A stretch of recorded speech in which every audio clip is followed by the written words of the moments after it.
Welcome to Top 100 Best-Selling Audiobooks, bringing the greatest books of all time to life, in full.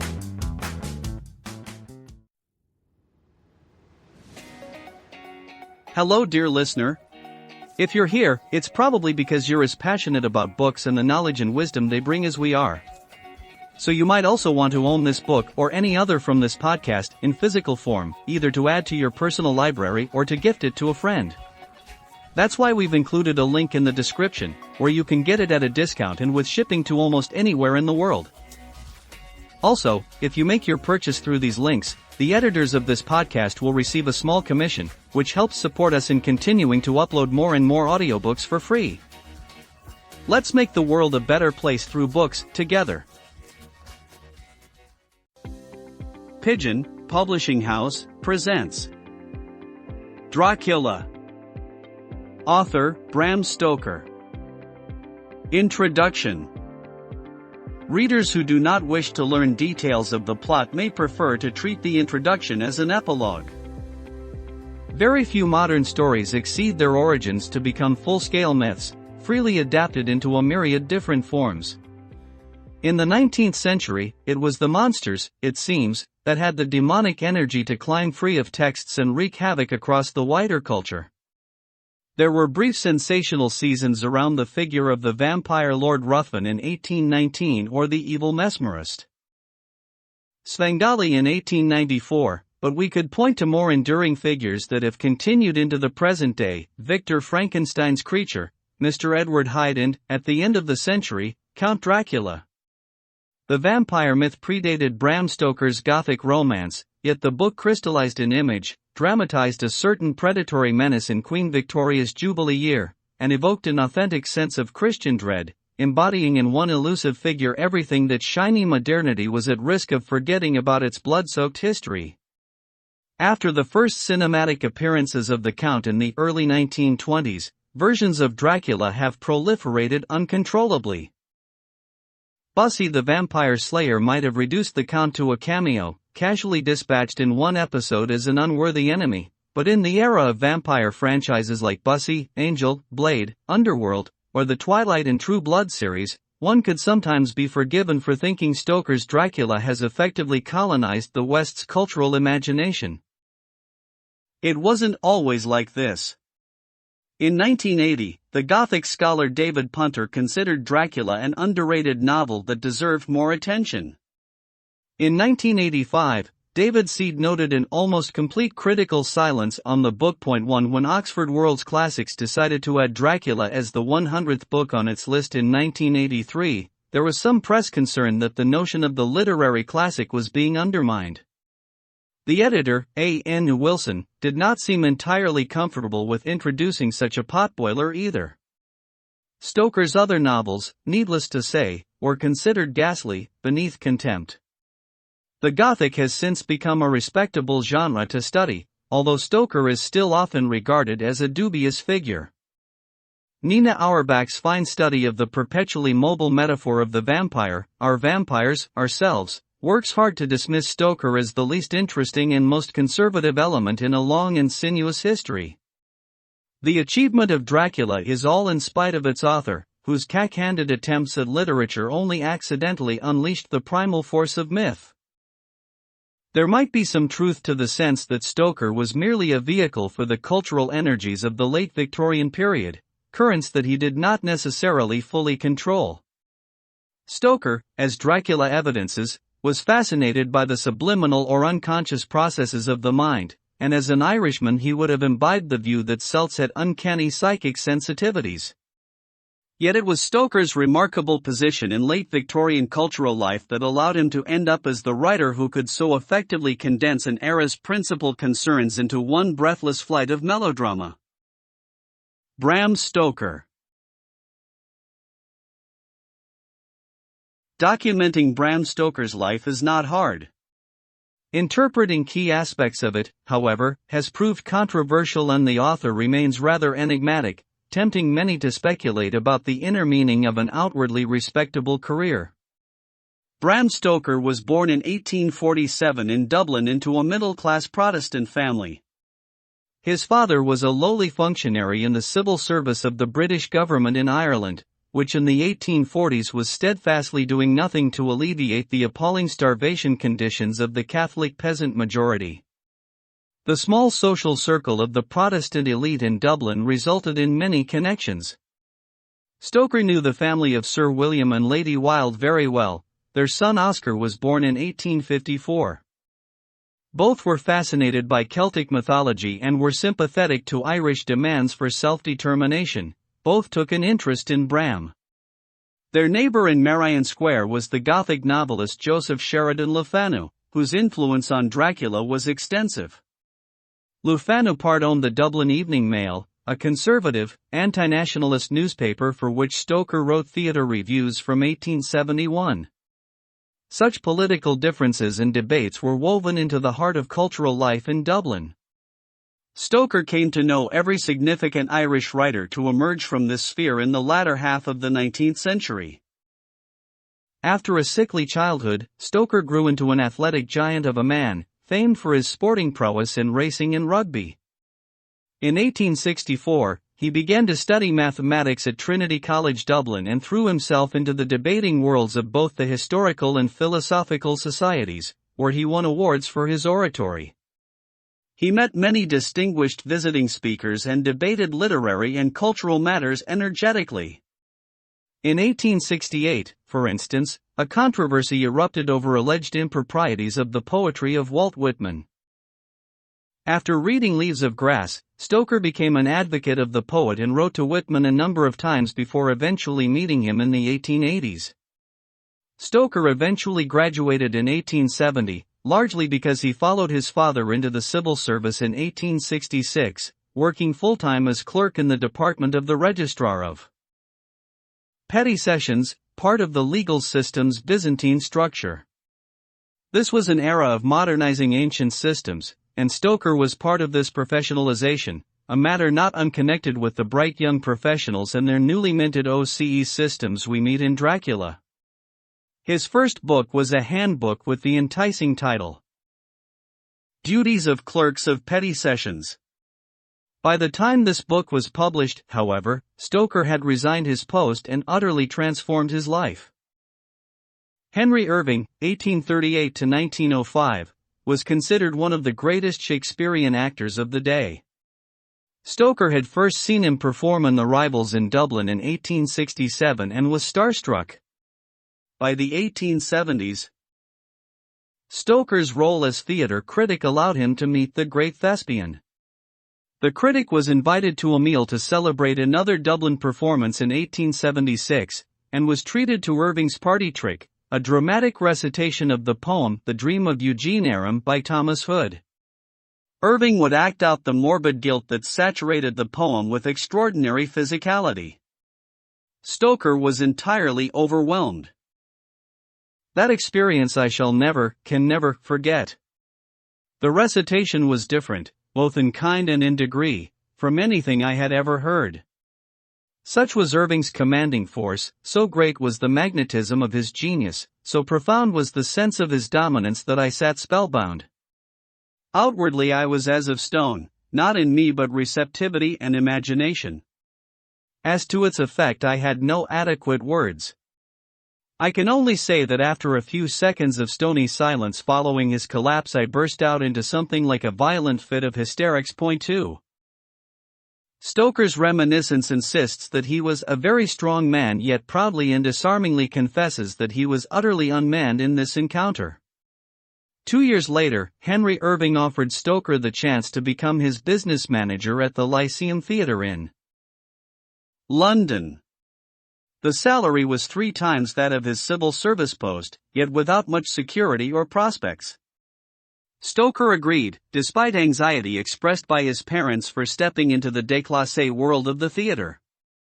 He hastily married the Dublin beauty Florence Balcombe, who had recently refused an offer of marriage from a love-struck Oscar Wilde, and travelled to London, where he was to manage the Lyceum for 20 years, between 1878 and 1898, continuing to work for Irving until the actor died in 1905.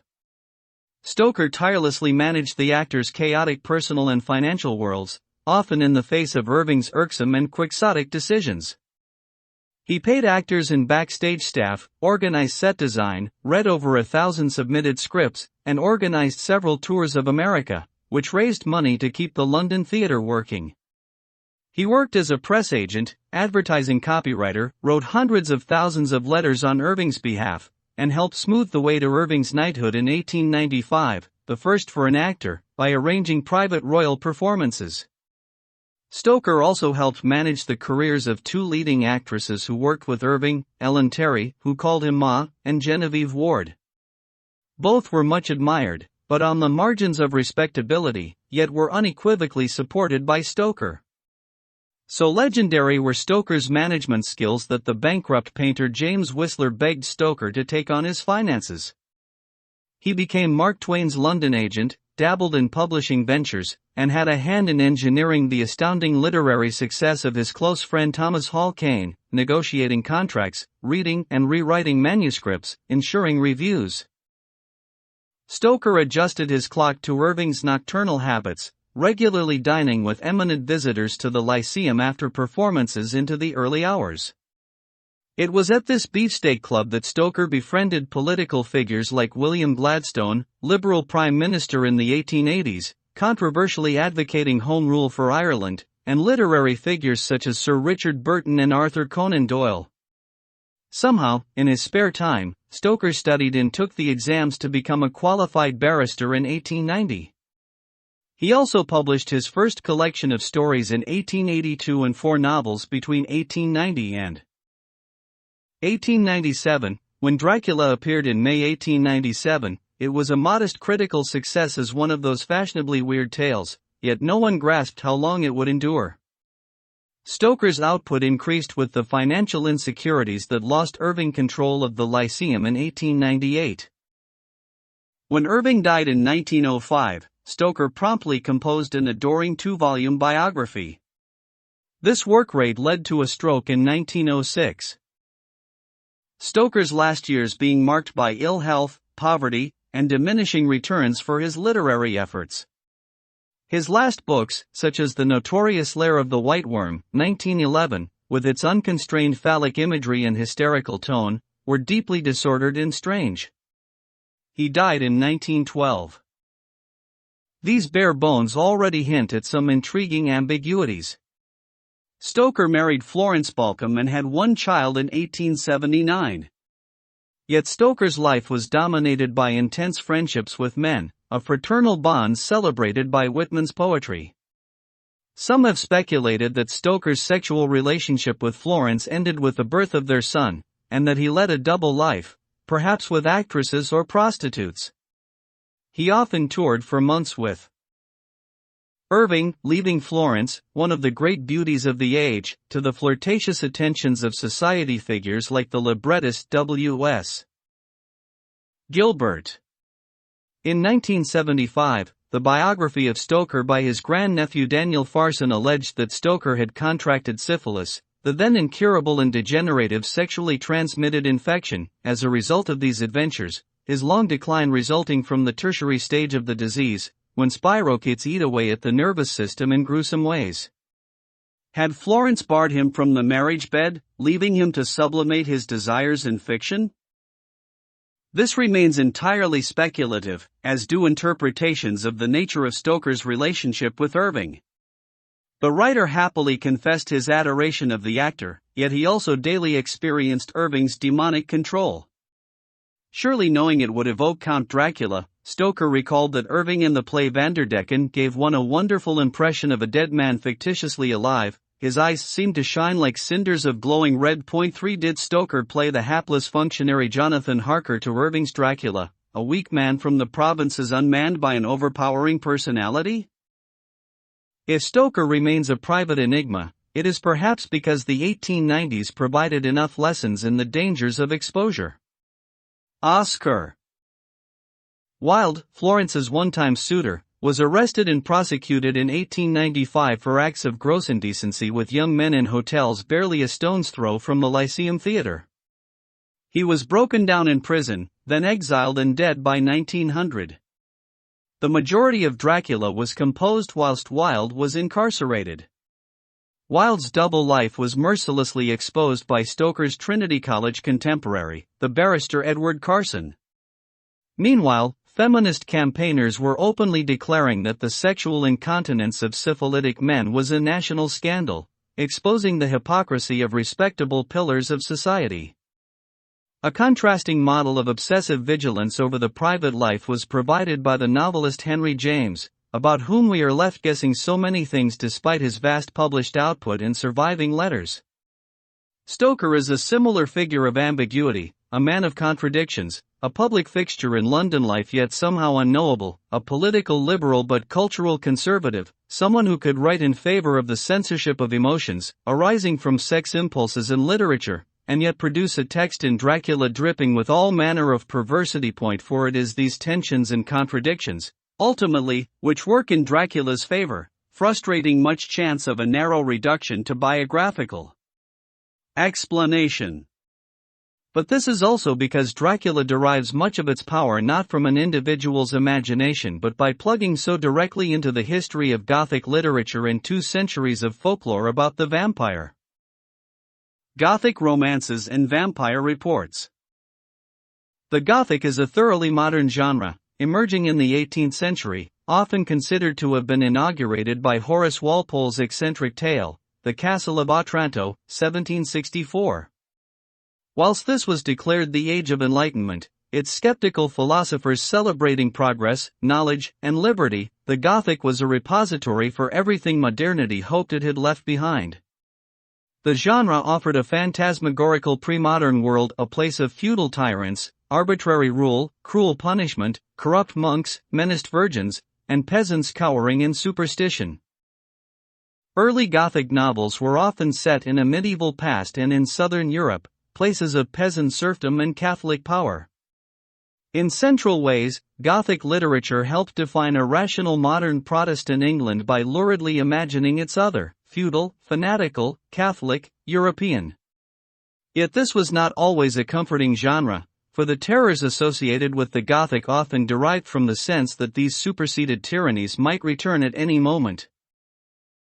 Throughout its existence, these Gothic imaginings have crept closer to the shores of England and nearer to the present day. Skeptical commentators strongly disapproved of the artificial stimulation of excessive emotion and superstitious belief in Gothic literature and lectured the reading public on its dangers, yet it became an important literary genre by the 1790s, an era of political instability and revolution.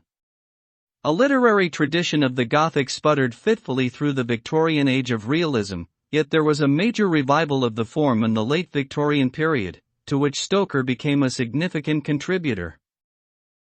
What did Stoker take from the genre? The plot of Dracula neatly enacts the trajectory of the Gothic, starting amongst the tyrannical feudal lords and superstitious peasants on the southern edge of Europe, only to bring this monstrous medieval survival into the heart of modern London, with Dracula's townhouse on Piccadilly very close to Buckingham Palace, the seat of empire. What Dracula's implacable enemy Professor Van Helsing teaches is that the confidence of modern empirical science and rational skepticism is misplaced, that Victorian naturalism has blinded itself to the continuing terrible powers of the supernal and the supernatural worlds. Beliefs dismissed as primitive superstitions carry vital truths we have forgotten, and this is a core element of the Gothic's constantly restated criticism of complacent modernity. Similarly, Stoker's book explores extreme emotions, sleepwalking, brain fever, madness, hysteria, and peculiar dreamy trance states. The Gothic began, so Horace Walpole claimed, with a nightmare, and has always been associated with disordered reason and excess sensibility. Indeed, for many critics, the phantasmagoric imagination of the Gothic actually begins to provide many of the metaphors for how we conceive of our modern subjectivity, mysterious to itself, labyrinthine, haunted by half-glimpsed specters of memory and desire, never quite successfully burying its dead, fearful that all the skeletons in the closet will one day return. 5 Stoker was strikingly attuned to modern psychology, as we shall see, and this interest in mental states is intrinsic to the success of Dracula. Importantly, too, Stoker borrowed some of the formal innovations of the Gothic genre. The Castle of Otranto had been passed off on its first publication as a rediscovered anonymous medieval manuscript, at once letting the tale be told but allowing the editor to disown any responsibility for its crude and credulous contents. Gothic excesses are often given fictitious framings as manuscripts or a mass of fragmentary evidence carefully collated by increasingly terrified editors. Although Wilkie Collins's The Woman in White, 1860, a mass of letters, witness statements, diaries, and news reports, was Stoker's obvious model for Dracula, he also admired Robert Louis Stevenson's Strange Case of Jekyll and Mr. Hyde. 1885, where multiple manuscripts are pulled together to tell an impossible tale, a trick taken even further into fragmentary form by Arthur Machen in The Great God Pan, 1894. Dracula actually narrates its own construction, as Mina transcribes documents and shums them into chronological sequence, anxiously rushing to be as contemporary as possible, the reports trying and always failing to become identical with the very events they describe. All of these Gothic texts foreground their own constructedness, and are often awkward and discontinuous. They offended neoclassical taste for the beautiful and harmonious in the 18th century and the formal and rhetorical devices of realism in the 19th century. They are not good novels on the measure of the art of fiction determined by Henry James, but they were never meant to be, and to judge them on this criterion is absurd. What Dracula achieved was a fusion of the fake rediscovered manuscript of Gothic conventions with the absolutely contemporary world of technological transcription by shorthand, typewriter, telegram, and phonograph. The text rattles along at the same speed as the Orient Express, chasing not only the ancient beast but its own modernity. The textual ploy of fiction feigning to be true leaves the reader in a slightly hesitant space, perhaps just a little more prepared to dally with the notion that what they are reading might, after all, be a documentary record. The last page of Dracula plays on this uncertainty, Harker noting that in all the mass of material of which the record is composed, there is hardly one authentic document. Nothing but a mass of typewriting, page 351. This textual hesitancy is generic, but it also worked in Dracula because the figure of a vampire had always hovered in an uncertain zone between fictional fabrication and folkloric truth. Although occultists like the antiquarian Montague Summers would like to claim that the belief in vampires is global and transhistorical, and therefore probably true, the vampire is a thoroughly modern being. 6 Like the Gothic, stories of vampires emerge in the Age of Enlightenment, as instances of primitive superstition that help define the rational skepticism of northern, Protestant Europe. Vampire first appeared in English in the London Journal in 1732, adopting the Magyar word vampire or the Russian Uper. The journal was SCOing at accounts of panics amongst the peasantry of remote parts of Hungary and the Balkans. Territories like Serbia and Wallachia had recently come under Austrian imperial control. Soldiers, judges, and surgeons of the new administration were being confronted with social unrest and the desecration of graves in villages where the population held unshakable beliefs that the dead could return to prey on family and neighbors, killing them in turn. Administrative documents on these fringe frontier disturbances returned to Vienna and thus began to circulate more widely. In 1725, Peter Plagojewicz had been dead and buried for 10 weeks but was blamed by villagers for 9 subsequent deaths in the village. To avoid a riot, the new imperial provisor agreed to open the grave. The body had not decomposed, hair and nails had continued to grow, new white skin was growing, there was fresh blood in the mouth of the corpse. According to tradition, the villagers demanded that the body of the vampire be pinned to the ground with a wooden stake, to stop the creature wandering. Sials agreed. Whereupon, as he was pierced, not only did much blood, completely fresh, flow also through his ears and mouth, but still other wild signs, which I pass by out of high respect, took place. 7 Another notorious case was published in 1732, relating to Arnold Paulé. Paulé, who lived in the territory between Tokay and Transylvania, had been killed in an accident, but was seen returning to menace his relatives, who recalled Paule's story of having been tormented by a Turkish vampire. After 30 days, the grave was opened and the body was found bloated with the blood of his victims. Paule was staked, emitting a shriek, his head was cut off, and the body was burnt. Even so, 17 further villagers died because, it was said, they had eaten meat from oxen that Paule had vampirized. In 1746, the Jesuit monk and antiquarian Dom Augustin Calmet collected these and other tales for his vast treatise on the apparitions of angels, demons and spirits, and on the revenants and vampires of Hungary, Bohemia, Moravia, and Silesia. The volume included a chapter entitled Dead Persons in Hungary Who Suck the Blood of the Living. Calmet included the traveler Joseph Pitton de Tournefort's account of a panic about a Vroukalakas on a Greek island in 1702, which followed the same pattern of a dead man accused, an exhumation, and a ritual re-killing of the corpse. Calmet, a great biblical scholar, was caught somewhere between belief and disbelief. Thanks to God, we are by no means so credulous.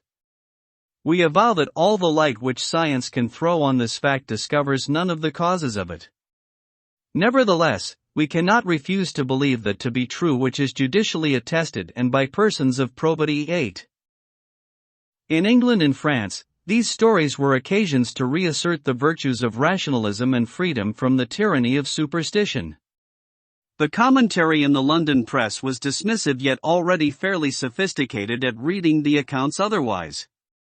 The Craftsman observed that these tales came from the eastern part of the world, always remarkable for the allegorical style. The states of Hungary are in subjection to the Turks and Germans, and governed by a pretty hard hand, which obliges them to couch all their complaints under figures. 9. The vampire thus has potential as a political allegory from its earliest arrival in English. Voltaire's Philosophical Dictionary, 1764, included a short chapter on vampires, ridiculing the circulation of tales by the credulous priest Calmet in keeping with his war on religious fanaticism and superstition. He, too, considered the only vampires were to be found in London and Paris, stockjobbers, brokers, and men of business, who sucked the blood of the people in broad daylight. 10. When in 1867 Karl Marx declared that capital is dead labor, that vampire-like, only lives by sucking living labor, and lives the more labor it sucks, this was already a firmly established metaphor, the vampire retooled from a feudal world for modern times. 11. These true accounts appeared in obscure reports in foreign journals, were translated and retranslated, details merging or morphing as they disappeared into the half-light of rumor. They became the hobby of antiquarians and archivists, chasing footnote trails to obscure texts.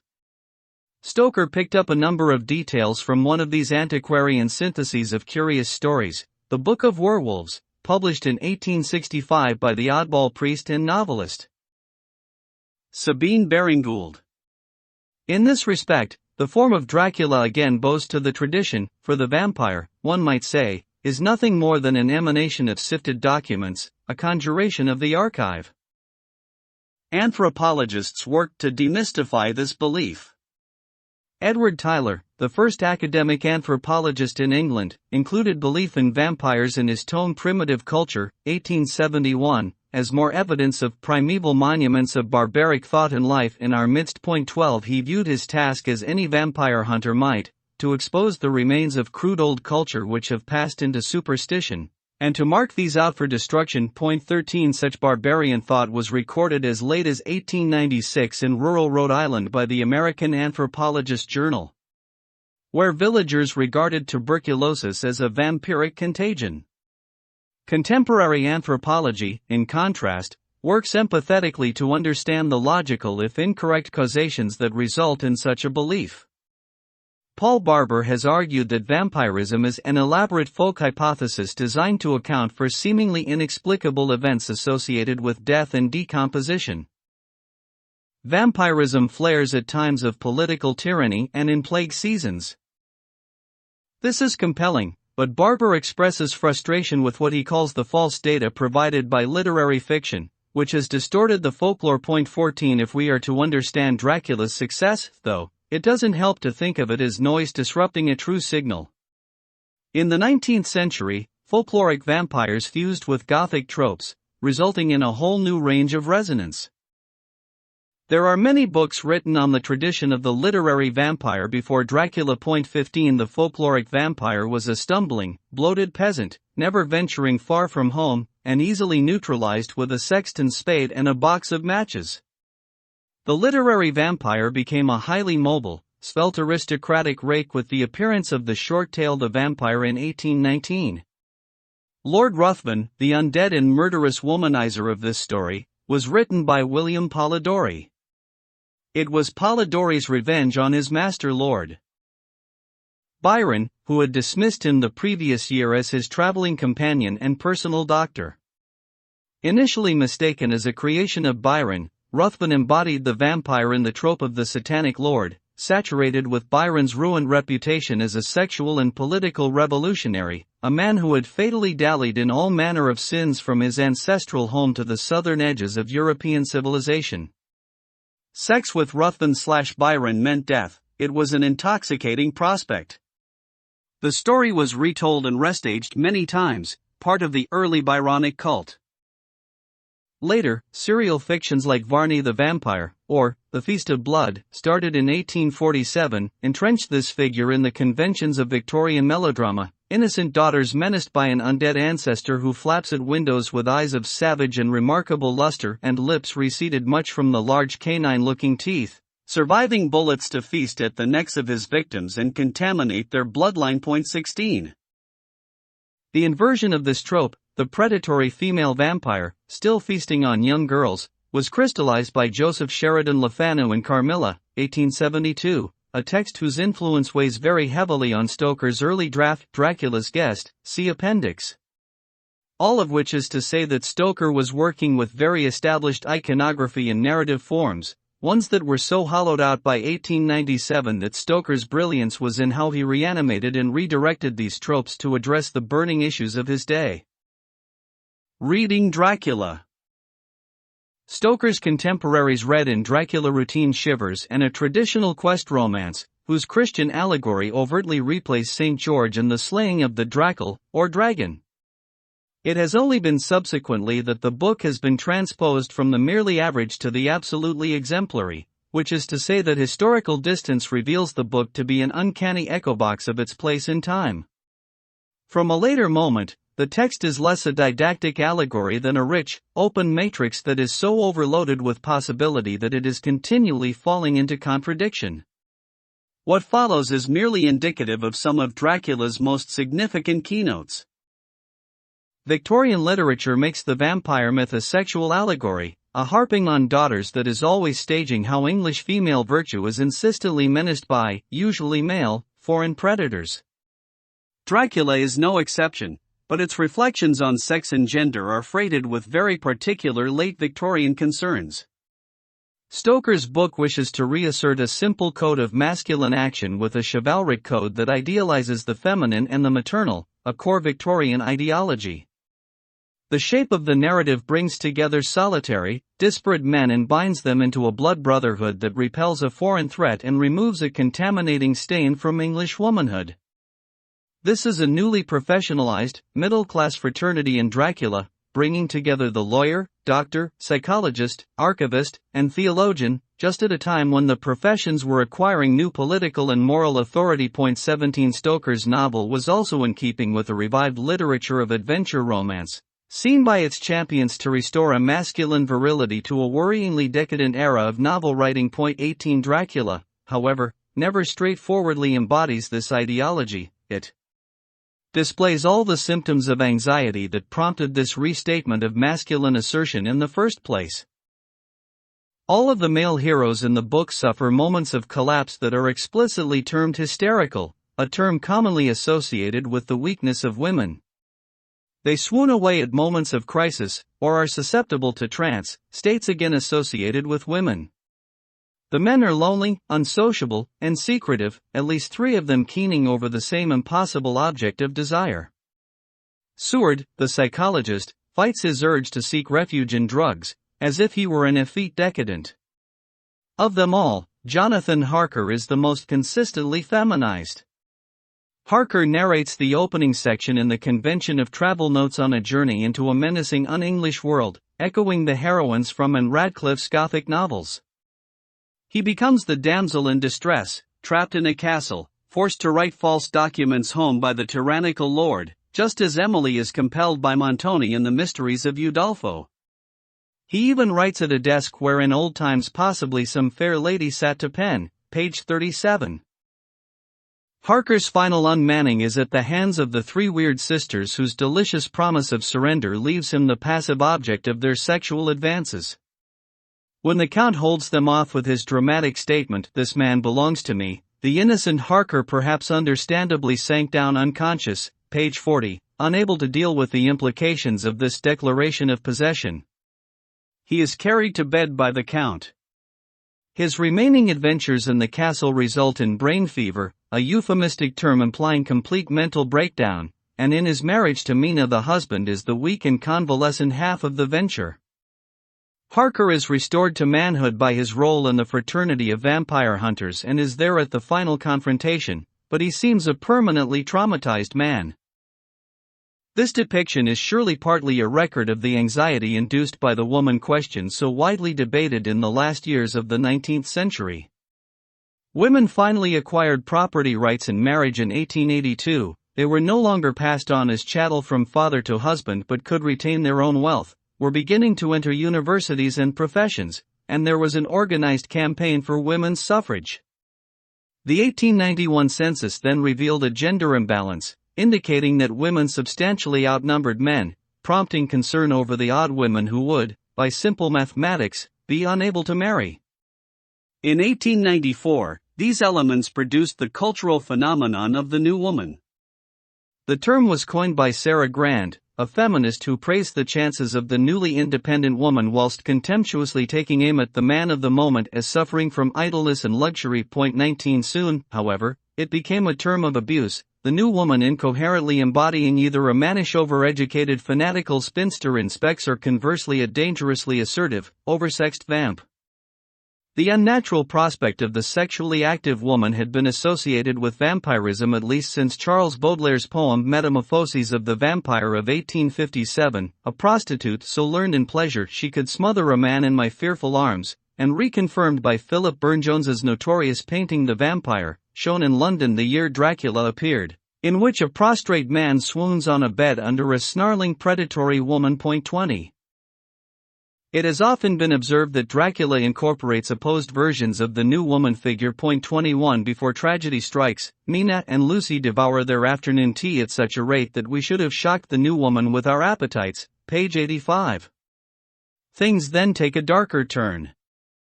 Lucy receives 3 proposals and mourns privately that she cannot have 3 husbands. Already prone to dreamy states and sleepwalking, this excess makes her susceptible to the supernatural advances of the Count, and she is found at night in the town in a state of undress and mental distraction. Descriptions of her distressed breathing merge with sexual arousal. Some critics have suggested, in a book stuffed with medical doctors and diagnoses, that her symptoms here imply either a sexual pathology or a menstrual disorder. 22 Women suffering from anemia were encouraged to drink warm animal blood from slaughterhouses into the 1890s. Instead of this treatment, Lucy gains her symbolic multiple husbands through successive blood transfusions. Once she has been turned by Dracula, she perverts natural motherhood by feasting on children, and tempts her betrothed into damned sexual abandon. The brotherhood is fully forged in the scene in Lucy's family tomb, where they gather to correct her waywardness. It is a breathtaking scene of sexual misogyny. In contrast, Mina is the self-supporting schoolmistress and administrator, the information center, whose secretarial skills manage the information systems of the brotherhood. Later, weirdly, Mina works like a telephone, being used by Van Helsing to dial up and find out the whereabouts of Dracula. Every time the men decide to exclude her from the battle, they suffer setbacks and lament their decision. Professional and resourceful, she is praised for her man's brain, yet Mina only seems active, she only ever services her men. She is the dutiful wife, disdainful of the new woman's demands for equality.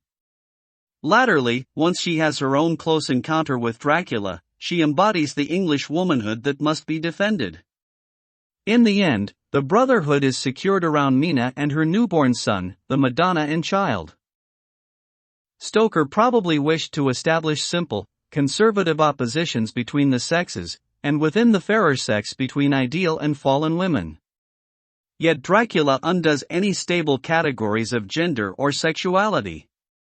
Two key scenes work as what Sigmund Freud called primal scenes, events of profound sexual ambiguity that haunt the memory and produce all manner of possible interpretations and potential perversities. Point 23. In the first, Harker's encounter with the three vampire women promises sexual abandon to the women only to veer suddenly into his homoerotic repossession by Dracula.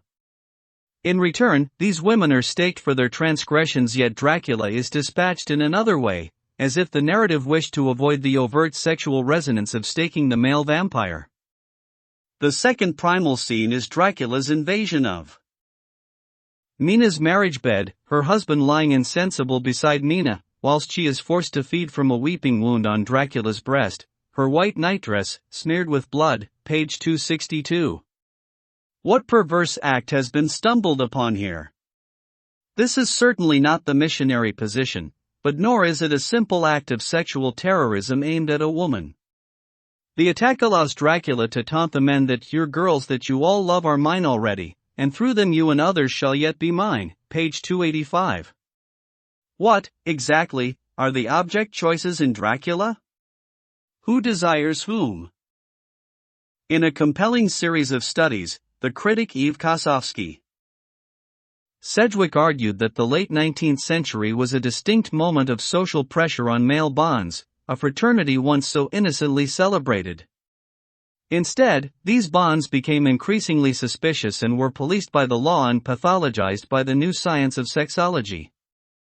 Homosexuality was a term for a medical pathology, coined in 1869. English law outlawed acts of gross indecency between men in 1885. Sedgwick proposed that the Gothic novel was one of the principal places in which this new paranoia was articulated, in plots that attempt to sort out virtuous homosocial brotherhood from dangerous homosexual desire. The genre is certainly full of men persecuted by other, menacing men, from James Hogg's Confessions of a Justified Sinner to Robert Louis Stevenson's strange case of Dr. Jekyll and Mr. Hyde. Does Dracula, too, participate in the homosexual panic that marks the genre? 24. Talia Schaefer has argued that the Count is none other than Oscar Wilde, or rather Stoker's panicked fantasy of Wilde, languishing in prison, bloated on his corruption of young men, as Stoker wrote. 25. Other queer theorists avoid such fixed interpretations, emphasizing instead that sexuality rarely operates in simple ways, but is an open mesh of possibilities, gaps, overlaps, dissonances, and resonances. 26. Thus, Christopher Kraft has argued that the vampire kiss excites a sexuality so mobile, so insistent, that it threatens to overwhelm the distinctions of gender, never finding fixity. 27. Some of these readings may feel modish, yet the sexual terrorism of the vampire trope is indisputable. However, it is important to grasp that Victorians thought about sex in very different ways from the generations that followed Stoker. We tend to think of sexuality as a disposition, a product of dynamic psychical processes, which can veer off in all kinds of directions, thus making it an object of new sciences and of control by social norms and regulations. But this analytics of sexuality is very new and is emergent in Victorian society. It replaces an older model which the historian Michel Foucault termed a symbolics of blood. 28. In this regime, sex is an act rooted in biology and the mechanisms of alliance, class, and power. Sex is a mingling of blood, resulting in an obsession with the purity of bloodlines and an attendant anxiety about outsiders who might weaken, poison, or steal blood. The Society of Sanguinity thus regarded sexual congress as intrinsically a matter of the future of the blood, of the race, and latterly of the nation. It is no surprise that semen was long thought to be a form of condensed blood.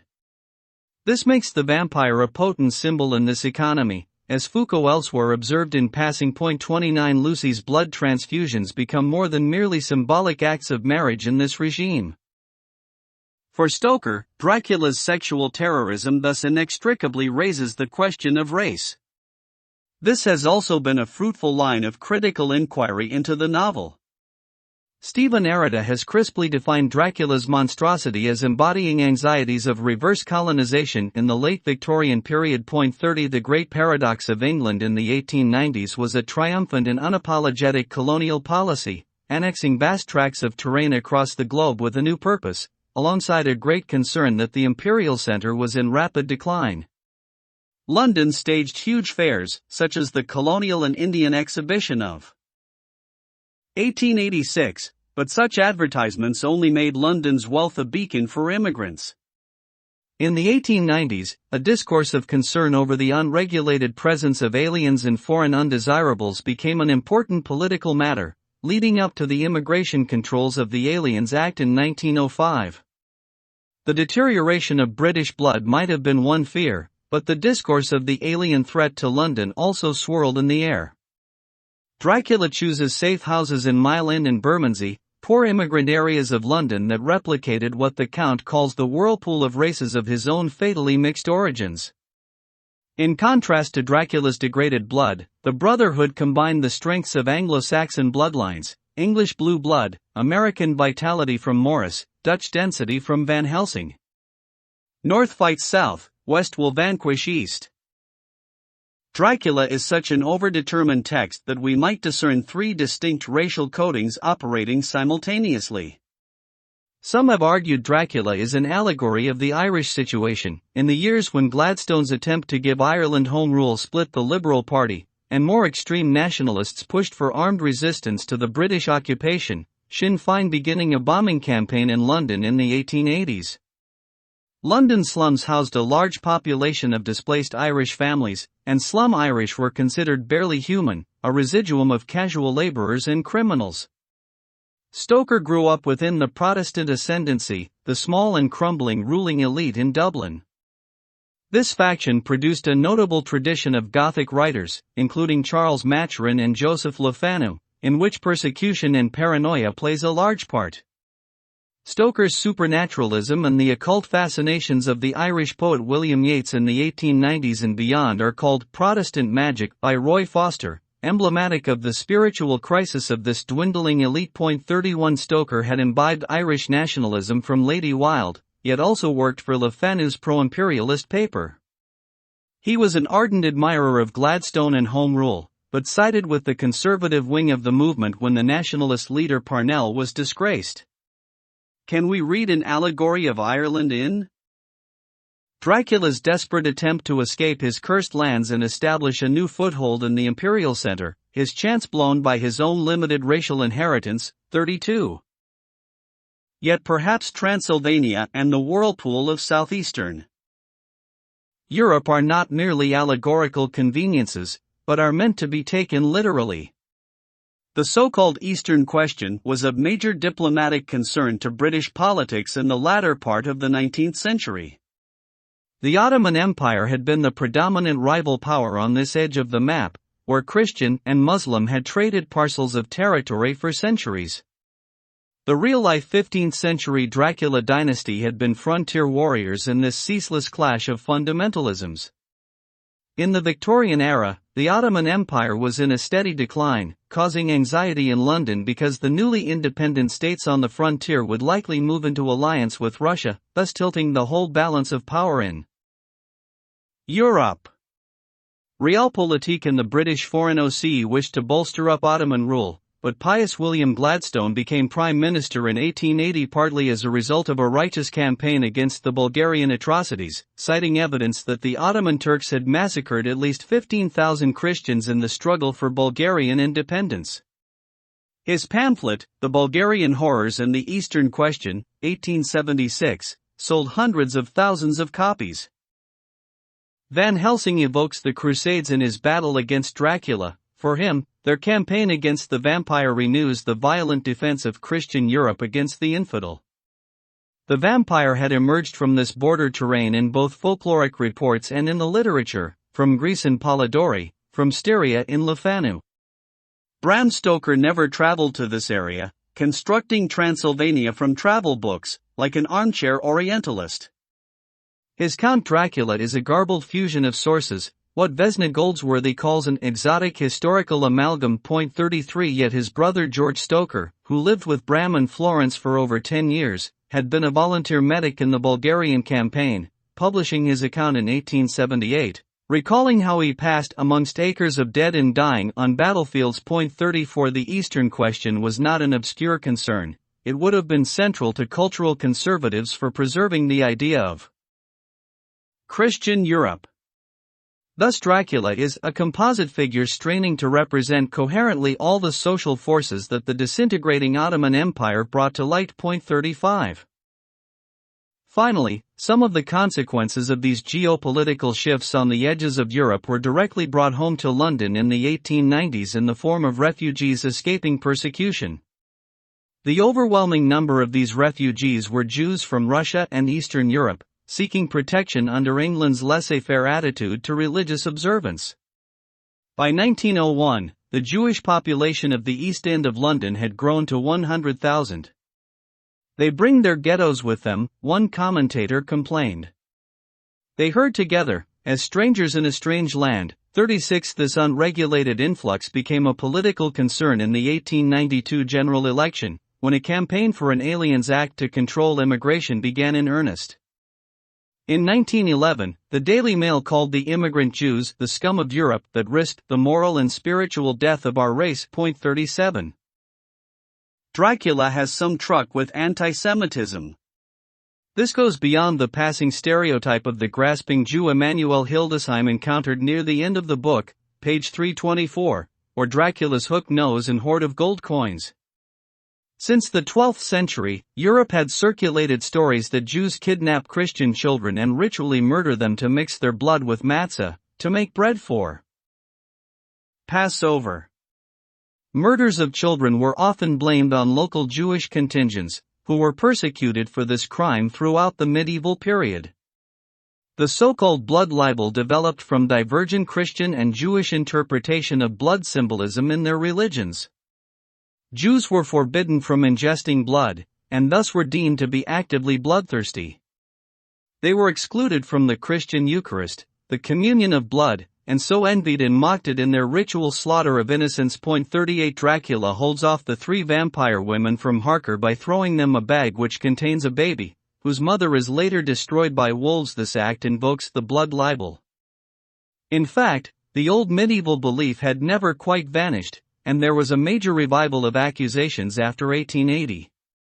Trials were held in Hungary in 1883 and in Russia in 1911. A Jewish butcher was suspected to be the likely perpetrator in the Jack the Ripper murders in London in 1888. The secretive nature of the ghetto Jews of Whitechapel, the reason why the crime was left unsolved. 39 In Stoker's preface to the Icelandic edition of Dracula, he asserted that the incidents in the book originated from the same source as the murders of Jack the Ripper. 40 Economic pressures in the East End intensified the scapegoating of Jews.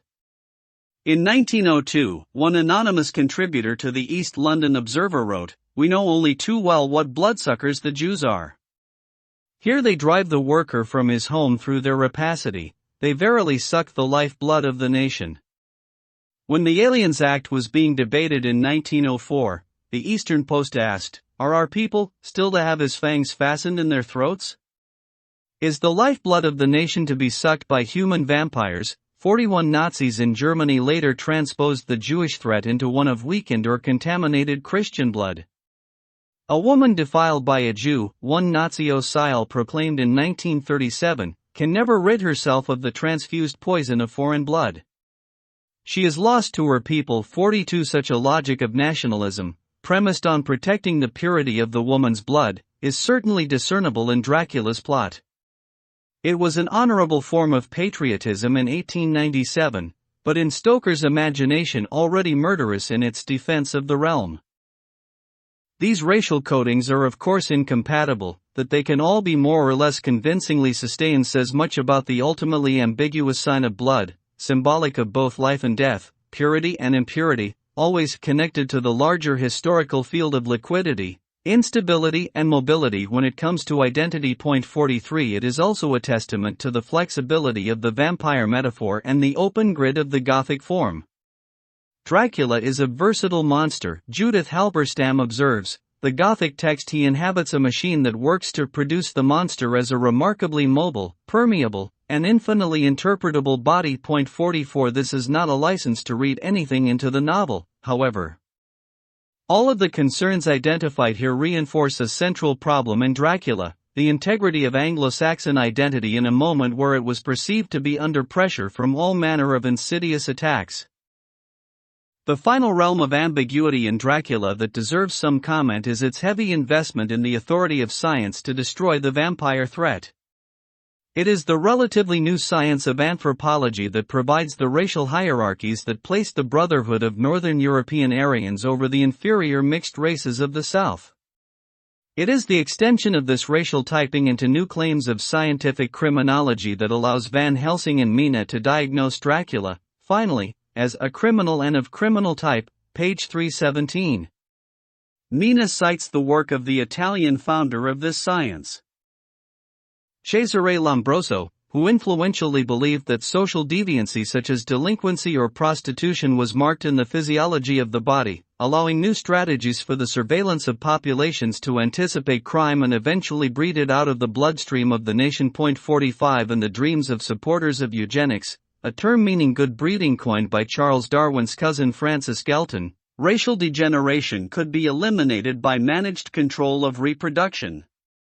Dracula's plan to contaminate the nation's women fosters degenerative chaos. It is why a band informed by anthropological criminology must work to defeat him. Point 46. Once the Count is scientifically typed as a degenerate criminal, his threat is diminished, he never speaks again, and he is reduced to a habitual offender, fatally limited in his decision to turn and run for home. Similarly, it is the scientific e-sciency of the information systems and technology of data processing, sorting, and circulation that allows them to capture the vampire.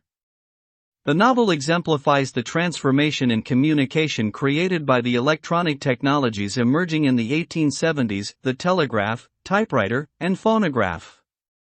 Dracula is, in Friedrich Kittler's words, the written account of our bureaucratization. Point 47. Yet, as we have seen again and again, the logic of Dracula undercuts any final security in this investment. Modernity has blinded itself to the very possibility of monsters in its rational, taxonomic approach to nature and its refusal to countenance superstitious belief. The asylum doctor Seward conveys the myopic stance of the psychological specialist. The structure of the novel always allows the reader to know more than his blinkered diagnostics of his mania patient, Renfield.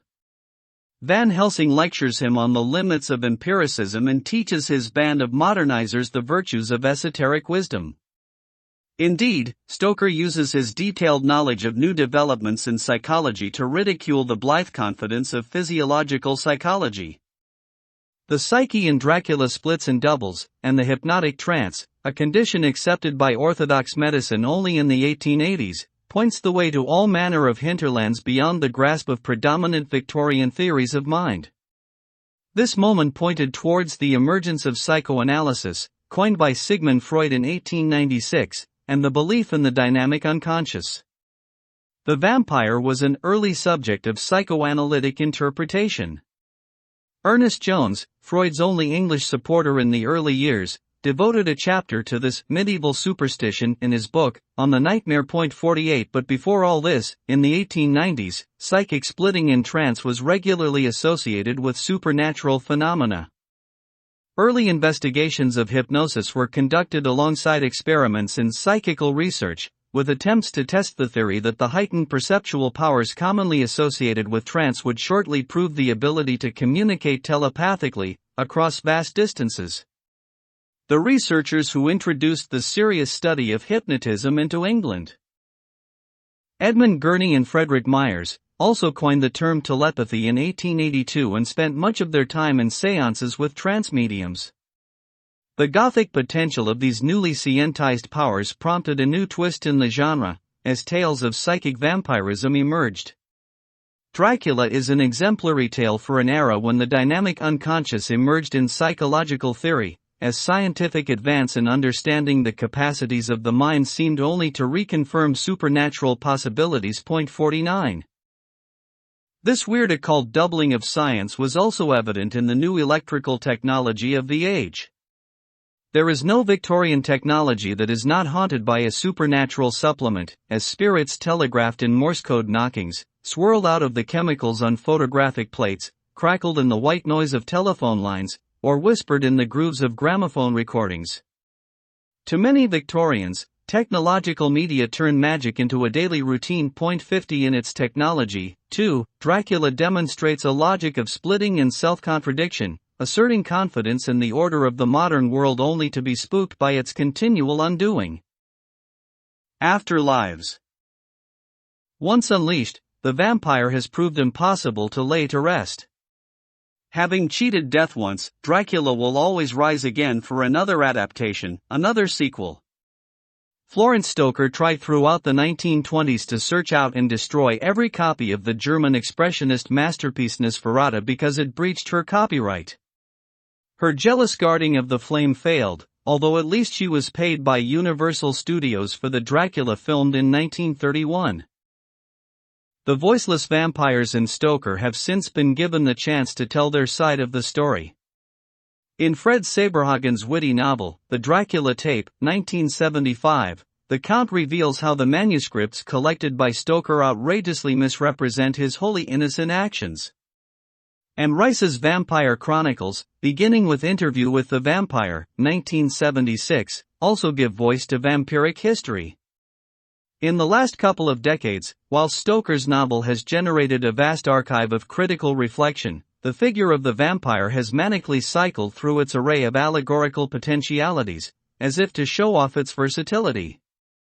Vampires have figured for drug addictions, for corporate greed, for empty consumerism, for genocidal racism, for chaste romantic possibility, for polymorphous sexuality, for newly identified viruses circulating in the blood, and for all manner of border violations in films from cultures as diverse as Korea, Mexico, and Sweden. The vampire has been a marker of sexual anxiety in the era of AIDS, resexualized by Bussy, desexualized in the chaste. Twilight novels by Stephanie Meyer, and resexualized again by Charlaine Harris and the whole subgenre of the vampire romance. At times, the vampire has become so all-pervasive that it is the humans who end up as the tiny minority, as in the film Daybreakers by Michael and Peter Spierig. The undead are liminal creatures that span so many fundamental questions raised by modernity that it is difficult to see our appetite diminishing for these fictions anytime soon.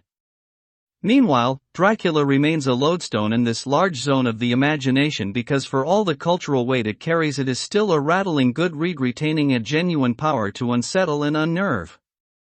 Keep the lights on. Chapter 1.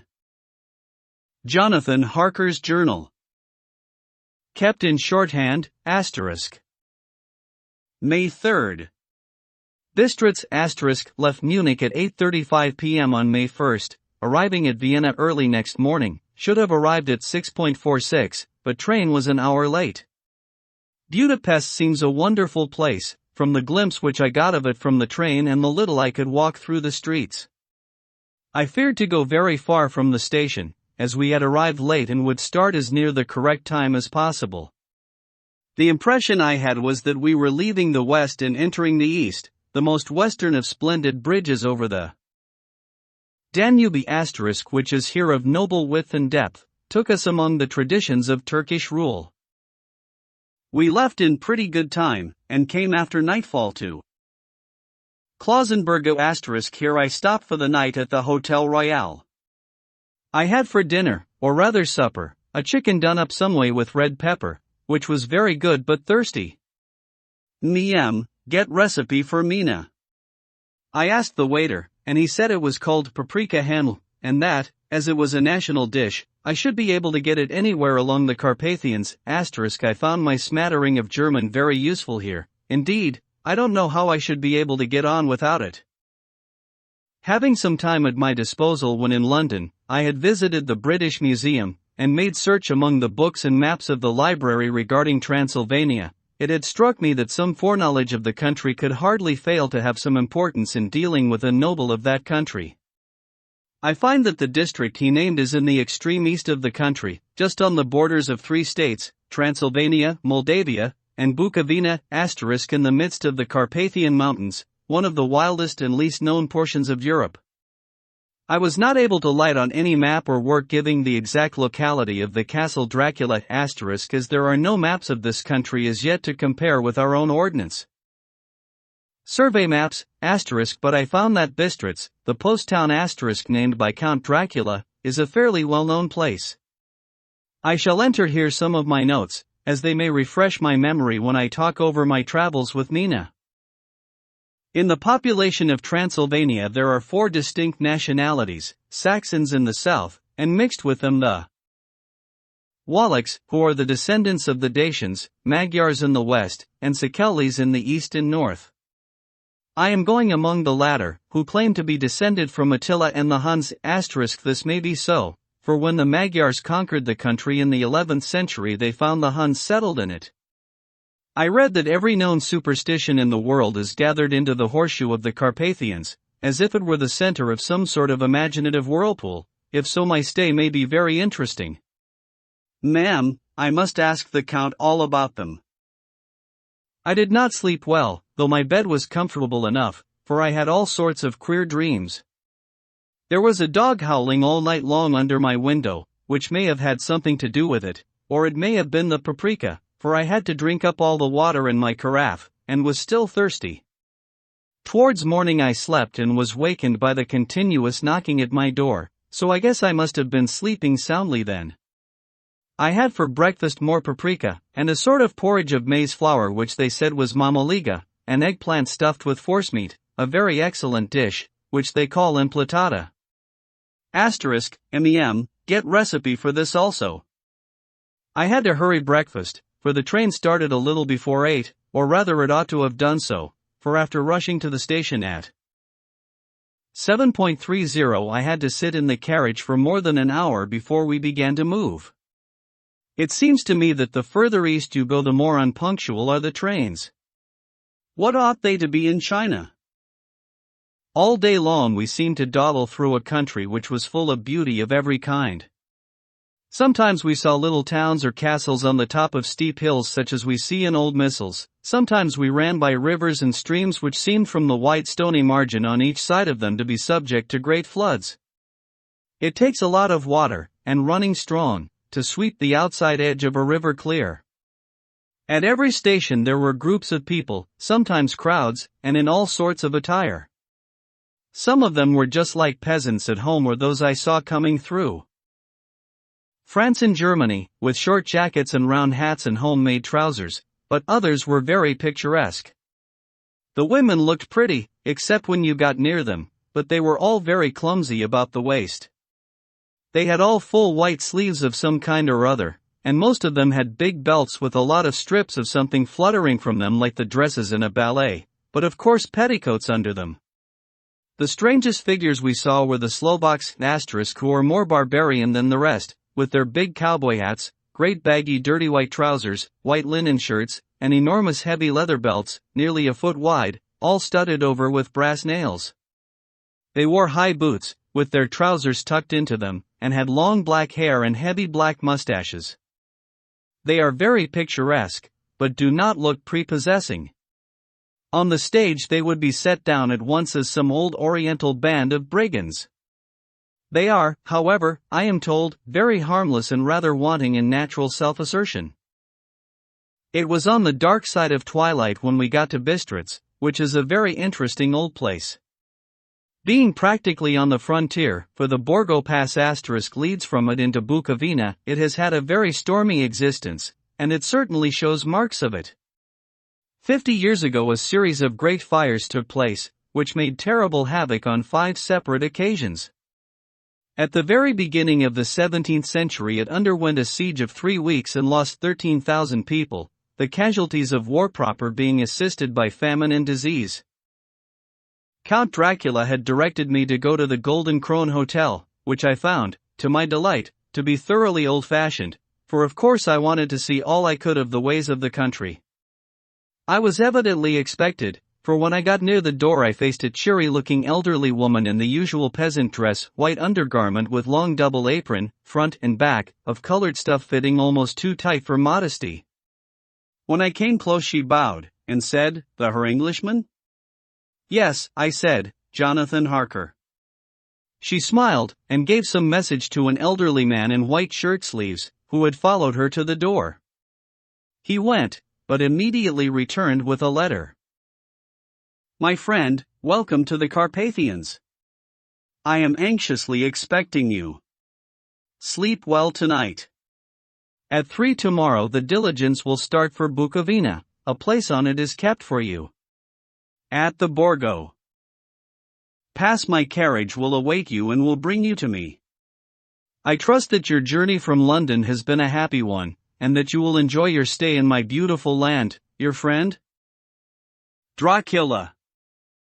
May 4th, I found that my landlord had got a letter from the Count, directing him to secure the best place on the coach for me, but on making inquiries as to details he seemed somewhat reticent, and pretended that he could not understand my German. This could not be true, because up to then he had understood it perfectly. At least, he answered my questions exactly as if he did.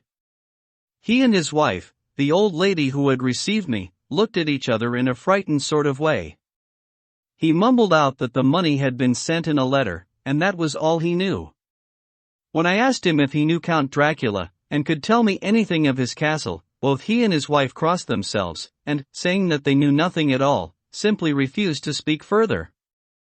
It was so near the time of starting that I had no time to ask anyone else, for it was all very mysterious and not by any means comforting. Just before I was leaving, the old lady came up to my room and said in a very hysterical way, "Must you go? Oh, young Herr, must you go?"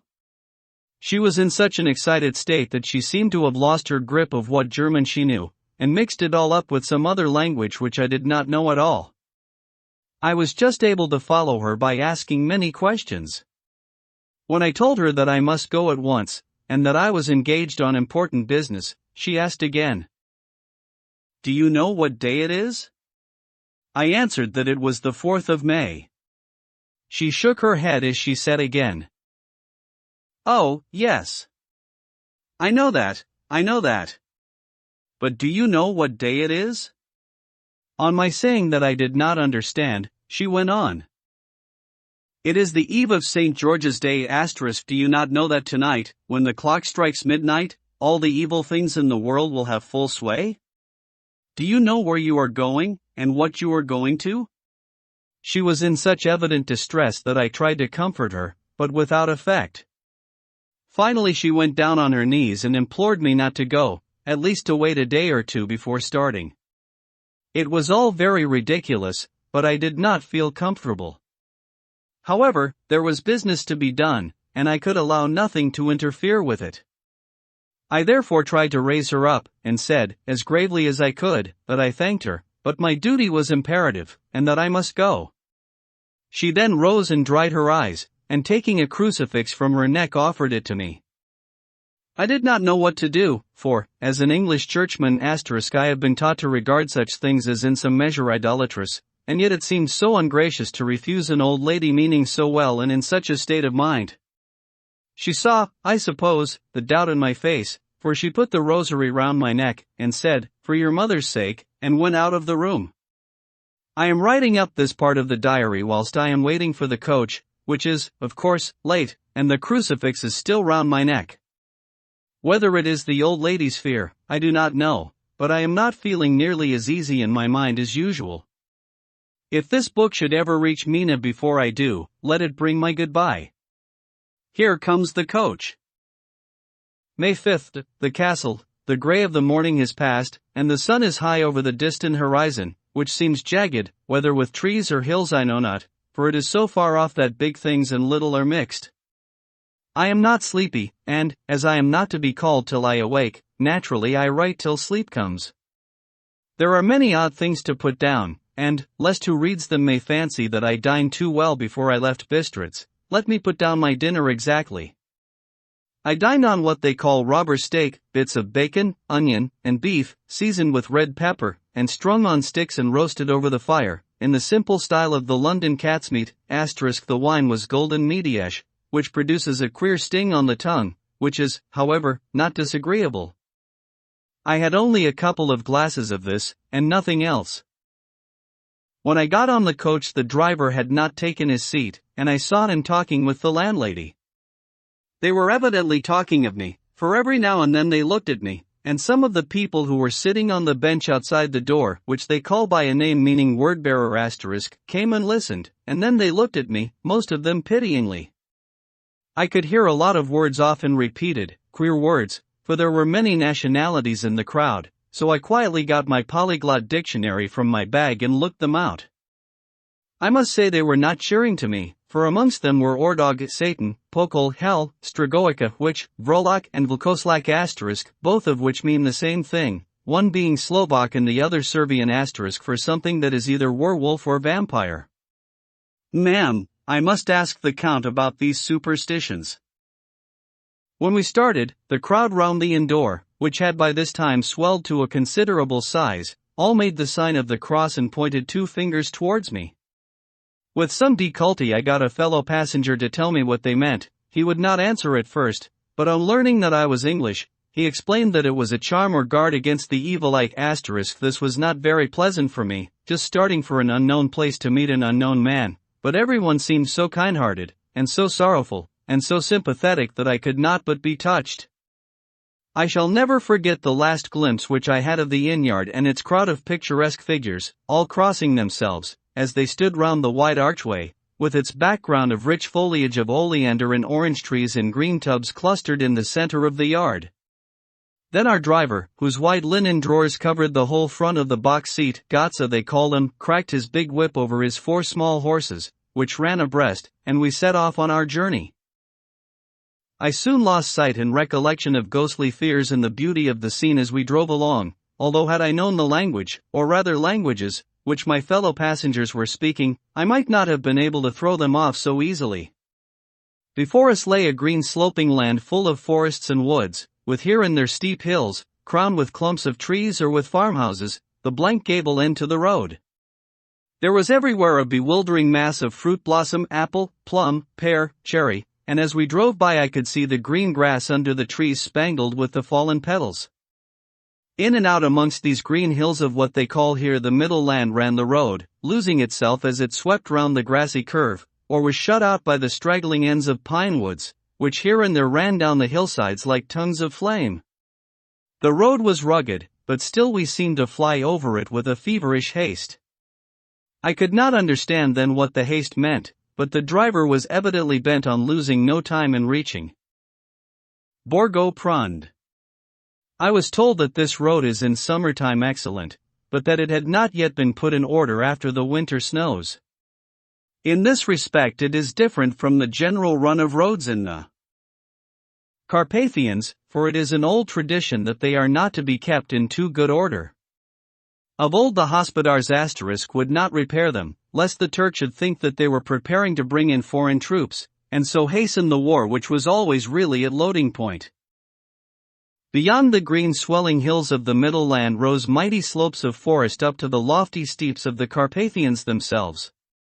Right and left of us they towered, with the afternoon sun falling upon them and bringing out all the glorious colors of this beautiful range, deep blue and purple in the shadows of the peaks, green and brown where grass and rock mingled, and an endless perspective of jagged rock and pointed crags, till these were themselves lost in the distance, where the snowy peaks rose grandly.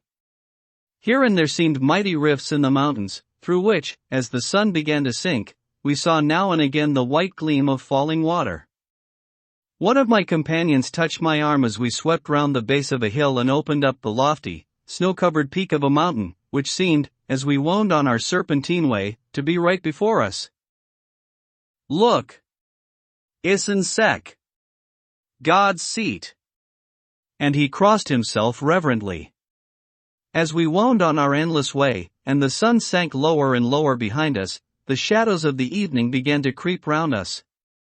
This was emphasized by the fact that the snowy mountaintop still held the sunset, and seemed to glow out with a delicate cool pink. Here and there we passed Czechs and Slovaks, all in picturesque attire, but I noticed that goiter asterisk was painfully prevalent. By the roadside were many crosses, and as we swept by, my companions all crossed themselves. Here and there was a peasant man or woman kneeling before a shrine, who did not even turn round as we approached, but seemed in the self-surrender of devotion to have neither eyes nor ears for the outer world. There were many things new to me, for instance, herricks in the trees and here and there very beautiful masses of weeping birch, their white stems shining like silver through the delicate green of the leaves. Now and again we passed a lighter wagon, the ordinary peasant's cart, with its long, snake-like vertebra, calculated to suit the inequalities of the road. On this were sure to be seated quite a group of homecoming peasants, the Czechs with their white, and the Slovaks with their colored, sheepskins, the latter carrying lance-fashion their long staves, with axe at end. As the evening fell it began to get very cold, and the growing twilight seemed to merge into one dark mistiness. The gloom of the trees, oak, beech, and pine, though in the valleys which ran deep between the spurs of the hills, as we ascended through the pass, the dark firs stood out here and there against the background of late-lying snow. Sometimes, as the road was cut through the pine woods that seemed in the darkness to be closing down upon us, great masses of grayness, which here and there bestrewed the trees, produced a peculiarly weird and solemn effect, which carried on the thoughts and grim fancies engendered earlier in the evening, when the falling sunset threw into strange relief the ghost-like clouds which amongst the Carpathians seemed to wind ceaselessly through the valleys. Sometimes the hills were so steep that, despite our driver's haste, the horses could only go slowly. I wished to get down and walk up them, as we do at home, but the driver would not hear of it. "No, no," he said, "you must not walk here, the dogs are too fierce," and then he added, with what he evidently meant for grim pleasantry, for he looked round to catch the approving smile of the rest, "and you may have enough of such matters before you go to sleep." The only stop he would make was a moment's pause to light his lamps. When it grew dark there seemed to be some excitement amongst the passengers, and they kept speaking to him, one after the other, as though urging him to further speed. He lashed the horses unmercifully with his long whip, and with wild cries of encouragement urged them on to further exertions. Then through the darkness I could see a sort of patch of grey light ahead of us, as though there were a cleft in the hills. The excitement of the passengers grew greater, the crazy coach rocked on its great leather springs, and swayed like a boat tossed on a stormy sea. I had to hold on. The road grew more level, and we appeared to fly along. Then the mountains seemed to come nearer to us on each side and to frown down upon us. We were entering the Borgo Pass. One by one several of the passengers offered me gifts, which they pressed upon me with earnestness which would take no denial. These were certainly of an odd and varied kind, but each was given in simple good faith, with a kindly word, and a blessing, and that strange mixture of fear-meaning movements which I had seen outside the hotel at Bistritz, the sign of the cross and the guard against the evil eye. Then, as we flew along, the driver leaned forward, and on each side the passengers, craning over the edge of the coach, peered eagerly into the darkness. It was evident that something very exciting was either happening or expected, but though I asked each passenger, no one would give me the slightest explanation. This state of excitement kept on for some little time, and at last we saw before us the pass opening out on the eastern side. There were dark, rolling clouds overhead, and in the air the heavy, oppressive sense of thunder. It seemed as though the mountain range had separated two atmospheres, and that now we had got into the thunderous one. I was now myself looking out for the conveyance which was to take me to the Count. Each moment I expected to see the glare of lamps through the blackness, but all was dark. The only light was the flickering rays of our own lamps, in which steam from our hard-driven horses rose in a white cloud. We could now see the sandy road lying white before us, but there was on it no sign of a vehicle. The passengers drew back with a sigh of gladness, which seemed to mock my own disappointment. I was already thinking what I had best do, when the driver, looking at his watch, said to the others something which I could hardly hear. It was spoken so quietly and in so low a tone, I thought it was an hour less than the time. Then, turning to me, he said in German worse than my own, There is no carriage here. The her is not expected, after all. He will now come on to Bukovina, and return tomorrow or the next day, better the next day. Whilst he was speaking, the horses began to neigh and snort and plunge wildly, so that the driver had to hold them up. Then, amongst a chorus of screams from the peasants and a universal crossing of themselves, a caleche with 4 horses drove up behind us, overtook us, and drew up beside the coach. I could see from the flash of our lamps, as the rays fell on them, that the horses were coal-black and splendid animals. They were driven by a tall man, with a long brown beard and a great black hat, which seemed to hide his face from us. I could only see the gleam of a pair of very bright eyes, which seemed red in the lamplight, as he turned to us. He said to the driver, "You are early tonight, my friend." The man stammered in reply. The Englisher was in a hurry, to which the stranger replied, "That is why, I suppose, you wished him to go on to Bukovina." "You cannot deceive me, my friend, I know too much, and my horses are swift." As he spoke he smiled. The lamplight fell on a hard-looking mouth, with very red lips and sharp-looking teeth, as white as ivory. One of my companions whispered to another the line from Burger's Lenore *. Den die Toten reiten schnell. For the dead travel fast. The strange driver evidently heard the words, for he looked up with a gleaming smile. The passenger turned his face away, at the same time putting out his 2 fingers and crossing himself. "Give me the Herr's luggage," said the driver, and with exceeding alacrity my bags were handed out and put in the caleche. Then I descended from the side of the coach, as the caleche was close alongside, the driver helping me with a hand which caught my arm in a grip of steel. His strength must have been prodigious. Without a word he shook his reins, the horses turned, and we swept into the darkness of the pass. As I looked back I saw the steam from the horses of the coach by the light of the lamps, and projected against it the figures of my late companions crossing themselves. Then the driver cracked his whip and called to his horses, and off they swept on their way to Bukovina. As they sank into the darkness I felt a strange chill, and a lonely feeling came over me, but a cloak was thrown over my shoulders, and a rug across my knees, and the driver said in excellent German,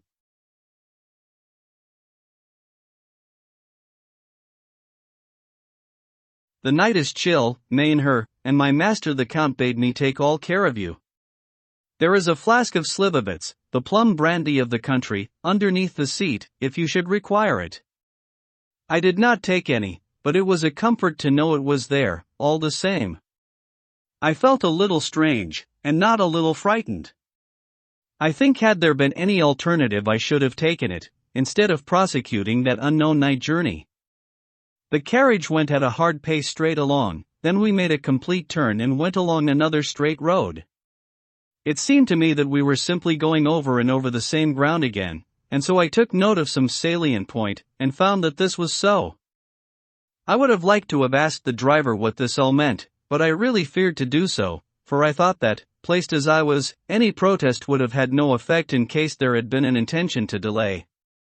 By and by, however, as I was curious to know how time was passing, I struck a match, and by its flame looked at my watch. It was within a few minutes of midnight.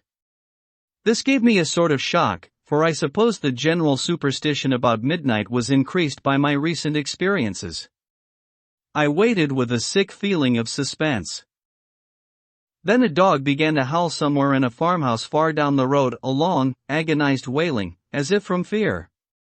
The sound was taken up by another dog, and then another, till, borne on the wind which now sighed softly through the pass, a wild howling began, which seemed to come from all over the country, as far as the imagination could grasp it through the gloom of the night.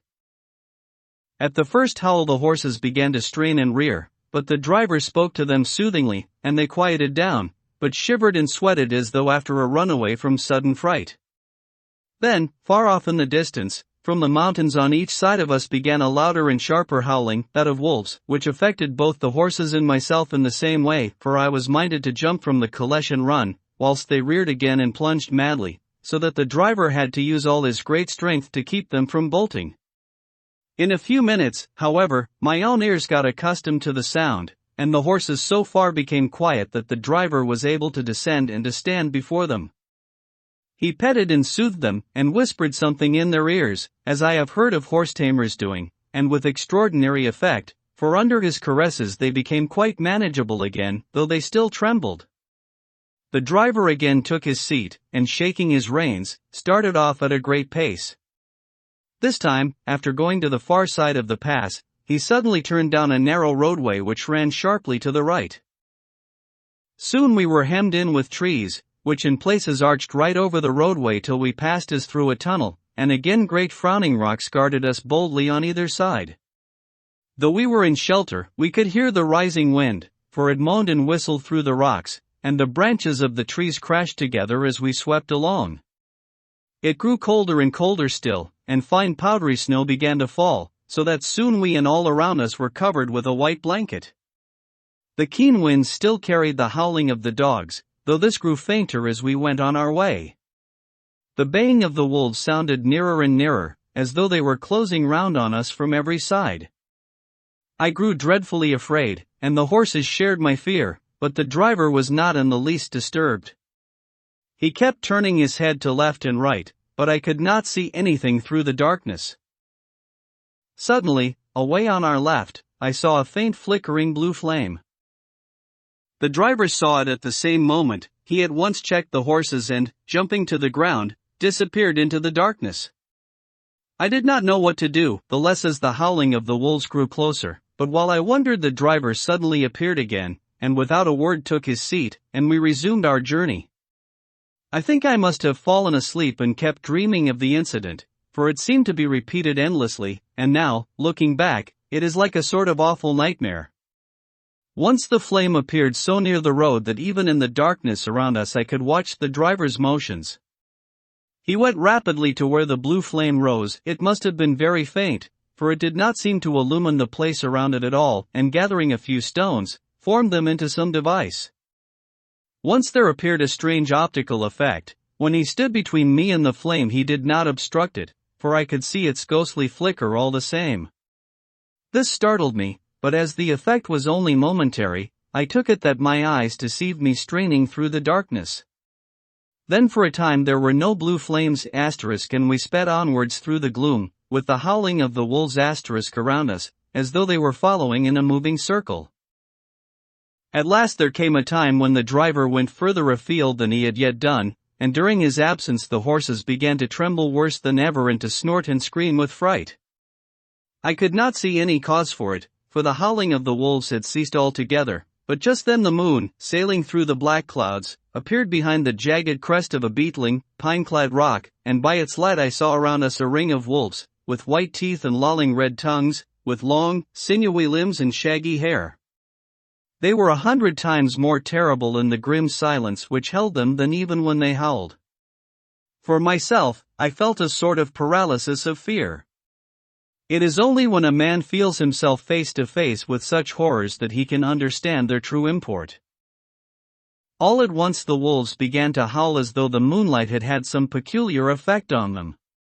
The horses jumped about and reared, and looked helplessly round with eyes that rolled in a way painful to see, but the living ring of terror encompassed them on every side, and they had perforce to remain within it. I called to the coachman to come, for it seemed to me that our only chance was to try to break out through the ring and to aid his approach. I shouted and beat the side of the caleche, hoping by the noise to scare the wolves from that side, so as to give him a chance of reaching the trap. How he came there, I know not, but I heard his voice raised in a tone of imperious command, and looking towards the sound, saw him stand in the roadway. As he swept his long arms, as though brushing aside some impalpable obstacle, the wolves fell back and back further still. Just then a heavy cloud passed across the face of the moon, so that we were again in darkness. When I could see again, the driver was climbing into the caleche, and the wolves had disappeared. This was all so strange and uncanny that a dreadful fear came upon me, and I was afraid to speak or move. The time seemed interminable as we swept on our way, now in almost complete darkness, for the rolling clouds obscured the moon. We kept on ascending, with occasional periods of quick descent, but in the main always ascending.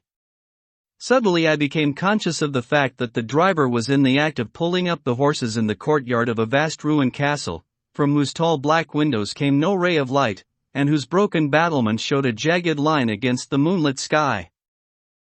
Chapter 2. Jonathan Harker's Journal, continued. May 5th. I must have been asleep, for certainly if I had been fully awake I must have noticed the approach to such a remarkable place. In the gloom the courtyard looked of considerable size, and as several dark ways led from it under great round arches it perhaps seemed bigger than it really is. I have not yet been able to see it by daylight. When the caleche stopped the driver jumped down, and held out his hand to assist me to alight. Again I could not but notice his prodigious strength. His hand actually seemed like a steel vice that could have crushed mine if he had chosen. Then he took out my traps and placed them on the ground beside me as I stood close to a great door, old and studded with large iron nails, and set in a projecting doorway of massive stone.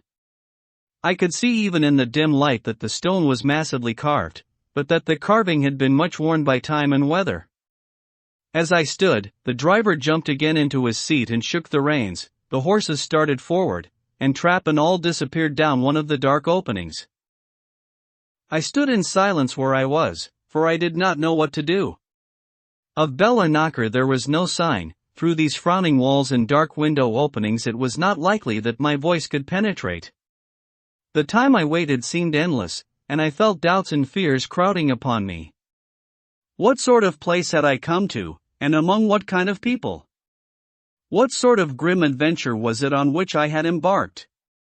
Was this a customary incident in the life of a solicitor's clerk sent out to explain the purchase of a London estate to a foreigner? Solicitor's clerk. Nina would not like that. Solicitor. For just before leaving London I got word that my examination was successful, and I am now a full-blown solicitor. I began to rub my eyes and pinch myself to see if I were awake. It all seemed like a horrible nightmare to me, and I expected that I should suddenly awake and find myself at home, with the dawn struggling in through the windows, as I had now and again felt in the morning after a day of overwork. But my flesh answered the pinching test, and my eyes were not to be deceived. I was indeed awake and among the Carpathians. All I could do now was to be patient, and to wait the coming of the morning. Just as I had come to this conclusion I heard a heavy step approaching behind the great door, and saw through the chinks the gleam of a coming light. Then there was the sound of rattling chains and the clanking of massive bolts drawn back. A key was turned with the loud grating noise of long disuse, and the great door swung back. Within stood a tall old man, clean-shaven save for a long white mustache, and clad in black from head to foot, without a single speck of color about him anywhere. He held in his hand an antique silver lamp, in which the flame burned without chimney or globe of any kind, throwing long, quivering shadows as it flickered in the draught of the open door. The old man motioned me in with his right hand with a courtly gesture, saying in excellent English, but with a strange intonation, "Welcome to my house. Enter freely and of your own will." He made no motion of stepping to meet me, but stood like a statue, as though his gesture of welcome had fixed him into stone. The instant, however, that I had stepped over the threshold, he moved impulsively forward, and holding out his hand grasped mine with a strength which made me wince, an effect which was not lessened by the fact that it seemed as cold as ice, more like the hand of a dead than a living man. Again he said, "Welcome to my house. Come freely. Go safely. And leave something of the happiness you bring."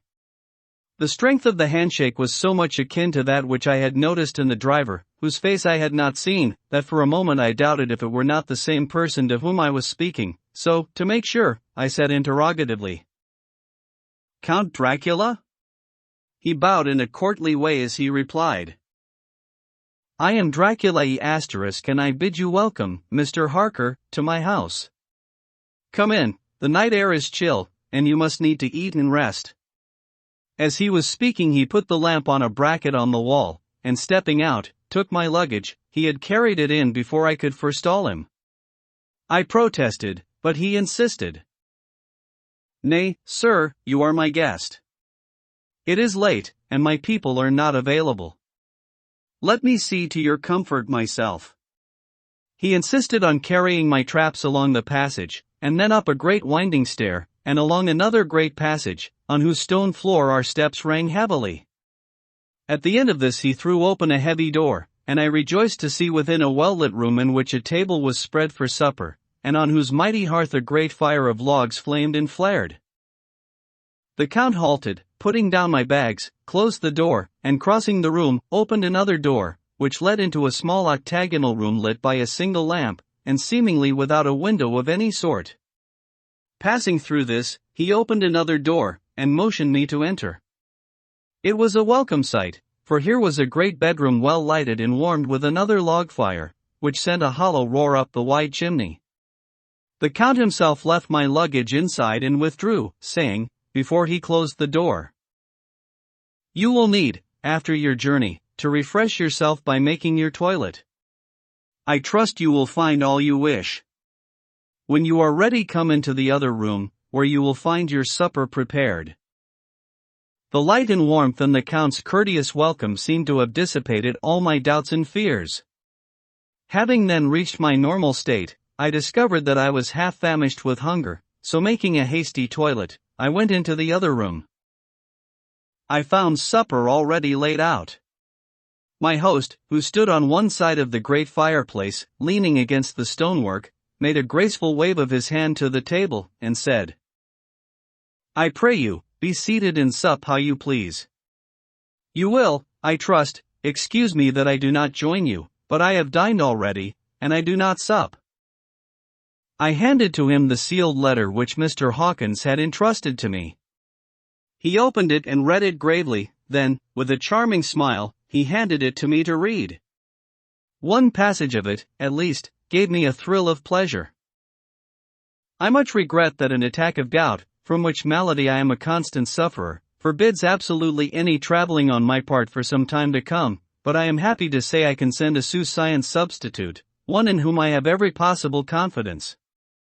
He is a young man, full of energy and talent in his own way, and of a very faithful disposition.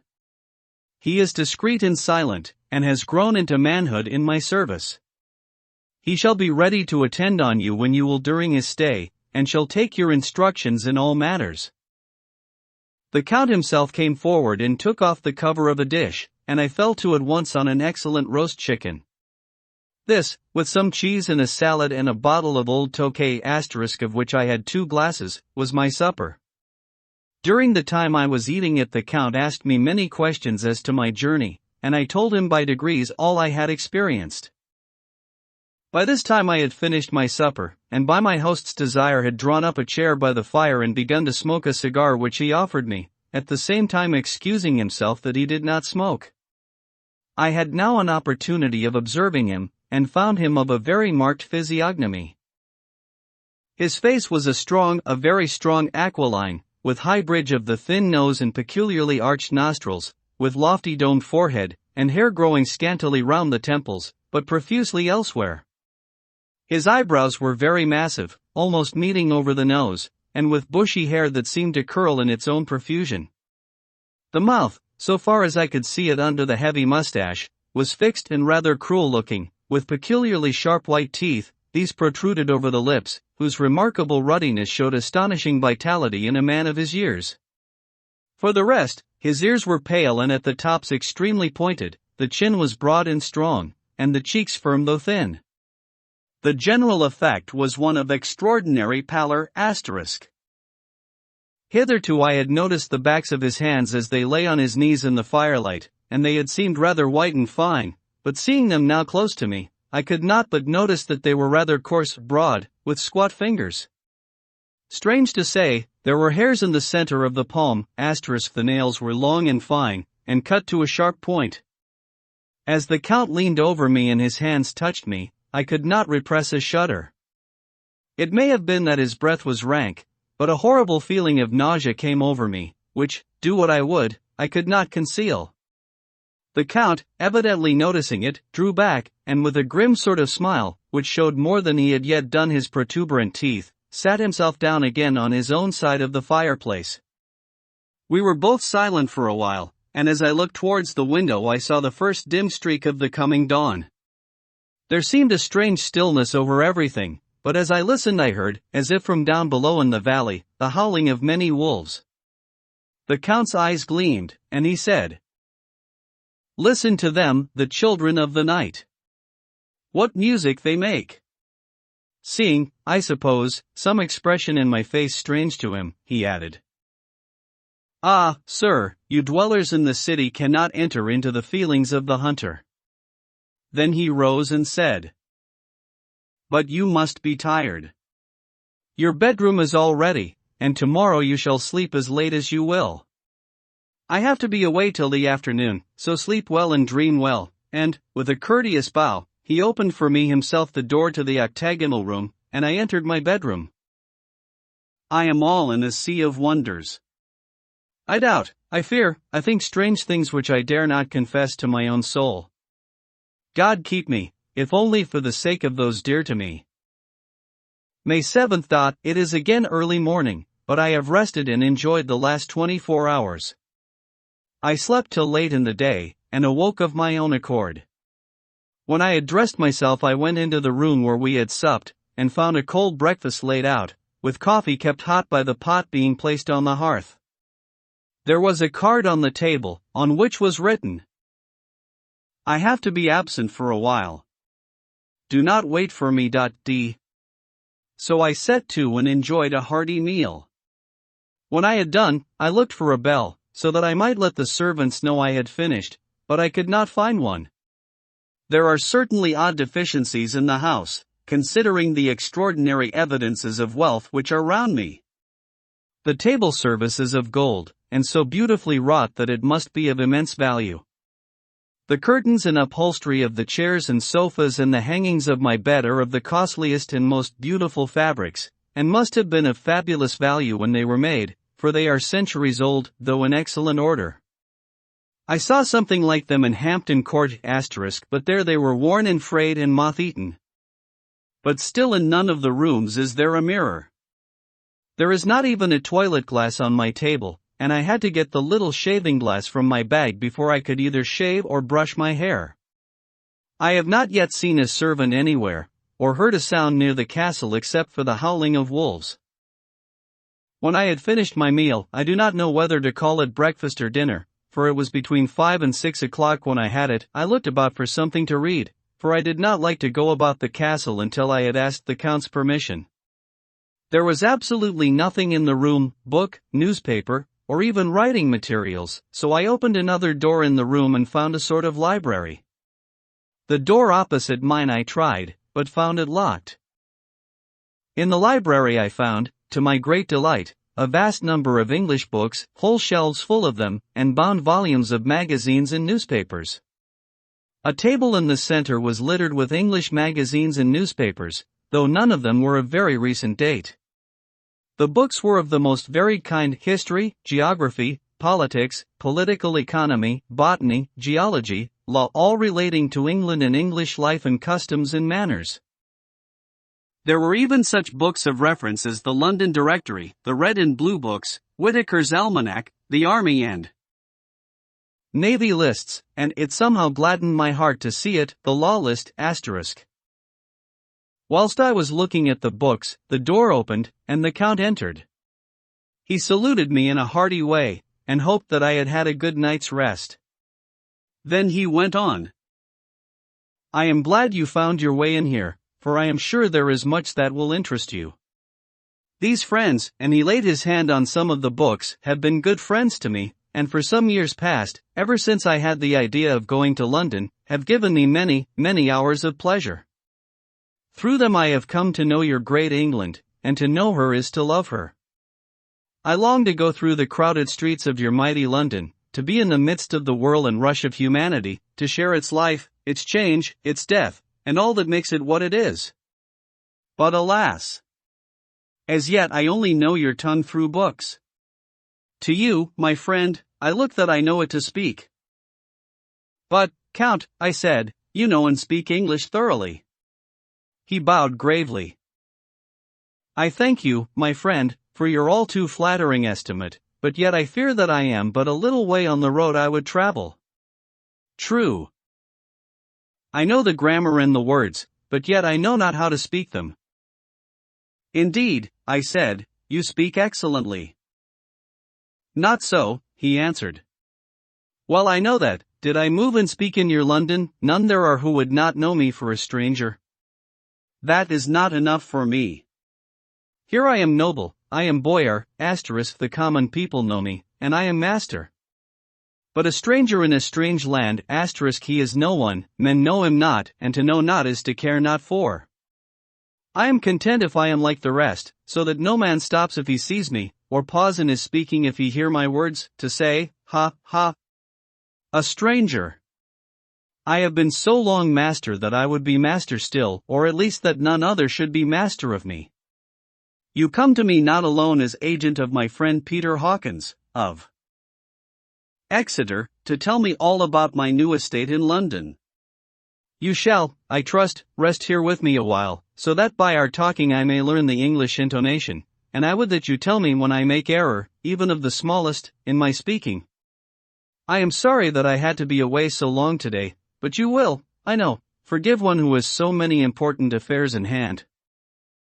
Of course I said all I could about being willing, and asked if I might come into that room when I chose. He answered, yes, certainly, and added, you may go anywhere you wish in the castle, except where the doors are locked, where of course you will not wish to go. There is reason that all things are as they are, and did you see with my eyes and know with my knowledge, you would perhaps better understand. I said I was sure of this, and then he went on. We are in Transylvania, and Transylvania is not England. Our ways are not your ways, and there shall be to you many strange things.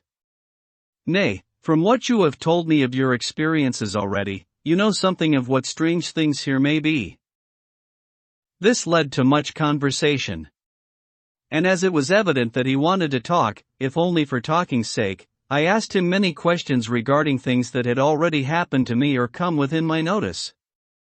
Sometimes he sheered off the subject, or turned the conversation by pretending not to understand, but generally he answered all I asked most frankly. Then as time went on, and I had got somewhat bolder, I asked him of some of the strange things of the preceding night, as, for instance, why the coachman went to the places where we had seen the blue flames. Was it indeed true that they showed where gold was hidden?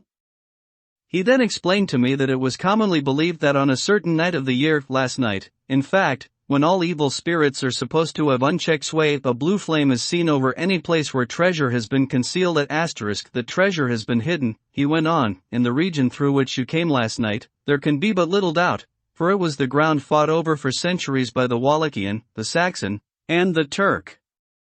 Why, there is hardly a foot of soil in all this region that has not been enriched by the blood of men, patriots or invaders.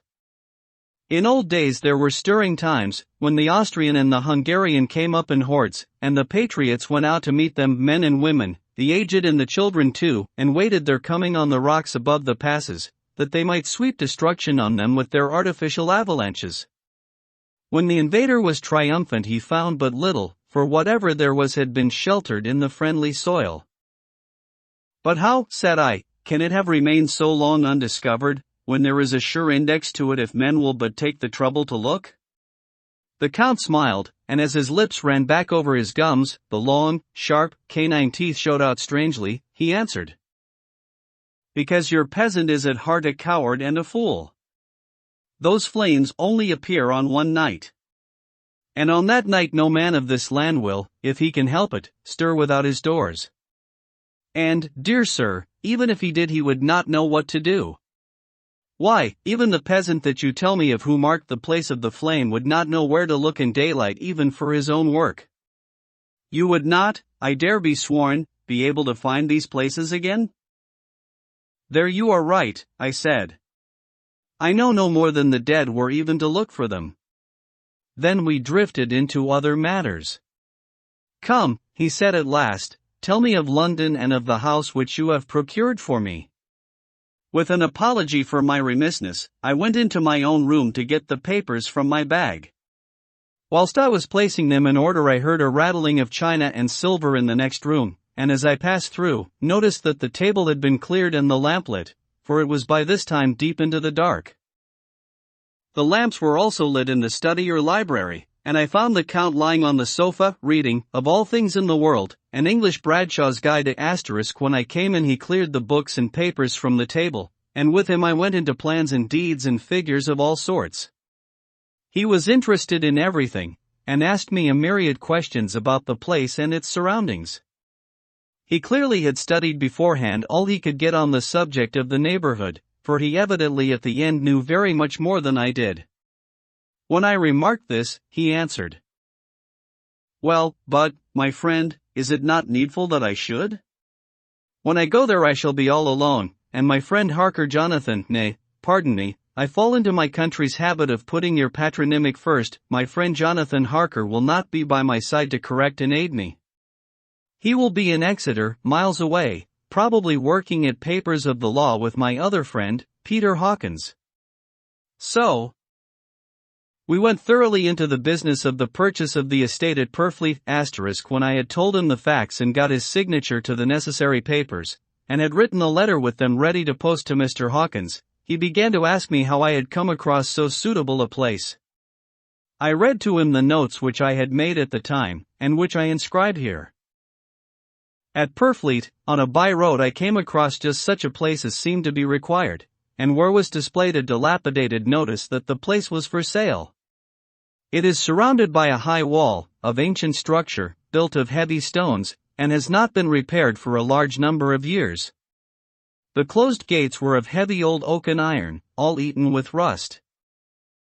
The estate is called Carfax *, no doubt a corruption of the old Cotter face, as the house is foresighted, agreeing with the cardinal points of the compass. It contains in all some 20 acres, quite surrounded by the solid stone wall above mentioned. There are many trees on it, which make it in places gloomy, and there is a deep, dark-looking pond or small lake, evidently fed by some springs, as the water is clear and flows away in a fair-sized stream. The house is very large and of all periods back, I should say, to medieval times, for one part is of stone immensely thick, with only a few windows high up and heavily barred with iron. It looks like part of a keep, and is close to an old chapel or church. I could not enter it, as I had not the key of the door leading to it from the house, but I have taken with my Kodak * views of it from various points. The house has been added to, but in a very straggling way, and I can only guess at the amount of ground it covers, which must be very great. There are but few houses close at hand, one being a very large house only recently added to and formed into a private lunatic asylum. It is not, however, visible from the grounds. When I had finished, he said, "I am glad that it is old and big. I myself am of an old family, and to live in a new house would kill me. A house cannot be made habitable in a day, and, after all, how few days go to make up a century. I rejoice that there is a chapel of old times. We Transylvanian nobles love not to think that our bones may be amongst the common dead. I seek not gaiety nor mirth, not the bright voluptuousness of much sunshine and sparkling waters which please the young and gay. I am no longer young. And my heart, through weary years of mourning over the dead, is not attuned to mirth. Moreover, the walls of my castle are broken, the shadows are many, and the wind breathes cold through the broken battlements and casements. I love the shade and the shadow, and would be alone with my thoughts when I may." Somehow his words and his looks did not seem to accord, or else it was that his cast of face made his smile look malignant and saturnine. Presently, with an excuse, he left me, asking me to put all my papers together. He was some little time away, and I began to look at some of the books around me. One was an atlas, which I found open naturally at England, as if that map had been much used. On looking at it I found in certain places little rings marked, and on examining these I noticed that one was near London on the east side, manifestly where his new estate was situated, the other two were Exeter, and Whitby on the Yorkshire coast. It was the better part of an hour when the Count returned. "Aha," he said, "still at your books? Good.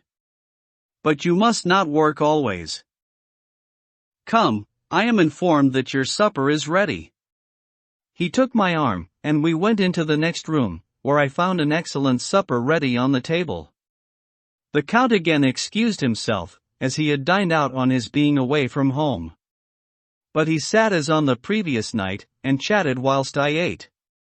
After supper I smoked, as on the last evening, and the Count stayed with me, chatting and asking questions on every conceivable subject, hour after hour. I felt that it was getting very late indeed, but I did not say anything, for I felt under obligation to meet my host's wishes in every way. I was not sleepy, as the long sleep yesterday had fortified me, but I could not help experiencing the chill which comes over one at the coming of dawn, which is like, in its way, the turn of the tide.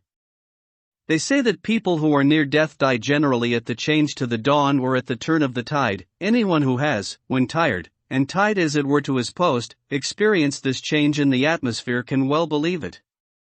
All at once we heard the crow of a cock coming up with preternatural shrillness through the clear morning air. Count Dracula, jumping to his feet, said, "Why, there is the morning again. How remiss I am to let you stay up so long. You must make your conversation regarding my dear new country of England less interesting, so that I may not forget how time flies by us," and, with a courtly bow, he left me. I went into my own room and drew the curtains, but there was little to notice. My window opened into the courtyard, all I could see was the warm grey quickening sky. So I pulled the curtains again, and have written of this day. May 8th, I began to fear as I wrote in this book that I was getting too diffuse, but now I am glad that I went into detail from the first, for there is something so strange about this place and all in it that I cannot but feel uneasy. I wish I were safe out of it, or that I had never come. It may be that this strange night existence is telling on me, but would that that were all. If there were anyone to talk to I could bear it, but there is no one.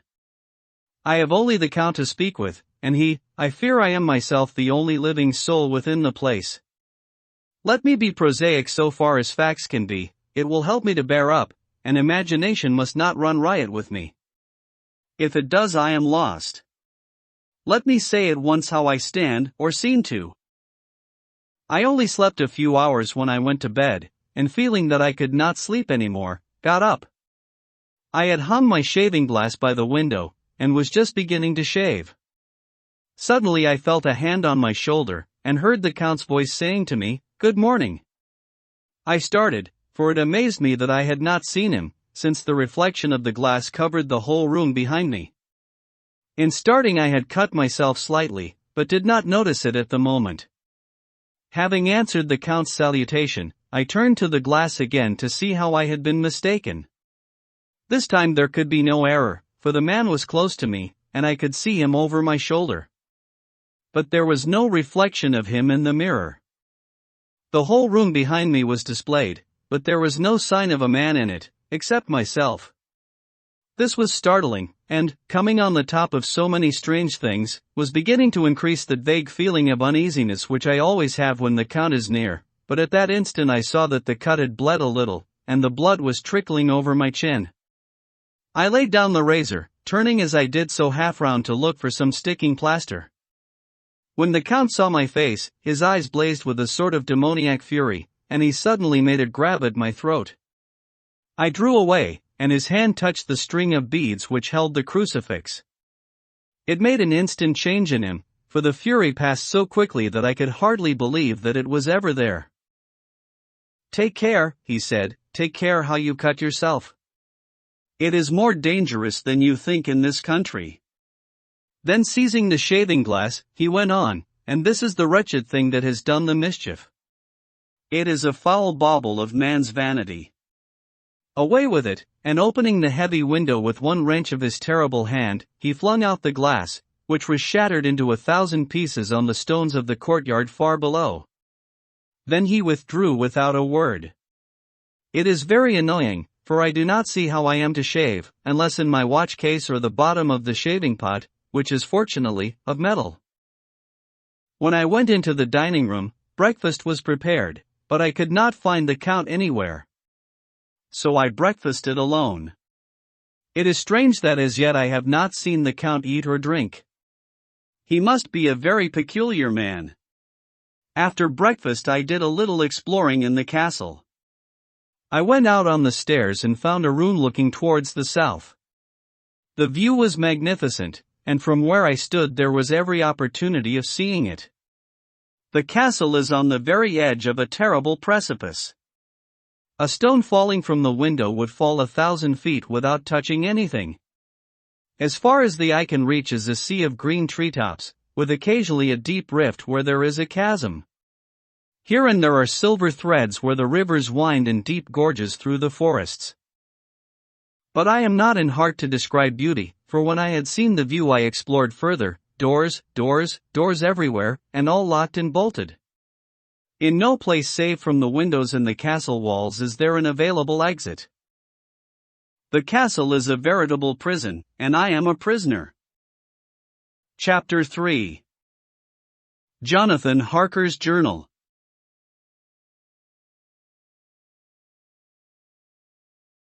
When I found that I was a prisoner, a sort of wild feeling came over me. I rushed up and down the stairs, trying every door and peering out of every window I could find, but after a little the conviction of my helplessness overpowered all other things. When I look back after a few hours I think I must have been mad for the time, for I behaved much as a rat does in a trap. When, however, the conviction had come to me that I was helpless, I sat down quietly as I have ever done anything in my life, and began to think over what was best to be done. I am thinking still, and as yet have come to no definite conclusion. Of one thing only am I certain, that it is no use making my ideas known to the Count. He knows well that I am imprisoned, and as he has done it himself, and has doubtless his own motives for it, he would only deceive me if I trusted him fully with the facts. So far as I can see, my only plan will be to keep my knowledge and my fears to myself, and my eyes open. I know, either being deceived, like a baby, by my own fears, or else I am in desperate straits, and if the latter be so, I need, and shall need, all my brains to get through. I had hardly come to this conclusion when I heard the great door below shut, and knew that the Count had returned. He did not come at once into the library, so I went cautiously to my own room and found him making the bed. This was odd, but only confirmed what I had all along thought, that there were no servants in the house. When later I saw him through the chink of the hinges of the door laying the table in the dining room, I was assured of it, for if he does himself all these menial OCs, surely it is proof that there is no one else to do them. This gave me a fright, for if there is no one else in the castle, it must have been the Count himself who was the driver of the coach that brought me here. This is a terrible thought, for if so, what does it mean that he could control the wolves, as he did, by only holding up his hand in silence? How was it that all the people at Bistritz and on the coach had some terrible fear for me? What meant the giving of the crucifix, of the garlic, of the wild rose, of the mountain ash, *, bless that good woman who hung the crucifix round my neck? For it is a comfort and a strength to me whenever I touch it. It is odd that a thing which I have been taught to regard with disfavor and as idolatrous should in a time of loneliness and trouble be of help. Is it that there is something in the essence of the thing itself, or that it is a medium, a tangible help, in conveying memories of sympathy and comfort? Sometime, if it may be, I must examine this matter and try to make up my mind about it. In the meantime I must find out all I can about Count Dracula, as it may help me to understand. Tonight he may talk of himself, if I turn the conversation that way. I must be very careful, however, not to awake his suspicion. Midnight. I have had a long talk with the Count. I asked him a few questions on Transylvanian history, and he warmed up to the subject wonderfully. In his speaking of things and people, and especially of battles, he spoke as if he had been present at them all. This he afterwards explained by saying that to a boy are the pride of his house and name is his own pride, that their glory is his glory, that their fate is his fate. Whenever he spoke of his house he always said we, and spoke almost in the plural, like a king speaking. I wish I could put down all he said exactly as he said it, for to me it was most fascinating. It seemed to have in it a whole history of the country. He grew excited as he spoke, and walked about the room pulling his great white mustache and grasping anything on which he laid his hands as though he would crush it by main strength.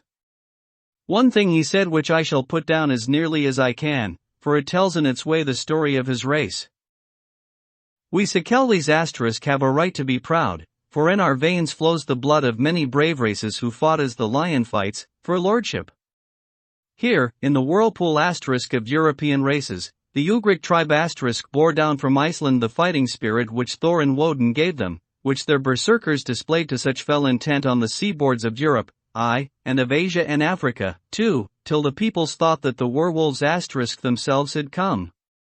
Here, too, when they came, they found the Huns, whose warlike fury had swept the earth like a living flame, till the dying peoples held that in their veins ran the blood of those old witches, who, expelled from Scythia had mated with the devils in the desert. Fools, fools! What devil or what witch was ever so great as Attila, whose blood is in these veins? He held up his arms.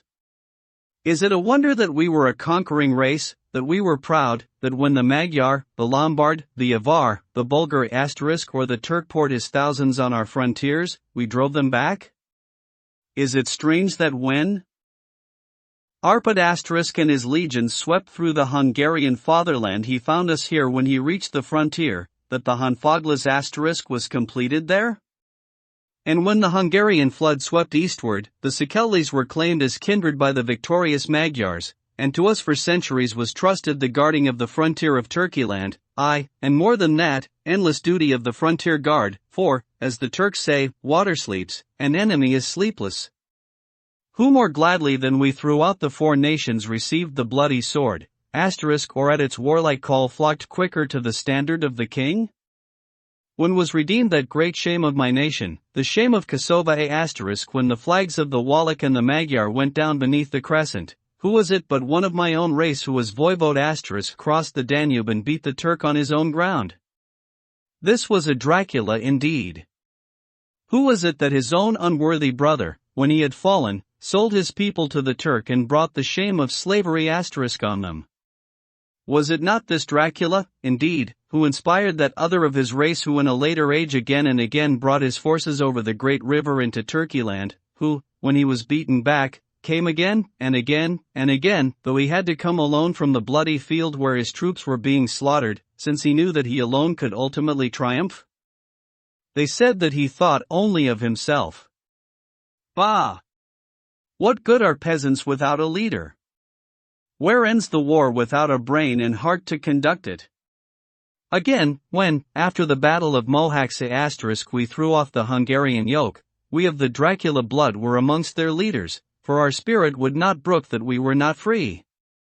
Ah, young sir, the Skellies and the Dracula as their heart's blood, their brains, and their swords, can boast a record that mushroom growths like the Habsburgs and the Romanovs can never reach. The warlike days are over.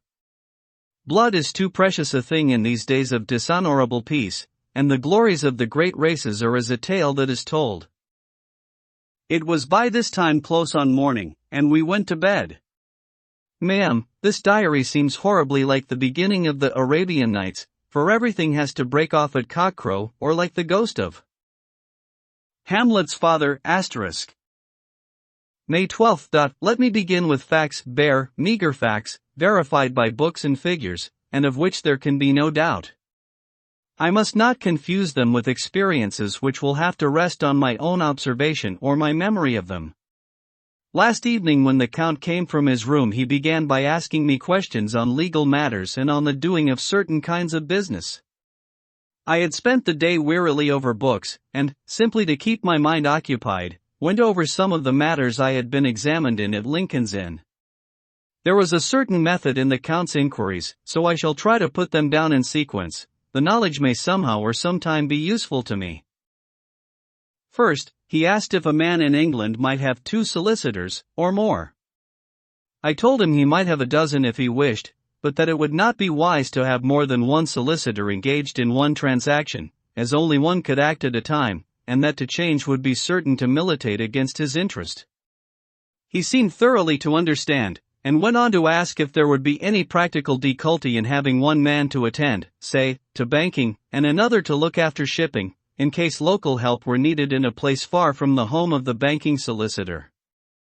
I asked him to explain more fully, so that I might not by any chance mislead him, so he said, "I shall illustrate. Your friend and mine, Mr. Peter Hawkins, from under the shadow of your beautiful cathedral at Exeter, which is far from London, buys for me through your good self my place at London. Good. Now here let me say frankly, lest you should think it strange that I have sought the services of one so far off from London instead of someone resident there, that my motive was that no local interest might be served save my wish only, and as one of London resident might, perhaps, have some purpose of himself or friend to serve, I went thus afield to seek my agent, whose labors should be only to my interest. Now, suppose I, who have much of affairs, wish to ship goods, say, to Newcastle, or Durham, or Harwich, or Dover, might it not be that it could with more ease be done by consigning to one in these ports? I answered that certainly it would be most easy, but that we solicitors had a system of agency one for the other, so that local work could be done locally on instruction from any solicitor, so that the client, simply placing himself in the hands of one man, could have his wishes carried out by him without further trouble. But, said he, I could be at liberty to direct myself. Is it not so?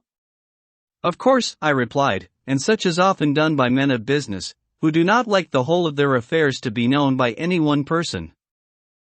Good, he said, and then went on to ask about the means of making consignments and the forms to be gone through, and of all sorts of difficulties which might arise, but by forethought could be guarded against. I explained all these things to him to the best of my ability, and he certainly left me under the impression that he would have made a wonderful solicitor, for there was nothing that he did not think of or foresee. For a man who was never in the country, and who did not evidently do much in the way of business, his knowledge and acumen were wonderful. When he had satisfied himself on these points of which he had spoken, and I had verified all as well as I could by the books available, he suddenly stood up and said, "Have you written since your first letter to our friend Mr. Peter Hawkins, or to any other?" It was with some bitterness in my heart that I answered that I had not, that as yet I had not seen any opportunity of sending letters to anybody. "Then write now, my young friend," he said, laying a heavy hand on my shoulder, "write to our friend and to any other, and say, if it will please you, that you shall stay with me until a month from now." "Do you wish me to stay so long?" I asked, for my heart grew cold at the thought. "I desire it much, nay, I will take no refusal. When your master, employer, what you will, engaged that someone should come on his behalf, it was understood that my needs only were to be consulted. I have not stinted. Is it not so? What could I do but bow acceptance? It was Mr. Hawkins's interest, not mine, and I had to think of him, not myself, and besides, while Count Dracula was speaking, there was that in his eyes and in his bearing which made me remember that I was a prisoner, and that if I wished it I could have no choice. The Count saw his victory in my bow, and his mastery in the trouble of my face, for he began at once to use them, but in his own smooth, resistless way. "I pray you, my good young friend, that you will not discourse of things other than business in your letters. It will doubtless please your friends to know that you are well, and that you look forward to getting home to them. Is it not so?" As he spoke he handed me 3 sheets of notepaper and 3 envelopes. They were all of the thinnest foreign post, and looking at them, then at him, and noticing his quiet smile, with the sharp, canine teeth lying over the red underlip, I understood as well as if he had spoken that I should be careful what I wrote, for he would be able to read it. So I determined to write only formal notes now, but to write fully to Mr. Hawkins in secret, and also to Mina, for to her I could write in shorthand, which would puzzle the Count if he did see it. When I had written my 2 letters I sat quiet, reading a book whilst the Count wrote several notes, referring as he wrote them to some books on his table. Then he took up my 2 and placed them with his own, and put by his writing materials, after which, the instant the door had closed behind him, I leaned over and looked at the letters, which were face down on the table. I felt no compunction in doing so, for under the circumstances I felt that I should protect myself in every way I could. One of the letters was directed to Samuel F. at Billington, number 7. The Crescent, Whitby, another to Herlutner, Varna, *, the third was to Coutts and Company, London, and the fourth to Heron Klopstock and Billruth, bankers, Budapest. The second and fourth were unsealed. I was just about to look at them when I saw the door handle move. I sank back in my seat, having just had time to replace the letters as they had been and to resume my book before the Count, holding still another letter in his hand, entered the room. He took up the letters on the table and stamped them carefully, and then, turning to me, said, "I trust you will forgive me, but I have much work to do in private this evening. You will, I hope, find all things as you wish." At the door he turned, and after a moment's pause said, "Let me advise you, my dear young friend, nay, let me warn you with all seriousness, that should you leave these rooms you will not by any chance go to sleep in any other part of the castle. It is old, and has many memories, and there are bad dreams for those who sleep unwisely. Be warned. Should sleep now or ever overcome you, or be like to do, then haste to your own chamber or to these rooms, for your rest will then be safe. But if you be not careful in this respect, then," he finished his speech in a gruesome way, for he motioned with his hands as if he were washing them. "I quite understand. My only doubt was as to whether any dream could be more terrible than the unnatural, horrible net of gloom and mystery which seemed closing round me." Later. I endorse the last words written, but this time there is no doubt in question. I shall not fear to sleep in any place where he is not. I have placed the crucifix over the head of my bed. I imagine that my rest is thus freer from dreams, and there it shall remain. When he left me, I went to my room. After a little while, not hearing any sound, I came out and went up the stone stair to where I could look out towards the south. There was some sense of freedom in the vast expanse, inaccessible though it was to me, as compared with the narrow darkness of the courtyard. Looking out on this, I felt that I was indeed in prison, and I seemed to want a breath of fresh air, though it were of the night. I am beginning to feel this nocturnal existence tell on me. It is destroying my nerve. I start at my own shadow, and am full of all sorts of horrible imaginings. God knows that there is ground for any terrible fear in this accursed place. I looked out over the beautiful expanse, bathed in soft yellow moonlight till it was almost as light as day. In the soft light the distant hills became melted, and the shadows in the valleys and gorges of velvety blackness.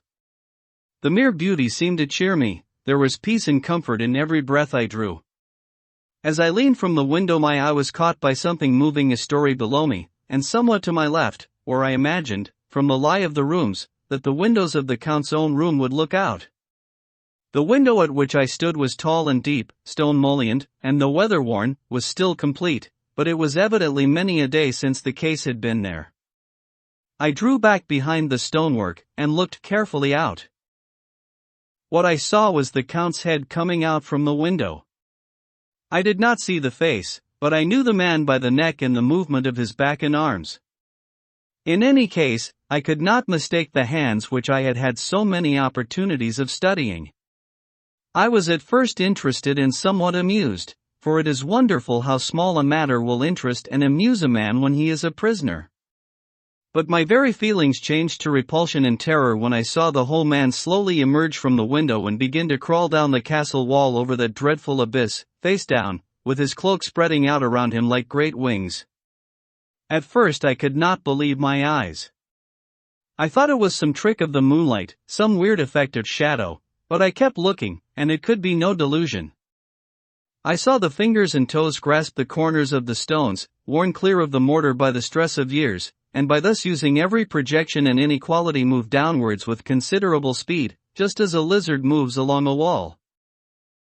What manner of man is this, or what manner of creature is it in the semblance of man? I feel the dread of this horrible place overpowering me. I am in fear, in awful fear, and there is no escape for me. I am encompassed about with terrors that I dare not think of. May 19th. Once more have I seen the Count go out in his lizard fashion. He moved downwards in a sidelong way, some 100 feet down, and a good deal to the left. He vanished into some hole or window. When his head had disappeared, I leaned out to try and see more, but without avail. The distance was too great to allow a proper angle of sight. I knew he had left the castle now, and thought to use the opportunity to explore more than I had dared to do as yet. I went back to the room, and taking a lamp, tried all the doors. They were all locked as I had expected, and the locks were comparatively new, but I went down the stone stairs to the hall where I had entered originally. I found I could pull back the bolts easily enough and unhook the great chains, but the door was locked, and the key was gone. That key must be in the Count's room. I must watch should his door be unlocked, so that I may get it and escape.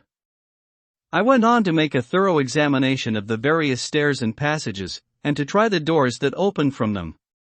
1 or 2 small rooms near the hall were open, but there was nothing to see in them except old furniture, dusty with age and moth-eaten. At last, however, I found one door at the top of a stairway which, though it seemed to be locked, gave a little under pressure. I tried it harder, and found it was not really locked, but that the resistance came from the fact that the hinges had fallen somewhat, and the heavy door rested on the floor. Here was an opportunity which I might not have again, so I exerted myself, and with many efforts forced it back so that I could enter. I was now in a wing of the castle further to the right than the rooms I knew and a story lower down. From the windows I could see that the suite of rooms lay along to the south of the castle, the windows of the end room looking out both west and south. On the latter side, as well as to the former, there was a great precipice. The castle was built on the corner of a great rock, so that on 3 sides it was quite impregnable, and great windows were placed here where sling, or bow, or culverin could not reach, and consequently light and comfort, impossible to a position which had to be guarded, were secured.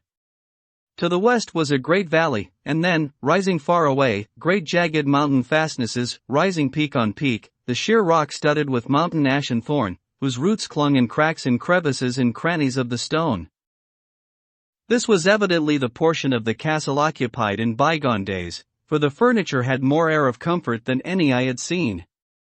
The windows were curtainless, and the yellow moonlight, flooding in through the diamond panes, enabled one to see even colors, whilst it softened the wealth of dust which lay over all and disguised in some measure the ravages of time and the moth.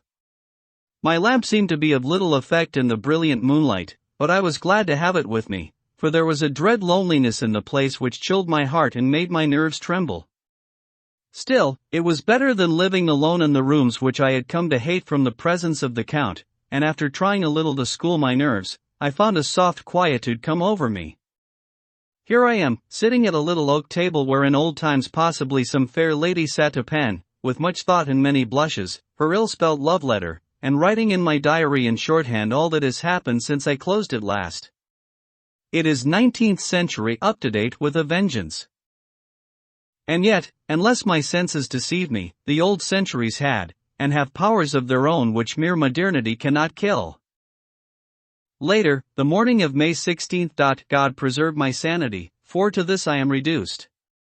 Safety and the assurance of safety are things of the past. Whilst I live on here there is but one thing to hope for, that I may not go mad, if, indeed, I be not mad already. If I be sane, then surely it is maddening to think that of all the foul things that lurk in this hateful place the Count is the least dreadful to me, that to him alone I can look for safety, even though this be only whilst I can serve his purpose. Great God! Merciful God! Let me be calm, for out of that way lies madness indeed. I begin to get new lights on certain things which have puzzled me. Up to now I never quite knew what Shakespeare meant when he made Hamlet say, "My tablets. Quick, my tablets. 'Tis meet that I put it down," etc. For now, feeling as though my own brain was unhinged or as if the shock had come which must end in its undoing, I turned to my diary for repose. The habit of entering accurately must help to soothe me. The Count's mysterious warning frightened me at the time. It frightens me more now when I think of it, for in future he has a fearful hold upon me. I shall fear to doubt what he may say. When I had written in my diary and had fortunately replaced the book and pen in my pocket, I felt sleepy. The Count's warning came into my mind, but I took a pleasure in disobeying it. The sense of sleep was upon me, and with it the obstinacy which sleep brings as outrider. The soft moonlight soothed, and the wide expanse without gave a sense of freedom which refreshed me. I determined not to return tonight to the gloom-haunted rooms, but to sleep here, where of old ladies had sat and sung and lived sweet lives whilst their gentle breasts were sad for their menfolk away in the midst of remorseless wars. I drew a great couch out of its place near the corner, so that, as I lay, I could look at the lovely view to east and south, and unthinking of and uncaring for the dust, composed myself for sleep. I suppose I must have fallen asleep, I hope so, but I fear, for all that followed was startlingly real, so real that now, sitting here in the broad, full sunlight of the morning, I cannot in the least believe that it was all sleep. I was not alone. The room was the same, unchanged in any way since I came into it. I could see along the floor, in the brilliant moonlight, my own footsteps marked where I had disturbed the long accumulation of dust. In the moonlight opposite me were 3 young women, ladies by their dress and manner. I thought at the time that I must be dreaming when I saw them, for, though the moonlight was behind them, they threw no shadow on the floor. They came close to me and looked at me for some time and then whispered together. 2 were dark, and had high aquiline noses, like the Count's, and great dark, piercing eyes, that seemed to be almost red when contrasted with the pale yellow moon. The other was fair as can be, with great, wavy masses of golden hair and eyes like pale sapphires. I seemed somehow to know her face, and to know it in connection with some dreamy fear, but I could not recollect at the moment how or where. All 3 had brilliant white teeth, that shone like pearls against the ruby of their voluptuous lips. There was something about them that made me uneasy, some longing and at the same time some deadly fear. I felt in my heart a wicked, burning desire that they would kiss me with those red lips. It is not good to note this down, lest some day it should meet Mina's eyes and cause her pain, but it is the truth. They whispered together, and then they all 3 laughed, such a silvery, musical laugh, but as hard as though the sound never could have come through the softness of human lips. It was like the intolerable, tingling sweetness of water glasses asterisk when played on by a cunning hand. The fair girl shook her head coquettishly, and the other 2 urged her on. One said, "Go on. You are first, and we shall follow, yours is the right to begin." The other added, "He is young and strong, there are kisses for us all." I lay quiet, looking out under my eyelashes in an agony of delightful anticipation. The fair girl advanced and bent over me till I could feel the movement of her breath upon me. Sweet it was in one sense, honey-sweet, and sent the same tingling through the nerves as her voice, but with a bitter underlying the sweet, a bitter offensiveness, as one smells in blood. I was afraid to raise my eyelids, but looked out and saw perfectly under the lashes. The fair girl went on her knees and bent over me, fairly gloating. There was a deliberate voluptuousness which was both thrilling and repulsive, and as she arched her neck she actually licked her lips like an animal, till I could see in the moonlight the moisture shining on the scarlet lips and on the red tongue as it lapped the white sharp teeth. Lower and lower went her head as the lips went below the range of my mouth and chin and seemed about to fasten on my throat. Then she paused, and I could hear the churning sound of her tongue as it licked her teeth and lips, and could feel the hot breath on my neck. Then the skin of my throat began to tingle as one's flesh does when the hand that is to tickle it approaches nearer and nearer. I could feel the soft, shivering touch of the lips on the supersensitive skin of my throat, and the hard dents of 2 sharp teeth, just touching and pausing there. I closed my eyes in a languorous ecstasy and waited with beating heart. But at that instant another sensation swept through me as quick as lightning.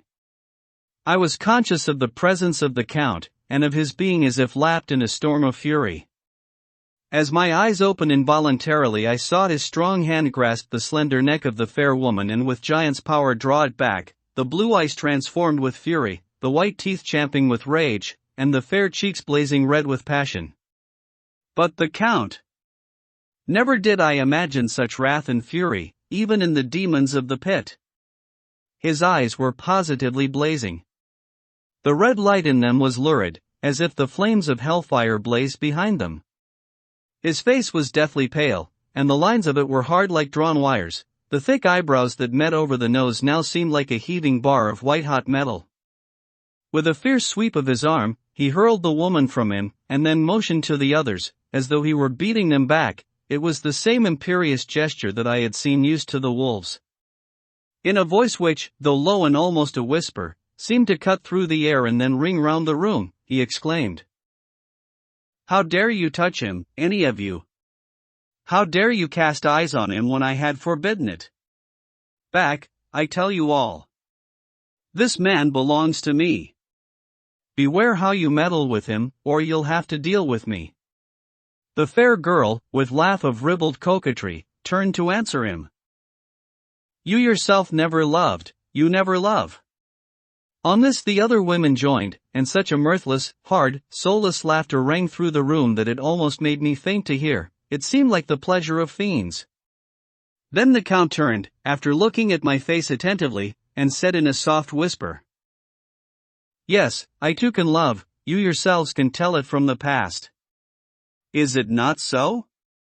Well, now I promise you that when I am done with him, you shall kiss him at your will. Now go. Go. I must awaken him, for there is work to be done." "Are we to have nothing tonight?" said one of them, with a low laugh, as she pointed to the bag which he had thrown upon the floor, and which moved as though there were some living thing within it. For answer he nodded his head. One of the women jumped forward and opened it. If my ears did not deceive me, there was a gasp and a low wail, as of a half-smothered child. The women closed round, whilst I was aghast with horror, but as I looked they disappeared, and with them the dreadful bag. There was no door near them, and they could not have passed me without my noticing.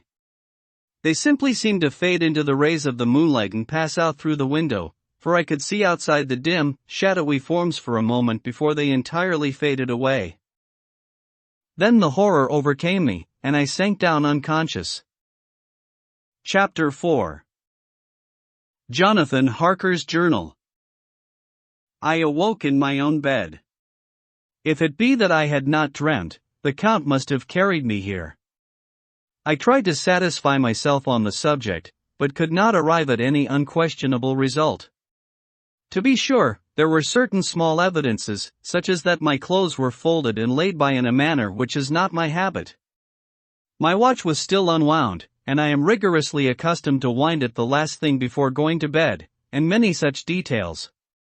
But these things are no proof, for they may have been evidences that my mind was not as usual, and, from some cause or another, I had certainly been much upset. I must watch for proof. Of one thing I am glad: if it was the Count that carried me here and undressed me, he must have been hurried in his task, for my pockets are intact. I am sure this diary would have been a mystery to him which he would not have brooked. He would have taken or destroyed it. As I look round this room, although it has been to me so full of fear, it is now a sort of sanctuary, for nothing can be more dreadful than those awful women, who were waiting to suck my blood. May 18th. I have been down to look at that room again in daylight, for I must know the truth. When I got to the doorway at the top of the stairs, I found it closed. It had been so forcibly driven against the jamb that part of the woodwork was splintered. I could see that the bolt of the lock had not been shot, but the door is fastened from the inside. I fear it was no dream, and must act on this surmise. May 19th. I am surely in the toils. Last night the Count asked me in the suavest tones to write 3 letters, one saying that my work here was nearly done and that I should start for home within a few days, another that I was starting on the next morning from the time of the letter, and the third that I had left the castle and arrived at Bistritz. I would fain have rebelled, but felt that in the present state of things it would be madness to quarrel openly with the Count whilst I am so absolutely in his power, and to refuse would be to excite his suspicion and to arouse his anger. He knows that I know too much, and that I must not live, lest I be dangerous to him. My only chance is to prolong my opportunities. Something may occur which will give me a chance to escape. I saw in his eyes something of that gathering wrath which was manifest when he hurled that fair woman from him. He explained to me that posts were few and uncertain, and that my writing now would ensure ease of mind to my friends, and he assured me with so much impressiveness that he would countermand the later letters, which would be held over at Bistritz until due time in case chance would admit of my prolonging my stay, that to oppose him would have been to create new suspicion. I therefore pretended to fall in with his views, and asked him what dates I should put on the letters. He calculated a minute, and then said, "The first should be June 12th, the second June 19th, and the third June 29th. I know now the span of my life. God help me. May 28th, there is a chance of escape, or at any rate of being able to send word home. A band of scanny asterisk have come to the castle, and are encamped in the courtyard. These scanny are gypsies, I have notes of them in my book. They are peculiar to this part of the world, though allied to the ordinary gypsies all the world over. There are thousands of them in Hungary and Transylvania who are almost outside all law. They attach themselves as a rule to some great noble or boyar, and call themselves by his name. They are fearless and without religion, save superstition, and they talk only their own varieties of the Romany tongue. I shall write some letters home, and shall try to get them to have them posted. I have already spoken to them through my window to begin an acquaintanceship. They took their hats off and made obeisance in many signs, which, however, I could not understand any more than I could their spoken language. I have written the letters. Mina's is in shorthand, and I simply ask Mr. Hawkins to communicate with her. To her I have explained my situation, but without the horrors which I may only surmise. It would shock and frighten her to death were I to expose my heart to her. Should the letters not carry, then the Count shall not yet know my secret or the extent of my knowledge. I have given the letters, I threw them through the bars of my window with a gold piece, and made what signs I could to have them posted. The man who took them pressed them to his heart and bowed, and then put them in his cap.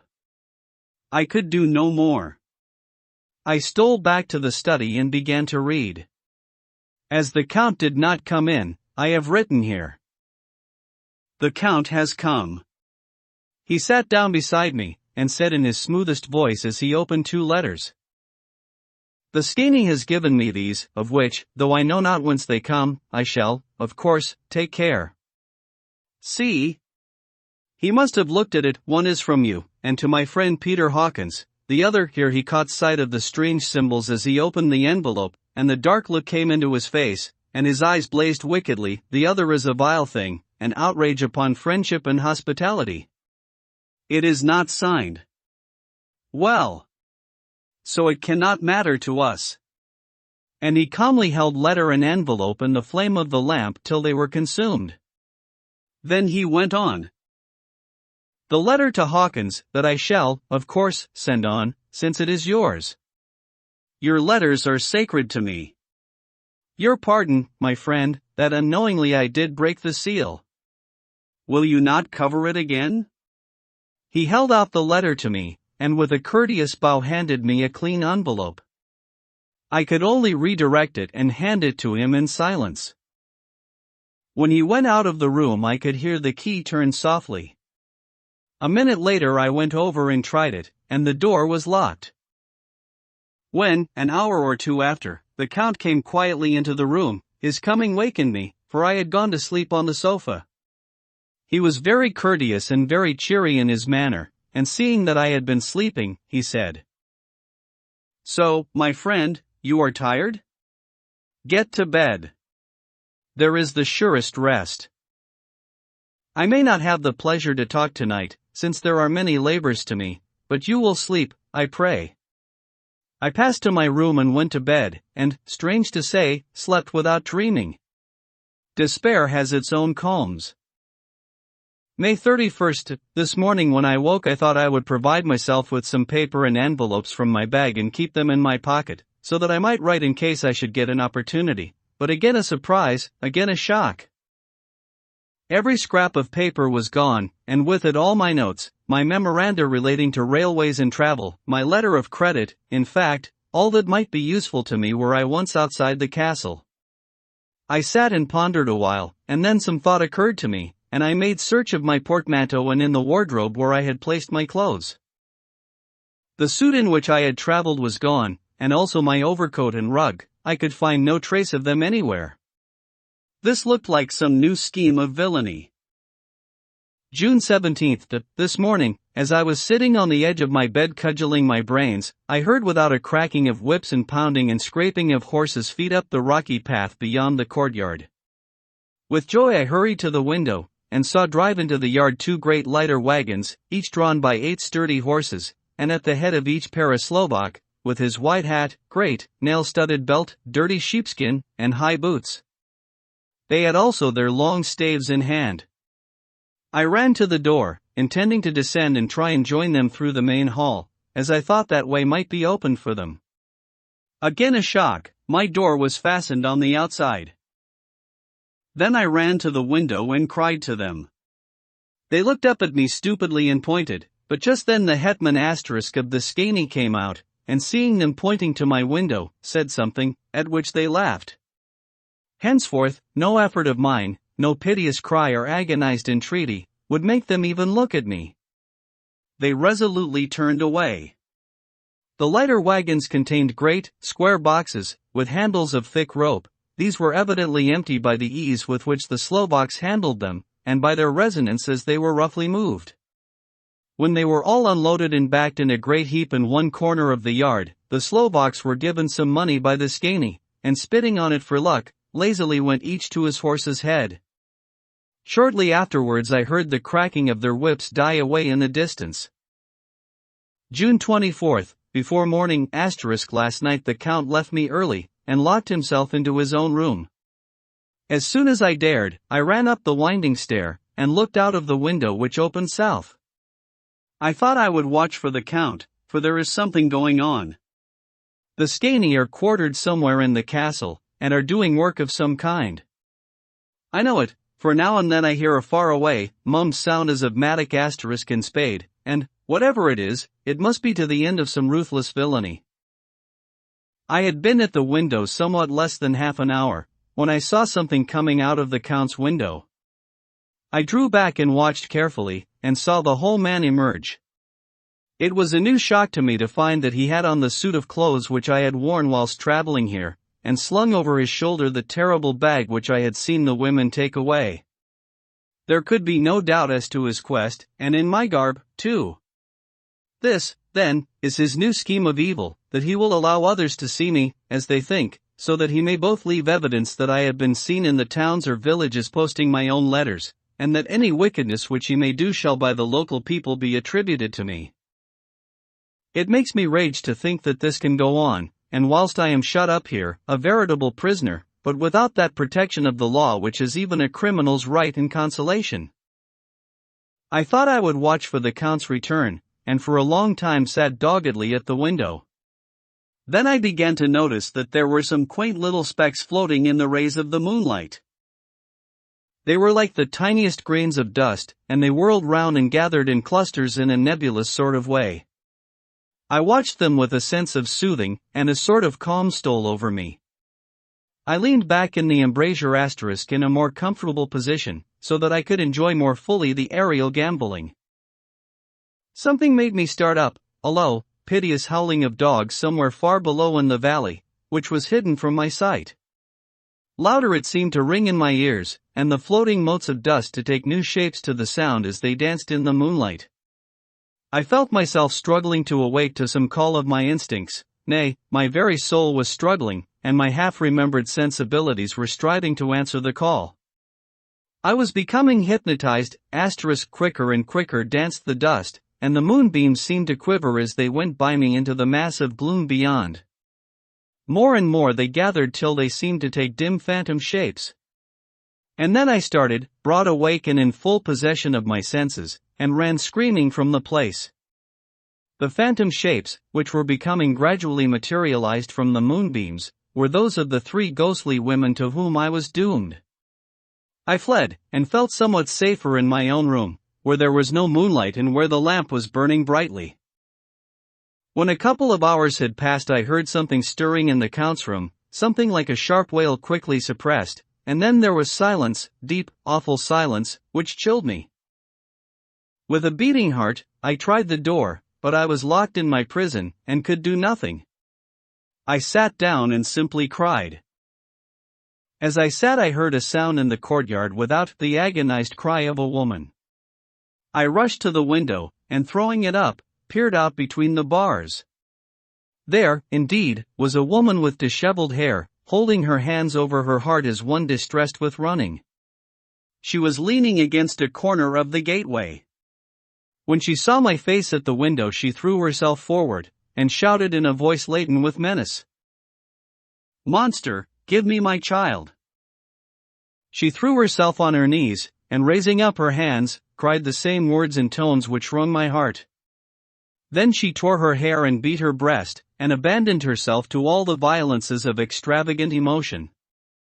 Finally, she threw herself forward, and, though I could not see her, I could hear the beating of her naked hands against the door. Somewhere high overhead, probably on the tower, I heard the voice of the Count calling in his harsh, metallic whisper. His call seemed to be answered from far and wide by the howling of wolves. Before many minutes had passed, a pack of them poured, like a pent-up dam when liberated, through the wide entrance into the courtyard. There was no cry from the woman, and the howling of the wolves was but short. Before long they streamed away singly, licking their lips. I could not pity her, for I knew now what had become of her child, and she was better dead. What shall I do? What can I do? How can I escape from this dreadful thrall of night and gloom and fear? June 25th, morning. No man knows till he has suffered from the night how sweet and how dear to his heart and eye the morning can be. When the sun grew so high this morning that it struck the top of the great gateway opposite my window, the high spot which it touched seemed to me as if the dove from the ark had lighted there. My fear fell from me as if it had been a vaporous garment which dissolved in the warmth. I must take action of some sort while the courage of the day is upon me. Last night one of my post-dated letters went to post, the first of that fatal series which is to blot out the very traces of my existence from the earth. Let me not think of it. Action. It has always been at night time that I have been molested or threatened, or in some way in danger or in fear. I have not yet seen the Count in the daylight. Can it be that he sleeps when others wake, that he may be awake whilst they sleep? If I could only get into his room. But there is no possible way. The door is always locked, no way for me. Yes, there is a way, if one dares to take it. Where his body has gone, why may not another body go? I have seen him myself crawl from his window, why should not I imitate him, and go in by his window? The chances are desperate, but my need is more desperate still. I shall risk it. At the worst it can only be death. And a man's death is not a calf's, and the dread hereafter may still be open to me. God help me in my task. Goodbye, Mina, if I fail. Goodbye, my faithful friend and second father. Goodbye, all, and last of all, Mina. Same day, later. I have made the effort, and, God helping me, have come safely back to this room. I must put down every detail in order. I went whilst my courage was fresh straight to the window on the south side, and at once got outside on the narrow ledge of stone which runs round the building on this side. The stones were big and roughly cut, and the mortar had by process of time been washed away between them. I took off my boots, and ventured out on the desperate way. I looked down once, so as to make sure that sudden glimpse of the awful depth would not overcome me, but after that kept my eyes away from it. I knew pretty well the direction and distance of the Count's window, and made for it as well as I could, having regard to the opportunities available. I did not feel dizzy, I suppose I was too excited, and the time seemed ridiculously short till I found myself standing on the windowsill and trying to raise up the sash. I was filled with agitation, however, when I bent down and slid feet foremost in through the window. Then I looked round for the Count, but, with surprise and gladness, made a discovery. The room was empty. It was barely furnished with odd things, which seemed to have never been used. The furniture was something the same style as that in the south rooms, and was covered with dust. I looked for the key, but it was not in the lock, and I could not find it anywhere. The only thing I found was a great heap of gold in one corner, gold of all kinds, Roman, and British, and Austrian, and Hungarian, and Greek and Turkish money, covered with a film of dust, as though it had lain long in the ground. None of it that I noticed was less than 300 years old. There were also chains and ornaments, some jeweled, but all of them old and stained. At one corner of the room was a heavy door. I tried it, for, since I could not find the key of the room or the key of the outer door, which was the main object of my search, I must make further examination, or all my efforts would be in vain. It was open, and led through a stone passage to a circular stairway, which went steeply down. I descended, minding carefully where I went, for the stairs were dark, being only lit by loopholes in the heavy masonry. At the bottom there was a dark, tunnel-like passage, through which came a deathly, sickly odor, the odor of old earth newly turned. As I went through the passage the smell grew closer and heavier. At last I pulled open a heavy door which stood ajar, and found myself in an old, ruined chapel, which had evidently been used as a graveyard. The roof was broken, and in two places were steps leading to vaults, but the ground had recently been dug over, and the earth placed in great wooden boxes, manifestly those which had been brought by the Slovaks. There was nobody about, and I made search for any further outlet, but there was none. Then I went over every inch of the ground, so as not to lose a chance. I went down even into the vaults, where the dim light struggled, although to do so was dread to my very soul. Into two of these I went, but saw nothing except fragments of old coins and piles of dust. In the third, however, I made a discovery. There, in one of the great boxes, of which there were 50 in all, on a pile of newly dug earth, lay the Count.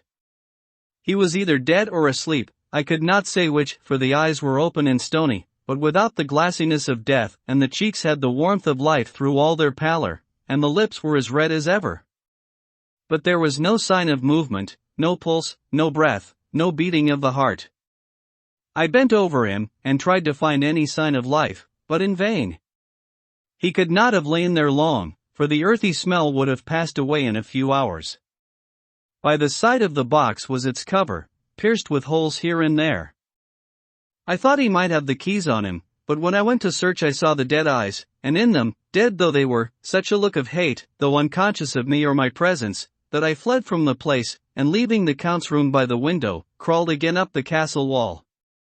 Regaining my own chamber, I threw myself panting upon the bed and tried to think. June 29th. Today is the date of my last letter, and the Count has taken steps to prove that it was genuine, for again I saw him leave the castle by the same window, and in my clothes. As he went down the wall, lizard fashion, I wished I had a gun or some lethal weapon, that I might destroy him, but I fear that no weapon wrought alone by man's hand would have any effect on him. I dared not wait to see him return, for I feared to see those weird sisters. I came back to the library, and read there till I fell asleep. I was awakened by the Count, who looked at me as grimly as a man can look as he said, "Tomorrow, my friend, we must part. You return to your beautiful England, I to some work which may have such an end that we may never meet. Your letter home has been dispatched, tomorrow I shall not be here, but all shall be ready for your journey. In the morning come the Skani, who have some labors of their own here, and also come some Slovaks. When they have gone, my carriage shall come for you, and shall bear you to the Borgo Pass to meet the diligence from Bukovina to Bistritz. But I am in hopes that I shall see more of you at Castle Dracula." I suspected him, and determined to test his sincerity. Sincerity! It seems like a profanation of the word to write it in connection with such a monster, so I asked him point-blank, "Why may I not go tonight?" "Because, dear sir, my coachman and horses are away on a mission." "But I would walk with pleasure. I want to get away at once." He smiled, such a soft, smooth, diabolical smile that I knew there was some trick behind his smoothness. He said, "And your baggage?" "I do not care about it. I can send for it some other time." The Count stood up, and said, with a sweet courtesy which made me rub my eyes, it seemed so real. "You English have a saying which is close to my heart, for its spirit is that which rules our boyars: welcome the coming, speed the parting guest. Come with me, my dear young friend. Not an hour shall you wait in my house against your will, though sad am I at your going, and that you so suddenly desire it. Come." With a stately gravity, he, with the lamp, preceded me down the stairs and along the hall. Suddenly he stopped. Hark! Close at hand came the howling of many wolves. It was almost as if the sound sprang up at the raising of his hand, just as the music of a great orchestra seems to leap under the baton of the conductor. After a pause of a moment, he proceeded in his stately way to the door, drew back the ponderous bolts, unhooked the heavy chains, and began to draw it open. To my intense astonishment, I saw that it was unlocked. Suspiciously I looked all round, but could see no key of any kind. As the door began to open, the howling of the wolves without grew louder and angrier. Their red jaws, with champing teeth, and their blunt-clawed feet as they leaped, came in through the opening door. I knew that to struggle at the moment against the Count was useless. With such allies as these at his command, I could do nothing. But still the door continued slowly to open, and only the Count's body stood in the gap. Suddenly it struck me that this might be the moment and the means of my doom. I was to be given to the wolves, and at my own instigation. There was a diabolical wickedness in the idea great enough for the Count, and as a last chance I cried out, "Shut the door, I shall wait till morning," and covered my face with my hands to hide my tears of bitter disappointment. With one sweep of his powerful arm, the Count threw the door shut, and the great bolts clanged and echoed through the hall as they shot back into their places.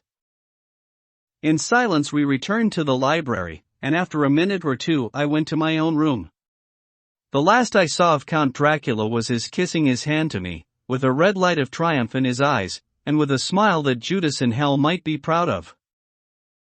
When I was in my room and about to lie down, I thought I heard a whispering at my door. I went to it softly and listened. Unless my ears deceived me, I heard the voice of the Count. "Back, back, to your own place. Your time is not yet come. Wait. Have patience. Tomorrow night is yours." There was a low, sweet ripple of laughter, and in a rage I threw open the door, and saw without the three terrible women licking their lips. As I appeared they all joined in a horrible laugh, and ran away. I came back to my room and threw myself on my knees. Is it then so near the end? Tomorrow. Tomorrow. Lord, help me, and those to whom I am dear. June 30th, morning. These may be the last words I ever write in this diary. I slept till just before the dawn, and when I woke threw myself on my knees, for I determined that if death came he should find me ready. At last I felt that subtle change in the air and knew that the morning had come. Then came the welcome cockcrow, and I felt that I was safe. With a glad heart, I opened my door and ran down the hall. I had seen that the door was unlocked and now escape was before me.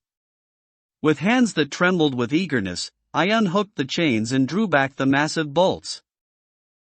But the door would not move. Despair seized me. I pulled and pulled at the door, and shook it till, massive as it was, it rattled in its casement. I could see the bolt shot. It had been locked after I left the Count. Then a wild desire took me to obtain that key at any risk, and I determined then and there to scale the wall again and gain the Count's room. He might kill me, but death now seemed the happier choice of evils. Without a pause I rushed up to the east window and scrambled down the wall, as before, into the Count's room. It was empty, but that was as I expected. I could not see a key anywhere, but the heap of gold remained. I went through the door in the corner and down the winding stair and along the dark passage to the old chapel. I knew now well enough where to find the monster I sought. The great box was in the same place, close against the wall, but the lid was laid on it, not fastened down, but with the nails ready in their places to be hammered home. I knew I must search the body for the key, so I raised the lid and laid it back against the wall, and then I saw something which filled my very soul with horror.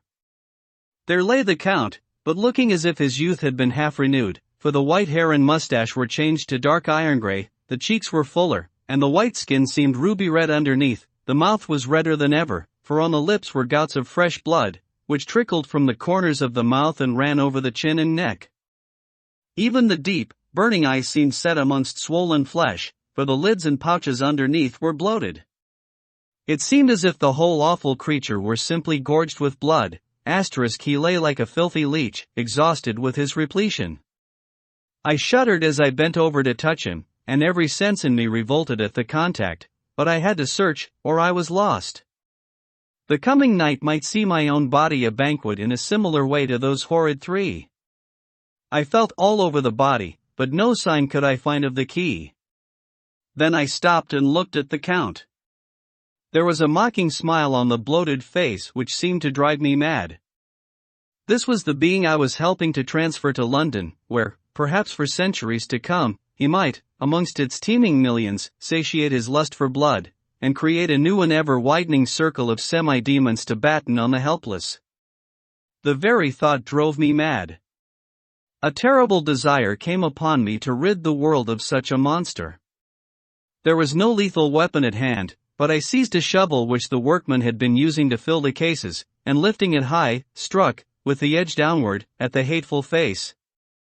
But as I did so the head turned, and the eyes fell full upon me, with all their blaze of basilisk horror. The sight seemed to paralyze me, and the shovel turned in my hand and glanced from the face, nearly making a deep gash above the forehead. The shovel fell from my hand across the box, and as I pulled it away the flange of the blade caught the edge of the lid, which fell over again, and hid the horrid thing from my sight. The last glimpse I had was of the bloated face, blood-stained and fixed with a grin of malice which would have held its own in the nethermost hell. I thought and thought what should be my next move, but my brain seemed on fire, and I waited with a despairing feeling growing over me. As I waited I heard in the distance a gypsy song sung by merry voices coming closer, and through their song the rolling of heavy wheels and the cracking of whips. The Skaney and the Slovaks of whom the Count had spoken were coming. With a last look round and at the box which contained the vile body, I ran from the place and gained the Count's room, determined to rush out at the moment the door should be opened. With strained ears I listened, and heard downstairs the grinding of the key in the great lock and the falling back of the heavy door. There must have been some other means of entry, or someone had a key for one of the locked doors. Then there came the sound of many feet tramping and dying away in some passage which sent up a clanging echo. I turned to run down again towards the vault, where I might find the new entrance, but at that moment there seemed to come a violent puff of wind, and the door to the winding stair blew to with a shock that set the dust from the lintels flying. When I ran to push it open, I found that it was hopelessly fast. I was again a prisoner, and the net of doom was closing round me more closely. As I write there is in the passage below a sound of many tramping feet and the crash of weights being set down heavily, doubtless the boxes, with their freight of earth. There is a sound of hammering, it is the box being nailed down. Now I can hear the heavy feet tramping again along the hall, with many other idle feet coming behind them. The door is shut, and the chains rattle, there is a grinding of the key in the lock, I can hear the key withdrawn, then another door opens and shuts, I hear the creaking of lock and bolt. Hark! In the courtyard and down the rocky way the roll of heavy wheels, the crack of whips, and the chorus of the Skaney as they pass into the distance. I am alone in the castle with those awful women. Faugh!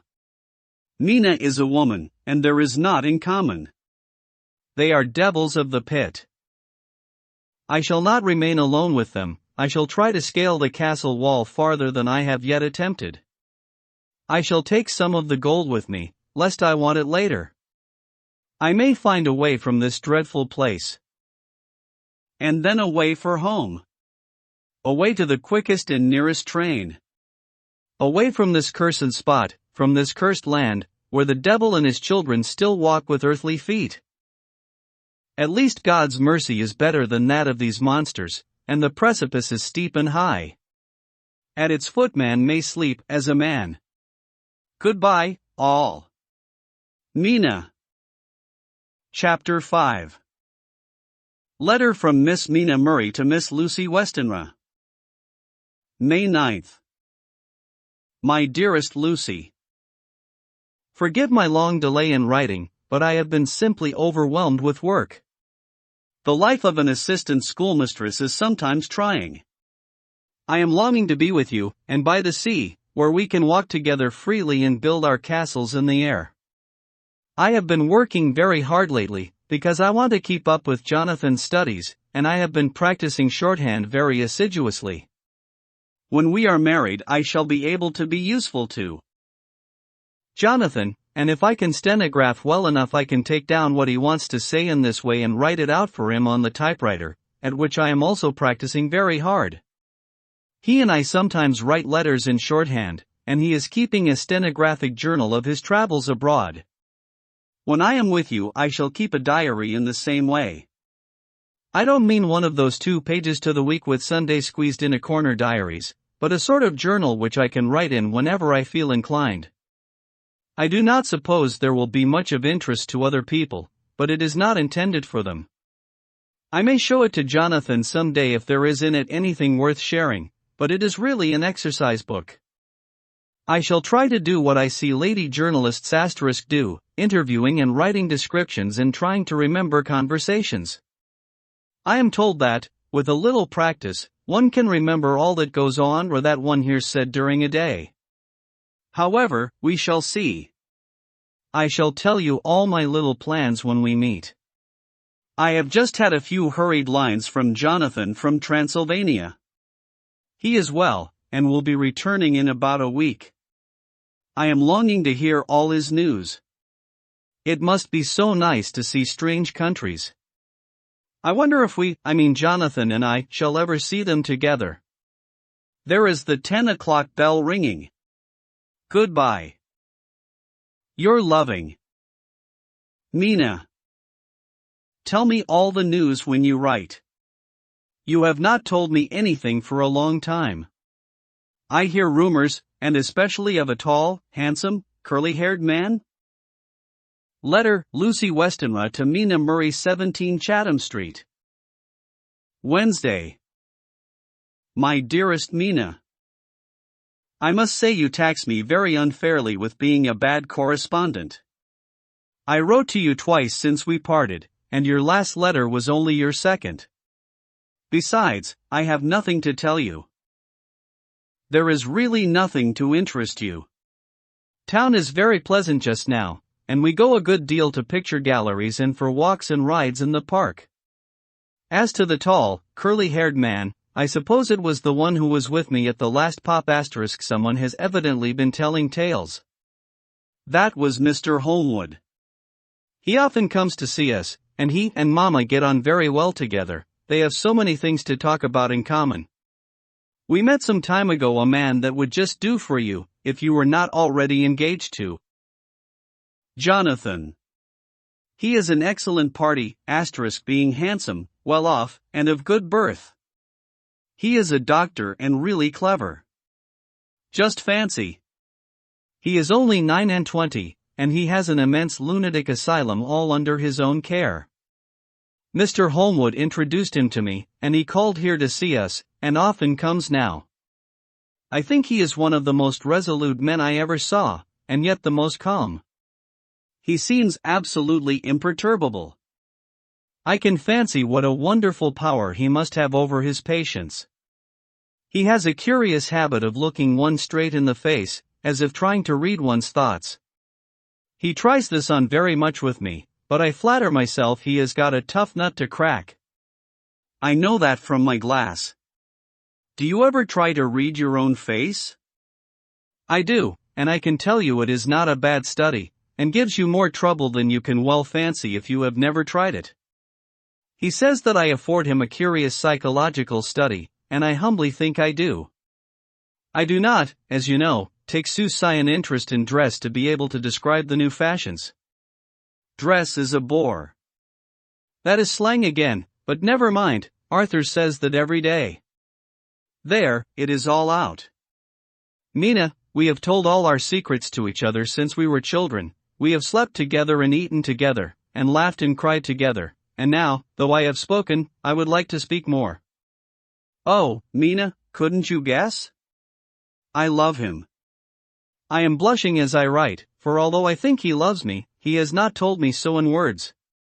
But, oh, Mina, I love him, I love him, I love him. There, that does me good. I wish I were with you, dear, sitting by the fire undressing, as we used to sit, and I would try to tell you what I feel. I do not know how I am writing this even to you. I am afraid to stop, or I should tear up the letter, and I don't want to stop, for I do so want to tell you all. Let me hear from you at once, and tell me all that you think about it. Mina, I must stop. Good night. Bless me in your prayers, and, Mina, pray for my happiness. Lucy. P.S. I need not tell you this is a secret. Good night again. L. Letter, Lucy Westenra to Mina Murray. 24 May. My dearest Mina. Thanks, and thanks, and thanks again for your sweet letter. It was so nice to be able to tell you and to have your sympathy. My dear, it never rains but it pours. How true the old proverbs are. Here am I, who will be 20 in September, and yet I never had a proposal till today, not a real proposal, and today I have had 3. Just fancy. 3 proposals in one day. Isn't it awful? I feel sorry, really and truly sorry, for 2 of the poor fellows. Oh, Mina, I am so happy that I don't know what to do with myself. And 3 proposals. But, for goodness sake, don't tell any of the girls, or they would be getting all sorts of extravagant ideas and imagining themselves injured and slighted if in their very first day at home they did not get 6 at least. Some girls are so vain.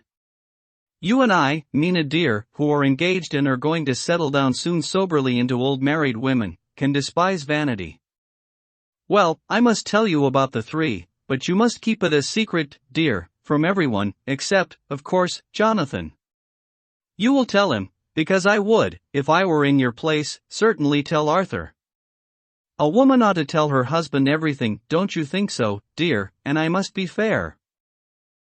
Men like women, certainly their wives, to be quite as fair as they are, and women, I am afraid, are not always quite as fair as they should be.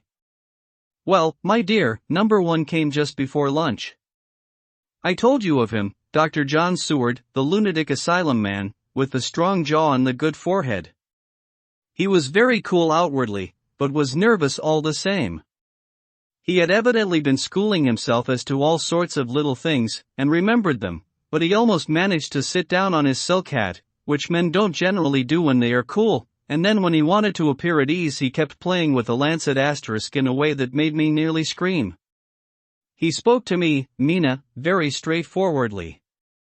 He told me how dear I was to him, though he had known me so little, and what his life would be with me to help and cheer him.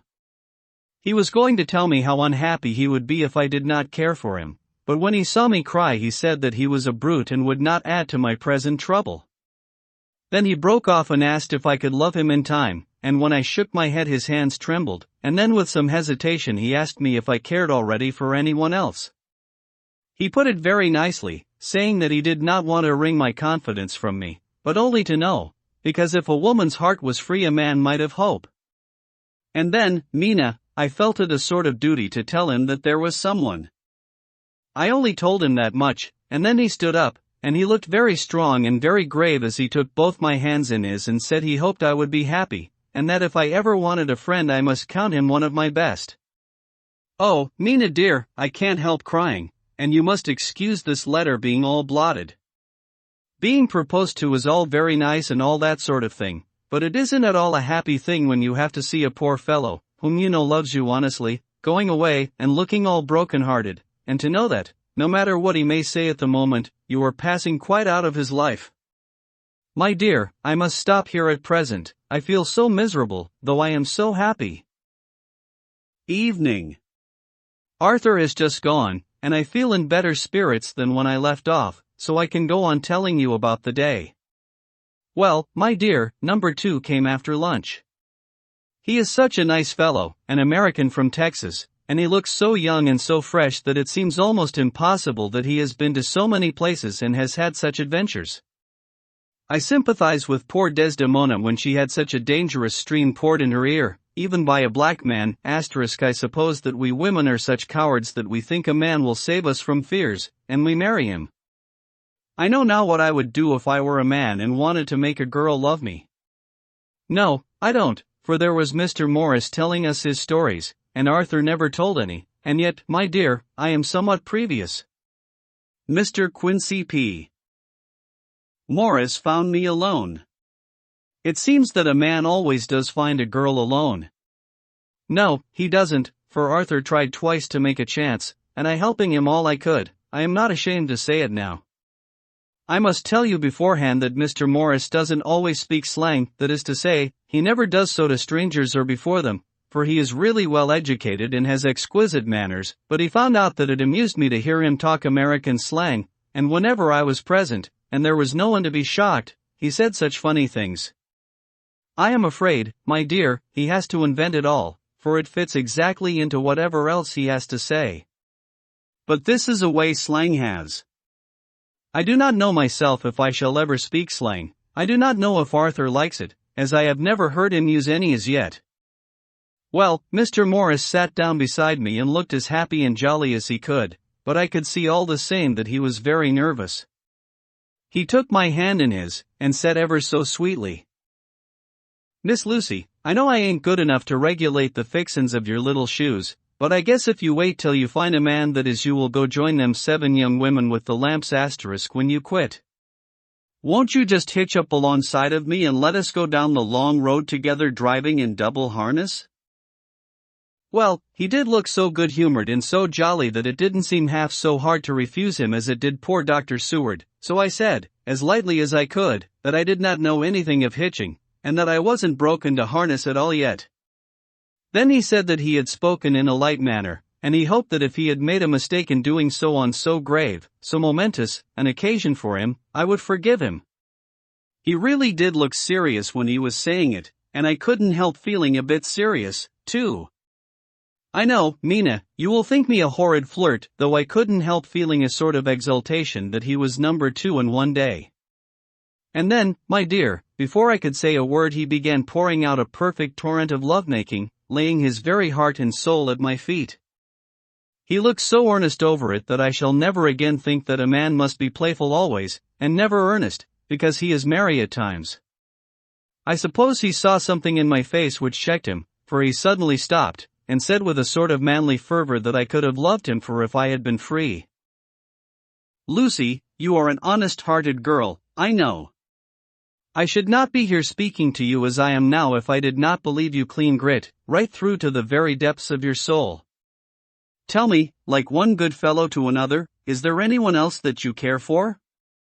And if there is, I'll never trouble you a hair's breadth again, but will be, if you will let me, a very faithful friend." My dear Mina, why are men so noble when we women are so little worthy of them? Here was I almost making fun of this great-hearted, true gentleman. I burst into tears. I am afraid, my dear, you will think this is a very sloppy letter in more ways than one, and I really felt very badly. Why can't they let a girl marry 3 men, or as many as want her, and save all this trouble? But this is heresy, and I must not say it. I am glad to say that, though I was crying, I was able to look into Mr. Morris's brave eyes, and I told him out straight. Yes, there is someone I love, though he has not told me yet that he even loves me. I was right to speak to him so frankly, for quite a light came into his face, and he put out both his hands and took mine. I think I put them into his, and said in a hearty way, That's my brave girl. It's better worth being late for a chance of winning you than being in time for any other girl in the world. Don't cry, my dear. If it's for me, I'm a hard nut to crack, and I take it standing up.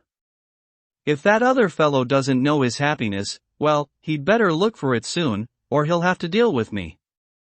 Little girl, your honesty and pluck have made me a friend, and that's rarer than a lover. It's more unselfish anyhow. My dear, I'm going to have a pretty lonely walk between this and Kingdom Come. Won't you give me one kiss? It'll be something to keep off the darkness now and then.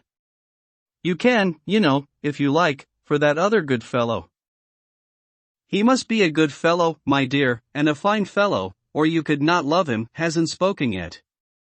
That quite won me, Nina, for it was brave and sweet of him, and noble, too, to a rival, wasn't it? And he's so sad, so I leant over and kissed him.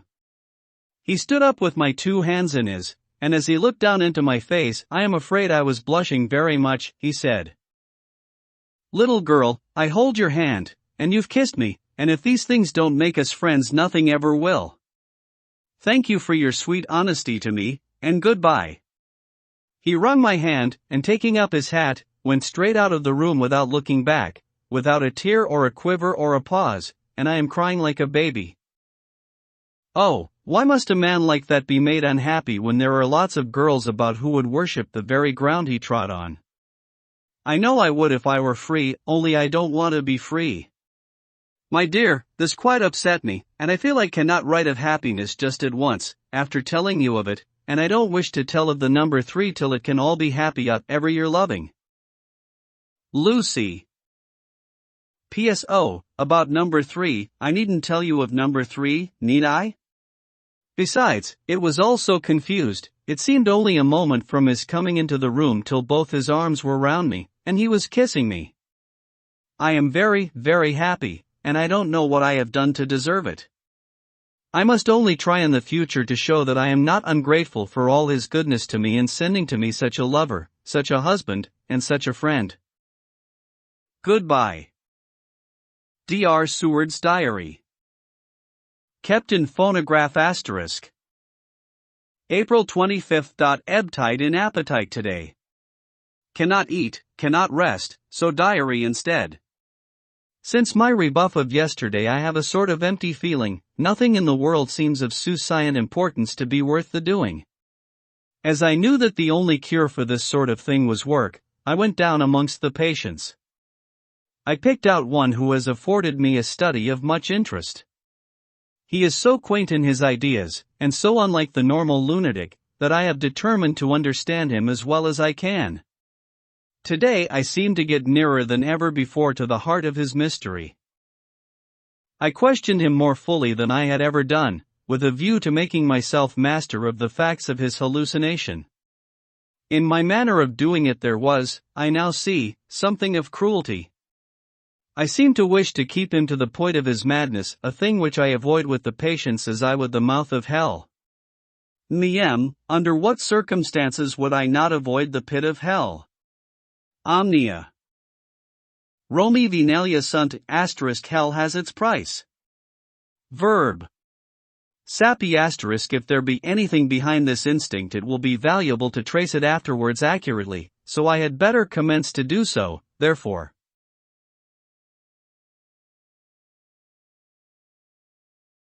R.A.M. Renfield, I taught *59 sanguine temperament, great physical strength, morbidly excitable, periods of gloom ending in some fixed idea which I cannot make out.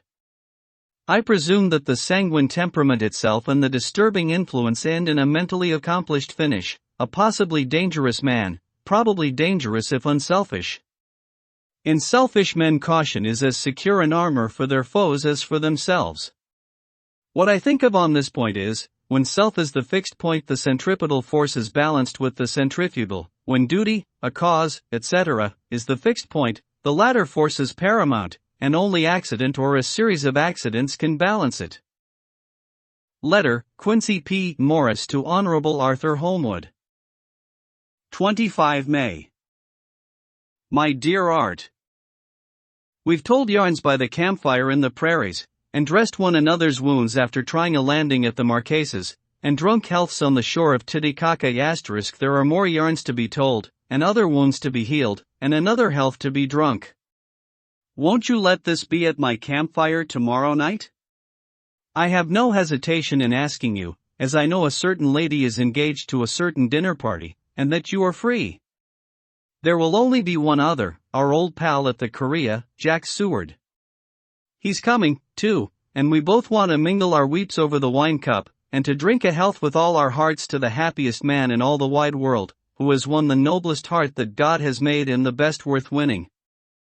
We promise you a hearty welcome, and a loving greeting, and a health as true as your own right hand. We shall both swear to leave you at home if you drink too deep to a certain pair of eyes. Come. Yours, as ever and always, Quincy P. Morris. Telegram from Arthur Holmwood to Quincy P. Morris, 26 May. Count me in every time. I bear messages which will make both your ears tingle. Art. Chapter 6. Mina Murray's Journal.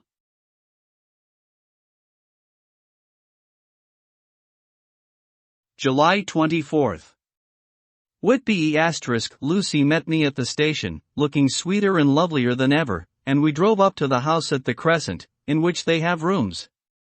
This is a lovely place. The little river, the Esk, runs through a deep valley, which broadens out as it comes near the harbor. A great viaduct runs across, with high piers, through which the view seems, somehow, farther away than it really is. The valley is beautifully green, and it is so steep that when you are on the high land on either side you look right across it, unless you are near enough to see down.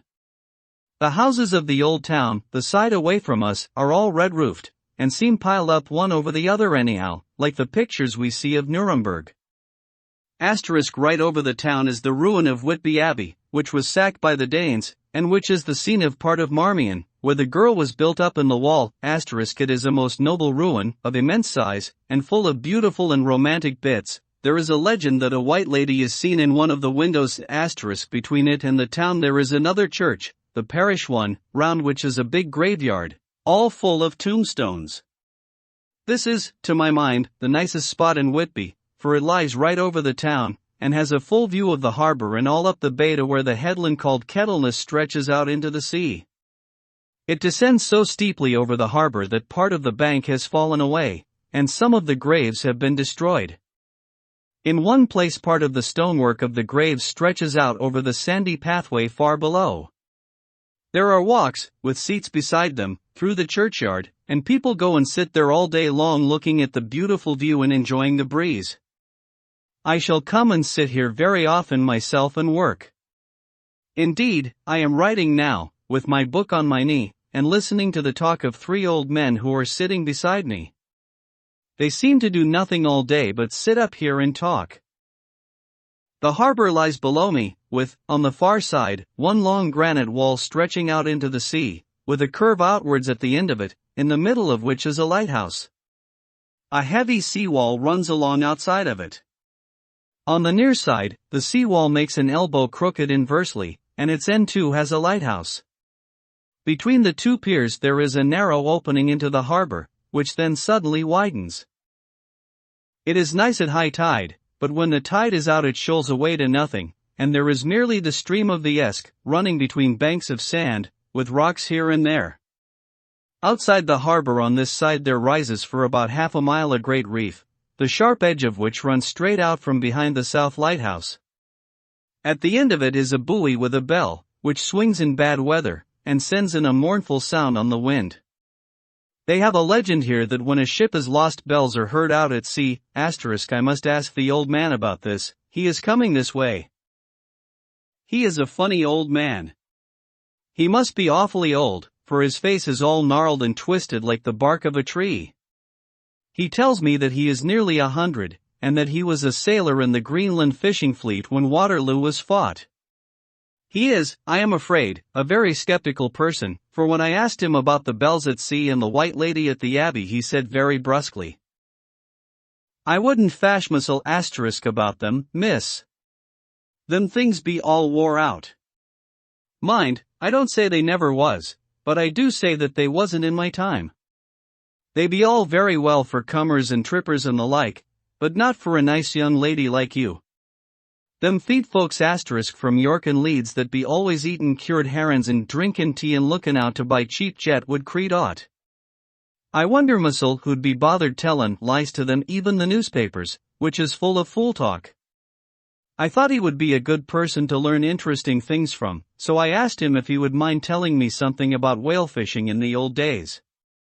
He was just settling himself to begin when the clock struck 6, whereupon he labored to get up, and said, "I must gang ye Jeanwards home now, miss. My granddaughter doesn't like to be kept waitin' when the tea is ready, for it takes me time to crammel abun the grease, for there be a many of 'em, and, miss, I lack belly timber sarely by the clock." Asterisk. He hobbled away, and I could see him hurrying, as well as he could, down the steps. The steps are a great feature of the place. They lead from the town up to the church. There are hundreds of them, I do not know how many, and they wind up in a delicate curve. The slope is so gentle that a horse could easily walk up and down them. I think they must originally have had something to do with the abbey. I shall go home too. Lucy went out visiting with her mother, and as they were only duty calls, I did not go. They will be home by this. August 1st, I came up here an hour ago with Lucy, and we had a most interesting talk with my old friend and the two others who always come and join him.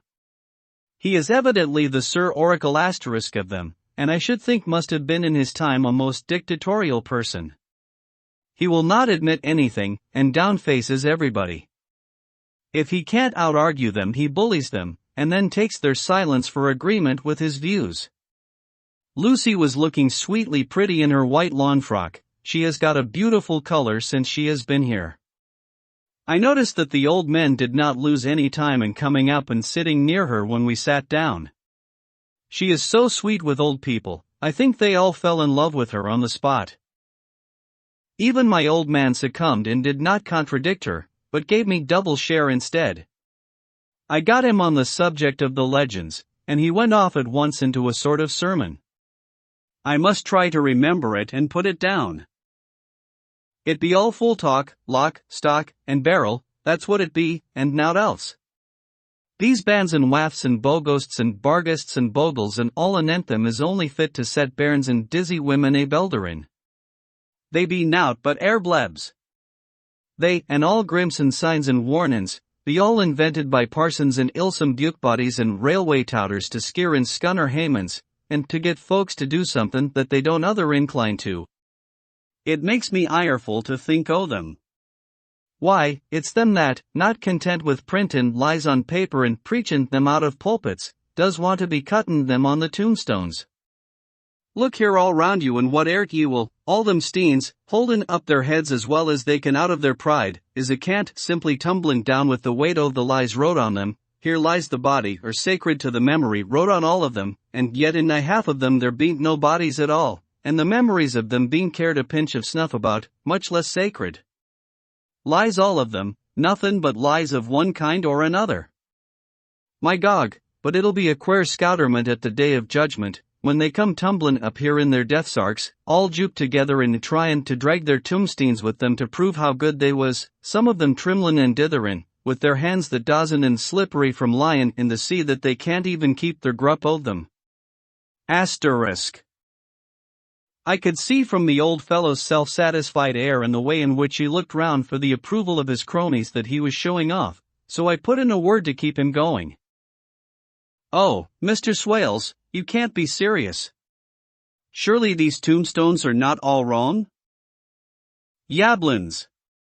There may be a poorish few not wrong, sabon where they make out the people too good, for there be folk that do think a bomb'll be like the sea, if only it be their own. The whole thing be only lies. Now look you here, you come here a stranger, and you see this Kirkgarth." I nodded, for I thought it better to assent, though I did not quite understand his dialect. I knew it had something to do with the church. He went on, "And you consate that all these steens be a blun folk that be happed here, snot and snog?" I assented again. Then that be just where the lie comes in. Why, there be scores of these laybeds that be tomb as old Dunn's bacca box on Friday night. He nudged one of his companions, and they all laughed. And my gog! How could they be otherwise? Look at that one, the aftest to Bath the beer bank, read it. I went over and read, Edward Spenslav, Master Mariner, murdered by pirates off the coast of Andres, April, 1854, AD. 30. When I came back, Mr. Swales went on. Who brought him home, I wonder, to happen here? Murdered off the coast of Andres. And you conceded his body lay under. Why, I could name me a dozen whose bones lie in the Greenland seas above. He pointed northwards, or where the currents may have drifted them. There be the steens around ye.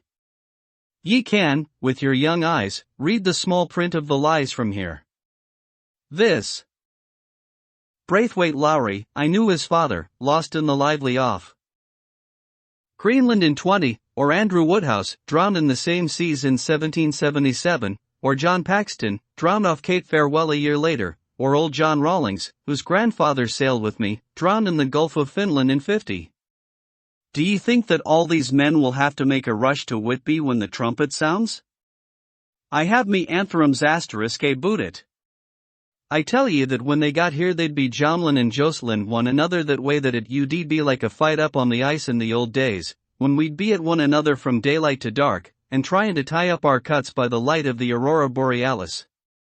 This was evidently local pleasantry, for the old man cackled over it, and his cronies joined in with gusto.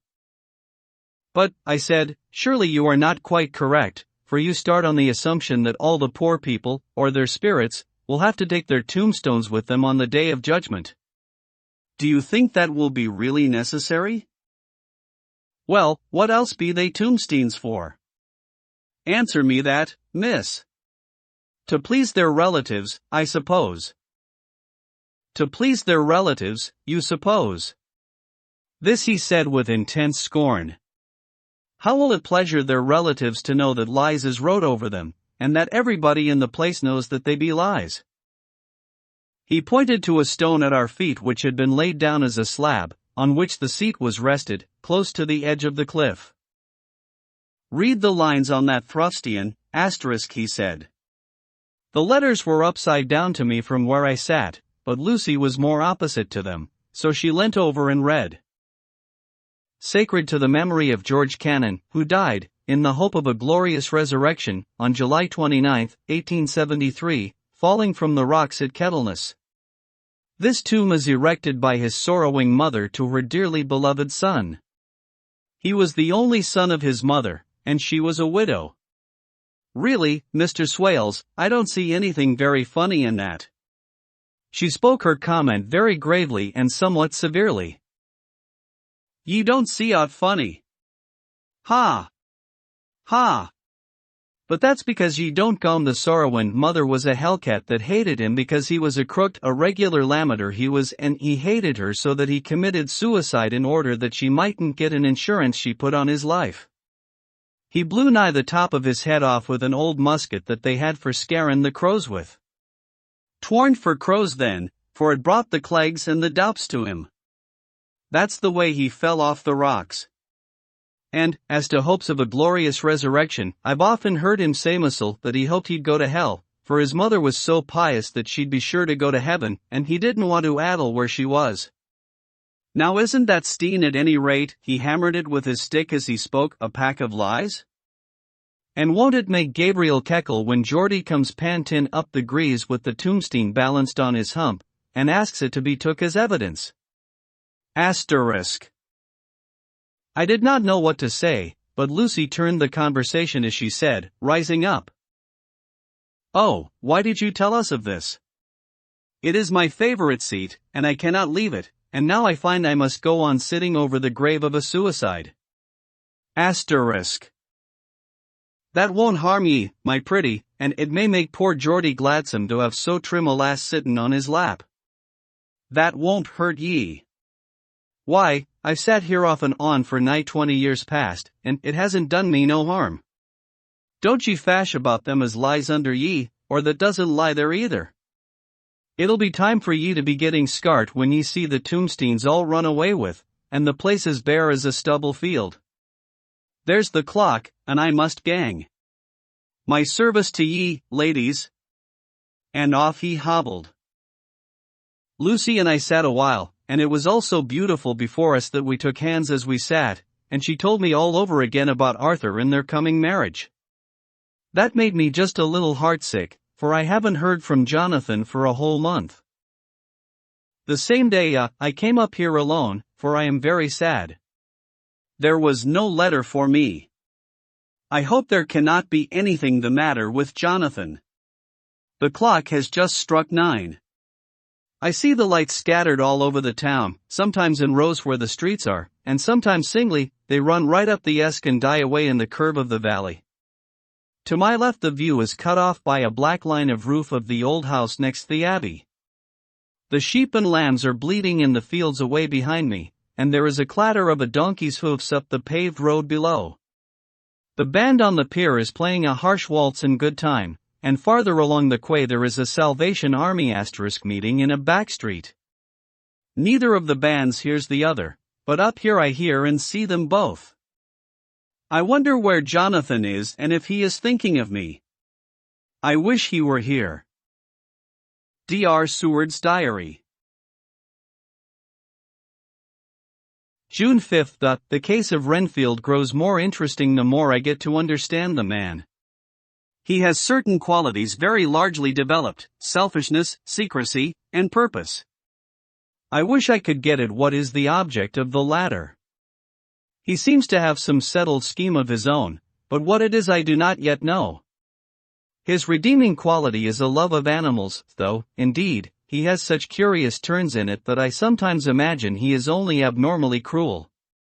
His pets are of odd sorts. Just now his hobby is catching flies.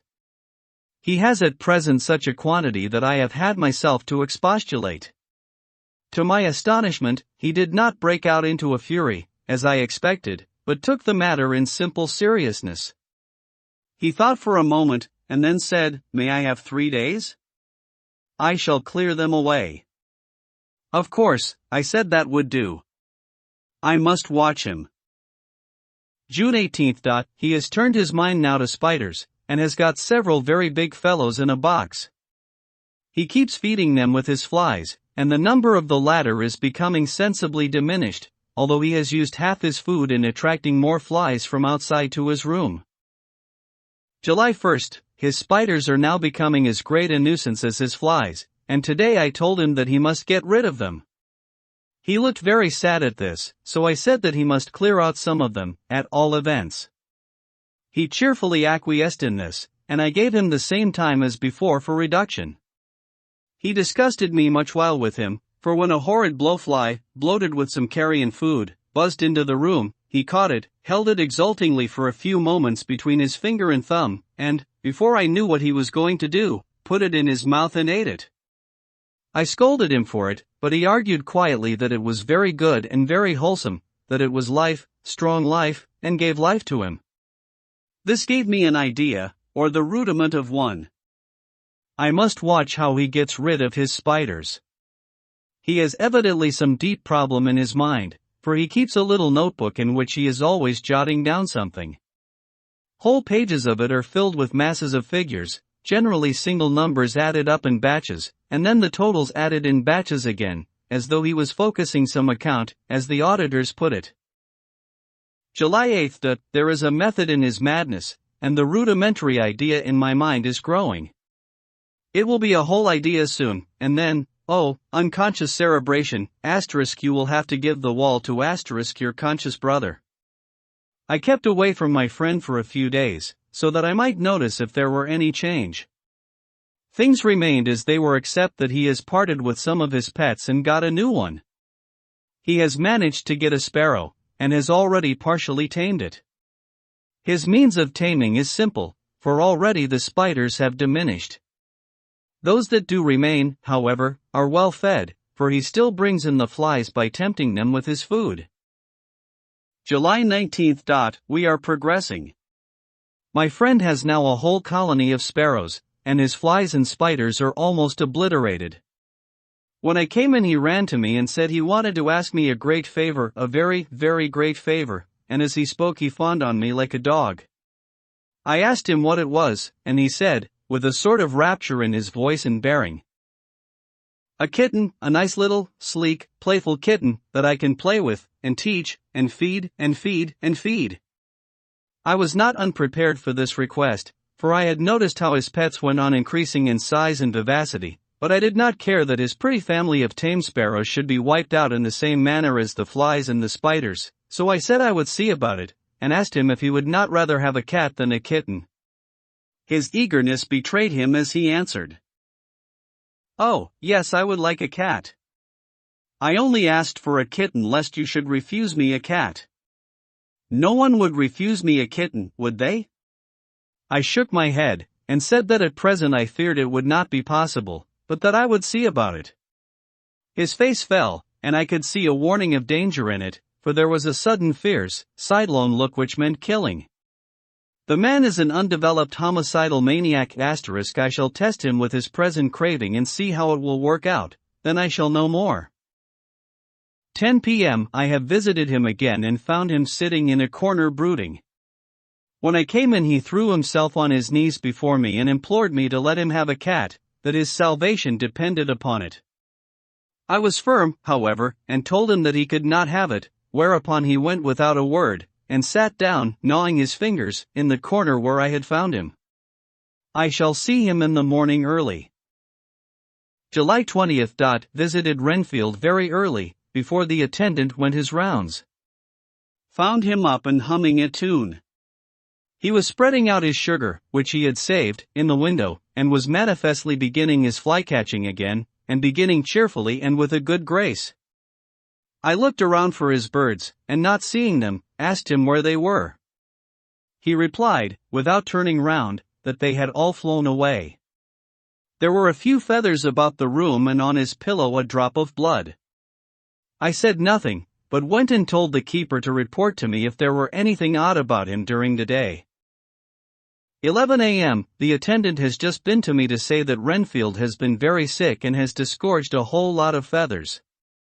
"My belief is, doctor," he said, "that he has eaten his birds, and that he just took and ate them raw." 11 p.m. I gave Renfield a strong opiate tonight, enough to make even him sleep, and took away his pocketbook to look at it. The thought that has been buzzing about my brain lately is complete, and the theory proved.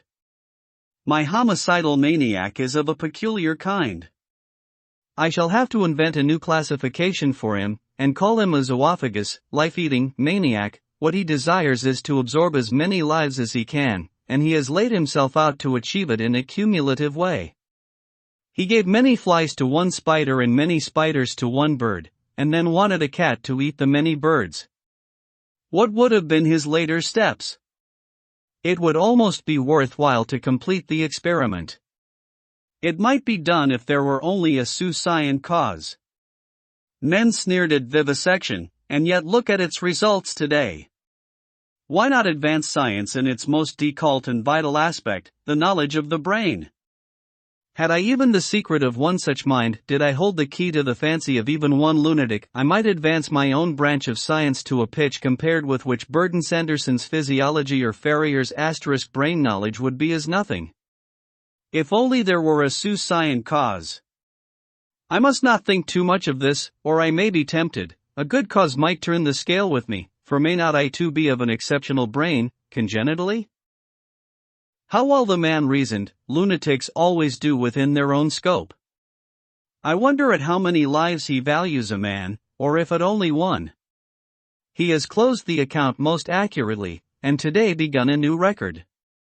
How many of us begin a new record with each day of our lives? To me it seems only yesterday that my whole life ended with my new hope, and that truly I began a new record. So it will be until the great recorder sums me up and closes my ledger account with a balance to profit or loss. Oh, Lucy, Lucy, I cannot be angry with you, nor can I be angry with my friend whose happiness is yours, but I must only wait on hopeless and work. Work! Work! If I only could have as strong a cause as my poor mad friend there, a good, unselfish cause to make me work, that would be indeed happiness. Mina Murray's Journal. July 26. I am anxious, and it soothes me to express myself here. It is like whispering to oneself and listening at the same time. And there is also something about the shorthand symbols that makes it different from writing. I am unhappy about Lucy and about Jonathan. I had not heard from Jonathan for some time, and was very concerned, but yesterday dear Mr. Hawkins, who is always so kind, sent me a letter from him. I had written asking him if he had heard, and he said the enclosed had just been received. It is only a line dated from Castle Dracula, and says that he is just starting for home.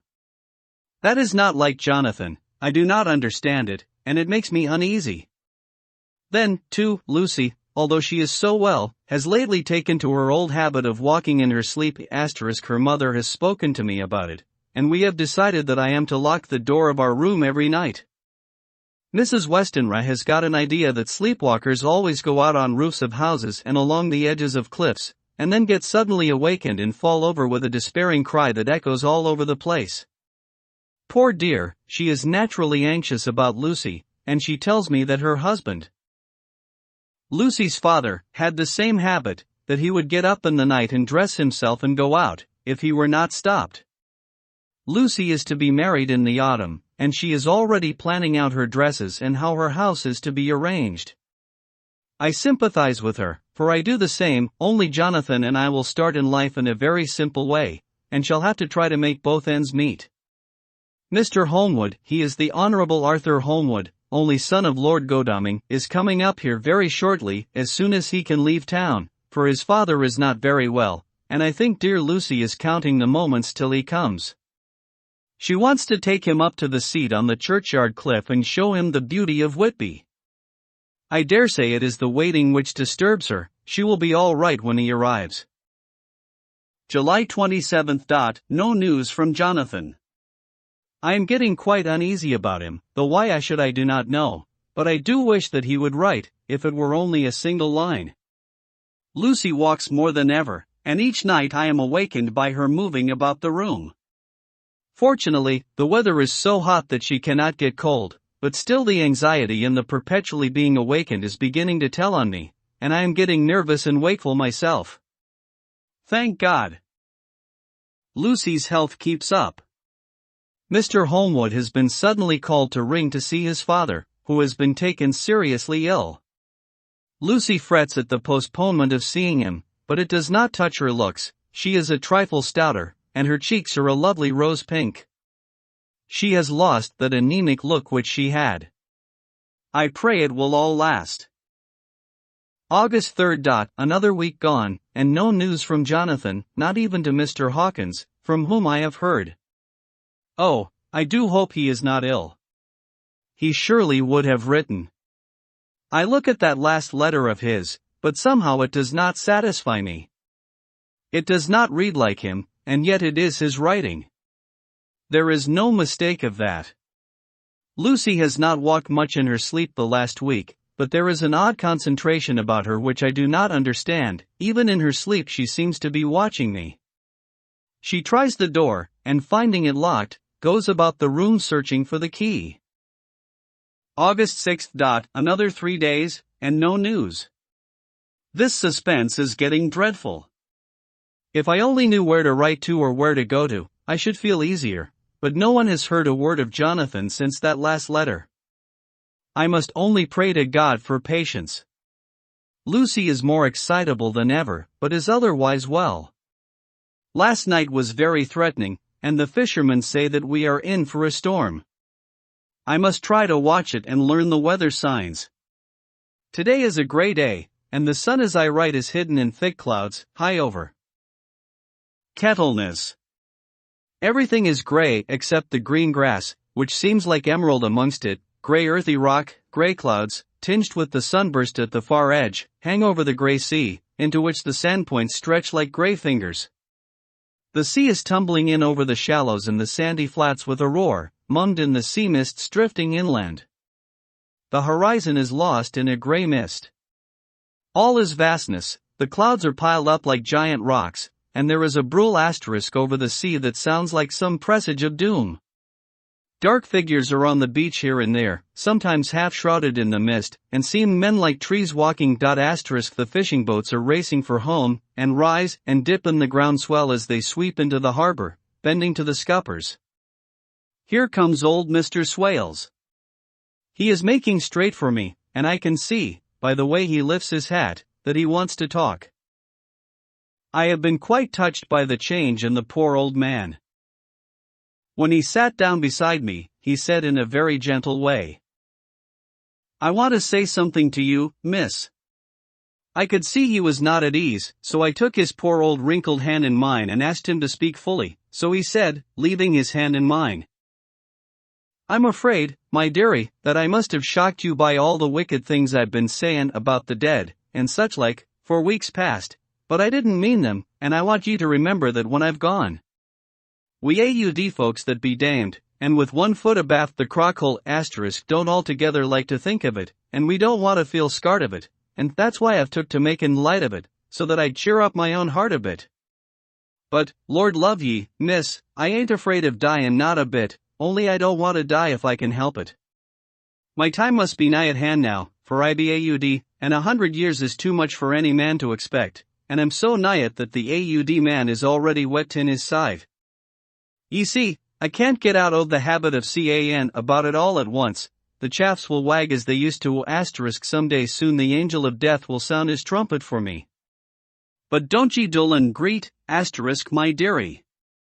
For he saw that I was crying. If he should come this very night I'd not refuse to answer his call. For life be, after all, only a waitin' for somethin' else than what we're doin', and death be all that we can rightly depend on. But I'm content, for it's comin' to me, my dearie, and comin' quick. It may be comin' while we be lookin' and wonderin'. Maybe it's in that wind out over the sea that's bringin' with it loss and wreck, and sore distress, and sad hearts. Look! Look, he cried suddenly. There's something in that wind and in the host beyond that sounds, and looks, and tastes, and smells like death. It's in the air, I feel it comin'. Lord, make me answer cheerful when my call comes." He held up his arms devoutly, and raised his hat. His mouth moved as though he were praying. After a few minutes' silence, he got up, shook hands with me, and blessed me, and said goodbye, and hobbled off. It all touched me, and upset me very much. I was glad when the Coast Guard came along, with his spyglass under his arm. He stopped to talk with me, as he always does, but all the time looking at a strange ship. "I can't make her out," he said. "She's a Russian, by the look of her, but she's knocking about in the queerest way. She doesn't know her mind a bit. She seems to see the storm coming, but can't decide whether to run up north in the open, or to put in here. Look there again. She is steered mighty strangely, for she doesn't mind the hand on the wheel, changes about with every puff of wind. We'll hear more of her before this time tomorrow." Chapter 7. Cutting from the Daily Graph, August 8th. Pasted in Mina Murray's journal. From a correspondent. Whitby.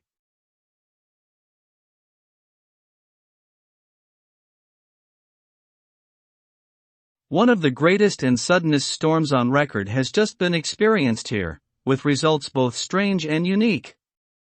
The weather had been somewhat sultry, but not to any degree uncommon in the month of August. Saturday evening was as fine as ever was known, and the great body of holidaymakers set out yesterday for visits to Mulgrave Woods, Robin Hood's Bay, Rig Mill, Runswick, Stades, and the various trips in the neighborhood of Whitby.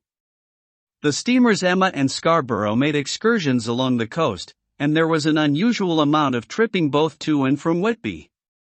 The day was unusually fine till the afternoon, when some of the gossips who frequent the East Cliff churchyard, and from that commanding eminence watch the wide sweep of sea visible to the north and east, called attention to a sudden show of Mara's tails high in the sky to the northwest. The wind was then blowing from the southwest in the mild degree which in barometrical language is ranked number 2, light breeze. The Coast Guard on duty at once made report, and one old fisherman, who for more than half a century has kept watch on weather signs from the East Cliff, foretold in an emphatic manner the coming of a sudden storm. The approach of sunset was so very beautiful, so grand in its masses of splendidly colored clouds, that there was quite an assemblage on the walk along the cliff in the old churchyard to enjoy the beauty. Before the sun dipped below the black mass of Kettleness, standing boldly athwart the western sky, its downward way was marked by myriad clouds of every sunset-colored flame, purple, pink, green, violet, and all the tints of gold, with here and there masses not large, but seemingly of absolute blackness, in all sorts of shapes, as well outlined as colossal silhouettes. The experience was not lost on the painters, and doubtless some of the sketches of the prelude to the great storm will grace the RANRDI * walls in May next. More than one captain made up his mind then and there that his coble or his mule, as they termed the different classes of boats, would remain in the harbor till the storm had passed. The wind fell away entirely during the evening, and at midnight there was a dead calm, a sultry heat, and that prevailing intensity which, on the approach of thunder, affects persons of a sensitive nature. There were but few lights in sight at sea, for even the coasting steamers, which usually hugged the shore so closely, kept well to seaward, and but few fishing boats were in sight. The only sail noticeable was a foreign schooner with all sails set, which was seemingly going westwards. The foolhardiness or ignorance of her sailors was a prolific theme for comment whilst she remained in sight, and efforts were made to signal her to reduce sail in face of her danger. Before the night shut down she was seen with sails idly flapping as she gently rolled on the undulating swell of the sea. As idle as a painted ship upon a painted ocean. Shortly before 10 o'clock the stillness of the air grew quite oppressive, and the silence was so marked that the bleating of a sheep inland or the barking of a dog in the town was distinctly heard, and the band on the pier, with its lively French air, was like a discord in the great harmony of nature's silence. A little after midnight came a strange sound from over the sea, and high overhead the air began to carry a strange, faint hollow booming. Then without warning the tempest broke. With a rapidity which, at the time, seemed incredible, and even afterwards is impossible to realize, the whole aspect of nature at once became convulsed. The waves rose in growing fury, each overtopping its fellow, till in a very few minutes the lately glassy sea was like a roaring and devouring monster. White-crested waves beat madly on the level sands and rushed up the shelving cliffs, others broke over the piers, and with their spumes swept the lanterns of the lighthouses which rise from the end of either pier of Whitby Harbor. The wind roared like thunder, and blew with such force that it was with difficulty that even strong men kept their feet, or clung with grim clasp to the iron stanchions. It was found necessary to clear the entire piers from the mass of onlookers, or else the fatalities of the night would have been increased many-fold. To add to the difficulties and dangers of the time, masses of sea fog came drifting inland, wet clouds, which swept by in ghostly fashion, so dank and damp and cold that it needed but little effort of imagination to think that the spirits of those lost at sea were touching their living brethren with the clammy hands of death, and many a one shuddered as the wreaths of sea mist swept by.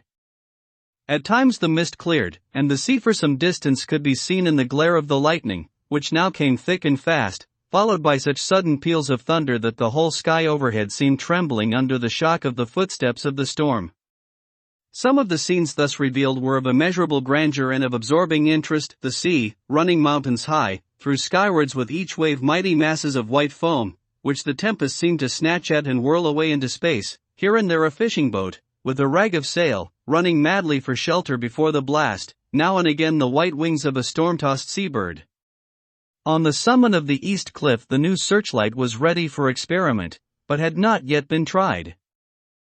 The officers in charge of it got it into working order, and in the pauses of the inrushing mist swept with it the surface of the sea.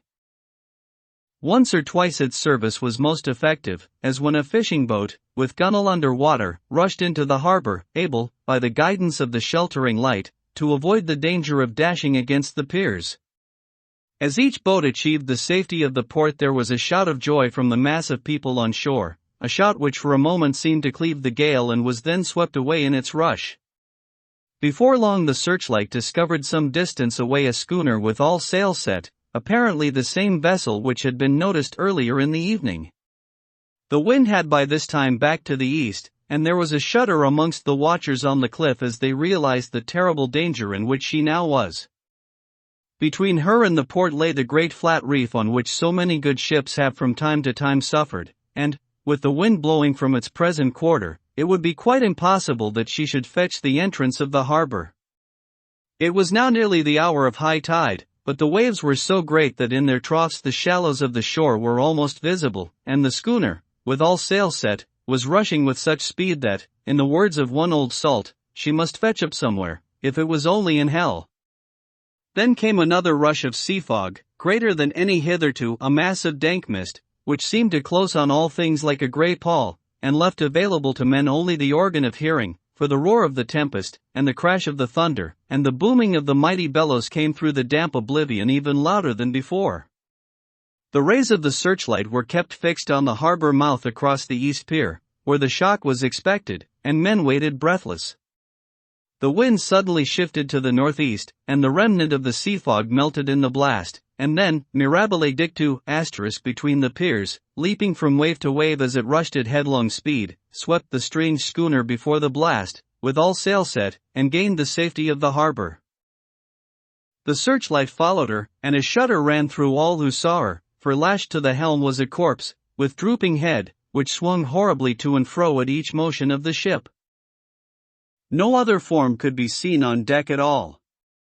A great awe came on all as they realized that the ship, as if by a miracle, had found the harbor, unsteered save by the hand of a dead man. However, all took place more quickly than it takes to write these words. The schooner paused not, but rushing across the harbor, pitched herself on that accumulation of sand and gravel washed by many tides and many storms into the southeast corner of the pier jutting under the east cliff, known locally as Tate Hill Pier. There was of course a considerable concussion as the vessel drove up on the sand heap. Every spar, rope, and stay was strained, and some of the top hamper came crashing down. But, strangest of all, the very instant the shore was touched, an immense dog sprang up on deck from below, as if shot up by the concussion, and running forward, jumped from the bow onto the sand. Making straight for the steep cliff, where the churchyard hangs over the laneway to the east pier so steeply that some of the flat tombstones, thruffsteins or throughstones, as they call them in the Whitby vernacular, actually project over where the sustaining cliff has fallen away, it disappeared in the darkness, which seemed intensified just beyond the focus of the searchlight. It so happened that there was no one at the moment on Tate Hill Pier, as all those whose houses are in close proximity were either in bed or were out on the heights above. Thus the Coast Guard on duty on the eastern side of the harbor, who at once ran down to the little pier, was the first to climb on board. The men working the searchlight, after scouring the entrance of the harbor without seeing anything, then turned the light on the derelict and kept it there. The Coast Guard ran aft, and when he came beside the wheel, bent over to examine it and recoiled at once as though under some sudden emotion. This seemed to pique the general curiosity, and quite a number of people began to run. It is a good way round from the West Cliff by the drawbridge to Tate Hill Pier, but your correspondent is a fairly good runner, and came well ahead of the crowd.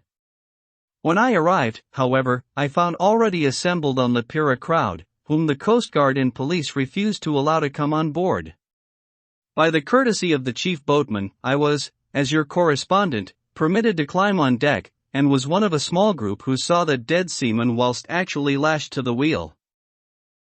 It was no wonder that the Coast Guard was surprised, or even awed, for not often can such a sight have been seen. The man was simply fastened by his hands, tied one over the other, to a spoke of the wheel. Between the inner hand and the wood was a crucifix, the set of beads on which it was fastened being around both wrists and wheel, and all kept fast by the binding cords. The poor fellow may have been seated at one time, but the flapping and buffeting of the sails had worked through the rudder of the wheel and dragged him to and fro, so that the cords with which he was tied had cut the flesh to the bone. Accurate note was made of the state of things, and a doctor, Surgeon J.A.M. Caffin, of 33, East Elliot Place, who came immediately after me, declared, after making examination, that the man must have been dead for quite 2 days. In his pocket was a bottle, carefully corked, empty save for a little roll of paper, which proved to be the addendum to the log. The Coast Guard said the man must have tied up his own hands, fastening the knots with his teeth. The fact that a Coast Guard was the first on board may save some complications later on in the Admiralty Court, for the Coast Guards cannot claim the salvage, which is the right of the first civilian entering on a derelict. Already, however, the legal tongues are wagging, and one young law student is loudly asserting that the rights of the owner are already completely sacrificed, his property being held in contravention of the statutes of mortmain *, since the tiller, as emblemship, if not proof, of delegated possession, is held in a dead hand. It is needless to say that the dead steersman has been reverently removed from the place where he held his honorable watch and ward till death, a steadfastness as noble as that of the young Casabianca *, and placed in the mortuary to await inquest. Already the sudden storm is passing, and its fierceness is abating, the crowds are scattering homewards, and the sky is beginning to redden over the Yorkshire wolds. I shall send, in time for your next issue, further details of the derelict ship which found her way so miraculously into harbor in the storm. Whitby. August 9th. The sequel to the strange arrival of the derelict in the storm last night is almost more startling than the thing itself. It turns out that the schooner is a Russian from Varna, and is called the Demeter *. She is almost entirely in ballast of silver sand, with only a small amount of cargo, a number of great wooden boxes filled with mold. This cargo was consigned to a Whitby solicitor. Mr. S. F. Billington, of 7, the Crescent, who this morning went aboard and formally took possession of the goods consigned to him. The Russian consul, too, acting for the charter party, took formal possession of the ship, and paid all harbor dues, etc. Nothing is talked about here today except the strange coincidence. The officials of the Board of Trade have been most exacting in seeing that every compliance has been made with existing regulations. As the matter is to be a 9 days' wonder, they are evidently determined that there shall be no cause of after complaint. A good deal of interest was abroad concerning the dog which landed when the ship struck, and more than a few of the members of the S.P.C. which is very strong in Whitby, have tried to befriend the animal. To the general disappointment, however, it was not to be found. It seems to have disappeared entirely from the town. It may be that it was frightened and made its way onto the moors, or it is still hiding in terror. There are some who look with dread on such a possibility, lest later on it should in itself become a danger, for it is evidently a fierce brute. Early this morning a large dog, a half-bred mastiff, belonging to a coal merchant close to Tatehill Pier, was found dead in the roadway opposite its master's yard. It had been fighting, and manifestly had had a savage opponent, for its throat was torn away, and its belly slit open as if with a savage claw. Later, by the kindness of the Board of Trade Inspector, I have been permitted to look over the logbook of the Demeter, which was in order up to within 3 days, but contained nothing of special interest except as to facts of missing men. The greater interest, however, is with regard to the paper found in the bottle, which was today produced at the inquest, and a more strange narrative than the two between them unfold it has not been my lot to come across. As there is no motive for concealment, I am permitted to use them, and accordingly send you a rescript, simply omitting technical details of seamanship and supercargo.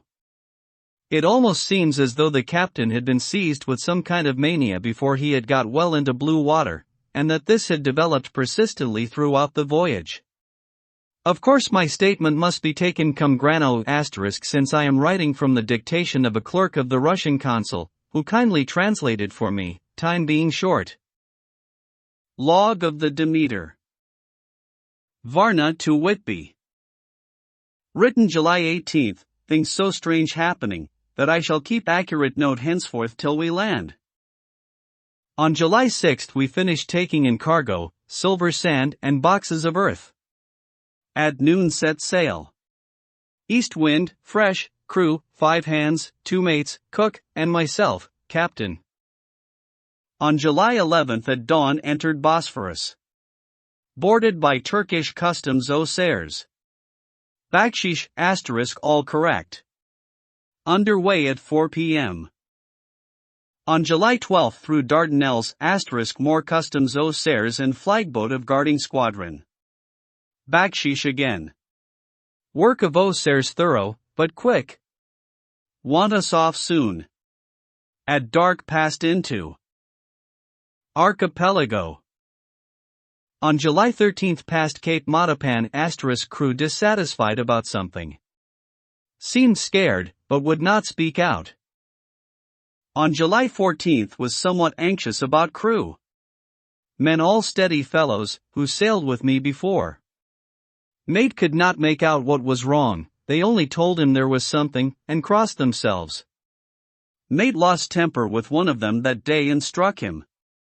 Expected fierce quarrel, but all was quiet. On July 16 mate reported in the morning that one of crew, Petrovsky, was missing. Could not account for it. Took larboard watch 8 bells last night, was relieved by Abramov, but did not go to bunk. Men more downcast than ever. All said they expected something of the kind, but would not say more than that there was something aboard. Mate getting very impatient with them, feared some trouble ahead. On July 17, yesterday, one of the men, Olgarin, came to my cabin, and in an awestruck way confided to me that he thought there was a strange man aboard the ship. He said that in his watch he had been sheltering behind the deckhouse, as there was a rainstorm, when he saw a tall, thin man, who was not like any of the crew, come up the companionway, and go along the deck forward, and disappear. He followed cautiously, but when he got to bows found no one, and the hatchways were all closed. He was in a panic of superstitious fear, and I am afraid the panic may spread. To allay it, I shall today search entire ship carefully from stem to stern. Later in the day I got together the whole crew, and told them, as they evidently thought there was someone in the ship, we should search from stem to stern. First mate angry, said it was folly, and to yield to such foolish ideas would demoralize the men, said he would engage to keep them out of trouble with a handspike. I let him take the helm, while the rest began thorough search, all keeping abreast, with lanterns. We left no corner unsearched. As there were only the big wooden boxes, there were no odd corners where a man could hide. Men much relieved when search over, and went back to work cheerfully. First mate scowled, but said nothing. July 22. Rough weather last 3 days, and all hands busy with sails, no time to be frightened. Men seem to have forgotten their dread. Mate cheerful again, and all on good terms. Praised men for work in bad weather.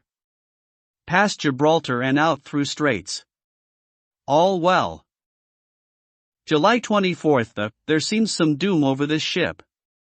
Already a hand short, and entering on the Bay of Biscay with wild weather ahead, and yet last night another man disappeared. Like the first, he came off his watch and was not seen again. Men all in a panic of fear, send around Robin, asking to have double watch, as they fear to be alone. Mate violent. Fear there will be some trouble, as either he or the men will do some violence. July 28. 4 days in hell, knocking about in a sort of maelstrom, and the wind a tempest. No sleep for anyone. Men all worn out. Hardly know how to set a watch since no one fit to go on. Second mate volunteered to steer and watch, and let men snatch a few hours' sleep. Wind abating, seas still terrific, but feel them less, as ship is steadier. July 29. Another tragedy. Had single watch tonight, as crew too tired to double. When morning watch came on deck could find no one except steersman. Raised outcry, and all came on deck. Thorough search, but no one found. Are now without second mate, and crew in a panic. Mate and I agreed to go armed henceforth and wait for any sign of cause. July 30. Last night. Rejoiced we are nearing England. Weather fine, all sails set. Retired worn out, slept soundly, awaked by mate telling me that both men on watch and steersman missing. Only self and mate and 2 hands left to workship. August 1. 2 days of fog, and not a sail sighted. Had hoped when in the English Channel to be able to signal for help or get in somewhere. Not having power to work sails, have to run before wind. Dare not lower, as could not raise them again. We seem to be drifting to some terrible doom. Mate now more demoralized than either of them.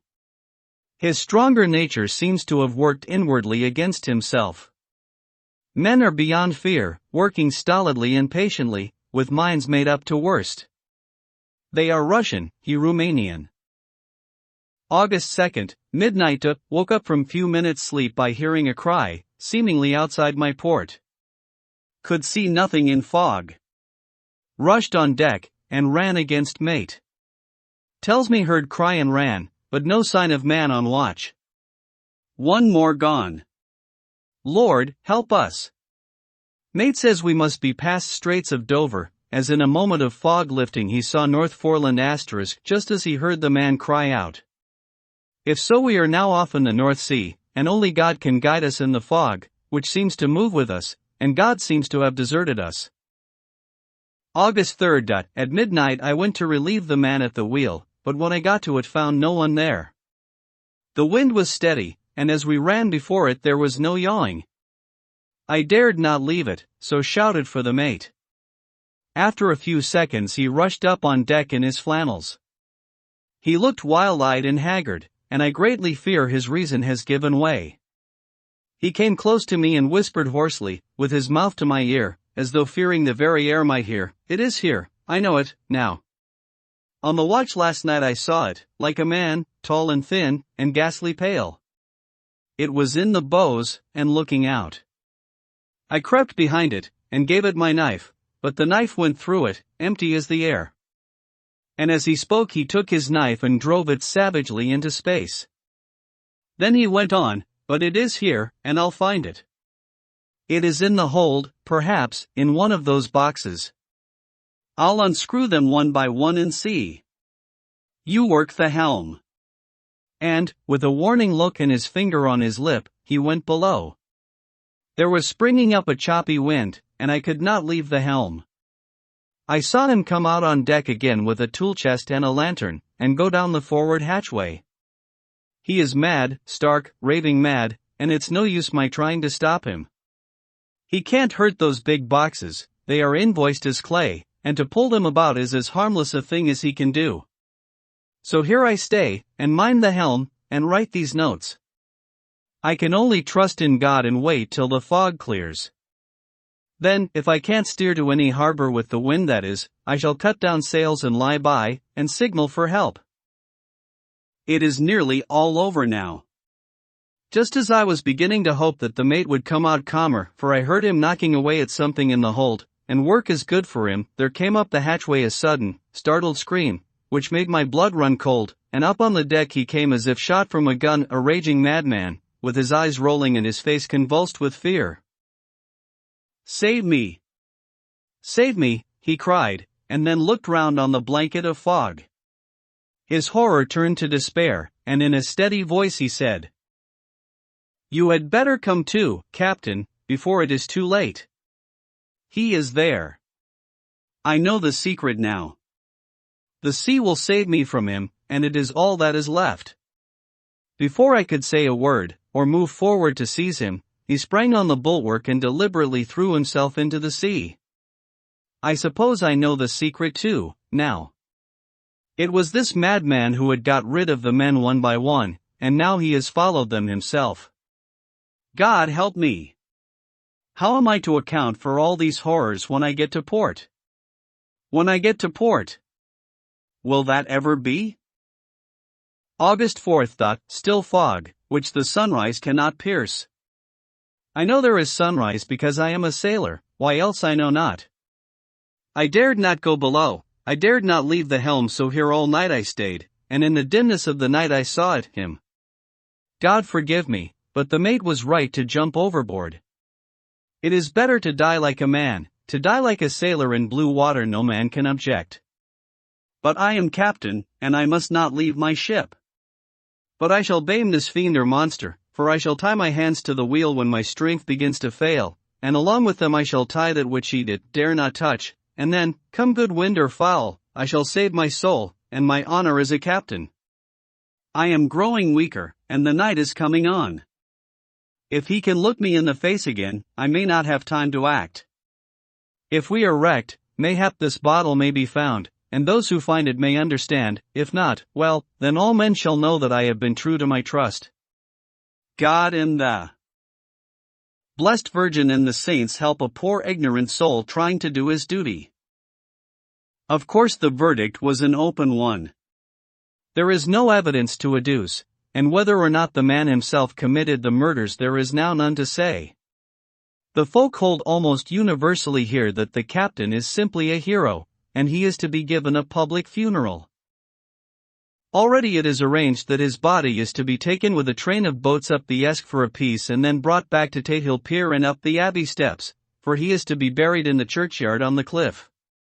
The owners of more than 100 boats have already given in their names as wishing to follow him to the grave. No trace has ever been found of the great dog, at which there is much mourning, for, with public opinion in its present state, he would, I believe, be adopted by the town. Tomorrow will see the funeral, and so will end this one more mystery of the sea. Mina Murray's Journal. August 8. Thought Lucy was very restless all night, and I, too, could not sleep. The storm was fearful, and as it boomed loudly among the chimney pots, it made me shudder. When a sharp puff came it seemed to be like a distant gun. Strangely enough, Lucy did not wake, but she got up twice and dressed herself. Fortunately, each time I awoke in time, and managed to undress her without waking her, and got her back to bed. It is a very strange thing, this sleepwalking, for as soon as her will is thwarted in any physical way, her intention, if there be any, disappears, and she yields herself almost exactly to the routine of her life. Early in the morning we both got up and went down to the harbor to see if anything had happened in the night. There were very few people about, and though the sun was bright, and the air clear and fresh, the big, grim-looking waves, that seemed dark themselves because the foam that topped them was like snow, forced themselves in through the narrow mouth of the harbor like a bullying man going through a crowd. Somehow I felt glad that Jonathan was not on the sea last night, but on land. But, oh, is he on land or sea? Where is he, and how? I am getting fearfully anxious about him. If I only knew what to do, and could do anything? August 10th. The funeral of the poor sea captain today was most touching. Every boat in the harbor seemed to be there, and the Cohen was carried by captains all the way from Tatehill Pier up to the churchyard. Lucy came with me, and we went early to our old seat, whilst the cortege of boats went up the river to the viaduct and came down again. We had a lovely view, and saw the procession nearly all the way. The poor fellow was laid to rest quite near our seat, so that we stood on it when the time came and saw everything. Poor Lucy seemed much upset. She was restless and uneasy all the time, and I cannot but think that her dreaming at night is telling on her. She is quite odd in one thing, she will not admit to me that there is any cause for restlessness, or if there be, she does not understand it herself. There is an additional cause in that poor old Mr. Swales was found dead this morning on our seat, his neck being broken. He had evidently, as the doctor said, fallen back in the seat in some sort of fright, for there was a look of fear and horror on his face that the men said made them shudder. Poor dear old man! Perhaps he had seen death with his dying eyes. Lucy is so sweet and sensitive that she feels influences more acutely than other people do. Just now she was quite upset by a little thing which I did not much heed, though I am myself very fond of animals. One of the men who come up here often to look for the boats was followed by his dog. The dog is always with him. They are both quiet persons, and I never saw the man angry, nor heard the dog bark. During the service the dog would not come to its master, who was on the seat with us, but kept a few yards off, barking and howling. Its master spoke to it gently, and then harshly, and then angrily, but it would neither come nor cease to make a noise. It was in a sort of fury, with its eyes savage, and all its hairs bristling out like a cat's tail when puss is on the warpath. Finally the man, too, got angry, and jumped down and kicked the dog, and then took it by the scruff of the neck and half dragged and half threw it on the tombstone on which the seat is fixed. The moment it touched the stone the poor thing became quiet and fell all into a tremble. It did not try to get away, but crouched down, quivering and cowering, and was in such a pitiable state of terror that I tried, though without effect, to comfort it. Lucy was full of pity, too, but she did not attempt to touch the dog, but looked at it in an agonized sort of way. I greatly fear that she is of too supersensitive a nature to go through the world without trouble. She will be dreaming of this tonight, I am sure. The whole agglomeration of things, the ship steered into port by a dead man, his attitude, tied to the wheel with a crucifix and beads, the touching funeral, the dog, now furious and now in terror, will all afford material for her dreams. I think it will be best for her to go to bed tired out physically, so I shall take her for a long walk by the cliffs to Robin Hood's Bay and back. She ought not to have much inclination for sleepwalking then. Chapter 8. Mina Murray's Journal. Same day, 11 o'clock p.m. Oh, but I am tired. If it were not that I have made my diary a duty, I should not open it tonight. We had a lovely walk. Lucy, after a while, was in gay spirits, owing, I think, to some deer cows who came nosing towards us in a field close to the lighthouse, and frightened the wits out of us. I believe we forgot everything, except, of course, personal fear, and it seemed to wipe the slate clean and give us a fresh start. We had a capital severe tea at Robin Hood's Bay in a sweet little old-fashioned inn, with a bow window right over the seaweed-covered rocks of the Strand. I believe we should have shocked the new woman * with our appetites. Men are more tolerant, bless them. Then we walked home with some, or rather many, stoppages to rest, and with our hearts full of a constant dread of wild bulls. Lucy was really tired, and we intended to creep off to bed as soon as we could. The young curate came in, however, and Mrs. Westenra asked him to stay for supper. Lucy and I had both a fight for it with the dusty miller, *. I know it was a hard fight on my part, and I am quite heroic. I think that some day the bishops must get together and see about breeding up a new class of curates, who don't take supper, no matter how they may be pressed to, and who will know when girls are tired. Lucy is asleep and breathing softly. She has more color in her cheeks than usual, and looks, oh, so sweet. If Mr. Holmwood fell in love with her seeing her only in the drawing-room, I wonder what he would say if he saw her now. Some of the new woman writers will someday start an idea that men and women should be allowed to see each other asleep before proposing or accepting. But I suppose the new woman won't condescend in future to accept, she will do the proposing herself. And a nice job she will make of it, too. There's some consolation in that. I am so happy tonight, because dear Lucy seems better. I really believe she has turned the corner, and that we are over her troubles with dreaming. I should be quite happy if I only knew if Jonathan. God bless and keep him. August 11th, 3 a.m. Diary again. No sleep now, so I may as well write. I am too agitated to sleep. We have had such an adventure, such an agonizing experience. I fell asleep as soon as I had closed my diary. Suddenly I became broad awake, and sat up, with a horrible sense of fear upon me, and of some feeling of emptiness around me. The room was dark, so I could not see Lucy's bed. I stole across and felt for her. The bed was empty. I lit a match, and found that she was not in the room. The door was shut, but not locked, as I had left it. I feared to wake her mother, who has been more than usually ill lately, so threw on some clothes and got ready to look for her. As I was leaving the room it struck me that the clothes she wore might give me some clue to her dreaming intention.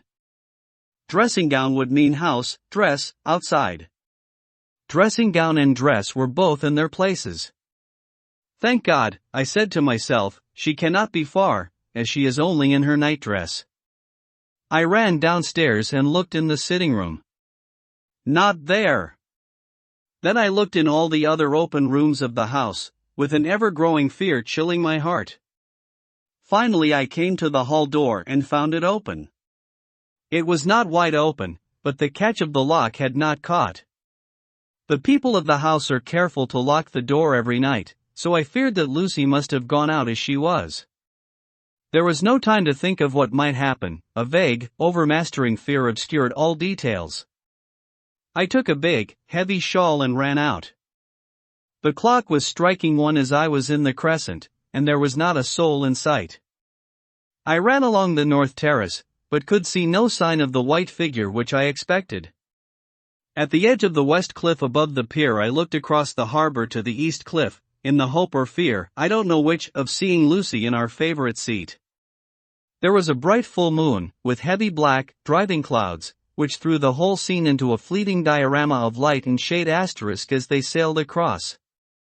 For a moment or two I could see nothing, as the shadow of a cloud obscured St. Mary's Church and all around it. Then as the cloud passed I could see the ruins of the abbey coming into view, and as the edge of a narrow band of light as sharp as a sword-cut moved along, the church and the churchyard became gradually visible. Whatever my expectation was, it was not disappointed, for there, on our favorite seat, the silver light of the moon struck a half-reclining figure, snowy white. The coming of the cloud was too quick for me to see much, for shadow shut down on light almost immediately, but it seemed to me as though something dark stood behind the seat where the white figure shone, and bent over it. What it was, whether man or beast, I could not tell. I did not wait to catch another glance, but flew down the steep steps to the pier and along by the fish market to the bridge, which was the only way to reach the east cliff. The town seemed as dead, for not a soul did I see. I rejoiced that it was so, for I wanted no witness of poor Lucy's condition. The time and distance seemed endless, and my knees trembled and my breath came labored as I toiled up the endless steps to the abbey. I must have gone fast, and yet it seemed to me as if my feet were weighted with lead, and as though every joint in my body were rusty. When I got almost to the top I could see the seat and the white figure, for I was now close enough to distinguish it even through the spells of shadow. There was undoubtedly something, long and black, bending over the half-reclining white figure. I called in fright, "Lucy! Lucy!" and something raised a head, and from where I was I could see a white face and red, gleaming eyes. Lucy did not answer, and I ran on to the entrance of the churchyard. As I entered, the church was between me and the seat, and for a minute or so I lost sight of her. When I came in view again the cloud had passed, and the moonlight struck so brilliantly that I could see Lucy half reclining with her head lying over the back of the seat. She was quite alone, and there was not a sign of any living thing about. When I bent over her I could see that she was still asleep. Her lips were parted, and she was breathing, not softly, as usual with her, but in long, heavy gasps, as though striving to get her lungs full at every breath. As I came close, she put up her hand in her sleep and pulled the collar of her nightdress close round her throat. Whilst she did so there came a little shudder through her, as though she felt the cold. I flung the warm shawl over her, and drew the edges tight round her neck, for I dreaded lest she should get some deadly chill from the night air, unclad as she was. I feared to wake her all at once, so, in order to have my hands free that I might help her, I fastened the shawl at her throat with a big safety pin, but I must have been clumsy in my anxiety and pinched or pricked her with it, for by and by, when her breathing became quieter, she put her hand to her throat again and moaned. When I had her carefully wrapped up I put my shoes on her feet, and then began very gently to wake her. At first she did not respond, but gradually she became more and more uneasy in her sleep, moaning and sighing occasionally. At last, as time was passing fast, and for many other reasons, I wished to get her home at once, I shook her more forcibly, till finally she opened her eyes and awoke. She did not seem surprised to see me, as, of course, she did not realize all at once where she was. Lucy always wakes prettily, and even at such a time, when her body must have been chilled with cold, and her mind somewhat appalled at waking unclad in a churchyard at night, she did not lose her grace. She trembled a little, and clung to me. When I told her to come at once with me home she rose without a word, with the obedience of a child. As we passed along, the gravel hurt my feet, and Lucy noticed me wince. She stopped and wanted to insist upon my taking my shoes, but I would not. However, when we got to the pathway outside the churchyard, where there was a puddle of water remaining from the storm, I daubed my feet with mud, using each foot in turn on the other, so that as we went home no one, in case we should meet anyone, should notice my bare feet. Fortune favored us, and we got home without meeting a soul. Once we saw a man, who seemed not quite sober, passing along a street in front of us, but we hid in a door till he had disappeared up an opening such as there are here, steep little closes, or wynds, as they call them in Scotland. My heart beat so loud all the time that sometimes I thought I should faint. I was filled with anxiety about Lucy, not only for her health, lest she should suffer from the exposure, but for her reputation in case the story should get wind. When we got in, and had washed our feet, and had said a prayer of thankfulness together, I tucked her into bed. Before falling asleep she even implored me not to say a word to anyone, even her mother, about her sleepwalking adventure. I hesitated at first to promise, but on thinking of the state of her mother's health, and how the knowledge of such a thing would fret her, and thinking, too, of how such a story might become distorted, nay, infallibly would, in case it should leak out, I thought it wiser to do so. I hope I did right. I have locked the door, and the key is tied to my wrist, so perhaps I shall not be again disturbed. Lucy is sleeping soundly, the reflex of the dawn is high and far over the sea. Same day, noon. All goes well. Lucy slept till I woke her, and seemed not to have even changed her side. The adventure of the night does not seem to have harmed her, on the contrary, it has benefited her, for she looks better this morning than she has done for weeks. I was sorry to notice that my clumsiness with the safety pin hurt her. Indeed, it might have been serious, for the skin of her throat was pierced. I must have pinched up a piece of loose skin and have transfixed it, for there are two little red points like pinpricks, and on the band of her nightdress was a drop of blood. When I apologized and was concerned about it, she laughed and petted me, and said she did not even feel it. Fortunately it cannot leave a scar, as it is so tiny. Same day, night. We passed a happy day. The air was clear, and the sun bright, and there was a cool breeze. We took our lunch to Mulgrave Woods, Mrs. Westenra driving by the road and Lucy and I walking by the cliff path and joining her at the gate. I felt a little sad myself, for I could not but feel how absolutely happy it would have been had Jonathan been with me. But there. I must only be patient.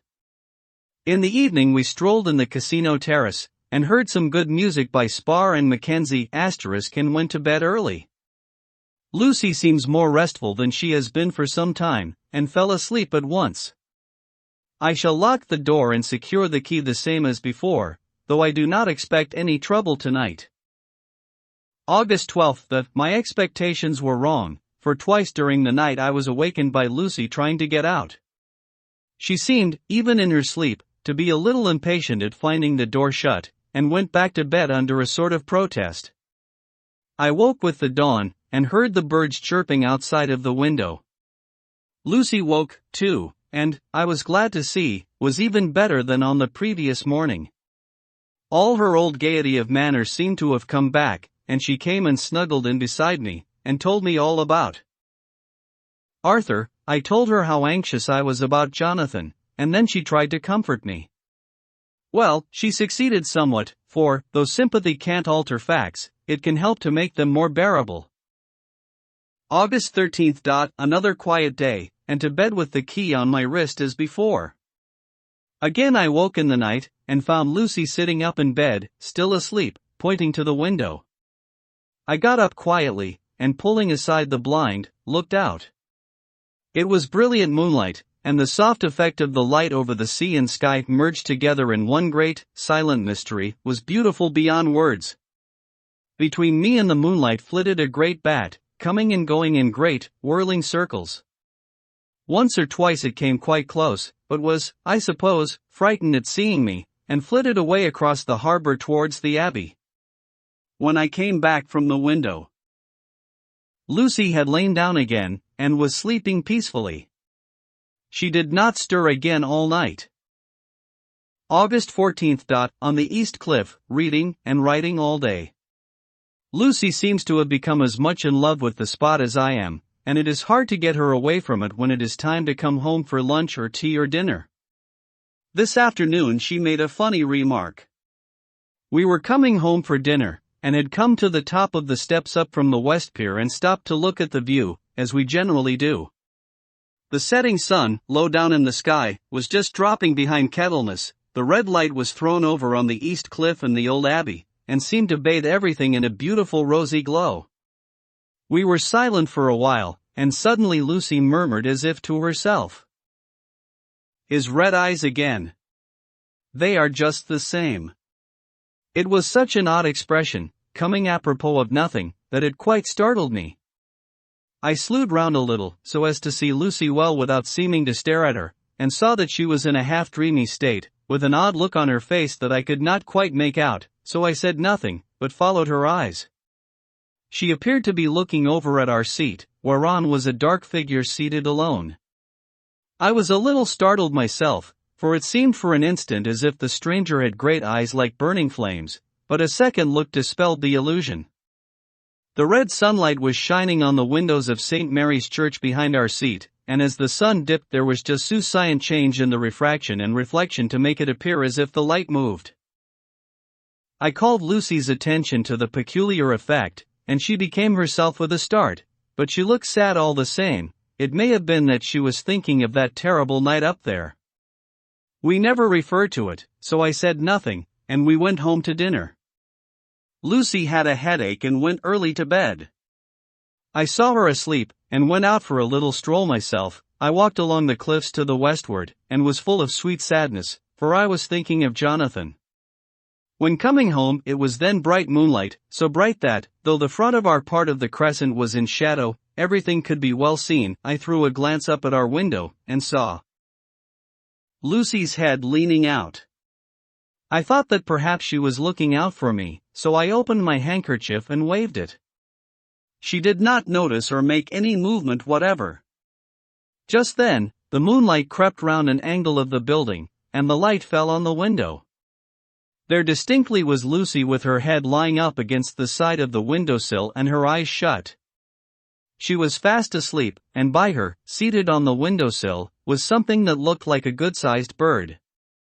I was afraid she might get a chill, so I ran upstairs, but as I came into the room she was moving back to her bed, fast asleep, and breathing heavily. She was holding her hand to her throat, as though to protect it from cold. I did not wake her, but tucked her up warmly. I have taken care that the door is locked and the window securely fastened. She looks so sweet as she sleeps, but she is paler than is her wont, and there is a drawn, haggard look under her eyes which I do not like. I fear she is fretting about something. I wish I could find out what it is. August 15th. Rose later than usual. Lucy was languid and tired, and slept on after we had been called. We had a happy surprise at breakfast. Arthur's father is better, and wants the marriage to come off soon.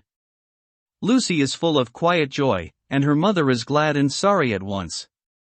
Later on in the day she told me the cause. She is grieved to lose Lucy as her very own, but she is rejoiced that she is soon to have someone to protect her. Poor dear, sweet lady. She confided to me that she has got her death warrant. She has not told Lucy, and made me promise secrecy. Her doctor told her that within a few months, at most, she must die, for her heart is weakening. At any time, even now, a sudden shock would be almost sure to kill her. Ah, we were wise to keep from her the affair of the dreadful night of Lucy's sleepwalking. August 17th. No diary for 2 whole days. I have not had the heart to write. Some sort of shadowy pall seems to be coming over our happiness. No news from Jonathan, and Lucy seems to be growing weaker, whilst her mother's hours are numbering to a close. I do not understand Lucy's fading away as she is doing. She eats well and sleeps well, and enjoys the fresh air, but all the time the roses in her cheeks are fading, and she gets weaker and more languid day by day. At night I hear her gasping as if for air. I keep the key of our door always fastened to my wrist at night, but she gets up and walks about the room, and sits at the open window. Last night I found her leaning out when I woke up, and when I tried to wake her I could not, she was in a faint. When I managed to restore her she was as weak as water, and cried silently between long, painful struggles for breath. When I asked her how she came to be at the window she shook her head and turned away. I trust her feeling ill may not be from that unlucky prick of the safety pin. I looked at her throat just now as she lay asleep, and the tiny wounds seem not to have healed. They are still open, and, if anything, larger than before, and the edges of them are faintly white. They are like little white dots with red centers. Unless they heal within a day or two, I shall insist on the doctor seeing about them. Letter, Samuel F. Billington and Son, Solicitors, Whitby, to Messrs. Carter, Patterson and Company, London. 17 August. Dear Sirs, herewith please receive invoice of goods sent by Great Northern Railway. Same are to be delivered to Carfax, near Purfleet, immediately on receipt at goods station King's Cross. The house is at present empty, but enclosed please find keys, all of which are labeled. You will please deposit the boxes, 50 in number, which form the consignment, in the partially ruined building forming part of the house and marked A on rough diagram enclosed. Your agent will easily recognize the locality, as it is the ancient chapel of the mansion. The goods leave by the train at 9:30 tonight, and will be due at King's Cross at 4:30 tomorrow afternoon. As our client wishes the delivery made as soon as possible, we shall be obliged by your having teams ready at King's Cross at the time named and forthwith conveying the goods to destination. In order to obviate any delays possible through any routine requirements as to payment in your departments, we enclose check herewith for £10. £10, receipt of which please acknowledge. Should the charge be less than this amount, you can return balance. If greater, we shall at once send check for difference on hearing from you. You are to leave the keys on coming away in the main hall of the house, where the proprietor may get them on his entering the house by means of his duplicate key. Pray do not take us as exceeding the bounds of business courtesy in pressing you in all ways to use the utmost expedition. We are, dear sirs, faithfully yours, Samuel F. Billington and Son.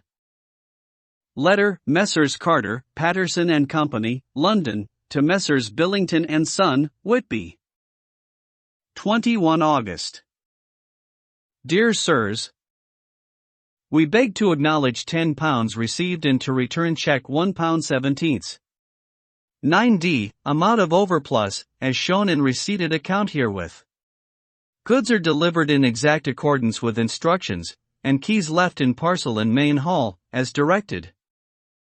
We are, dear sirs, yours respectfully, Pro Carter, Patterson and Co. Mina Murray's Journal. August 18th. I am happy today, and right sitting on the seat in the churchyard. Lucy is ever so much better. Last night she slept well all night, and did not disturb me once. The roses seem coming back already to her cheeks, though she is still sadly pale and wan-looking. If she were in any way anemic I could understand it, but she is not.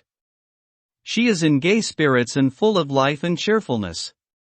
All the morbid reticence seems to have passed from her, and she has just reminded me, as if I needed any reminding, of that night, and that it was here, on this very seat, I found her asleep. As she told me, she tapped playfully with the heel of her boot on the stone slab and said, "My poor little feet didn't make much noise then." I daresay poor old Mr. Swales would have told me that it was because I didn't want to wake up Geordie.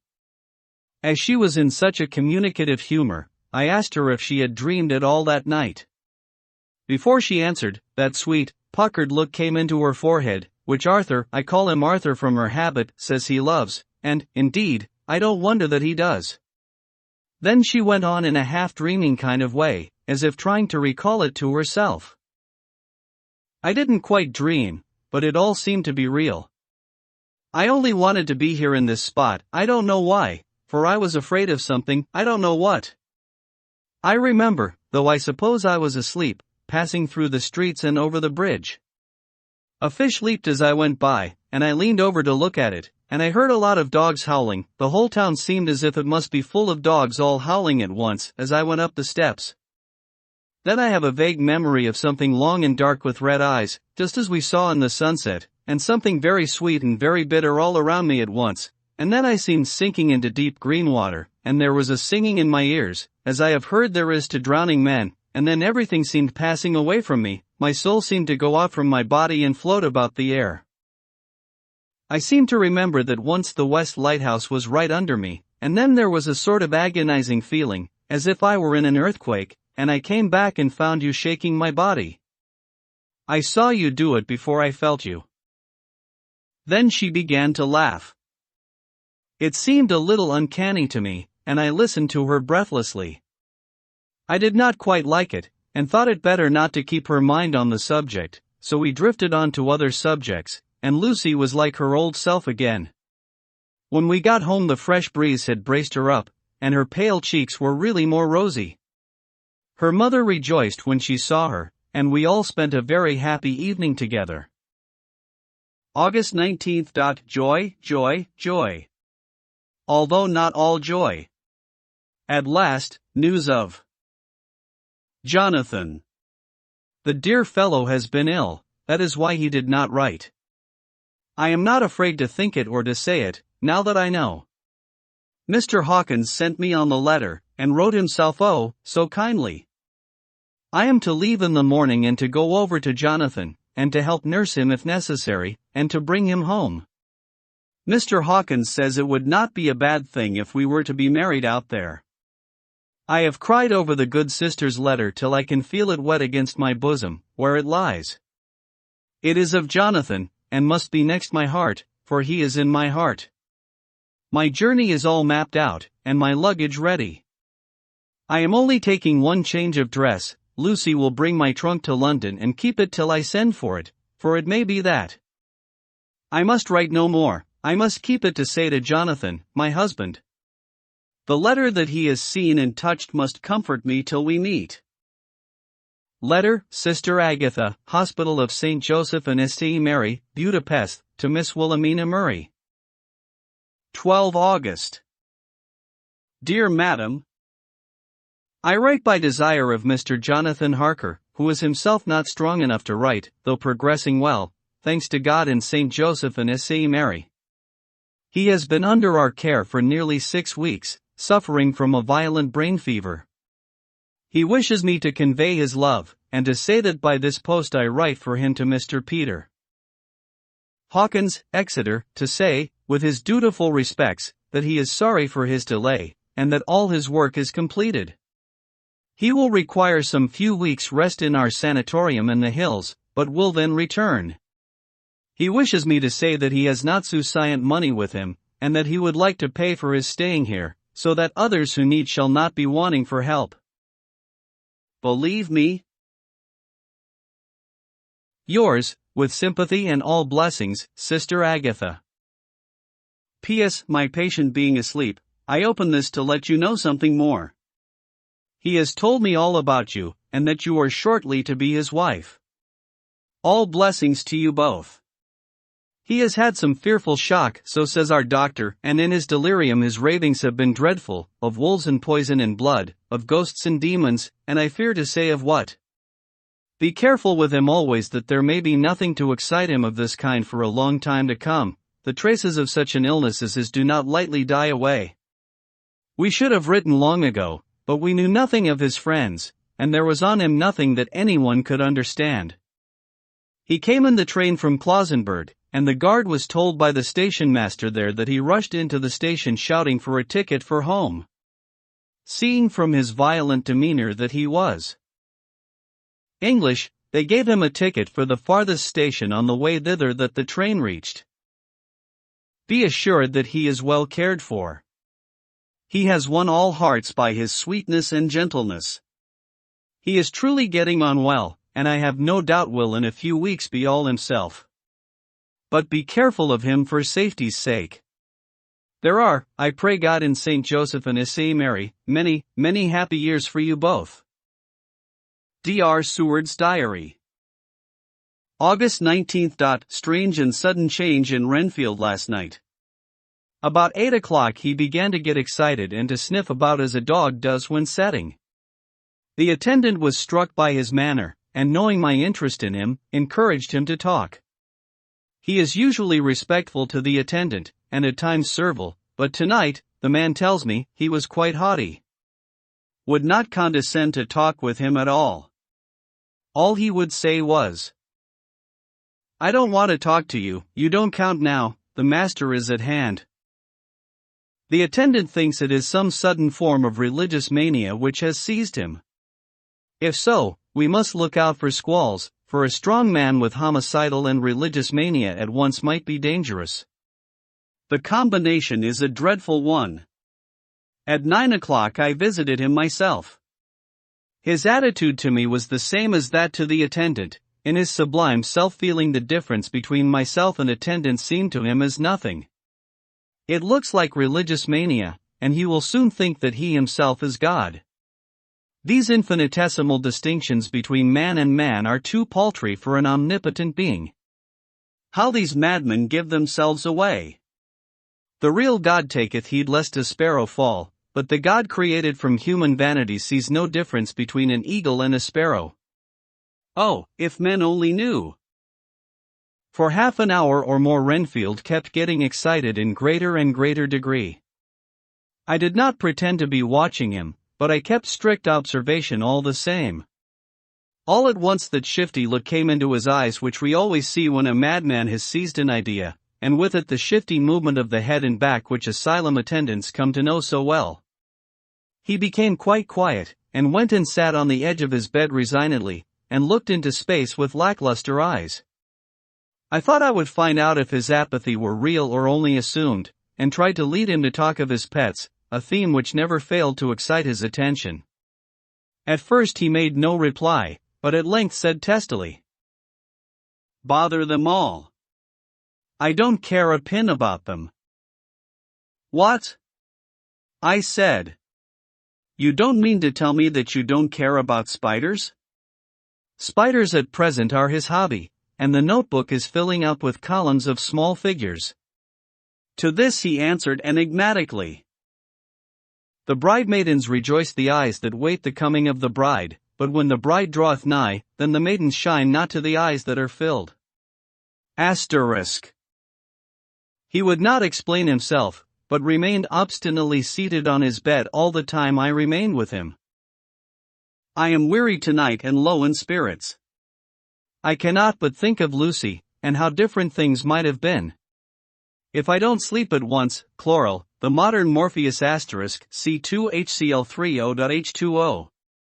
I must be careful not to let it grow into a habit. No, I shall take none tonight. I have thought of Lucy, and I shall not dishonor her by mixing the two. If need be, tonight shall be sleepless. Glad I made the resolution, gladder that I kept to it. I had lain tossing about, and had heard the clock strike only twice, when the night watchman came to me, sent up from the ward, to say that Renfield had escaped. I threw on my clothes and ran down at once. My patient is too dangerous a person to be roaming about. Those ideas of his might work out dangerously with strangers. The attendant was waiting for me. He said he had seen him not 10 minutes before, seemingly asleep in his bed, when he had looked through the observation trap in the door. His attention was called by the sound of the window being wrenched out. He ran back and saw his feet disappear through the window, and had at once sent up for me. He was only in his nightgear, and cannot be far off. The attendant thought it would be more useful to watch where he should go than to follow him, as he might lose sight of him whilst getting out of the building by the door. He is a bulky man, and couldn't get through the window. I am thin, so, with his aid, I got out, but feet foremost, and, as we were only a few feet above ground, landed unhurt. The attendant told me the patient had gone to the left and had taken a straight line, so I ran as quickly as I could. As I got through the belt of trees I saw a white figure scale the high wall which separates our grounds from those of the deserted house. I ran back at once, and told the watchman to get 3 or 4 men immediately and follow me into the grounds of Carfax, in case our friend might be dangerous. I got a ladder myself, and crossing the wall, dropped down on the other side. I could see Renfield's figure just disappearing behind the angle of the house, so I ran after him. On the far side of the house I found him pressed close against the old iron-bound oak door of the chapel. He was talking, apparently to someone, but I was afraid to go near enough to hear what he was saying, lest I might frighten him, and he should run off. Chasing an errant swarm of bees is nothing to following a naked lunatic when the fit of escaping is upon him. After a few minutes, however, I could see that he did not take note of anything around him, and so ventured to draw nearer to him, the more so as my men had now crossed the wall and were closing him in. I heard him say, "I am here to do your bidding, master. I am your slave, and you will reward me, for I shall be faithful. I have worshipped you long and afar off. Now that you are near, I await your commands, and you will not pass me by, will you, dear master, in your distribution of good things?" He is a selfish old beggar anyhow. He thinks of the loaves and fishes even when he believes he is in a real presence. His manias make a startling combination. When we closed in on him he fought like a tiger. He is immensely strong, and he was more like a wild beast than a man. I never saw a lunatic in such a paroxysm of rage before, and I hope I shall not again. It is a mercy that we have found out his strength and his danger in good time. With strength and determination like his, he might have done wild work before he was caged. He is safe now at any rate. Jack Shepherd himself couldn't get free from the strait waistcoat asterisk that keeps him restrained, and he's chained to the wall in the padded room. His cries are at times awful, but the silences that follow are more deadly still, for he means murder in every turn and movement. Just now he spoke coherent words for the first time. "I shall be patient, master. It is coming, coming, coming." So I took the hint, and came to. I was too excited to sleep, but this diary has quieted me, and I feel I shall get some sleep tonight. Chapter 9. Letter, Mina Harker to Lucy Westenra. Budapest, August 24th. My dearest Lucy, I know you will be anxious to hear all that has happened since we parted at the railway station at Whitby. Well, my dear, I got a Hull all right, and caught the boat to Hamburg, and then the train on here. I feel I can hardly recall anything of the journey, except that I knew I was coming to Jonathan, and that, as I should have to do some nursing, I had better get all the sleep I could. I found my dear one, oh, so thin and pale and weak-looking. All the resolution has gone out of his dear eyes, and that quiet dignity which I told you was in his face has vanished. He is only a wreck of himself, and he does not remember anything that has happened to him for a long time past. At least, he wants me to believe so, and I shall never ask. He has had some terrible shock, and I fear it might tax his poor brain if he were to try to recall it. Sister Agatha, who is a good creature and a born nurse, tells me that he raved of dreadful things whilst he was off his head. I wanted her to tell me what they were, but she would only cross herself, and say she would never tell, that the ravings of the sick were the secrets of God, and that if a nurse through her vocation should hear them, she should respect her trust.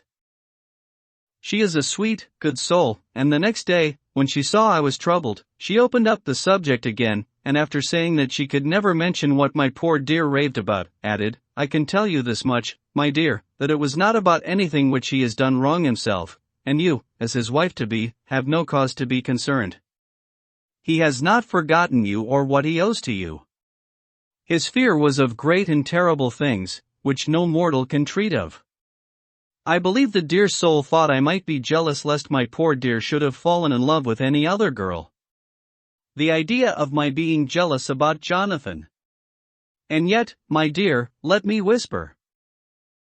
I felt a thrill of joy through me when I knew that no other woman was a cause of trouble. I am now sitting by his bedside, where I can see his face while he sleeps. He is waking. When he woke, he asked me for his coat, as he wanted to get something from the pocket. I asked Sister Agatha, and she brought all his things. I saw that amongst them was his notebook, and was going to ask him to let me look at it, for I knew then that I might find some clue to his trouble, but I suppose he must have seen my wish in my eyes, for he sent me over to the window, saying he wanted to be quite alone for a moment.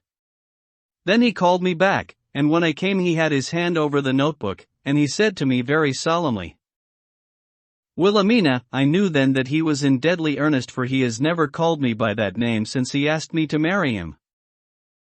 You know, dear, my ideas of the trust between husband and wife, there should be no secret, no concealment. I have had a great shock, and when I try to think of what it is I feel my head spin round, and I do not know if it was all real or the dreaming of a madman. You know I have had brain fever and that is to be mad. The secret is here, and I do not want to know it. I want to take up my life here, with our marriage. For, my dear, we had decided to be married as soon as the formalities are complete. Are you willing, Wilhelmina, to share my ignorance? Here is the book. Take it and keep it, read it if you will, but never let me know, unless, indeed, some solemn duty should come upon me to go back to the bitter hours, asleep or awake, sane or mad, recorded here.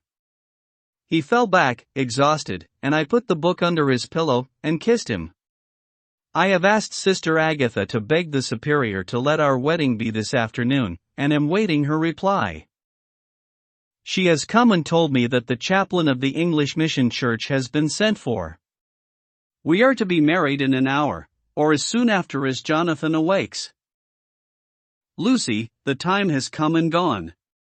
I feel very solemn, but very, very happy. Jonathan woke a little after the hour, and all was ready, and he sat up in bed, propped up with pillows. He answered his "I will" firmly and strongly. I could hardly speak, my heart was so full that even these words seemed to choke me. The dear sisters were so kind. Please God, I shall never, never forget them, nor the grave and sweet responsibilities I have taken upon me. I must tell you of my wedding present. When the chaplain and the sisters had left me alone with my husband, oh, Lucy, it is the first time I have written the words "my husband" left me alone with my husband. I took the book from under his pillow, and wrapped it up in white paper, and tied it with a little bit of pale blue ribbon which was wound round my neck, and sealed it over the knot with sealing wax, and for my seal I used my wedding ring.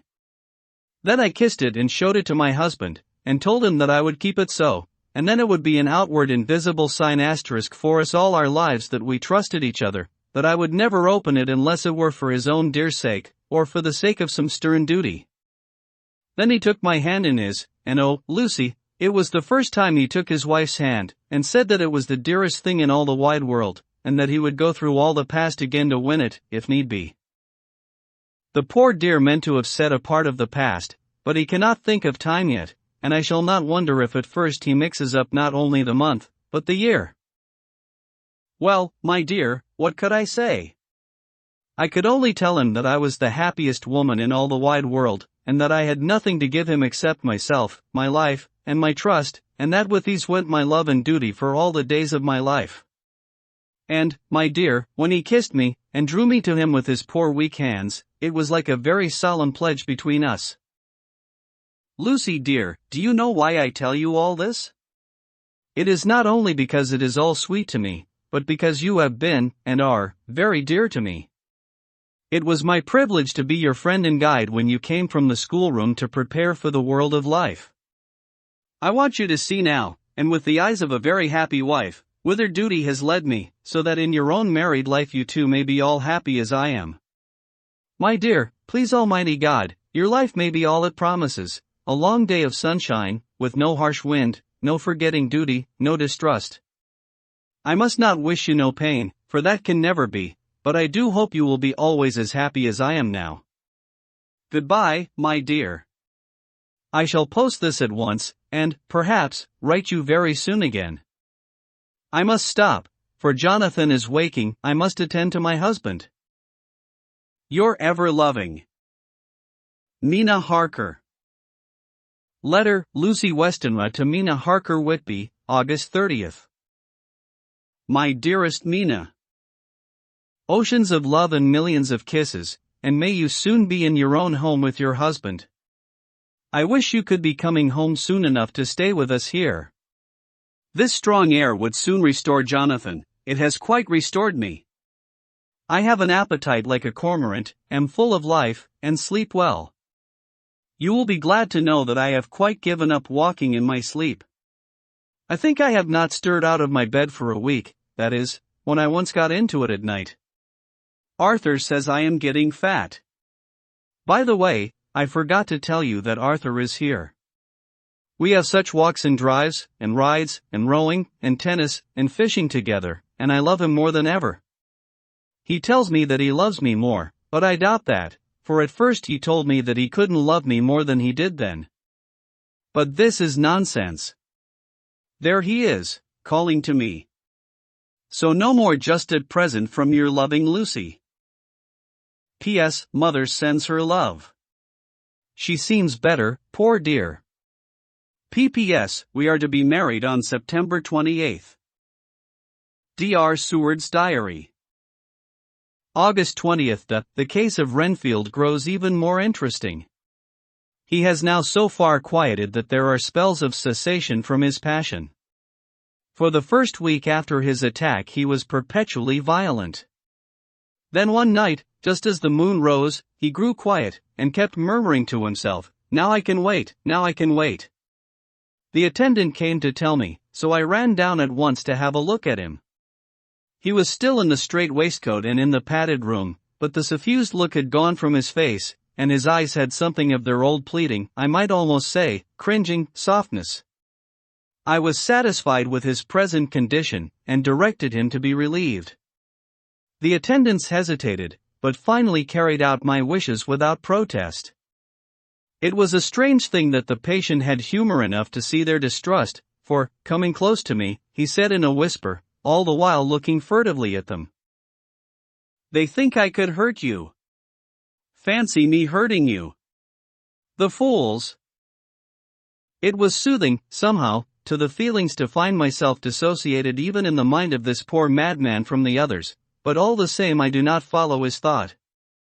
Am I to take it that I have anything in common with him, so that we are, as it were, to stand together? Or has he to gain from me some good so stupendous that my well-being is needful to him? I must find out later on. Tonight he will not speak. Even the offer of a kitten or even a full-grown cat will not tempt him. He will only say, "I don't take any stock in cats. I have more to think of now, and I can wait, I can wait." After a while I left him. The attendant tells me that he was quiet until just before dawn, and then he began to get uneasy, and at length violent, until at last he fell into a paroxysm which exhausted him so that he swooned into a sort of coma. 3 nights has the same thing happened, violent all day, then quiet from moonrise to sunrise.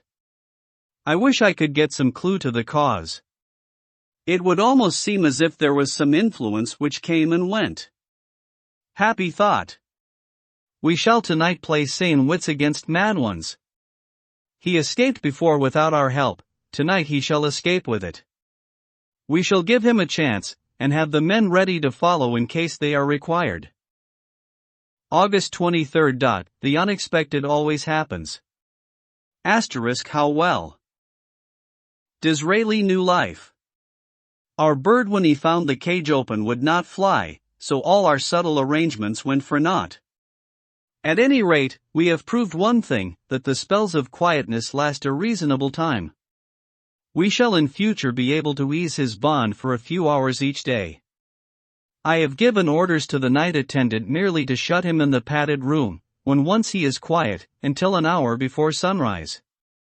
The poor soul's body will enjoy the relief even if his mind cannot appreciate it. Hark! The unexpected again. I am called. The patient has once more escaped. Later. Another night adventure. Renfield artfully waited until the attendant was entering the room to inspect. Then he dashed out past him and flew down the passage. I sent word for the attendants to follow. Again we went into the ground of the deserted house, and we found him in the same place, pressed against the old chapel door. When he saw me he became furious, and had not the attendants seized him in time, he would have tried to kill me. As we were holding him a strange thing happened. He suddenly redoubled his efforts, and then he suddenly grew calm. I looked round instinctively, but could see nothing. Then I caught the patient's eye and followed it, but could trace nothing as it looked into the moonlit sky except a big bat, which was flapping its silent and ghostly way to the west. Bats usually wheel and flit about, but this one seemed to go straight on, as if it knew where it was bound for or had some intention of its own. The patient grew calmer every instant, and presently said, "You needn't tie me, I shall go quietly." Without trouble we came back to the house. I feel there is something ominous in his calm, and shall not forget this night. Lucy Westenra's Diary. Hillingham, August 24th. I must imitate Mina, and keep writing things down. Then we can have long talks when we do meet. I wonder when it will be. I wish she were with me again, for I feel so unhappy. Last night I seemed to be dreaming again just as I was at Whitby. Perhaps it is the change of air, or getting home again. It is all dark and horrid to me, for I can remember nothing, but I am full of vague fear, and I feel so weak and worn out. When Arthur came to lunch he looked quite grieved when he saw me, and I hadn't the spirit to be cheerful. I wonder if I could sleep in Mother's room tonight. I shall make an excuse and try. August 25th. Another bad night. Mother did not seem to take to my proposal. She seems not too well herself, and doubtless she fears to worry me. I tried to keep awake, and succeeded for a while, but when the clock struck 12 it waked me from a doze, so I must have been falling asleep. There was a sort of scratching or flapping at the window, but I did not mind it, and as I remember no more, I suppose I must then have fallen asleep. More bad dreams. I wish I could remember them. This morning I am horribly weak. My face is ghastly pale, and my throat pains me. It must be something wrong with my lungs, for I don't seem ever to get air enough. I shall try to cheer up when Arthur comes, or else I know he will be miserable to see me so. Letter, Arthur Holmwood to Dr. Seward, Albemarle Hotel, *, August 31st. My dear Jack, I want you to do me a favor. Lucy is ill, that is, she has no special disease, but she looks awful, and is getting worse every day. I have asked her if there is any cause. I do not dare to ask her mother, for to disturb the poor lady's mind about her daughter in her present state of health would be fatal. Mrs. Westenra has confided to me that her doom is spoken, disease of the heart, though poor Lucy does not know it yet. I am sure that there is something preying on my dear girl's mind. I am almost distracted when I think of her. To look at her gives me a pang. I told her I should ask you to see her, and though she demurred at first, I know why, old fellow, she finally consented. It will be a painful task for you, I know, old friend, but it is for her sake, and I must not hesitate to ask, or you to act. You are to come to lunch at Hillingham tomorrow, 2 o'clock, so as not to arouse any suspicion in Mrs. Westenra, and after lunch Lucy will take an opportunity of being alone with you. I shall come in for tea, and we can go away together. I am filled with anxiety, and want to consult with you alone as soon as I can after you have seen her. Do not fail. Arthur. Telegram, Arthur Holmwood to Seward. September 1st. Am summoned to see my father, who is worse. Am writing. Write me fully by tonight's post to ring. Wire me if necessary. Letter from Dr. Seward to Arthur Holmwood. September 2nd. My dear old fellow. With regard to Miss Westenra's health, I hasten to let you know at once that in my opinion there is not any functional disturbance or any malady that I know of. At the same time, I am not by any means satisfied with her appearance. She is woefully different from what she was when I saw her last. Of course, you must bear in mind that I did not have full opportunity of examination such as I should wish. Our very friendship makes a little difficulty which not even medical science or custom can bridge over. I had better tell you exactly what happened, leaving you to draw, in a measure, your own conclusions. I shall then say what I have done and propose doing. I found Miss Westenra in seemingly gay spirits. Her mother was present, and in a few seconds I made up my mind that she was trying all she knew to mislead her mother and prevent her from being anxious. I have no doubt she guesses, if she does not know, what need of caution there is. We lunched alone, and as we all exerted ourselves to be cheerful, we got, as some kind of reward for our labors, some real cheerfulness amongst us.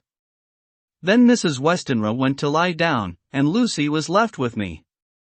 We went into her boudoir, and till we got there her gaiety remained, for the servants were coming and going. As soon as the door was closed, however, the mask fell from her face, and she sank down into a chair with a great sigh, and hid her eyes with her hand.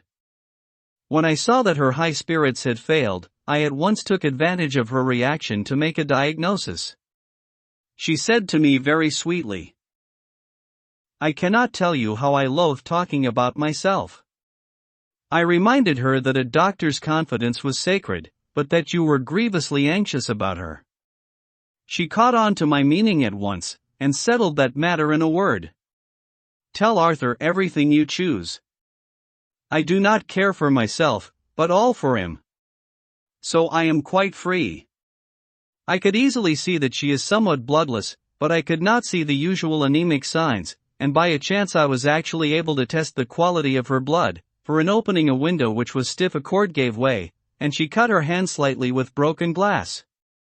It was a slight matter in itself, but it gave me an evident chance, and I secured a few drops of the blood and have analyzed them.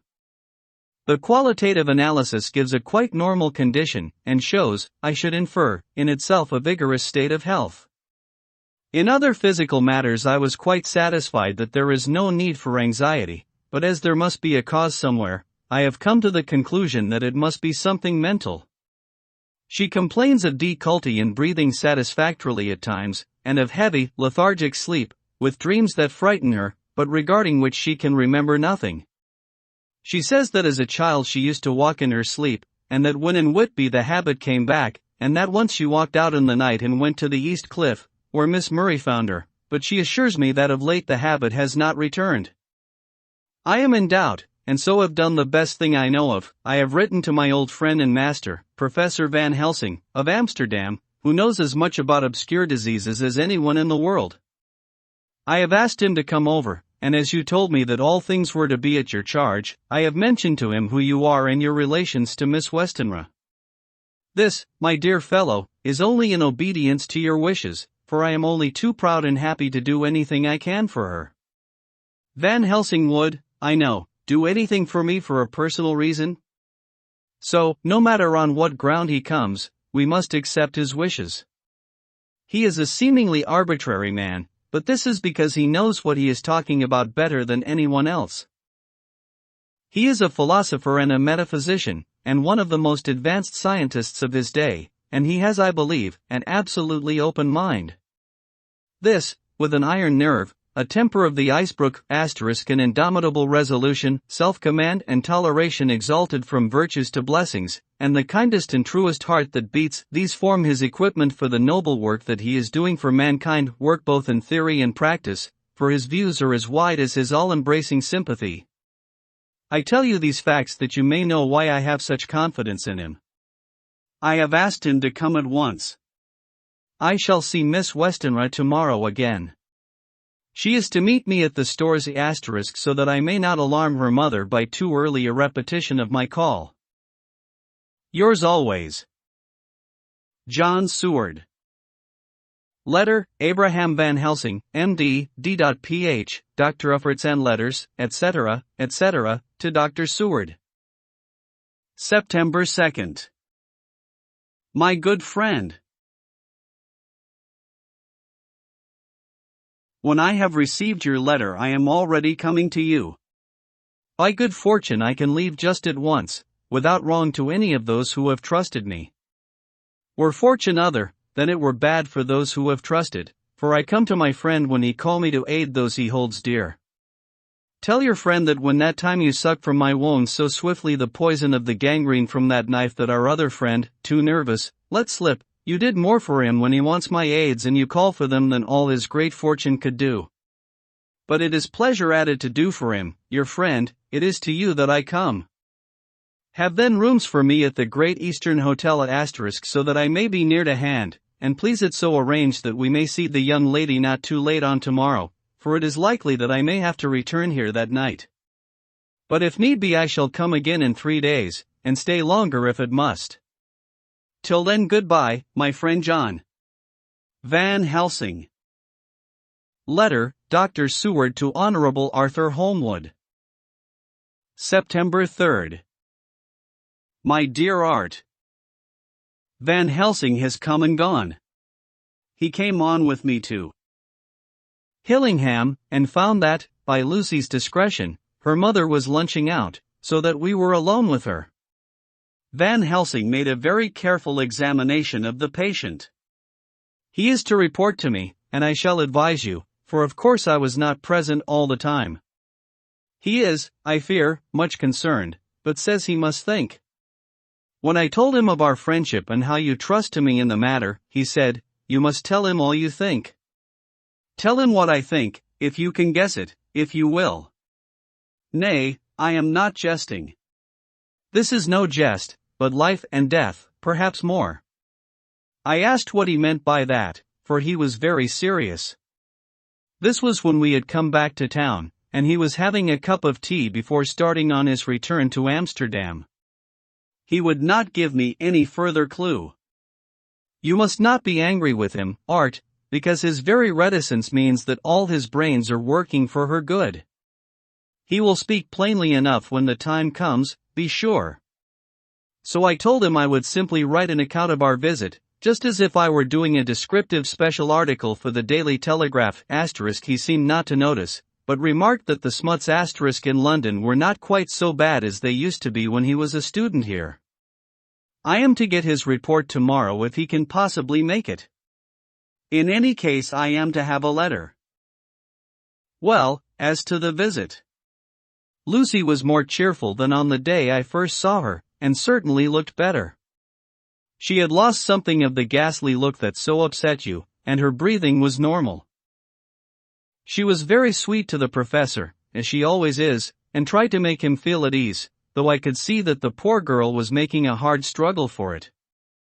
I believe Van Helsing saw it, too, for I saw the quick look under his bushy brows that I knew of old. Then he began to chat of all things except ourselves and diseases, and with such an infinite geniality that I could see poor Lucy's pretense of animation merge into reality. Then, without any seeming change, he brought the conversation gently round to his visit, and suavely said, My dear young miss, I have the so great pleasure because you are much beloved.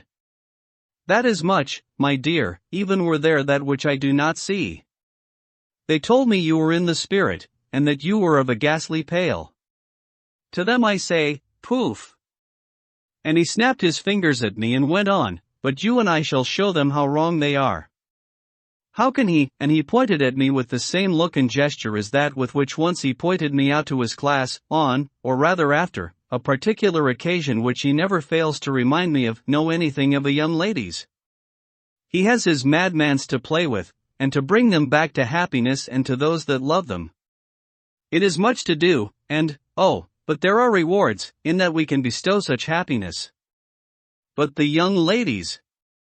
He has no wife nor daughter, and the young do not tell themselves to the young, but to the old, like me, who have known so many sorrows and the causes of them.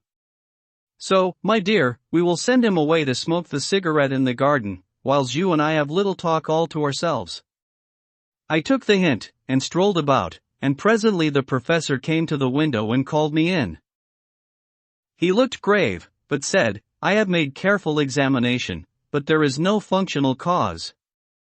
With you I agree that there has been much blood lost, it has been, but is not. But the conditions of her are in no way anemic. I have asked her to send me her maid, that I may ask just 1 or 2 questions, that so I may not chance to miss nothing. I know well what she will say. And yet there is always cause for everything. I must go back home and think. You must send to me the telegram every day, and if there be cause I shall come again.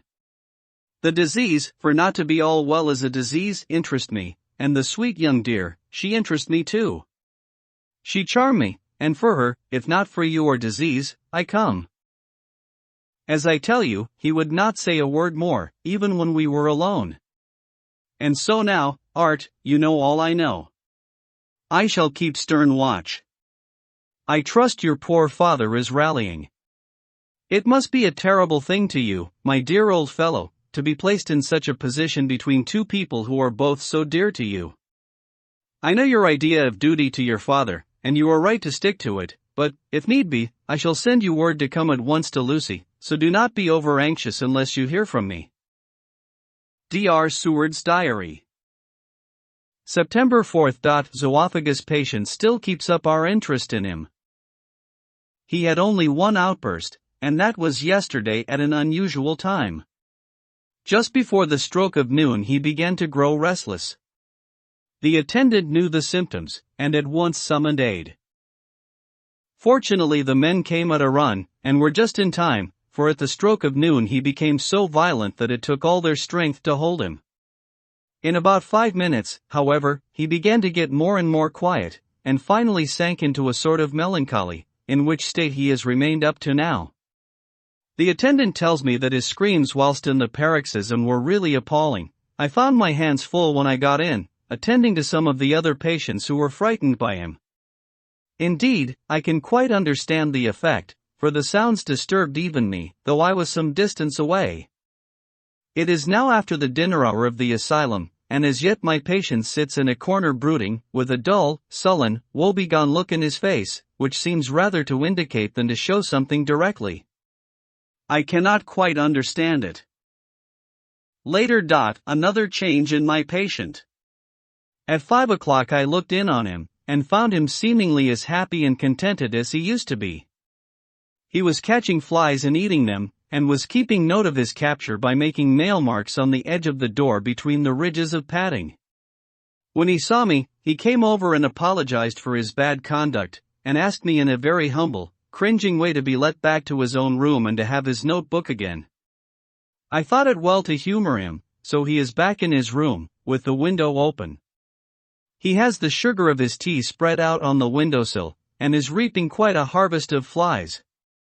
He is not now eating them, but putting them in a box, as of old, and is already examining the corners of his room to find a spider. I tried to get him to talk about the past few days, for any clue of his thoughts would be of immense help to me, but he would not rise. For a moment or two he looked very sad, and said in a sort of far-away voice, as though saying it rather to himself than to me, "All over. All over. He has deserted me.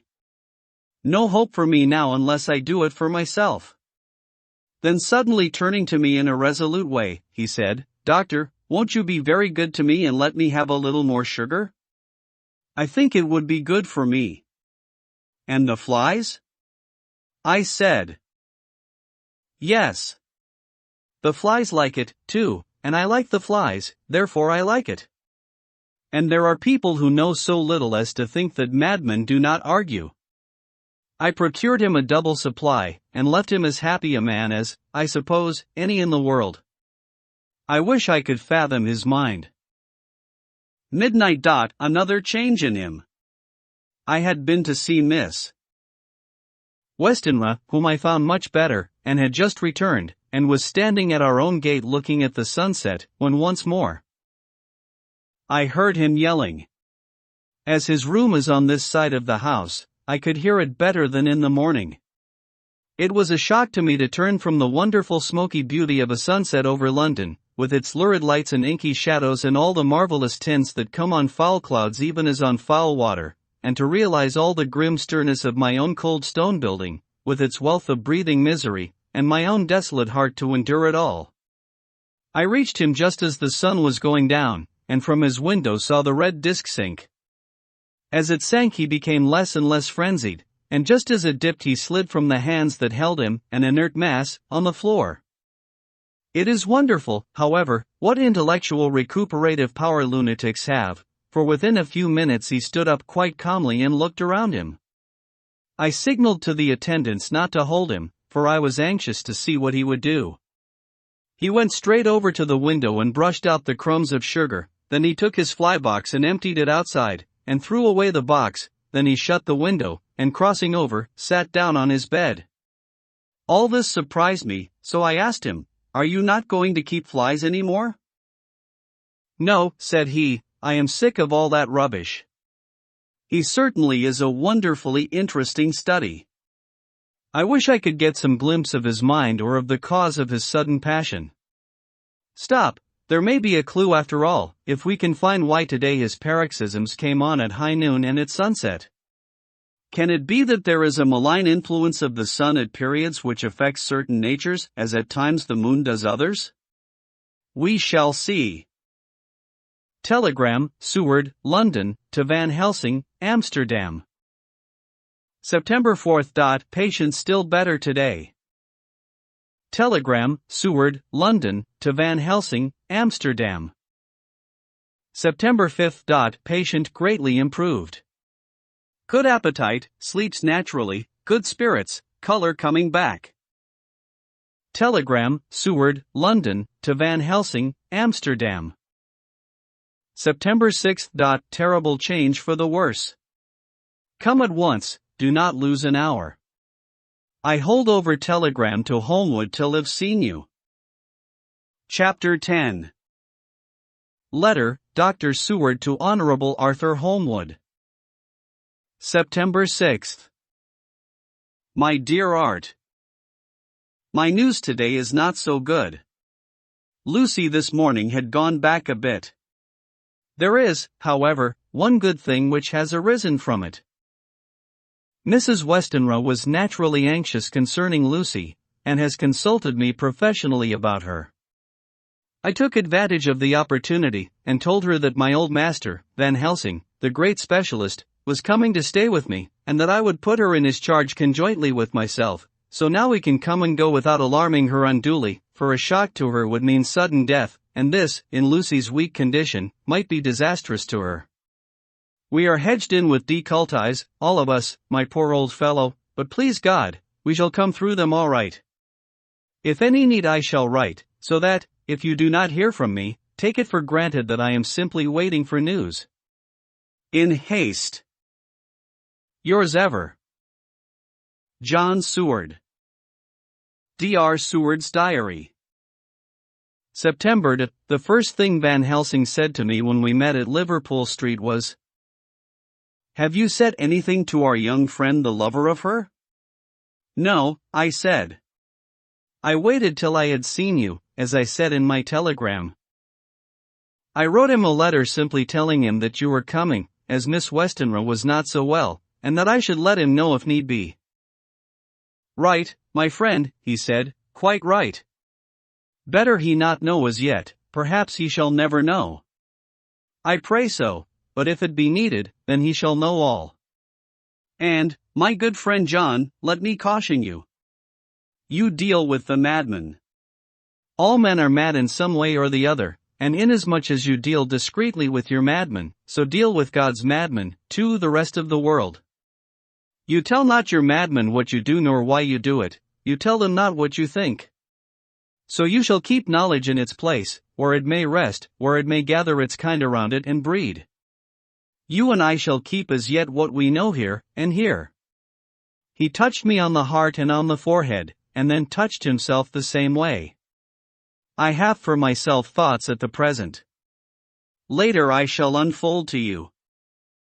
"Why not now?" I asked. "It may do some good, we may arrive at some decision." He stopped and looked at me, and said, "My friend John, when the corn is grown, even before it has ripened, while the milk of its mother earth is in him, and the sunshine has not yet begun to paint him with his gold, the husbandman he pull the ear and rub him between his rough hands, and blow away the green chaff, and say to you, Look! He's good corn, he will make good crop when the time comes. I did not see the application, and told him so. For reply he reached over and took my ear in his hand and pulled it playfully, as he used long ago to do at lectures, and said, "The good husbandman tell you so then because he knows, but not till then. But you do not find the good husbandman dig up his planted corn to see if he grow, that is for the children who play at husbandry, and not for those who take it as of the work of their life. See you now, friend John. I have sown my corn, and nature has her work to do in making it sprout. If he sprout at all, there's some promise, and I wait till the ear begins to swell." He broke off, for he evidently saw that I understood. Then he went on, and very gravely. "You were always a careful student, and your casebook was ever more full than the rest. You were only student then, now you are master, and I trust that good habit have not fail. Remember, my friend, that knowledge is stronger than memory, and we should not trust the weaker. Even if you have not kept the good practice, let me tell you that this case of our dear Miss is one that may be mind, I say may be, of such interest to us and others that all the rest may not make him kick the beam, asterisk as your people say. Take then good note of it. Nothing is too small. I counsel you, put down in record even your doubts and surmises. Hereafter it may be of interest to you to see how true you guess. We learn from failure, not from success. When I described Lucy's symptoms, the same as before, but definitely more marked, he looked very grave, but said nothing. He took with him a bag in which were many instruments and drugs. The ghastly paraphernalia of our beneficial trade, as he once called, in one of his lectures, the equipment of a professor of the healing craft. When we were shown in, Mrs. Westenra met us. She was alarmed, but not nearly so much as I expected to find her.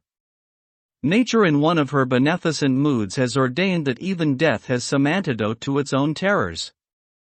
Here, in a case where any shock may prove fatal, matters are so ordered that, from some cause or other, the things not personal, even the terrible change in her daughter to whom she is so attached, do not seem to reach her. It is something like the way Dame Nature gathers round a foreign body an envelope of some insensitive tissue which can protect from evil that which it would otherwise harm by contact. If this be an ordered selfishness, then we should pause before we condemn any one of the vice of egoism, for there may be deeper roots for its causes than we have knowledge of. I used my knowledge of this phase of spiritual pathology, and laid down a rule that she should not be present with Lucy or think of her illness more than was absolutely required. She assented readily, so readily that I saw again the hand of nature fighting for life. Van Helsing and I were shown up to Lucy's room. If I was shocked when I saw her yesterday, I was horrified when I saw her today. She was ghastly, chalkily pale, the red seemed to have gone even from her lips and gums, and the bones of her face stood out prominently. Her breathing was painful to see or hear. Van Helsing's face grew set as marble, and his eyebrows converged till they almost touched over his nose. Lucy lay motionless and did not seem to have strength to speak, so for a while we were all silent. Then Van Helsing beckoned to me, and we went gently out of the room. The instant we had closed the door he stepped quickly along the passage to the next door, which was open. Then he pulled me quickly in with him and closed the door. "My God," he said, "this is dreadful. There is no time to be lost. She will die for sheer want of blood to keep the heart's action as it should be. There must be a transfusion of blood at once. Is it you or me? I am younger and stronger, Professor.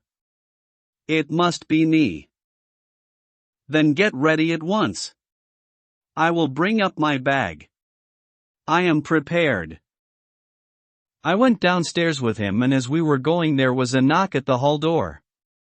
When we reached the hall the maid had just opened the door, and Arthur was stepping quickly in. He rushed up to me, saying in an eager whisper, "Jack, I was so anxious. I read between the lines of your letter, and have been in an agony. The dad was better, so I ran down here to see for myself. Is not that gentleman Dr. Van Helsing? I am so thankful to you, sir, for coming. When first the professor's eye had lit upon him, he had been angry at any interruption at such a time, but now, as he took in his stalwart proportions and recognized the strong young manhood which seemed to emanate from him, his eyes gleamed. Without a pause he said to him gravely as he held out his hand, "Sir, you have come in time. You are the lover of our dear miss. She is bad, very, very bad. Nay, my child, do not go like that." For he suddenly grew pale and sat down in a chair almost fainting. "You are to help her. You can do more than any that live, and your courage is your best help." "What can I do?" asked Arthur hoarsely. "Tell me, and I shall do it. My life is hers, and I would give the last drop of blood in my body for her." The professor has a strongly humorous side, and I could from old detect a trace of its origin in his answer. "My young sir, I do not ask so much as that, not the last." "What shall I do?" There was fire in his eyes, and his open nostrils quivered with intent. Van Helsing slapped him on the shoulder. "Come," he said. "You are a man, and it is a man we want. You are better than me, better than my friend John." Arthur looked bewildered, and the professor went on by explaining in a kindly way. "Young Miss is bad, very bad. She wants blood, and blood she must have or die. My friend John and I have consulted, and we are about to perform what we call transfusion of blood *, to transfer from full veins of one to the empty veins which pine for him. John was to give his blood, as he is the more young and strong than me." Here Arthur took my hand and wrung it hard in silence. "But, now you are here, you are more good than us, old or young, who toil much in the world of thought. Our nerves are not so calm and our blood not so bright than yours." Arthur turned to him and said, "If you only knew how gladly I would die for her, you would understand." He stopped, with a sort of choke in his voice. "Good boy," said Van Helsing. "In the not so far off you will be happy that you have done all for her you love. Come now and be silent. You shall kiss her once before it is done, but then you must go, and you must leave at my sign. Say no word to madam, you know how it is with her. There must be no shock, any knowledge of this would be one. Come." We all went up to Lucy's room. Arthur by direction remained outside. Lucy turned her head and looked at us, but said nothing. She was not asleep, but she was simply too weak to make the effort. Her eyes spoke to us, that was all. Van Helsing took some things from his bag and laid them on a little table out of sight. Then he mixed a narcotic, and coming over to the bed, said cheerily, "Now, little miss, here is your medicine. Drink it off, like a good child. See, I lift you so that to swallow is easy." Yes. She had made the effort with success. It astonished me how long the drug took to act. This, in fact, marked the extent of her weakness. The time seemed endless until sleep began to flicker in her eyelids. At last, however, the narcotic began to manifest its potency, and she fell into a deep sleep. When the professor was satisfied, he called Arthur into the room, and bade him strip off his coat. Then he added, "You may take that one little kiss whiles I bring over the table. Friend John, help to me." So neither of us looked whilst he bent over her. Van Helsing, turning to me, said, "He is so young and strong and of blood so pure that we need not defibrinate *it. Then with swiftness, but with absolute method, Van Helsing performed the operation. As the transfusion went on, something like life seemed to come back to poor Lucy's cheeks, and through Arthur's growing pallor the joy of his face seemed absolutely to shine. After a bit I began to grow anxious, for the loss of blood was telling on Arthur, strong man as he was. It gave me an idea of what a terrible strain Lucy's system must have undergone, that what weakened Arthur only partially restored her. But the professor's face was set, and he stood watch in hand and with his eyes fixed now on the patient and now on Arthur. I could hear my own heartbeat. Presently he said in a soft voice, "Do not stir an instant. It is enough.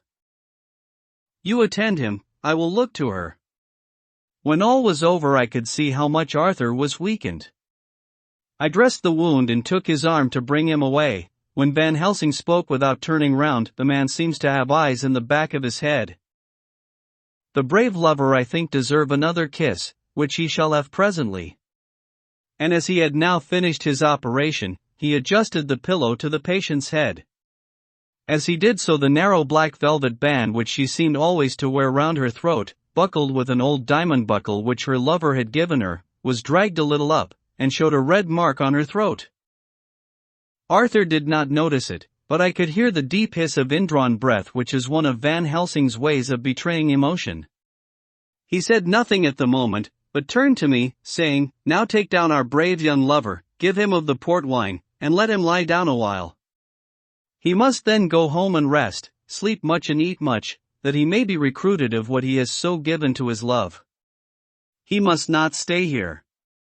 Hold a moment.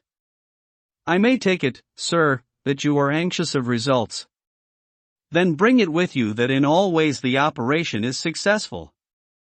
You have saved her life this time, and you can go home and rest easy in mind that all that can be is. I shall tell her all when she is well, she shall love you none the less for what you have done. Goodbye." When Arthur had gone I went back to the room. Lucy was sleeping gently, but her breathing was stronger. I could see the counterpane move as her breast heaved. By the bedside sat Van Helsing, looking at her intently. The velvet band again covered the red mark. I asked the professor in a whisper, "What do you make of that mark on her throat? What do you make of it?" "I have not seen it yet," I answered, and then and there proceeded to loose the band. Just over the external jugular vein there were 2 punctures, not large, but not wholesome looking. There was no sign of disease, but the edges were white and worn-looking, as if by some trituration. It at once occurred to me that this wound, or whatever it was, might be the means of that manifest loss of blood, but I abandoned the idea as soon as formed, for such a thing could not be.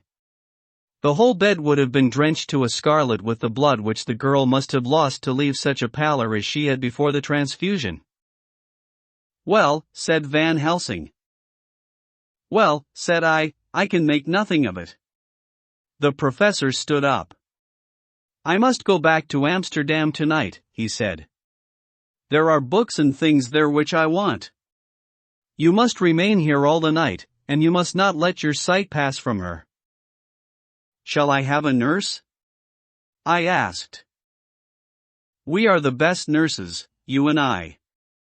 You keep watch all night, see that she is well fed, and that nothing disturbs her.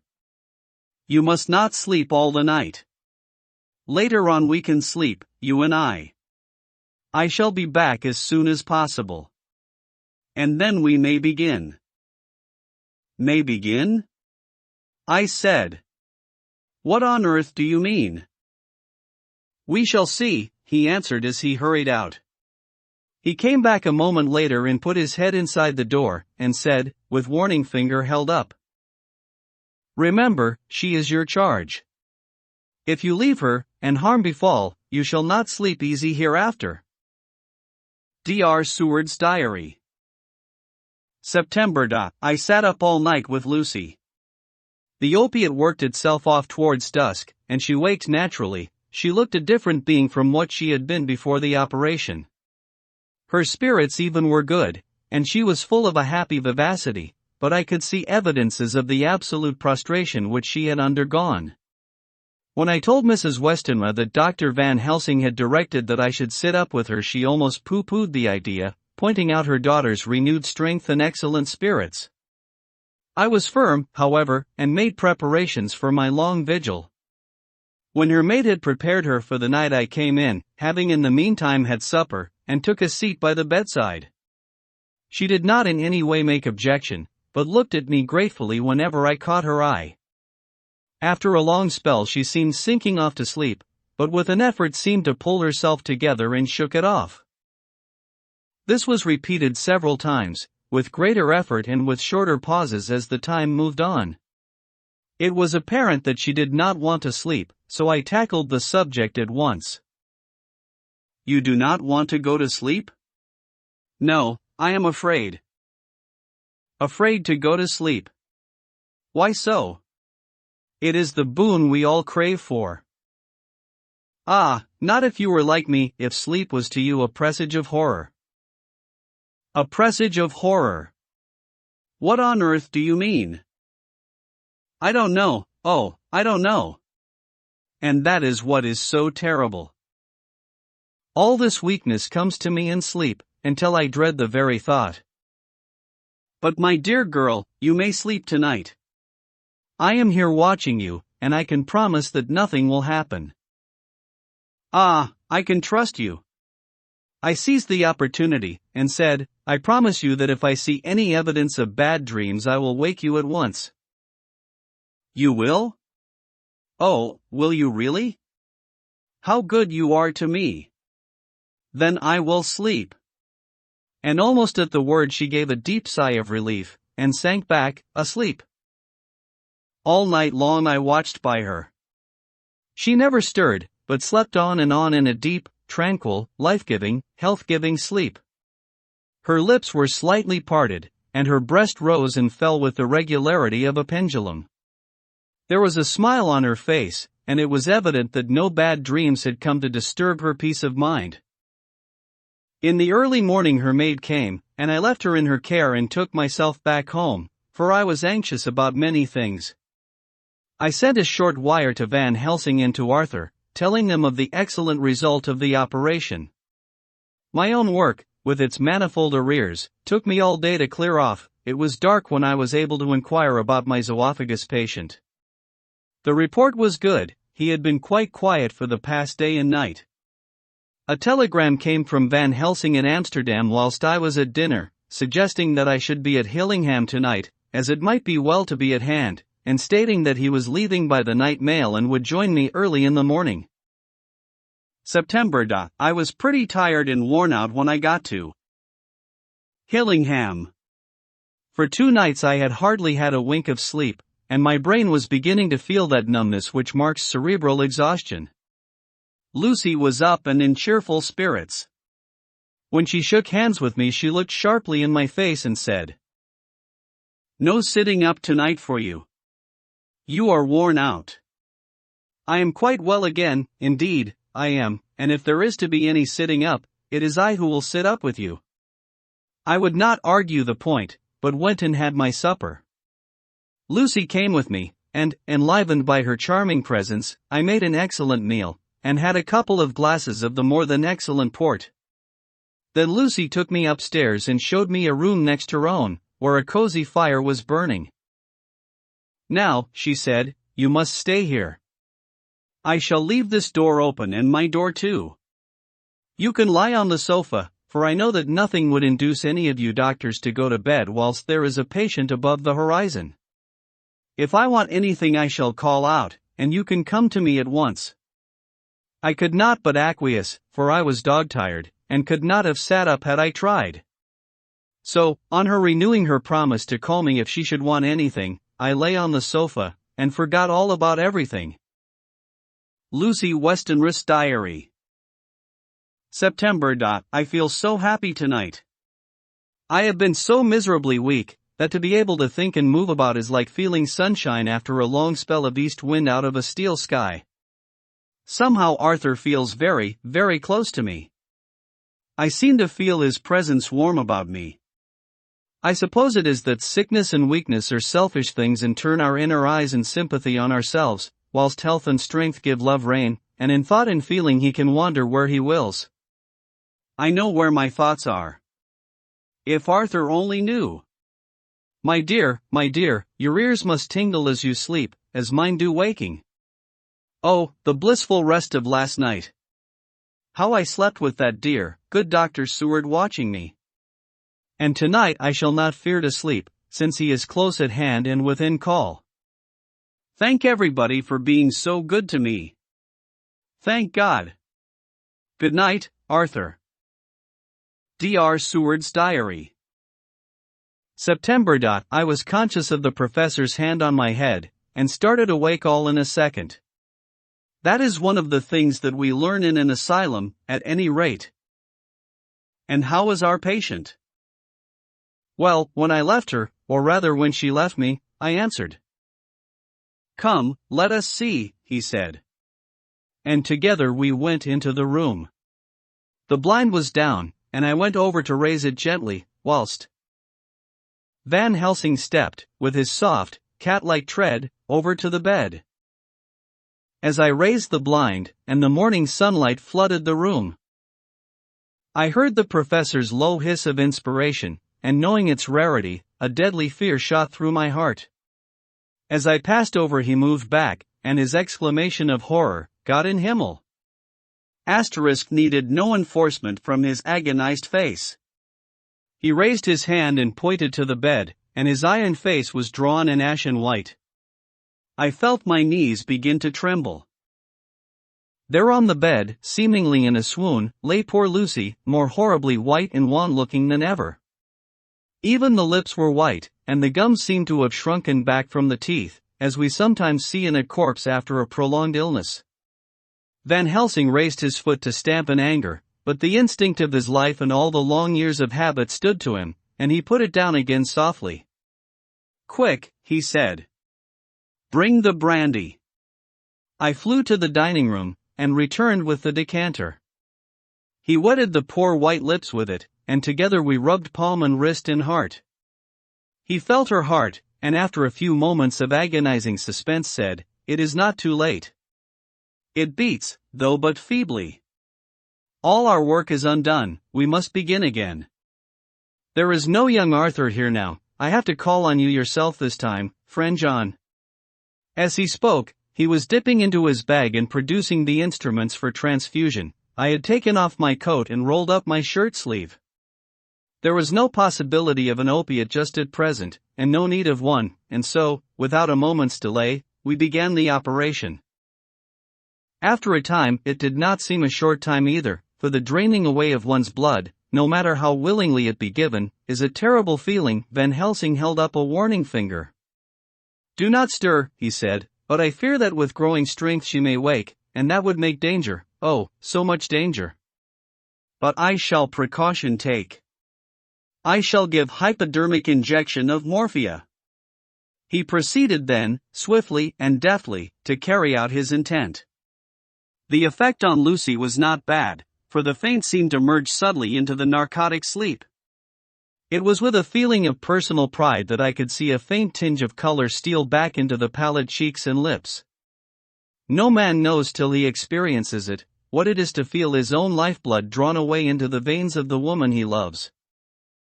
The professor watched me critically. "That will do," he said. "Already?" I remonstrated. "You took a great deal more from Art." To which he smiled a sad sort of smile as he replied, "He is her lover, her fiancé. You have work, much work, to do for her and for others, and the present will see." When we stopped the operation, he attended to Lucy, whilst I applied digital pressure to my own incision. I lay down, whilst I waited his leisure to attend to me, for I felt faint and a little sick. By and by he bound up my wound, and sent me downstairs to get a glass of wine for myself. As I was leaving the room, he came after me, and half whispered, "Mind, nothing must be said of this. If our young lover should turn up unexpected, as before, no word to him. It would at once frighten him and enjealous him, too." "There must be none." So, when I came back he looked at me carefully, and then said, "You are not much the worse. Go into the room, and lie on your sofa, and rest a while, then have much breakfast, and come here to me." I followed out his orders, for I knew how right and wise they were.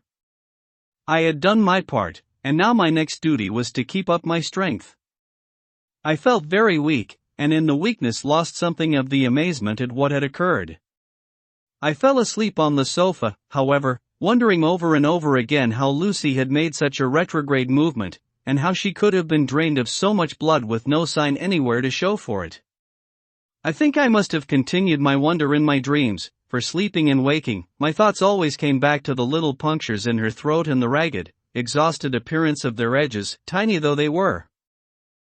Lucy slept well into the day, and when she woke she was fairly well and strong, though not nearly so much as the day before. When Van Helsing had seen her, he went out for a walk, leaving me in charge, with strict injunctions that I was not to leave her for a moment. I could hear his voice in the hall, asking the way to the nearest telegraph OCE. Lucy chatted with me freely, and seemed quite unconscious that anything had happened. I tried to keep her amused and interested. When her mother came up to see her, she did not seem to notice any change whatever, but said to me gratefully, "We owe you so much, Dr. Seward, for all you have done, but you really must now take care not to overwork yourself. You are looking pale yourself. You want a wife to nurse and look after you a bit, that you do." As she spoke, Lucy turned crimson, though it was only momentarily, for her poor wasted veins could not stand for long such an unwanted drain to the head. The reaction came in excessive pallor as she turned imploring eyes on me. I smiled and nodded, and laid my finger on my lips. With a sigh, she sank back amid her pillows. Van Helsing returned in a couple of hours, and presently said to me, "Now you go home, and eat much and drink enough. Make yourself strong. I stay here tonight, and I shall sit up with little miss myself. You and I must watch the case, and we must have none other to know. I have grave reasons." "No, do not ask them, think what you will. Do not fear to think even the most not probable. Good night." In the hall 2 of the maids came to me, and asked if they or either of them might not sit up with Miss Lucy. They implored me to let them, and when I said it was Dr. Van Helsing's wish that either he or I should sit up, they asked me quite piteously to intercede with the foreign gentleman. I was much touched by their kindness. Perhaps it is because I am weak at present, and perhaps it was on Lucy's account that their devotion was manifested, for over and over again have I seen similar instances of woman's kindness. I got back here in time for a late dinner, went my rounds all well, and set this down whilst waiting for sleep. It is coming. September. This afternoon I went over to Hillingham. Found Van Helsing in excellent spirits, and Lucy much better. Shortly after I had arrived, a big parcel from abroad came for the professor. He opened it with much impressment, assumed, of course, and showed a great bundle of white flowers. "These are for you, Miss Lucy," he said. "For me?"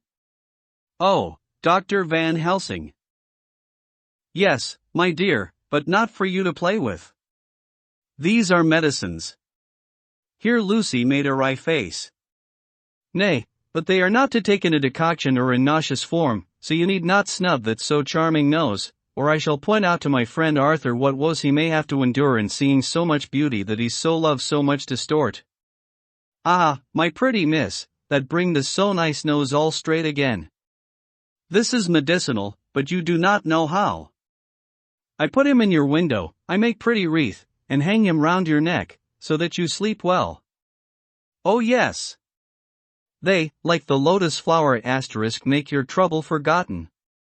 It smells so like the waters of Lethe *, and of that fountain of youth that the conquistadores sought for in the Floridas *, and find him all too late." Whilst he was speaking, Lucy had been examining the flowers and smelling them. Now she threw them down, saying, with half laughter and half disgust, "Oh, Professor, I believe you are only putting up a joke on me. Why, these flowers are only common garlic." To my surprise, Van Helsing rose up and said with all his sternness, his iron jaw set and his bushy eyebrows meeting, "No trifling with me. I never jest. There is grim purpose in all I do, and I warn you that you do not thwart me. Take care, for the sake of others if not for your own. Then seeing poor Lucy scared, as she might well be, he went on more gently, "Oh, little miss, my dear, do not fear me. I only do for your good, but there is much virtue to you in those so common flower. See, I place them myself in your room. I make myself the wreath that you are to wear. But hush! No telling to others that makes so inquisitive questions. We must obey, and silence is a part of obedience, and obedience is to bring you strong and well into loving arms that wait for you. Now sit still a while.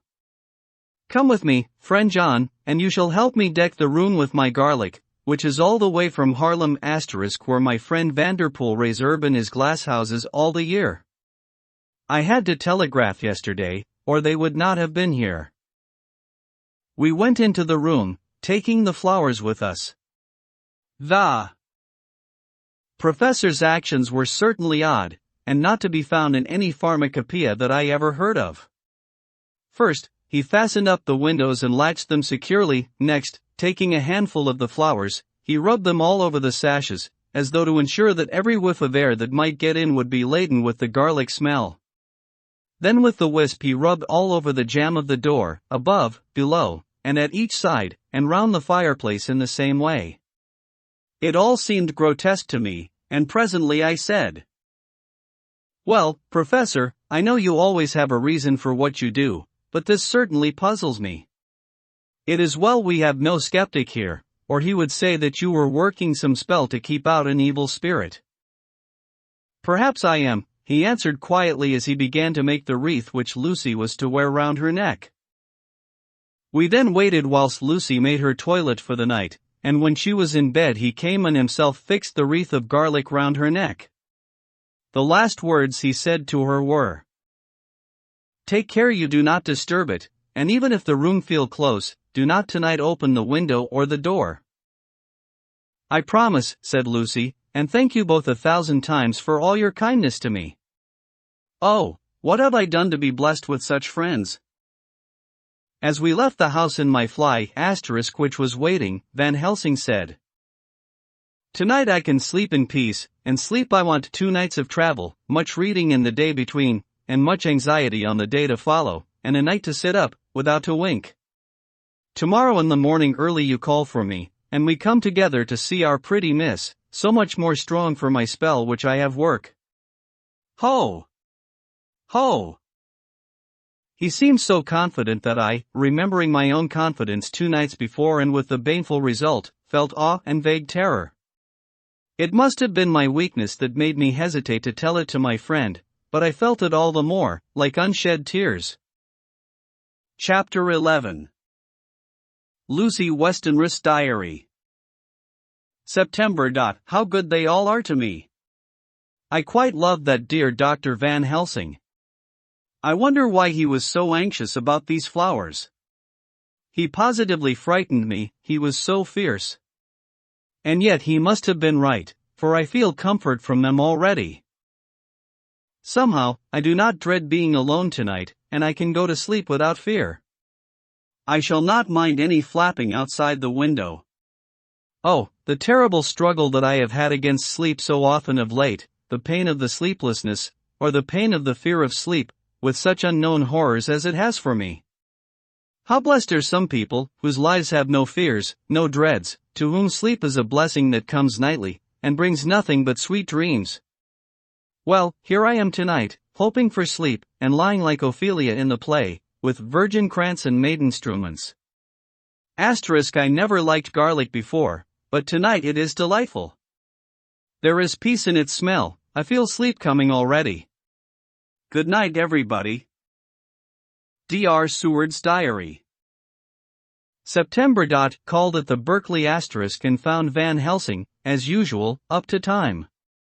The carriage ordered from the hotel was waiting. The professor took his bag, which he always brings with him now. Let all be put down exactly. Van Helsing and I arrived at Hillingham at 8 o'clock. It was a lovely morning, the bright sunshine and all the fresh feeling of early autumn seemed like the completion of nature's annual work. The leaves were turning to all kinds of beautiful colors, but had not yet begun to drop from the trees. When we entered, we met Mrs. Westenra coming out of the morning room. She is always an early riser. She greeted us warmly and said, "You will be glad to know that Lucy is better. The dear child is still asleep." I looked into her room and saw her, but did not go in, lest I should disturb her. The professor smiled, and looked quite jubilant. He rubbed his hands together, and said, "Aha! I thought I had diagnosed the case. My treatment is working," to which she answered, "You must not take all the credit to yourself, doctor. Lucy's state this morning is due in part to me." "How do you mean, ma'am?" asked the professor. "Well, I was anxious about the dear child in the night, and went into her room. She was sleeping soundly, so soundly that even my coming did not wake her. But the room was awfully stuffy. There were a lot of those horrible, strong-smelling flowers about everywhere, and she had actually a bunch of them round her neck. I feared that the heavy odor would be too much for the dear child in her weak state, so I took them all away and opened a bit of the window to let in a little fresh air. You will be pleased with her, I am sure." She moved off into her boudoir, where she usually breakfasted early. As she had spoken, I watched the professor's face, and saw it turn ashen gray. He had been able to retain his self-command whilst the poor lady was present, for he knew her state and how mischievous a shock would be. He actually smiled on her as he held open the door for her to pass into her room. But the instant she had disappeared, he pulled me, suddenly and forcibly, into the dining room and closed the door. Then, for the first time in my life, I saw Van Helsing break down. He raised his hands over his head in a sort of mute despair, and then beat his palms together in a helpless way. Finally he sat down on a chair, and putting his hands before his face, began to sob, with loud, dry sobs that seemed to come from the very racking of his heart. Then he raised his arms again, as though appealing to the whole universe. "God! God! God!" he said. "What have we done, what has this poor thing done, that we are so sore beset? Is there fate amongst us still, sent down from the pagan world of old, that such things must be, and in such a way? This poor mother, all unknowing, and all for the best as she think, does such thing as lose her daughter body and soul, and we must not tell her, we must not even warn her, or she die, and then both die. Oh, how we are beset! How are all the powers of the devils against us?" Suddenly he jumped to his feet. "Come," he said, "come, we must see and act. Devils or no devils, or all the devils at once, it matters not, we fight him all the same." He went to the hall door for his bag, and together we went up to Lucy's room. Once again I drew up the blind, whilst Van Helsing went towards the bed. This time he did not start as he looked on the poor face with the same awful, waxen pallor as before. He wore a look of stern sadness and infinite pity. "As I expected," he murmured, with that hissing inspiration of his which meant so much. Without a word he went and locked the door, and then began to set out on the little table the instruments for yet another operation of transfusion of blood. I had long ago recognized the necessity, and begun to take off my coat, but he stopped me with a warning hand. "No," he said. "Today you must operate. I shall provide. You are weakened already." As he spoke he took off his coat and rolled up his shirt sleeve. Again the operation, again the narcotic, again some return of color to the ashy cheeks, and the regular breathing of healthy sleep. This time I watched whilst Van Helsing recruited himself and rested.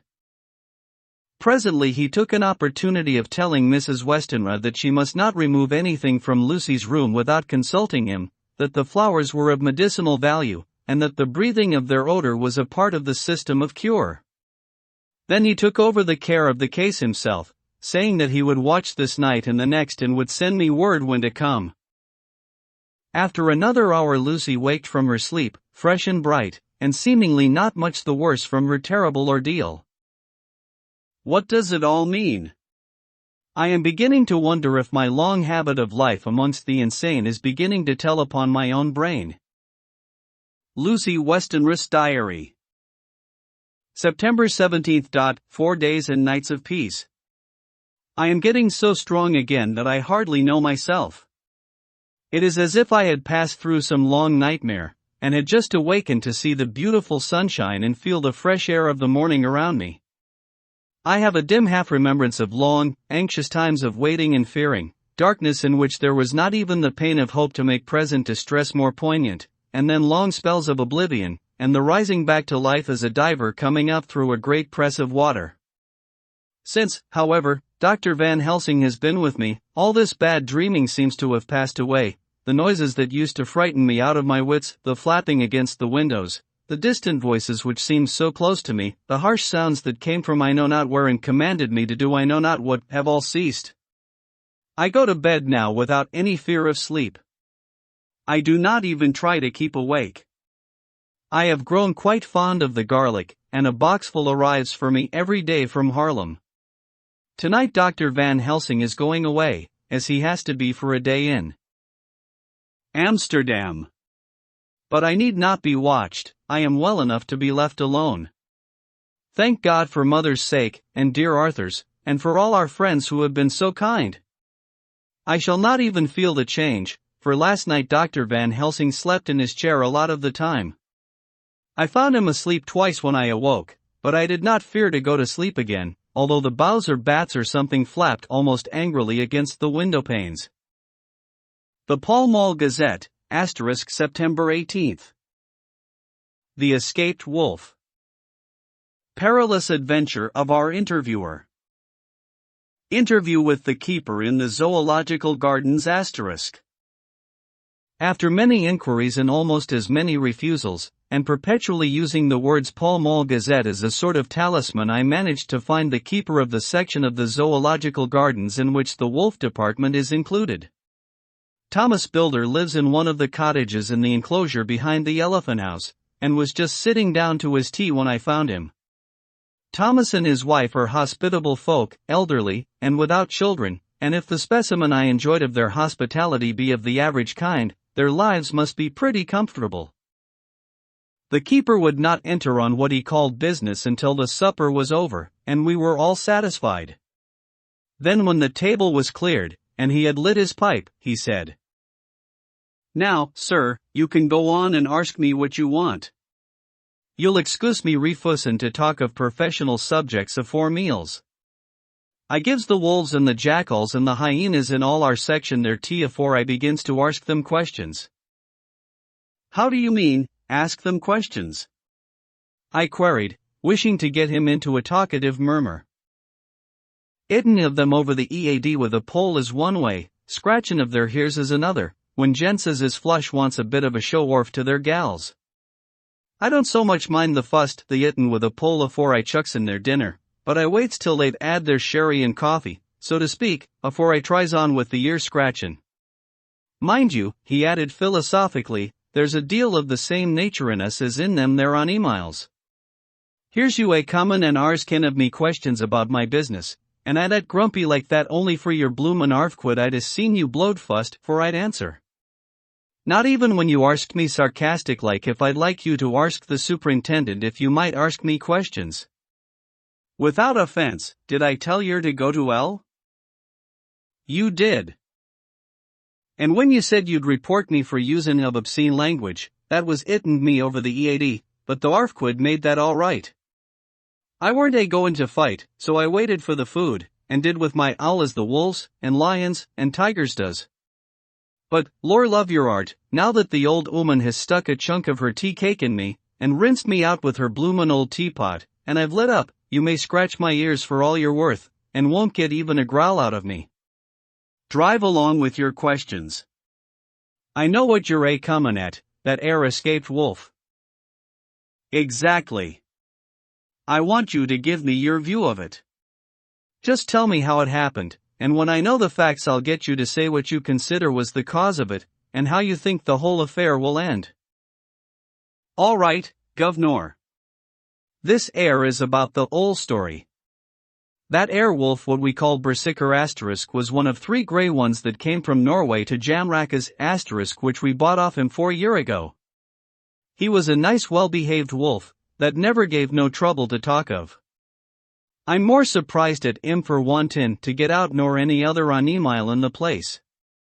But, there, you can't trust wolves no more nor women.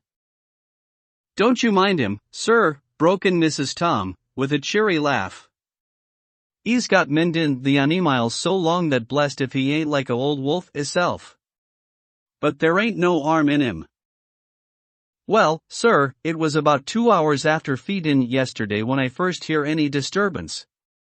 I was making up a litter in the monkey house for a young puma which is ill, but when I heard the yelping and owlin' I came away straight. There was Berserker tearin' like a mad thing at the bars as if he wanted to get out. There wasn't much people about that day, and close at hand was only one man, a tall, thin chap, with a okay nose and a pointed beard, with a few white hairs running through it. He had a hard, cold look and red eyes, and I took a sort of mislike to him, for it seemed as if it was him as they was irritated at. He had white kid gloves on his ends, and he pointed out the animals to me and says, "Keeper, these wolves seem upset at something." "Maybe it's you," says I, for I did not like the airs as he give. Hisself. He didn't get angry, as I upped he would, but he smiled a kind of insolent smile, with a mouth full of white, sharp teeth. "Oh no, they wouldn't like me," he says. "Oh yes, they would," says I, imitatin' of him. "They always like a bone or two to clean their teeth on about tea time, which you was a bagful." Well, it was a odd thing, but when the animals see us talkin' they lay down, and when I went over to Berserker he let me stroke his ears same as ever. That there man came over, and blessed but if he didn't put in his hand and stroke the old wolf's ears too. "Take care," says I, "Berserker is quick." "Never mind," he says. "I'm used to 'em." "Are you in the business yourself?" I says, taking off my hat, for a man what trades in wolves, * is a good friend to keepers. "No," says he, "not exactly in the business, but I have made pets of several." And with that he lifts his hat as perlite as a lord, and walks away. Old Berserker kept looking arter until he was out of sight, and then went and lay down in a corner, and wouldn't come out the whole evening. Well, last night, so soon as the moon was up, the wolves here all began howling. There warn't nothing for them to howl at. There warn't no one near, except someone that was evidently callin' a dog somewheres out back of the gardings in the park road. Once or twice I went out to see that all was right, and it was, and then the howling stopped. Just before 12 o'clock I just took a look round afore turnin' in, and, bust me, but when I came opposite to old Berserker's cage I see the rails broken and twisted about and the cage empty. And that's all I know for certain. Did anyone else see anything? One of our gardeners was comin' home about that time from a Harmony * when he sees a big grey dog comin' out through the garden edges. At least, so he says, but I don't give much for it myself, for if he did he never said a word about it to his missus when he got home, and it was only after the escape of the wolf was made known, and we had been up all night huntin' of the park for Berserker, that he remembered seein' anything. My own belief was that the Harmony had got into his head. Now, Mr. Builder, can you account in any way for the escape of the wolf? Well, sir, he said, with a suspicious sort of modesty, I think I can, but I don't know as how you'd be satisfied with the theory. Certainly I shall. If a man like you, who knows the animals from experience, can't hazard a good guess at any rate, who is even to try? Well then, sir, I accounts for it this way. It seems to me that wolf escaped simply because he wanted to get out. From the hearty way that both Thomas and his wife laughed at the joke I could see that it had done service before, and that the whole explanation was simply an elaborate sell. I couldn't cope in badinage with the worthy Thomas, but I thought I knew a surer way to his heart, so I said, "Now, Mr. Builder, we'll consider that first half sovereign worked off, and this brother of his is waiting to be claimed when you've told me what you think will happen." Right why are, sir, he said briskly. Ye'll excuse me, I know, for a chyin of ye, but the old woman here winked at me, which was as much as telling me to go on. Well, I never, said the old lady. My opinion is this, that wolf is a idin of, somewheres. The gardener what didn't remember said he was a gallopin northward faster than a horse could go, but I don't believe him, for, yer see, sir, wolves don't gallop no more than dogs does, they not bein' built that way. Wolves is fine things in a storybook, and I dessay when they gets in packs and does be chivin something that's more afeard than they is they can make a devil of a noise and chop it up, whatever it is. But, Lord bless you, in real life a wolf is only a low creature, not half so clever as a good dog, and not half a quarter so much fight in him. This one ain't been used to fightin' or even to provident for hisself, and more like he's somewhere round the park idin' and shiverin' of, and, if he thinks at all, wonderin' where he is to get his breakfast from, or maybe he's got down some area and is in a coal cellar. My eye, won't some cook get a rum start when she sees his green eyes shining at her out of the dark? If he can't get food he's bound to look for it, and mayhap he may chance to light on a butcher's shop in time.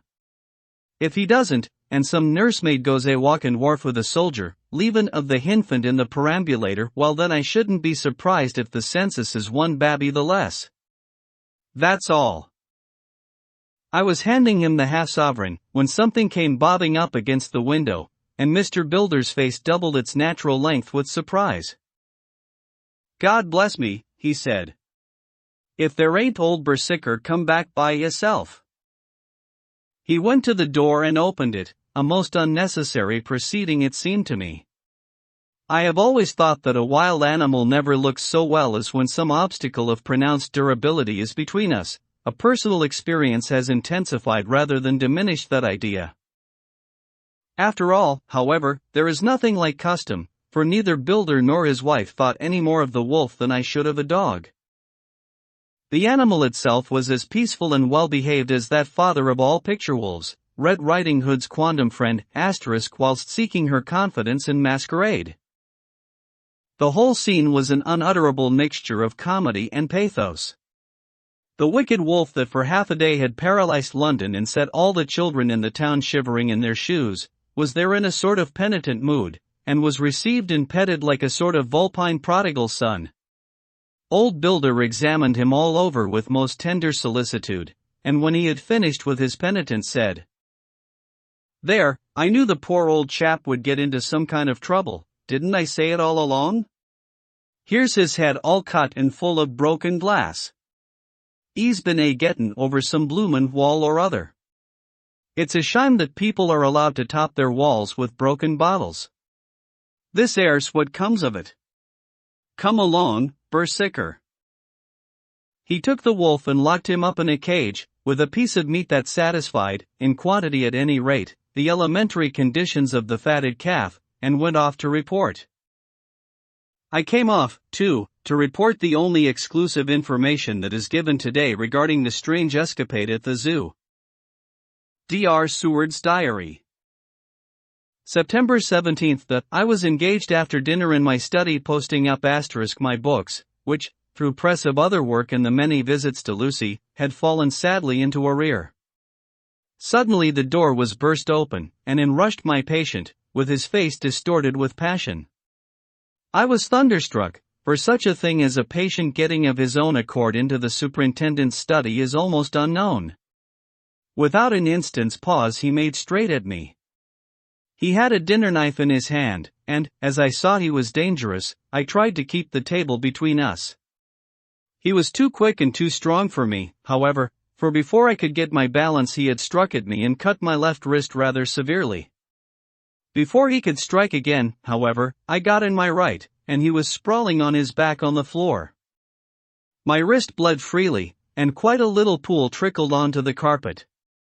I saw that my friend was not intent on further effort, and occupied myself binding up my wrist, keeping a wary eye on the prostrate figure all the time.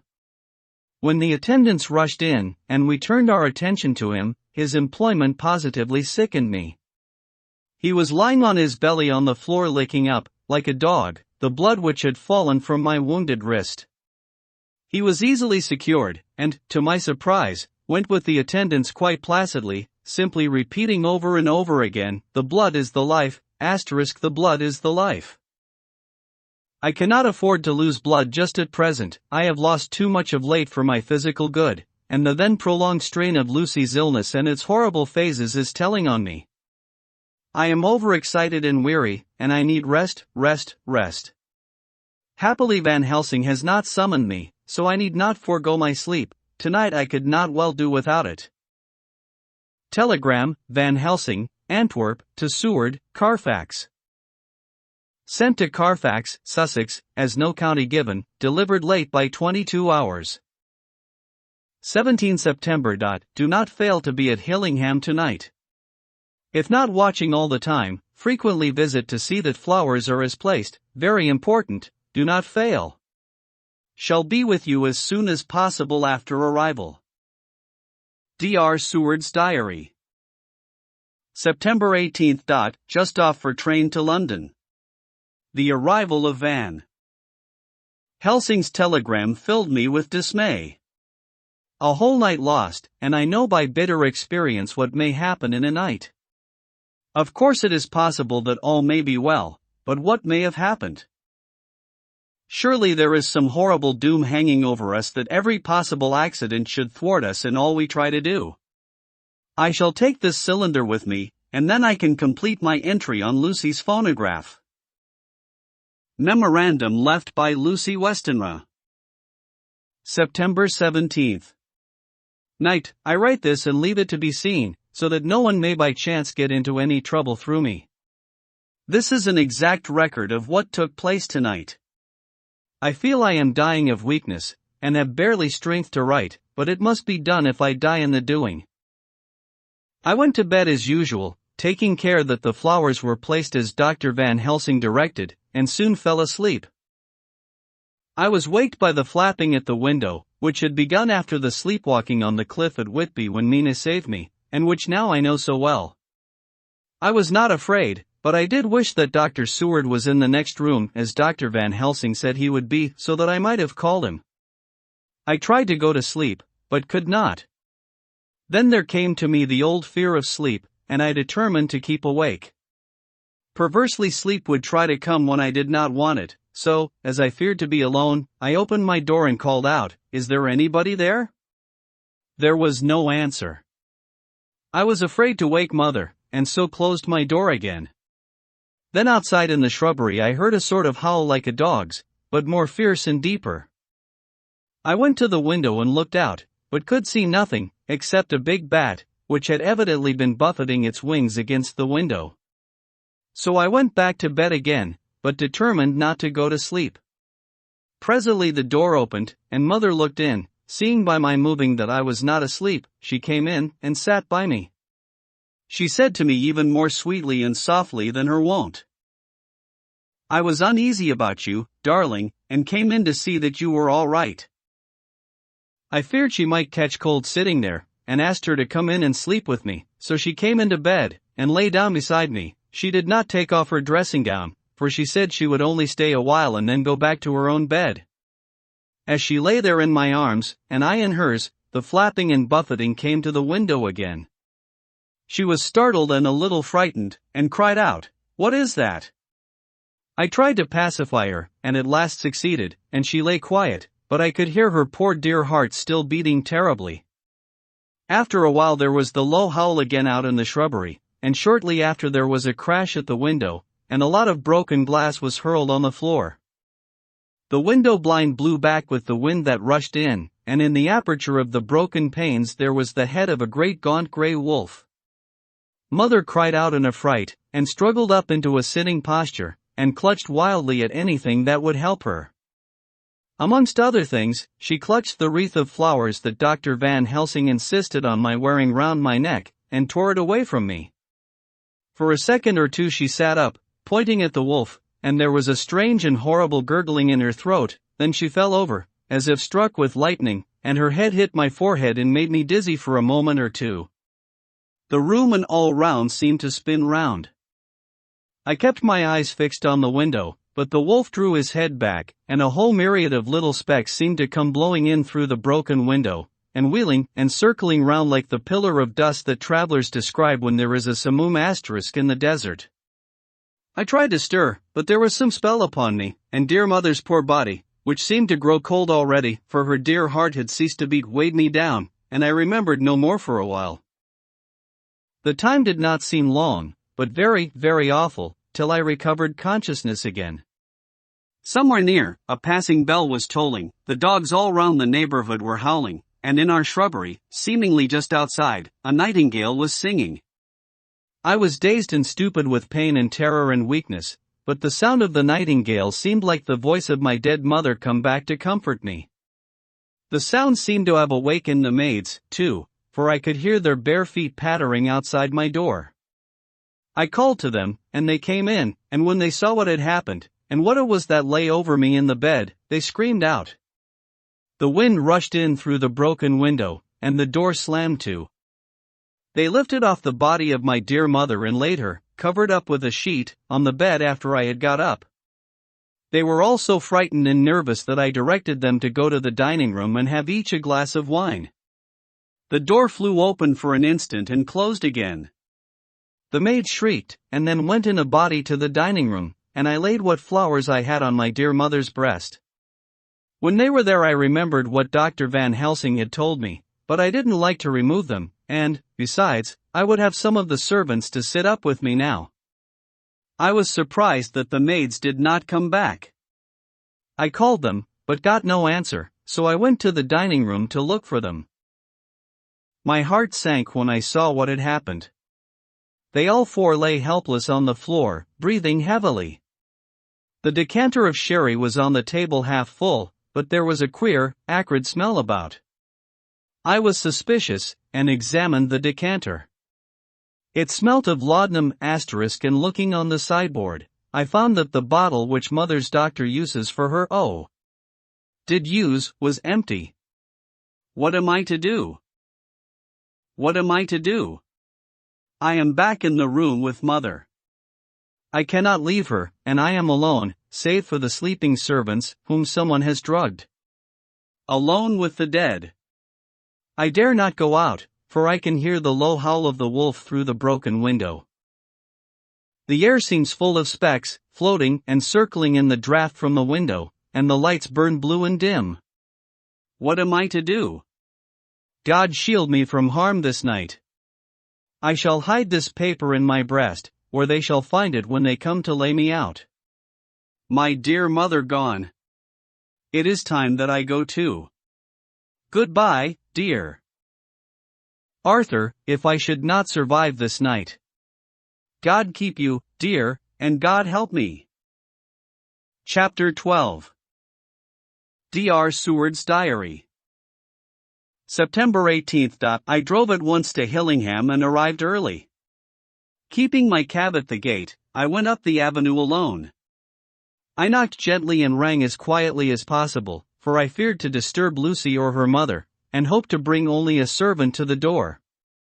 After a while, finding no response, I knocked and rang again, still no answer.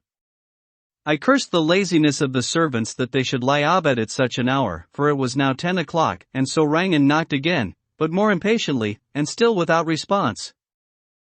Hitherto I had blamed only the servants, but now a terrible fear began to assail me. Was this desolation but another link in the chain of doom which seemed drawing tight around us? Was it indeed a house of death to which I had come too late? I knew that minutes, even seconds of delay might mean hours of danger to Lucy, if she had had again one of those frightful relapses, and I went round the house to try if I could to find by chance an entry anywhere. I could find no means of ingress. Every window and door was fastened and locked, and I returned baying to the porch. As I did so, I heard the rapid pit-pat of a swiftly driven horse's feet.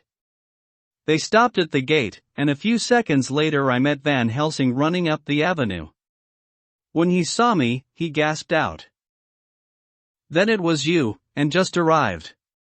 How is she? Are we too late? Did you not get my telegram?" I answered as quickly and coherently as I could that I had only got his telegram early in the morning and had not lost a minute in coming here, and that I could not make anyone in the house hear me. He paused and raised his hat as he said solemnly, "Then I fear we are too late. God's will be done." With his usual recuperative energy, he went on, "Come. If there be no way open to get in, we must make one. Time is all in all to us now." We went round to the back of the house, where there was a kitchen window. The professor took a small surgical saw from his case, and handing it to me, pointed to the iron bars which guarded the window. I attacked them at once and had very soon cut through 3 of them. Then with a long, thin knife we pushed back the fastening of the sashes and opened the window. I helped the professor in and followed him. There was no one in the kitchen or in the servants' rooms, which were close at hand. We tried all the rooms as we went along, and in the dining room, dimly lit by rays of light through the shutters, found 4 servant women lying on the floor. There was no need to think them dead, for their stertorous breathing and the acrid smell of laudanum in the room left no doubt as to their condition. Van Helsing and I looked at each other, and as we moved away he said, "We can attend to them later." Then we ascended to Lucy's room. For an instant or two we paused at the door to listen, but there was no sound that we could hear. With white faces and trembling hands, we opened the door gently, and entered the room. How shall I describe what we saw? On the bed lay 2 women. Lucy and her mother. The latter lay farthest in, and she was covered with a white sheet, the edge of which had been blown back by the draught through the broken window, showing the drawn, white face, with a look of terror fixed upon it. By her side lay Lucy, with face white and still more drawn. The flowers which had been round her neck we found upon her mother's bosom, and her throat was bare, showing the 2 little wounds which we had noticed before, but looking horribly white and mangled. Without a word the professor bent over the bed, his head almost touching poor Lucy's breast. Then he gave a quick turn of his head, as of one who listens, and leaping to his feet, he cried out to me, "It is not yet too late. Quick! Quick! Bring the brandy!" I flew downstairs and returned with it, taking care to smell and taste it, lest it, too, were drugged like the decanter of sherry which I found on the table. The maids were still breathing, but more restlessly, and I fancied that the narcotic was wearing off. I did not stay to make sure, but returned to Van Helsing. He rubbed the brandy, as on another occasion, on her lips and gums and on her wrists and the palms of her hands. He said to me, "I can do this, all that can be at the present. You go wake those maids. Flick them in the face with a wet towel, and flick them hard. Make them get heat and fire and a warm bath. This poor soul is nearly as cold as that beside her. She will need be heated before we can do anything more." I went at once, and found little difficulty in waking 3 of the women. The 4th was only a young girl, and the drug had evidently affected her more strongly, so I lifted her on the sofa and let her sleep. The others were dazed at first, but as remembrance came back to them they cried and sobbed in a hysterical manner. I was stern with them, however, and would not let them talk. I told them that one life was bad enough to lose, and that if they delayed they would sacrifice Miss Lucy. So, sobbing and crying, they went about their way, half clad as they were, and prepared fire and water. Fortunately, the kitchen and boiler fires were still alive, and there was no lack of hot water. We got a bath, and carried Lucy out as she was and placed her in it. Whilst we were busy chafing her limbs there was a knock on the hall door. One of the maids ran off, hurried on some more clothes, and opened it. Then she returned and whispered to us that there was a gentleman who had come with a message from Mr. Holmwood. I bade her simply tell him that he must wait, for we could see no one now. She went away with the message, and, engrossed with our work, I clean forgot all about him. I never saw in all my experience the professor work in such deadly earnest. I knew, as he knew, that it was a stand-up fight with death, and in a pause told him so. He answered me in a way that I did not understand, but with the sternest look that his face could wear. If that were all, I would stop here where we are now, and let her fade away into peace, for I see no light in life over her horizon. He went on with his work with, if possible, renewed and more frenzied vigor. Presently we both began to be conscious that the heat was beginning to be of some effect. Lucy's heart beat a trifle more audibly to the stethoscope, and her lungs had a perceptible movement. Van Helsing's face almost beamed, and as we lifted her from the bath and rolled her in a hot sheet to dry her, he said to me, "The first gain is ours. Check to the king."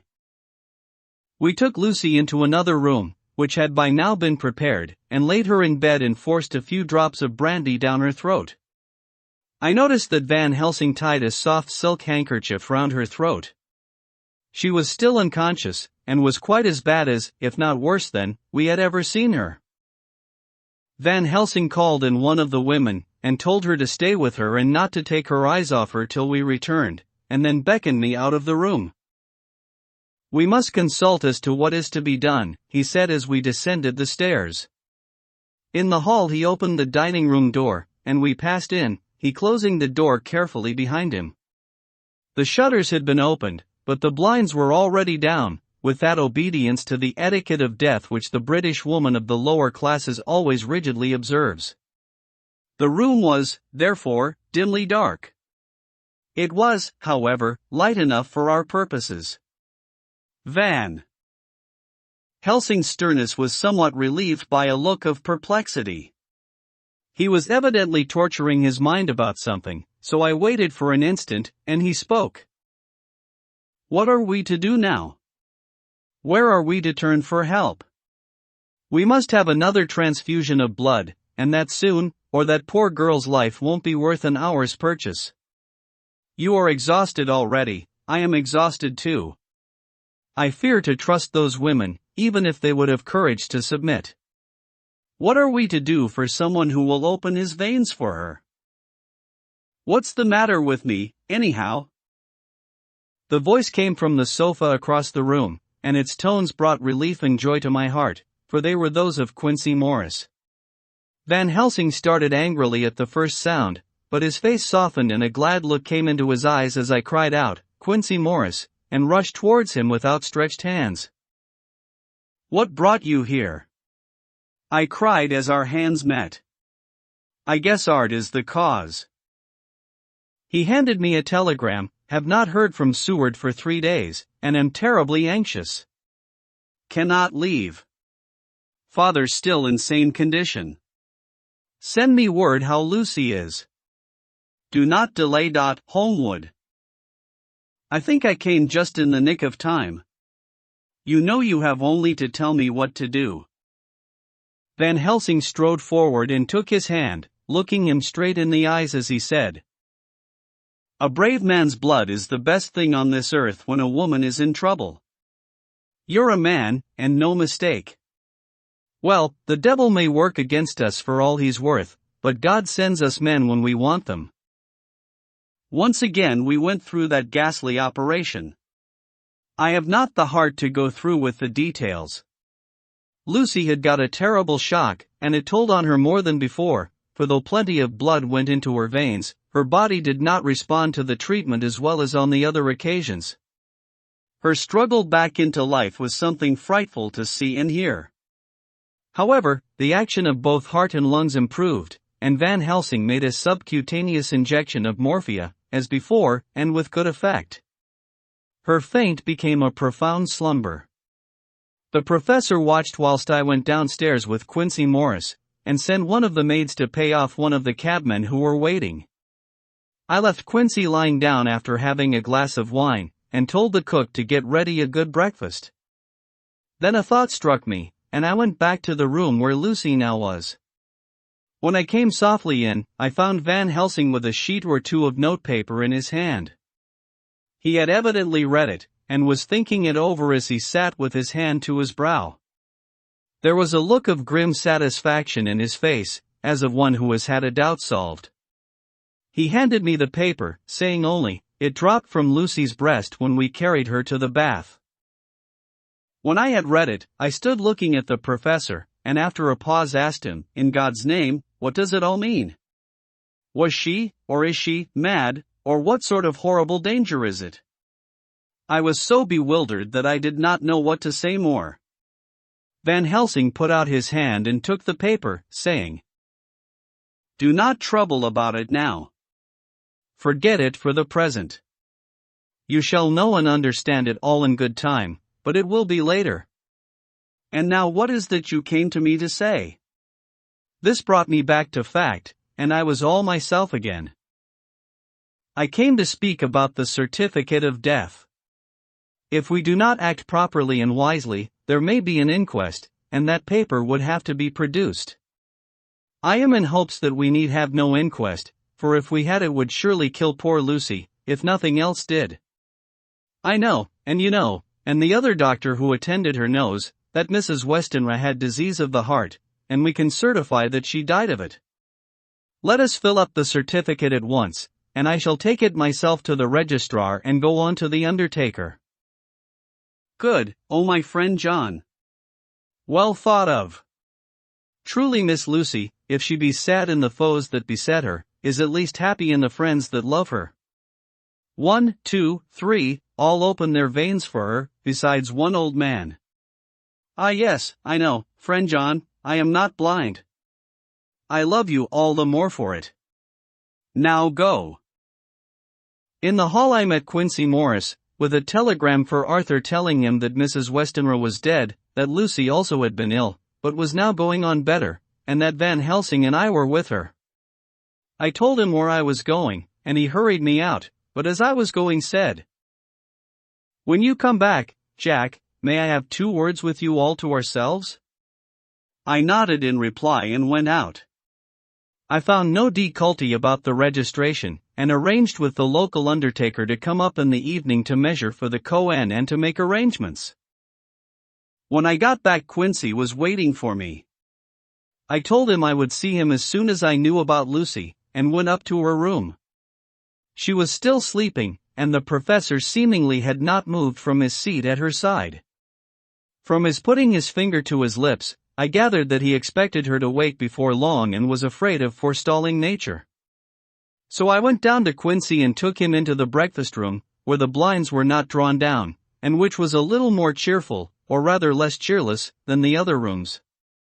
When we were alone, he said to me, "Jack Seward, I don't want to shove myself in anywhere where I've no right to be, but this is no ordinary case. You know I loved that girl and wanted to marry her, but, although that's all past and gone, I can't help feeling anxious about her all the same. What is it that's wrong with her? The Dutchman, and a fine old fellow he is, I can see that said, that time you two came into the room, that you must have another transfusion of blood, and that both you and he were exhausted. Now I know well that you medical men speak in camera *, and that a man must not expect to know what they consult about in private. But this is no common matter, and, whatever it is, I have done my part. Is not that so?" "That's so," I said, and he went on. "I take it that both you and Van Helsing had done already what I did today. Is not that so?" "That's so. And I guess Art was in it too. When I saw him 4 days ago down at his own place he looked queer. I have not seen anything pulled down so quick since I was on the Pampas and had a mare that I was fond of go to grass * all in a night. One of those big bats that they call vampires * had got at her in the night, and, what with his gorge and the vein left open, there wasn't enough blood in her to let her stand up, and I had to put a bullet through her as she lay. Jack, if you may tell me without betraying confidence, Arthur was the first, is not that so?" As he spoke the poor fellow looked terribly anxious. He was in a torture of suspense regarding the woman he loved, and his utter ignorance of the terrible mystery which seemed to surround her intensified his pain. His very heart was bleeding, and it took all the manhood of him, and there was a royal lot of it, too, to keep him from breaking down. I paused before answering, for I felt that I must not betray anything which the professor wished kept secret, but already he knew so much, and guessed so much, that there could be no reason for not answering, so I answered in the same phrase, "That's so." And how long has this been going on? About 10 days. 10 days. Then I guess, Jack Seward, that poor pretty creature that we all love has had put into her veins within that time the blood of 4 strong men. Man alive, her whole body wouldn't hold it. Then, coming close to me, he spoke in a fierce half-whisper, "What took it out?" I shook my head. "That," I said, "is the crux. Van Helsing is simply frantic about it, and I am at my wit's end. I can't even hazard a guess. There has been a series of little circumstances which have thrown out all our calculations as to Lucy being properly watched. But these shall not occur again. Here we stay until all be well or ill." Quincy held out his hand. "Count me in," he said. "You and the Dutchman will tell me what to do, and I'll do it." When she woke late in the afternoon, Lucy's first movement was to feel in her breast, and, to my surprise, produced the paper which Van Helsing had given me to read. The careful professor had replaced it where it had come from, lest on waking she should be alarmed. Her eye then lit on Van Helsing and on me too, and gladdened. Then she looked round the room, and seeing where she was, shuddered, she gave a loud cry, and put her poor thin hands before her pale face. We both understood what that meant, that she had realized to the full her mother's death, so we tried what we could to comfort her. Doubtless sympathy eased her somewhat, but she was very low in thought and spirit, and wept silently and weakly for a long time. We told her that either or both of us would now remain with her all the time, and that seemed to comfort her. Towards dusk she fell into a doze. Here a very odd thing occurred. Whilst still asleep she took the paper from her breast and tore it in two. Van Helsing stepped over and took the pieces from her. All the same, however, she went on with the action of tearing, as though the material were still in her hands. Finally she lifted her hands and opened them as though scattering the fragments. Van Helsing seemed surprised, and his brows gathered as if in thought, but he said nothing. September 19th. All last night she slept fitfully, being always afraid to sleep, and something weaker when she woke from it. The professor and I took it in turns to watch, and we never left her for a moment unattended. Quincy Morris said nothing about his intention, but I knew that all night long he patrolled round and round the house. When the day came, its searching light showed the ravages in poor Lucy's strength. She was hardly able to turn her head, and the little nourishment which she could take seemed to do her no good. At times she slept, and both Van Helsing and I noticed the difference in her, between sleeping and waking. Whilst asleep she looked stronger, although more haggard, and her breathing was softer. Her open mouth showed the pale gums drawn back from the teeth, which thus looked positively longer and sharper than usual. When she woke the softness of her eyes evidently changed the expression, for she looked her own self, although a dying one. In the afternoon she asked for Arthur, and we telegraphed for him. Quincy went off to meet him at the station. When he arrived it was nearly 6 o'clock, and the sun was setting full and warm, and the red light streamed in through the window and gave more color to the pale cheeks. When he saw her, Arthur was simply choked with emotion, and none of us could speak. In the hours that had passed, the fits of sleep, or the comatose condition that passed for it, had grown more frequent, so that the pauses when conversation was possible were shortened. Arthur's presence, however, seemed to act as a stimulant. She rallied a little, and spoke to him more brightly than she had done since we arrived. He too pulled himself together, and spoke as cheerily as he could, so that the best was made of everything. It is now nearly 1 o'clock, and he and Van Helsing are sitting with her. I am to relieve them in a quarter of an hour, and I am entering this on Lucy's phonograph. Until 6 o'clock they are to try to rest. I fear that tomorrow will end our watching, for the shock has been too great. The poor child cannot rally. God help us all. Letter, Mina Harker to Lucy Westenra. Unopened by her. 17 September. My dearest Lucy. It seems an age since I heard from you, or indeed since I wrote. You will pardon me, I know, for all my faults when you have read all my budget of news. Well, I got my husband back all right. When we arrived at Exeter there was a carriage waiting for us, and in it, though he had an attack of gout, Mr. Hawkins. He took us to his own house, where there were rooms for us all nice and comfortable, and we dined together. After dinner Mr. Hawkins said, "My dears, I want to drink your health and prosperity, and may every blessing attend you both. I know you both from children, and have, with love and pride, seen you grow up. Now I want you to make your home here with me. I have left to me neither chick nor child, all are gone, and in my will I have left you everything." I cried, "Lucy dear," as Jonathan and the old man clasped hands. Our evening was a very, very happy one. So here we are, installed in this beautiful old house, and from both my bedroom and drawing room I can see the great elms of the cathedral close, with their great black stems standing out against the old yellow stone of the cathedral, and I can hear the rooks overhead cawing and chattering and gossiping all day, after the manner of rooks and humans. I am busy, I need not tell you, arranging things in housekeeping. Jonathan and Mr. Hawkins are busy all day, for, now that Jonathan is a partner, Mr. Hawkins wants to tell him all about the clients. "How is your dear mother getting on? I wish I could run up to town for a day or two to see you, dear, but I dare not go yet, with so much on my shoulders, and Jonathan wants looking after still. He is beginning to put some flesh on his bones again, but he was terribly weakened by the long illness. Even now he sometimes starts out of his sleep in a sudden way and awakes all trembling until I can coax him back to his usual placidity. However, thank God, these occasions grow less frequent as the days go on, and they will in time pass away altogether, I trust. And now I have told you my news, let me ask yours.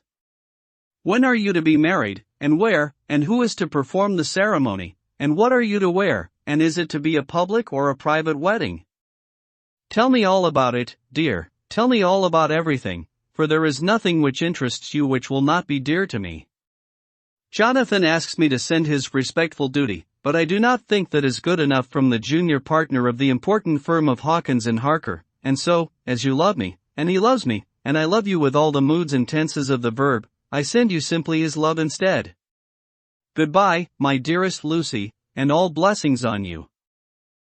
Yours, Nina Harker.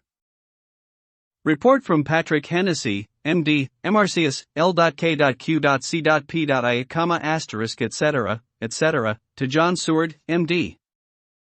20 September. My dear Sir,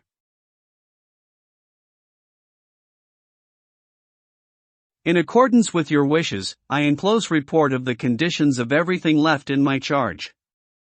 With regard to patient Renfield, there is more to say. He has had another outbreak which might have had a dreadful ending, but which, as it fortunately happened, was unattended with any unhappy results. This afternoon a carrier's cart with 2 men made a call at the empty house whose grounds abut on ours, the house to which, you will remember, the patient twice ran away. The men stopped at our gate to ask the porter their way, as they were strangers. I was myself looking out of the study window, having a smoke after dinner, and saw one of them come up to the house. As he passed the window of Renfield's room, the patient began to rate him from within, and called him all the foul names he could lay his tongue to. The man, who seemed a decent fellow enough, contented himself by telling him to shut up for a foul-mouthed beggar, whereon our man accused him of robbing him and wanting to murder him and said that he would hinder him if he were to swing for it. I opened the window and signed to the man not to notice, so he contented himself after looking the place over and making up his mind as to what kind of place he had got to by saying, Lord bless yer, sir, I wouldn't mind what was said to me in a bloomin' madhouse. I pity ye and the governor for havin' to live in the house with a wild beast like that. Then he asked the way civilly enough, and I told him where the gate of the empty house was. He went away, followed by threats and curses and revilings from our man. I went down to see if I could make out any cause for his anger, since he is usually such a well-behaved man, and except his violent fits nothing of the kind had ever occurred. I found him, to my astonishment, quite composed and most genial in his manner. I tried to get him to talk of the incident, but he blandly asked me questions as to what I meant, and led me to believe that he was completely oblivious of the affair.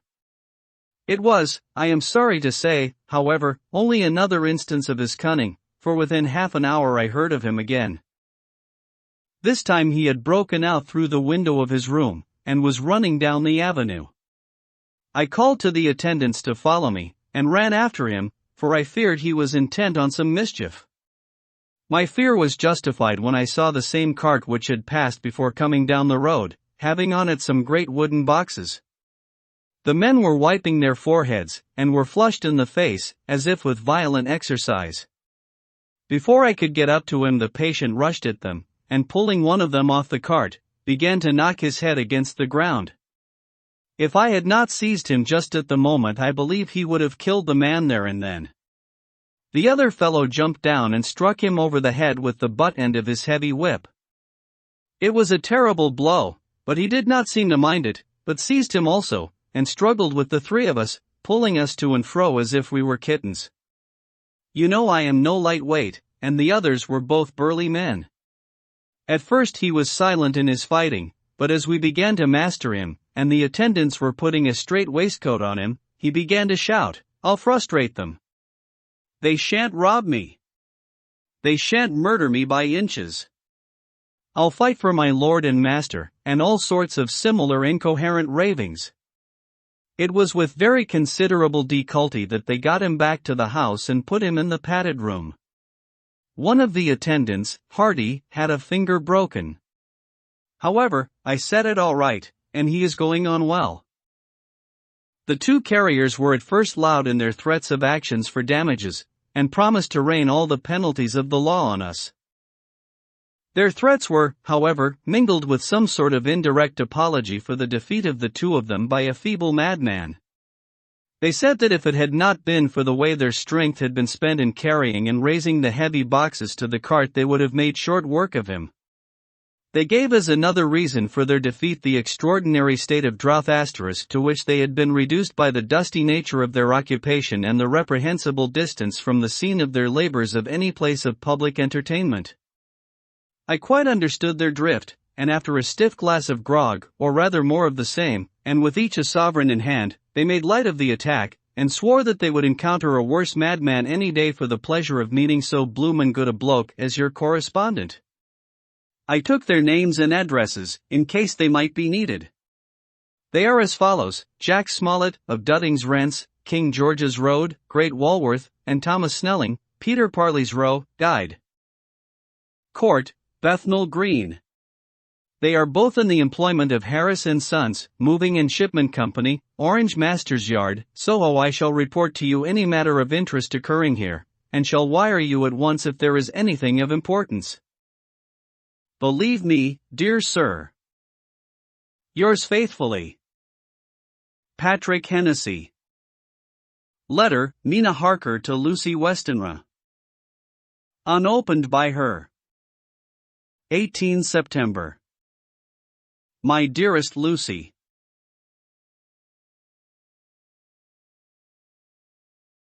such a sad blow has befallen us. Mr. Hawkins has died very suddenly. Some may not think it so sad for us, but we had both come to so love him that it really seems as though we had lost a father. I never knew either father or mother, so that the dear old man's death is a real blow to me. Jonathan is greatly distressed. It is not only that he feels sorrow, deep sorrow, for the dear, good man who has befriended him all his life, and now at the end has treated him like his own son and left him a fortune which to people of our modest bringing up is wealth beyond the dream of avarice, but Jonathan feels it on another account. He says the amount of responsibility which it puts upon him makes him nervous. He begins to doubt himself. I try to cheer him up, and my belief in him helps him to have a belief in himself. But it is here that the grave shock that he experienced tells upon him most. Oh, it is too hard that a sweet, simple, noble, strong nature such as his, a nature which enabled him, by our dear, good friend's aid, to rise from clerk to master in a few years, should be so injured that the very essence of its strength is gone. Forgive me, dear, if I worry you with my troubles in the midst of your own happiness, but, Lucy dear, I must tell someone, for the strain of keeping up a brave and cheerful appearance to Jonathan tries me, and I have no one here that I can confide in. I dread coming up to London, as we must do the day after tomorrow, for poor Mr. Hawkins left in his will that he was to be buried in the grave with his father. As there are no relations at all, Jonathan will have to be chief mourner. I shall try to run over to see you, dearest, if only for a few minutes. Forgive me for troubling you. With all blessings, your loving Nina Harker. D.R. Seward's Diary. September 20th. Only resolution and habit can let me make an entry tonight. I am too miserable, too low-spirited, too sick of the world and all in it, including life itself, and I would not care if I heard this moment the flapping of the wings of the angel of death.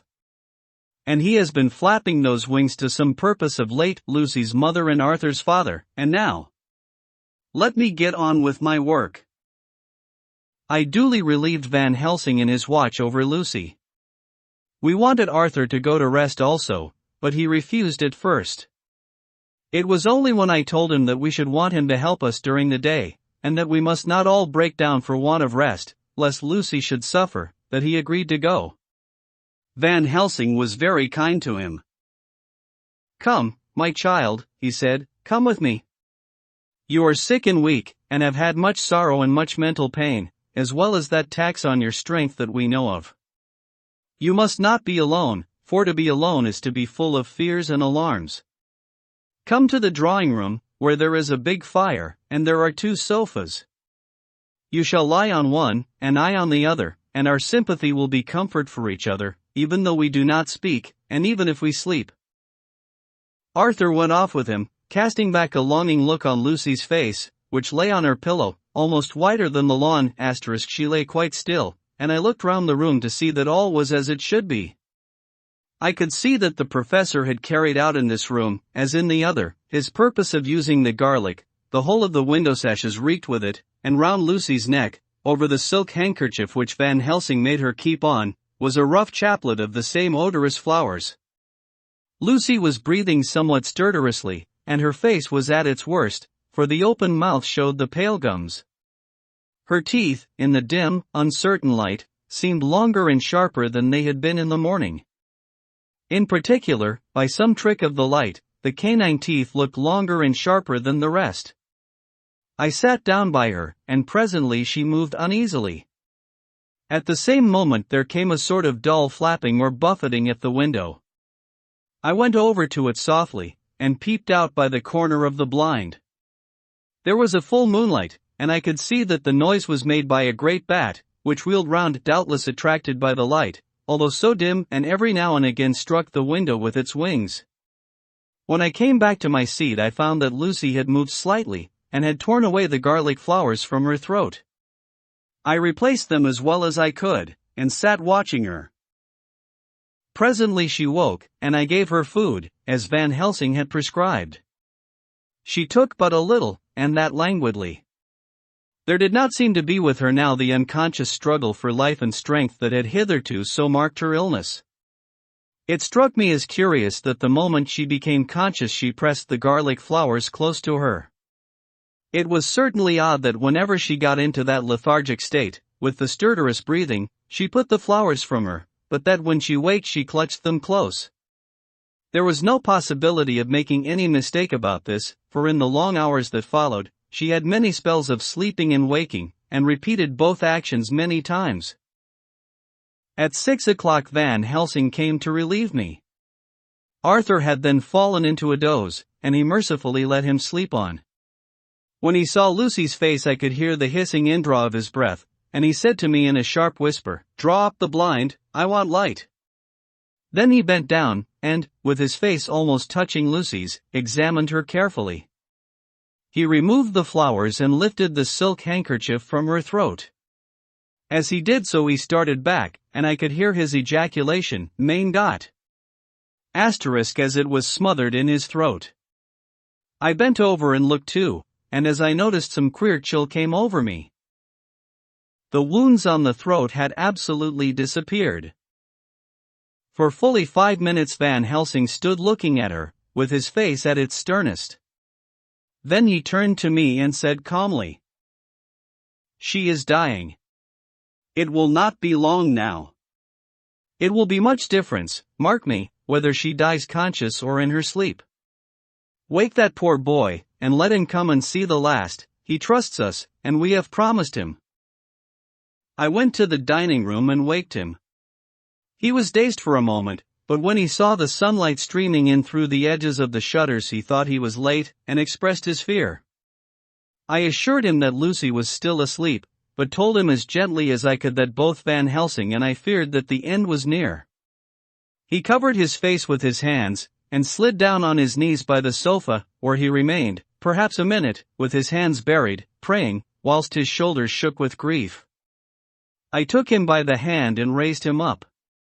"Come," I said, "my dear old fellow, summon all your fortitude, it will be best and easiest for her." When we came into Lucy's room I could see that Van Helsing had, with his usual forethought, been putting matters straight and making everything look as pleasing as possible. He had even brushed Lucy's hair, so that it lay on the pillow in its usual shiny ripples. When we came into the room she opened her eyes, and seeing him, whispered softly, "Arthur! Oh, my love, I am glad you have come." He was stooping to kiss her, when Van Helsing motioned him back. "No," he whispered, "not yet. Hold her hand, it will comfort her more." So Arthur took her hand and knelt beside her, and she looked her best, with all the soft lines matching the angelic beauty of her eyes. Then gradually her eyes closed, and she sank to sleep. For a little bit her breast heaved softly, and her breath came and went like a tired child's. And then insensibly there came the strange change which I had noticed in the night. Her breathing grew stertorous, the mouth opened, and the pale gums, drawn back, made the teeth look longer and sharper than ever. In a sort of sleepwaking, vague, unconscious way she opened her eyes, which were now dull and hard at once, and said in a soft voluptuous voice, such as I had never heard from her lips, "Arthur! Oh, my love, I am so glad you have come. Kiss me." Arthur bent eagerly over to kiss her, but at that instant Van Helsing, who, like me, had been startled by her voice, swooped upon him, and catching him by the neck with both hands, dragged him back with a fury of strength which I never thought he could have possessed, and actually hurled him almost across the room. "Not for your life," he said, "not for your living soul and hers." And he stood between them like a lion at bay. Arthur was so taken aback that he did not for a moment know what to do or say, and before any impulse of violence could seize him he realized the place and the occasion, and he stood silent, waiting. I kept my eyes fixed on Lucy, as did Van Helsing, and we saw a spasm as of rage flit like a shadow over her face, the sharp teeth champed together. Then her eyes closed, and she breathed heavily. Very shortly after she opened her eyes in all their softness, and putting out her poor pale, thin hand, took Van Helsing's great brown one, drawing it to her, she kissed it. "My true friend," she said, in a faint voice, but with untellable pathos, "my true friend, and his. Oh, guard him, and give him peace." "I swear it," said he solemnly, kneeling beside her and holding up his hand, as one who registers an oath. Then he turned to Arthur, and said to him, "Come, my child, take her hand in yours, and kiss her on the forehead, and only once." Their eyes met instead of their lips, and so they parted. Lucy's eyes closed, and Van Helsing, who had been watching closely, took Arthur's arm, and drew him away.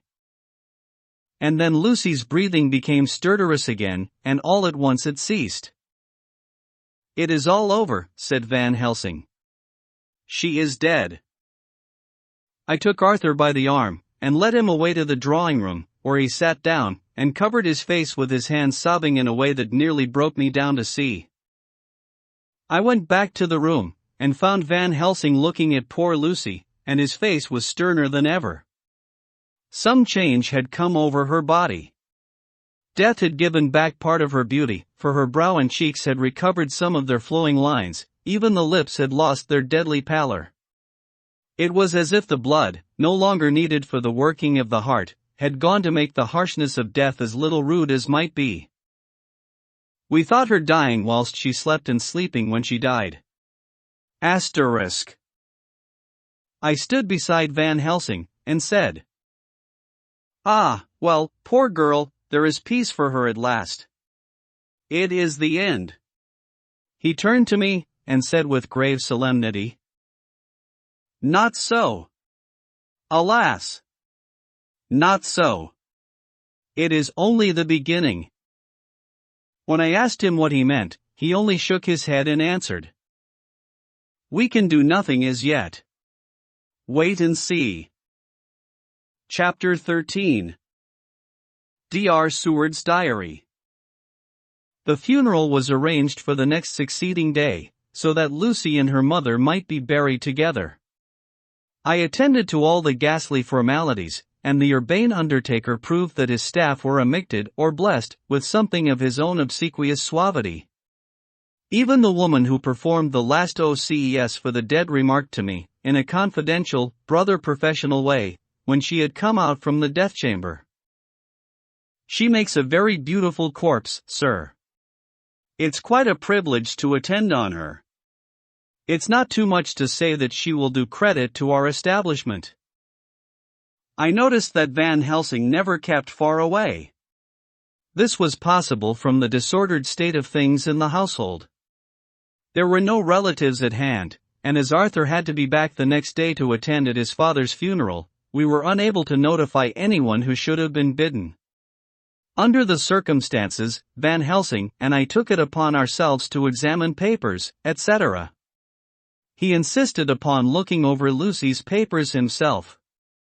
I asked him why, for I feared that he, being a foreigner, might not be quite aware of English legal requirements, and so might in ignorance make some unnecessary trouble. He answered me, I know. You forget that I am a lawyer as well as a doctor. But this is not altogether for the law. You knew that, when you avoided the coroner. I have more than him to avoid. There may be papers such as this." As he spoke, he took from his pocketbook the memorandum which had been in Lucy's breast, and which she had torn in her sleep. "When you find anything of the solicitor who is for the late Mrs. Westenra, seal all her papers, and write him tonight. For me, I watch here in the room and in Miss Lucy's old room all night, and I myself search for what may be. It is not well that her very thoughts go into the hands of strangers."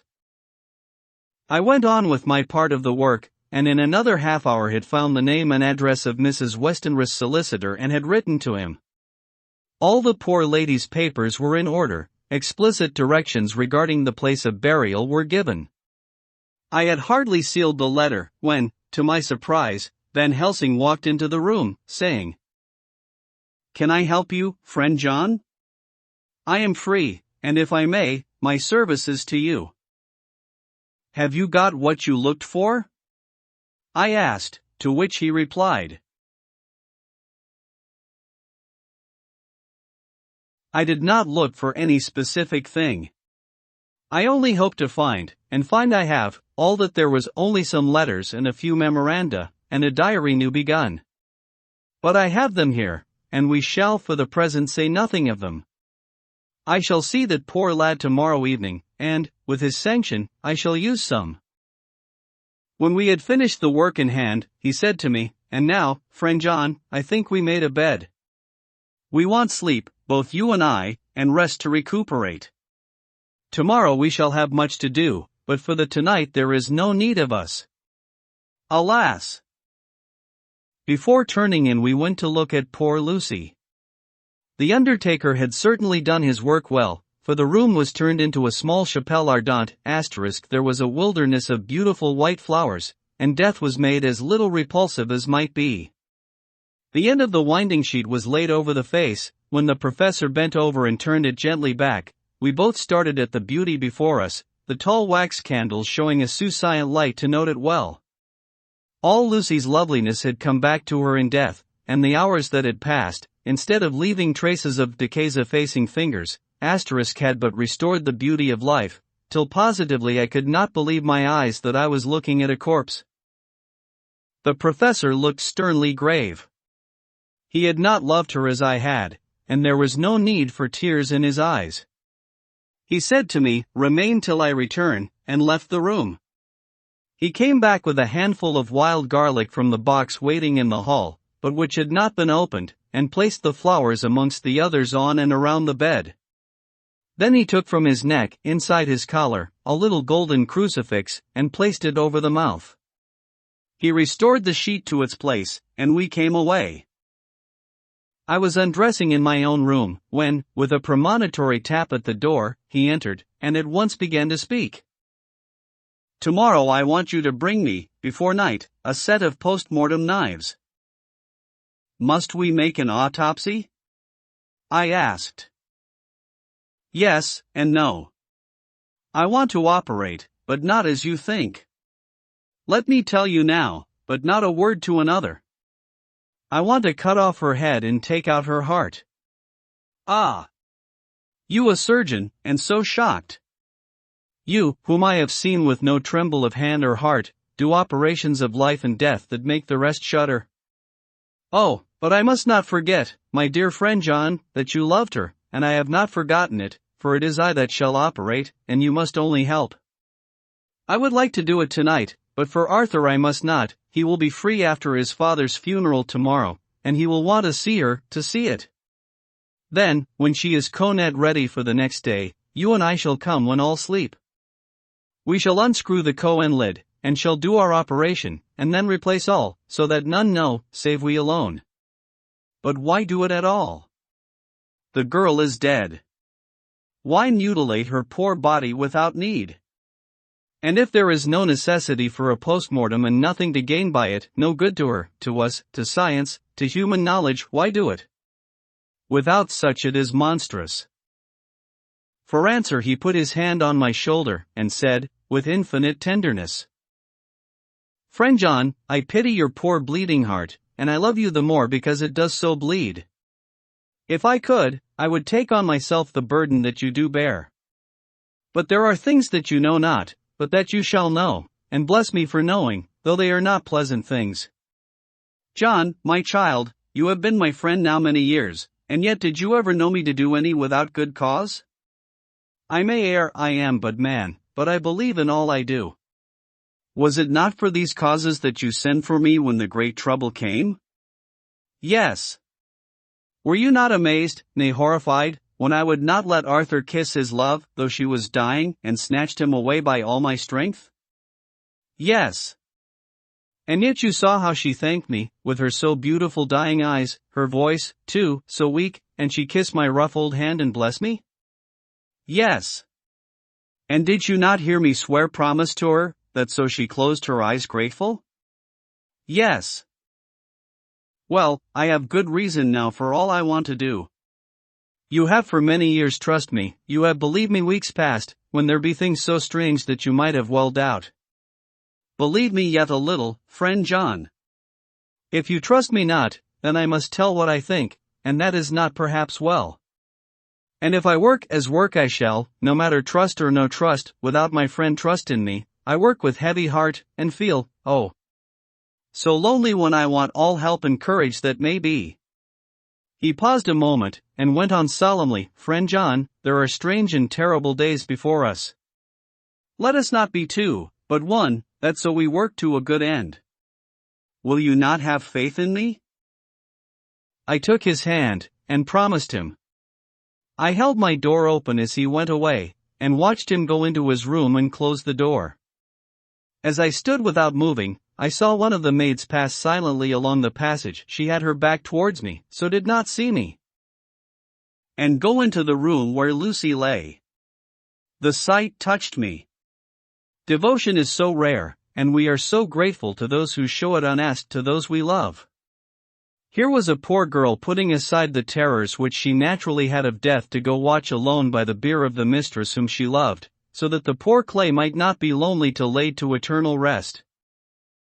I must have slept long and soundly, for it was broad daylight when Van Helsing waked me by coming into my room. He came over to my bedside and said, You need not trouble about the knives, we shall not do it. Why not? I asked. For his solemnity of the night before had greatly impressed me. Because, he said sternly, it is too late or too early. See? Here he held up the little golden crucifix. This was stolen in the night. How stolen? I asked in wonder, since you have it now. Because I get it back from the worthless wretch who stole it, from the woman who robbed the dead and the living. Her punishment will surely come, but not through me. She knew not altogether what she did, and thus unknowing, she only stole. Now we must wait. He went away on the word, leaving me with a new mystery to think of, a new puzzle to grapple with. The forenoon was a dreary time, but at noon the solicitor came, Mr. Marquand, of Holman, Sons, Marquand and Litterdale. He was very genial and very appreciative of what we had done, and took off our hands all cares as to details. During lunch he told us that Mrs. Westenra had for some time expected sudden death from her heart, and had put her affairs in absolute order. He informed us that, with the exception of a certain entailed property * of Lucy's father which now, in default of direct issue, went back to a distant branch of the family, the whole estate, real and personal, was left absolutely to Arthur Holmwood. When he had told us so much he went on. Frankly, we did our best to prevent such a testamentary disposition, and pointed out certain contingencies that might leave her daughter either penniless or not so free as she should be to act regarding a matrimonial alliance. Indeed, we pressed the matter so far that we almost came into collision, for she asked us if we were or were not prepared to carry out her wishes. Of course, we had then no alternative but to accept. We were right in principle, and 99 times out of 100 we should have proved, by the logic of events, the accuracy of our judgment. Frankly, however, I must admit that in this case any other form of disposition would have rendered impossible the carrying out of her wishes. For by her predeceasing her daughter the latter would have come into possession of the property, and, even had she only survived her mother by 5 minutes, her property would, in case there were no will, and a will was a practical impossibility in such a case, have been treated at her decease as under intestacy, *, in which case, Lord Godalming, though so dear a friend, would have had no claim in the world, and the inheritors, being remote, would not be likely to abandon their just rights for sentimental reasons regarding an entire stranger. I assure you, my dear sirs, I am rejoiced at the result, perfectly rejoiced. He was a good fellow, but his rejoicing at the one little part in which he was so silently interested of so great a tragedy was an abject lesson in the limitations of sympathetic understanding. He did not remain long, but said he would look in later in the day and see Lord Godalming. His coming, however, had been a certain comfort to us, since it assured us that we should not have to dread hostile criticism as to any of our acts. Arthur was expected at 5 o'clock, so a little before that time we visited the death chamber. It was so in very truth, for now both mother and daughter lay in it. The undertaker, true to his craft, had made the best display he could of his goods, and there was a mortuary air about the place that lowered our spirits at once. Van Helsing ordered the former arrangement to be adhered to, explaining that, as Lord Godalming was coming very soon, it would be less harrowing to his feelings to see all that was left of his fiancée quite alone. The undertaker seemed shocked at his own stupidity, and exerted himself to restore things to the condition in which we left them the night before, so that when Arthur came such shocks to his feelings as we could avoid were saved. Poor fellow! He looked desperately sad and broken, even his stalwart manhood seemed to have shrunk somewhat under the strain of his much-tried emotions. He had, I knew, been very genuinely and devotedly attached to his father, and to lose him, and at such a time, was a bitter blow to him. With me he was warm as ever, and to Van Helsing he was sweetly courteous, but I could not help seeing that there was some constraint with him. The professor noticed it, too, and motioned me to bring him upstairs. I did so, and left him at the door of the room, as I felt he would like to be quite alone with her, but he took my arm and led me in, saying huskily, "You loved her too, old fellow, she told me all about it, and there was no friend had a closer place in her heart than you." I don't know how to thank you for all you have done for her. I can't think yet. Here he suddenly broke down, and threw his arms round my shoulders and laid his head on my breast, crying, "Oh, Jack, Jack! What shall I do? The whole of life seems gone from me all at once, and there is nothing in the wide world for me to live for." I comforted him as well as I could. In such cases men do not need much expression. A grip of the hand, the tightening of an arm over the shoulder, a sob in unison, are expressions of sympathy dear to a man's heart. I stood still and silent till his sobs died away, and then I said softly to him, "Come and look at her." Together we moved over to the bed, and I lifted the lawn from her face. God! How beautiful she was! Every hour seemed to be enhancing her loveliness. It frightened and amazed me somewhat, and as for Arthur, he fell a trembling, and finally was shaken with doubt as with an ague. At last, after a long pause, he said to me in a faint whisper, "Jack, is she really dead?" I assured him sadly that it was so, and went on to suggest, for I felt that such a horrible doubt should not have life for a moment longer than I could help, that it often happened that after death faces became softened and even resolved into their youthful beauty, that this was especially so when death had been preceded by any acute or prolonged suffering. It seemed to quite do away with any doubt, and, after kneeling beside the couch for a while and looking at her lovingly and long, he turned aside. I told him that must be goodbye, as the koan had to be prepared, so he went back and took her dead hand in his and kissed it, and bent over and kissed her forehead. He came away, fondly looking back over his shoulder at her as he came. I left him in the drawing room, and told Van Helsing that he had said goodbye, so the latter went to the kitchen to tell the undertaker's men to proceed with the preparations and to screw up the koan. When he came out of the room again I told him of Arthur's question, and he replied, "I am not surprised. Just now I doubted for a moment myself." We all dined together, and I could see that poor Art was trying to make the best of things. Van Helsing had been silent all dinner time, but when we had lit our cigars he said, "Lord," but Arthur interrupted him. No, not that, for God's sake. Not yet at any rate." "Forgive me, sir, I did not mean to speak offensively, it is only because my loss is so recent." The professor answered very sweetly, "I only used that name because I was in doubt. I must not call you mister, and I have grown to love you, yes, my dear boy, to love you. As Arthur." Arthur held out his hand, and took the old man's warmly. "Call me what you will," he said. "I hope I may always have the title of a friend. And let me say that I am at a loss for words to thank you for your goodness to my poor dear."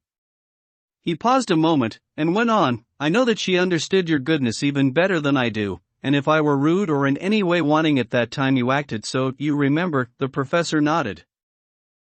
"You must forgive me," he answered with a grave kindness. "I know it was hard for you to quite trust me then, for to trust such violence needs to understand, and I take it that you cannot trust me now, for you do not yet understand. And there may be more times when I shall want you to trust when you cannot and may not and must not yet understand. But the time will come when your trust shall be whole and complete in me, and when you shall understand as though the sunlight himself shone through. Then you shall bless me from first to last for your own sake, and for the sake of others, and for her dear sake to whom I swore to protect." "And, indeed, sir," said Arthur warmly, "I shall in all ways trust you. I know and believe you have a very noble heart, and you are Jack's friend, and you are hers. You shall do what you like." The professor cleared his throat a couple of times, as though about to speak, and finally said, "May I ask you something now?" "Certainly." "You know that Mrs. Westenra left you all her property?" "No, poor dear, I never thought of it." "And as it is all yours, you have a right to deal with it as you will." I want you to give me permission to read all Miss Lucy's papers and letters. Believe me, it is no idle curiosity. I have a motive of which, be sure, she would have approved. I have them all here. I took them before we knew that all was yours, so that no strange hand might touch them, no strange eye look through words into her soul. I shall keep them, if I may, even you may not see them yet, but I shall keep them safe. No word shall be lost, and in the good time I shall give them back to you. It's a hard thing I ask, but you will do it, will you not, for Lucy's sake?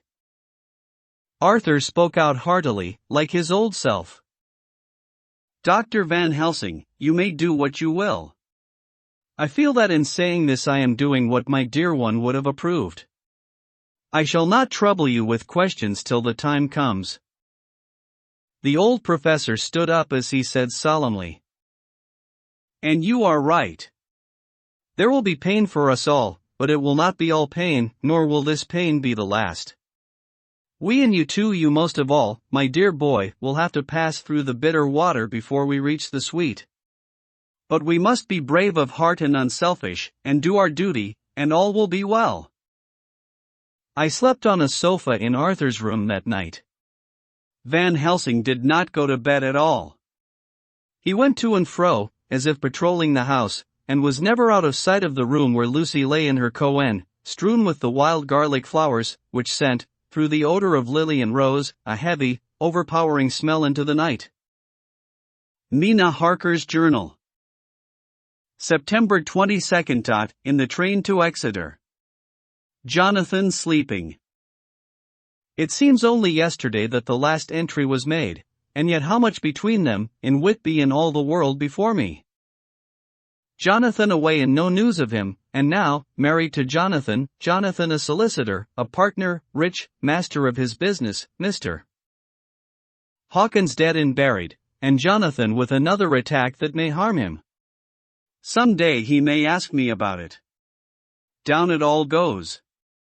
I am rusty in my shorthand, see what unexpected prosperity does for us, so it may be as well to freshen it up again with an exercise anyhow. The service was very simple and very solemn. There were only ourselves and the servants there, one or two old friends of his from Exeter, his London agent, and a gentleman representing Sir John Paxton, the president of the Incorporated Law Society. Jonathan and I stood hand in hand, and we felt that our best and dearest friend was gone from us. We came back to town quietly, taking a bus to Hyde Park Corner. Jonathan thought it would interest me to go into the row asterisk for a while, so we sat down, but there were very few people there, and it was sad looking and desolate to see so many empty chairs. It made us think of the empty chair at home, so we got up and walked down Piccadilly. Jonathan was holding me by the arm, the way he used to in old days before I went to school. I felt it very improper, for you can't go on for some years teaching etiquette and decorum to other girls without the pedantry of it biting into yourself a bit, but it was Jonathan, and he was my husband, and we didn't know anybody who saw us, and we didn't care if they did, so on we walked. I was looking at a very beautiful girl, in a big cartwheel hat, sitting in a Victoria outside Giuliano's asterisk when I felt Jonathan clutch my arm so tight that he hurt me, and he said under his breath, "My God." I am always anxious about Jonathan, for I fear that some nervous fit may upset him again, so I turned to him quickly, and asked him what it was that disturbed him. He was very pale, and his eyes seemed bulging out as, half in terror and half in amazement, he gazed at a tall, thin man, with a beaky nose and black mustache and pointed beard, who was also observing the pretty girl. He was looking at her so hard that he did not see either of us, and so I had a good view of him. His face was not a good face, it was hard, and cruel, and sensual, and his big white teeth, that looked all the whiter because his lips were so red, were pointed like an animal's. Jonathan kept staring at him, till I was afraid he would notice. I feared he might take it ill, he looked so fierce and nasty. I asked Jonathan why he was so disturbed, and he answered, evidently thinking that I knew as much about it as he did, "Do you see who it is?" "No, dear," I said, "I don't know him, who is it?" His answer seemed to shock and thrill me, for it was said as if he did not know that it was to me, Mina, to whom he was speaking. It is the man himself. The poor dear was evidently terrified at something, very greatly terrified. I do believe that if he had not had me to lean on and to support him, he would have sunk down. He kept staring. A man came out of the shop with a small parcel, and gave it to the lady, who then drove off. The dark man kept his eyes fixed on her, and when the carriage moved up Piccadilly he followed in the same direction, and hailed a hansom. Jonathan kept looking after him, and said, as if to himself, "I believe it is the Count, but he has grown young. My God, if this be so. Oh, my God! My God! If I only knew! If I only knew!" He was distressing himself so much that I feared to keep his mind on the subject by asking him any questions, so I remained silent. I drew him away quietly, and he, holding my arm, came easily. We walked a little further, and then went in and sat for a while in the Green Park.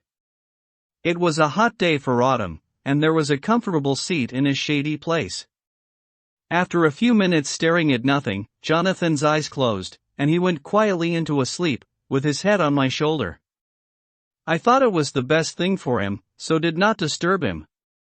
In about 20 minutes he woke up, and said to me quite cheerfully, "Why, Mina, have I been asleep? Oh, do forgive me for being so rude. Come, and we'll have a cup of tea somewhere." He had evidently forgotten all about the dark stranger, as in his illness he had forgotten all that this episode had reminded him of. I don't like this lapsing into forgetfulness, it may make or continue some injury to the brain. I must not ask him, for fear I shall do more harm than good, but I must somehow learn the facts of his journey abroad. The time has come, I fear, when I must open that parcel and know what is written. Oh, Jonathan, you will, I know, forgive me if I do wrong, but it is for your own dear sake. Later. A sad homecoming in every way, the house empty of the dear soul who was so good to us, Jonathan still pale and dizzy under a slight relapse of his malady, and now a telegram from Van Helsing, whoever he may be. You will be grieved to hear that Mrs. Westenra died 5 days ago, and that Lucy died the day before yesterday. They were both buried today. Oh, what a wealth of sorrow in a few words. Poor Mrs. Westenra. Poor Lucy. Gone, gone, never to return to us. And poor Arthur, to have lost such sweetness out of his life. God help us all to bear our troubles. D.R. Seward's Diary. September. It is all over. Arthur has gone back to Ring, and has taken Quincy Morris with him. What a fine fellow is Quincy! I believe in my heart of hearts that he suffered as much about Lucy's death as any of us, but he bore himself through it like a moral Viking. If America can go on breeding men like that, she will be a power in the world indeed. Van Helsing is lying down, having a rest preparatory to his journey. He goes over to Amsterdam tonight, but says he returns tomorrow night, that he only wants to make some arrangements which can only be made personally. He is to stop with me then, if he can. He says he has work to do in London which may take him some time. Poor old fellow. I fear that the strain of the past week has broken down even his iron strength. All the time of the burial he was, I could see, putting some terrible restraint on himself. When it was all over, we were standing beside Arthur, who, poor fellow, was speaking of his part in the operation where his blood had been transfused to his Lucy's veins. I could see Van Helsing's face grow white and purple by turns. Arthur was saying that he felt since then as if they two had been really married, and that she was his wife in the sight of God. None of us said a word of the other operations, and none of us ever shall. Arthur and Quincy went away together to the station, and Van Helsing and I came on here. The moment we were alone in the carriage he gave way to a regular fit of hysterics. He has denied to me since that it was hysterics, and insisted that it was only his sense of humor asserting itself under very terrible conditions. He laughed till he cried, and I had to draw down the blinds lest anyone should see us and misjudge, and then he cried till he laughed again, and laughed and cried together, just as a woman does. I tried to be stern with him, as one is to a woman under the circumstances, but it had no effect. Men and women are so different in manifestations of nervous strength or weakness. Then when his face grew grave and stern again, I asked him why his mirth, and why at such a time. His reply was in a way characteristic of him, for it was logical and forceful and mysterious. He said, "Ah, you don't comprehend, friend John. Do not think that I am not sad, though I laugh. See, I have cried even when the laugh did choke me. But no more think that I am all sorry when I cry, for the laugh he come just the same. Keep it always with you that laughter who knock at your door and say, 'May I come in?' is not the true laughter. No. He is a king, and he come when and how he like. He ask no person, he choose no time of suitability. He say, 'I am here.' Behold, an example, I grieve my heart out for that so sweet young girl, I give my blood for her, though I am old and worn, I give my time, my skill, my sleep, I let my other sufferers want that she may have all. And yet I can laugh at her very grave laugh when the clay from the spade of the sexton drop upon her cohen and say, thud, thud, to my heart, till it send back the blood from my cheek. My heart bleed for that poor boy, that dear boy, so of the age of mine own boy had I been so blessed that he live, and with his hair and eyes the same. There, you know now why I love him so.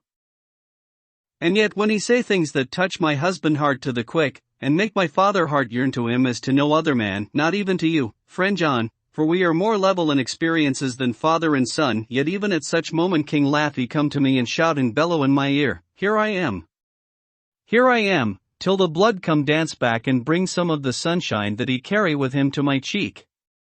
Oh, friend John, it is a strange world, a sad world, a world full of miseries, and woes, and troubles, and yet when King laugh come he make them all dance to the tune he play. Bleeding hearts, and dry bones of the churchyard, and tears that burn as they fall all dance together to the music that he make with that smileless mouth of him.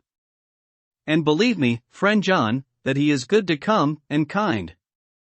Ah, we men and women are like ropes drawn tight with strain that pull us different ways. Then tears come, and, like the rain on the ropes, they brace us up, until perhaps the strain become too great, and we break. But King laugh he come like the sunshine, and he ease off the strain again, and we bear to go on with our labor, what it may be. I did not like to wound him by pretending not to see his idea, but, as I did not yet understand the cause of his laughter, I asked him. As he answered me his face grew stern, and he said in quite a different tone.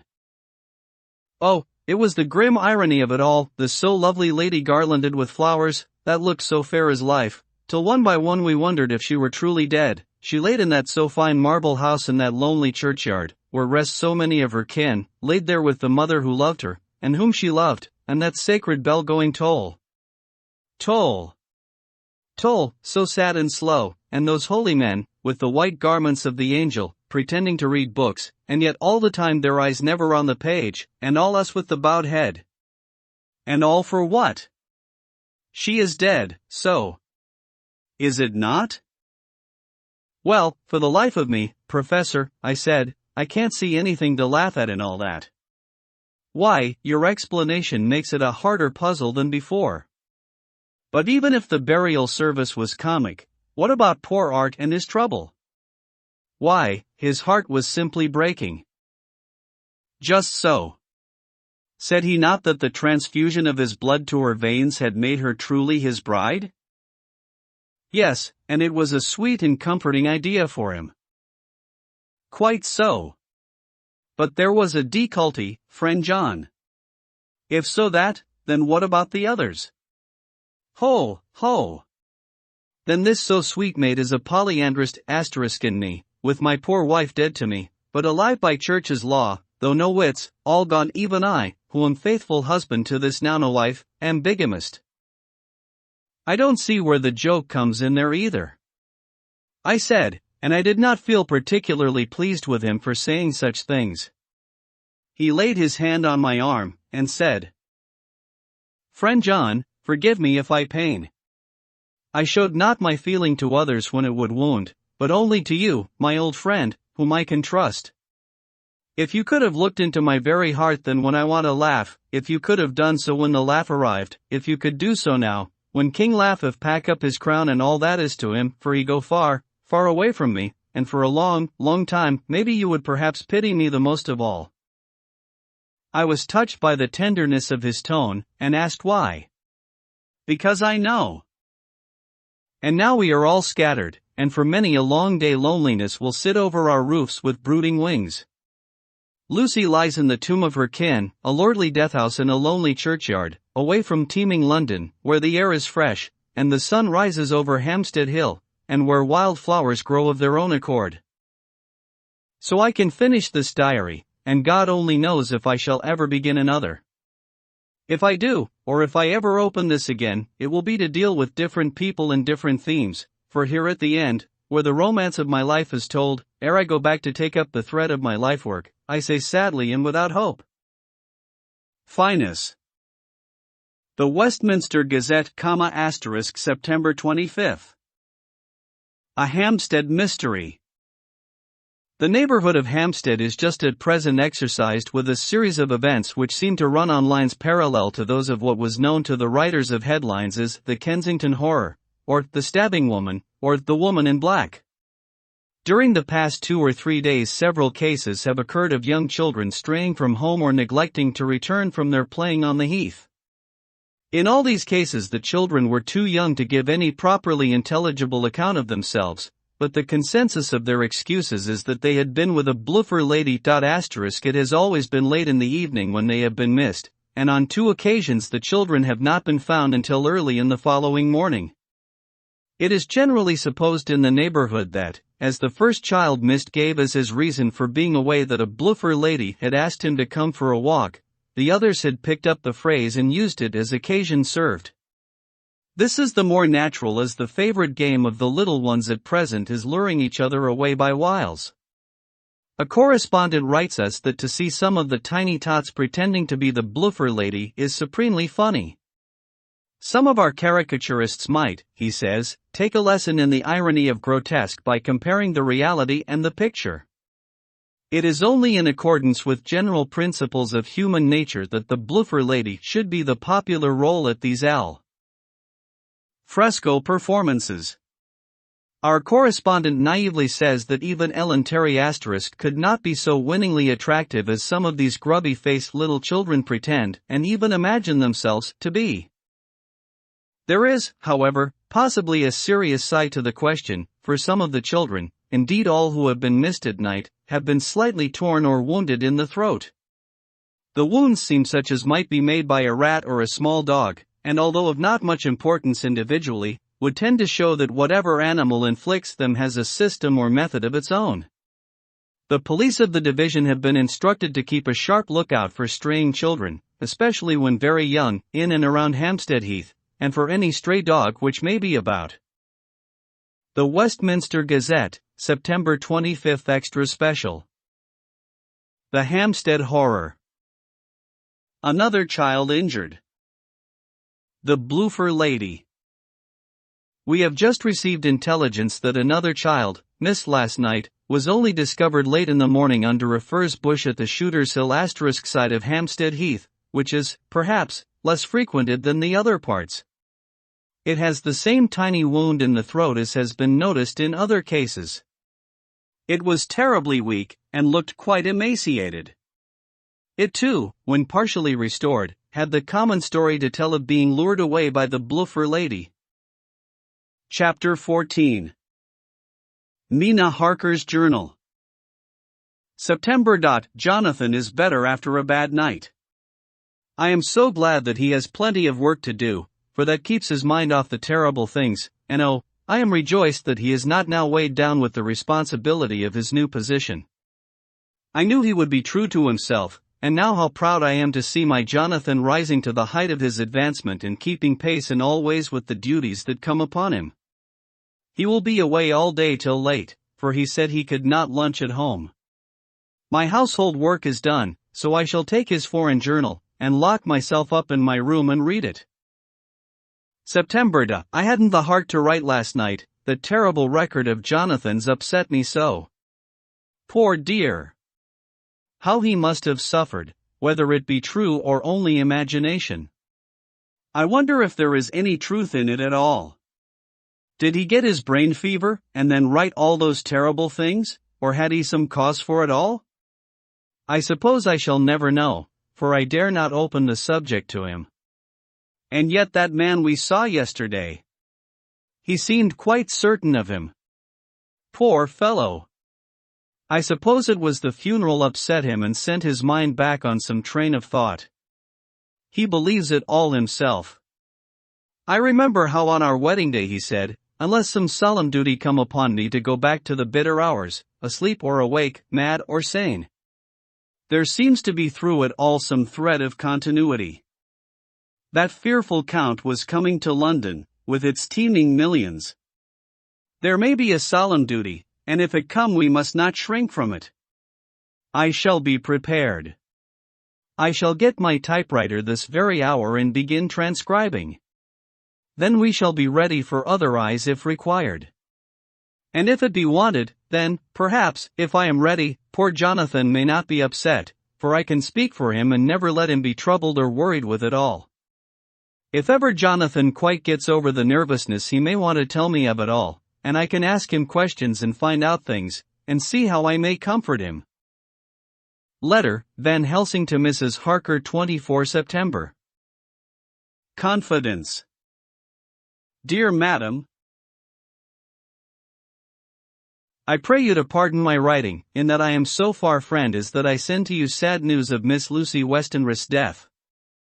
By the kindness of Lord Godalming, I am empowered to read her letters and papers, for I am deeply concerned about certain matters vitally important. In them I find some letters from you, which show how great friends you were and how you love her. Oh, Madam Mina, by that love, I implore you, help me. It is for others' good that I ask, to redress great wrong, and to lift much and terrible troubles, that may be more great than you can know. May it be that I see you? You can trust me. I am a friend of Dr. John Seward and of Lord Godalming, that was Arthur of Miss Lucy. I must keep it private for the present from all. I should come to Exeter to see you at once if you tell me I am privileged to come, and where and when. I implore your pardon, madam. I have read your letters to poor Lucy, and know how good you are and how your husband suffer, so I pray you, if it may be, enlighten him not, lest it may harm. Again your pardon, and forgive me. Van Helsing. Telegram, Mrs. Harker to Van Helsing. 25 September. Come today by 10:15 train if you can catch it. Can see you any time you call. Wilhelmina Harker. Mina Harker's Journal. September. I cannot help feeling terribly excited as the time draws near for the visit of Dr. Van Helsing, for somehow I expect it will throw some light upon Jonathan's sad experience, and as he attended poor dear Lucy in her last illness, he can tell me all about her. That is the reason for his coming. It is concerning Lucy and her sleepwalking, and not about Jonathan. Then I shall never know the real truth now. How silly I am. That awful journal gets hold of my imagination and tinges everything with something of its own color. Of course it is about Lucy. That habit came back to the poor dear, and that awful night on the cliff must have made her ill. I had almost forgotten in my own affairs how ill she was afterwards. She must have told him of her sleepwalking adventure on the cliff, and that I knew all about it, and now he wants me to tell him about it, so that he may understand. I hope I did right in not saying anything of it to Mrs. Westenra. I should never forgive myself if any act of mine, were it even a negative one, brought harm on poor dear Lucy. I hope, too, Dr. Van Helsing will not blame me. I have had so much trouble and anxiety of late that I feel I cannot bear more just at present. I suppose a cry does us all good at times, clears the air as other rain does. Perhaps it was reading the journal yesterday that upset me, and then Jonathan went away this morning to stay away from me a whole day and night, the first time we have been parted since our marriage. I do hope the dear fellow will take care of himself, and that nothing will occur to upset him. It is 2 o'clock and the doctor will be here soon now. I shall say nothing of Jonathan's journal unless he asks me. I am so glad I have typewritten out my own journal, so that, in case he asks about Lucy, I can hand it to him. It will save much questioning. Later. He has come and gone. Oh, what a strange meeting, and how it all makes my head whirl round. I feel like one in a dream. Can it be all possible, or even a part of it? If I had not read Jonathan's journal first, I should never have accepted even a possibility. Poor, dear Jonathan. How he must have suffered. Please the good God, all this may not upset him again. I shall try to save him from it, but it may be even a consolation and a help to him. Terrible though it be and awful in its consequences, to know for certain that his eyes and ears and brain did not deceive him, and that it is all true. It may be that it is the doubt which haunts him, that when the doubt is removed, no matter which waking or dreaming may prove the truth, he will be more satisfied and better able to bear the shock. Dr. Van Helsing must be a good man as well as a clever one if he is Arthur's friend and Dr. Seward's, and if they brought him all the way from Holland to look after Lucy. I feel from having seen him that he is good and kind and of a noble nature. When he comes tomorrow I shall ask him about Jonathan, and then, please God, all this sorrow and anxiety may lead to a good end. I used to think I would like to practice interviewing. Jonathan's friend on the Exeter News told him that memory was everything in such work, that you must be able to put down exactly almost every word spoken, even if you had to refine some of it afterwards. Here was a rare interview. I shall try to record it verbatim. It was 2:30 when the knock came. I took my courage à deux mains * and waited. In a few minutes Mary opened the door, and announced Dr. Van Helsing. I rose and bowed, and he came towards me, a man of medium height, strongly built, with his shoulders set back over a broad, deep chest and a neck well balanced on the trunk as the head is on the neck. The poise of the head strikes one at once as indicative of thought and power. The head is noble, well-sized, broad, and large behind the ears. The face, clean-shaven, shows a hard, square chin, a large, resolute, mobile mouth, a good-sized nose, rather straight, but with quick, sensitive nostrils, that seem to broaden as the big, bushy eyebrows come down and the mouth tightens. The forehead is broad and fine, rising at first almost straight and then sloping back above 2 bumps or ridges * wide apart, such a forehead that the reddish hair cannot possibly tumble over it, but falls naturally back into the sides. Big, dark blue eyes are set widely apart, and are quick and tender or stern with the man's moods. He said to me, "Mrs. Harker, is it not?" I bowed assent. "That was Miss Mina Murray?"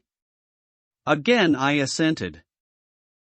"It is Mina Murray that I came to see, that was friend of that poor dear child Lucy Westenra." "Madam Mina, it is on account of the debt I come." "Sir," I said, "you could have no better claim on me than that you were a friend and helper of Lucy Westenra." And I held out my hand.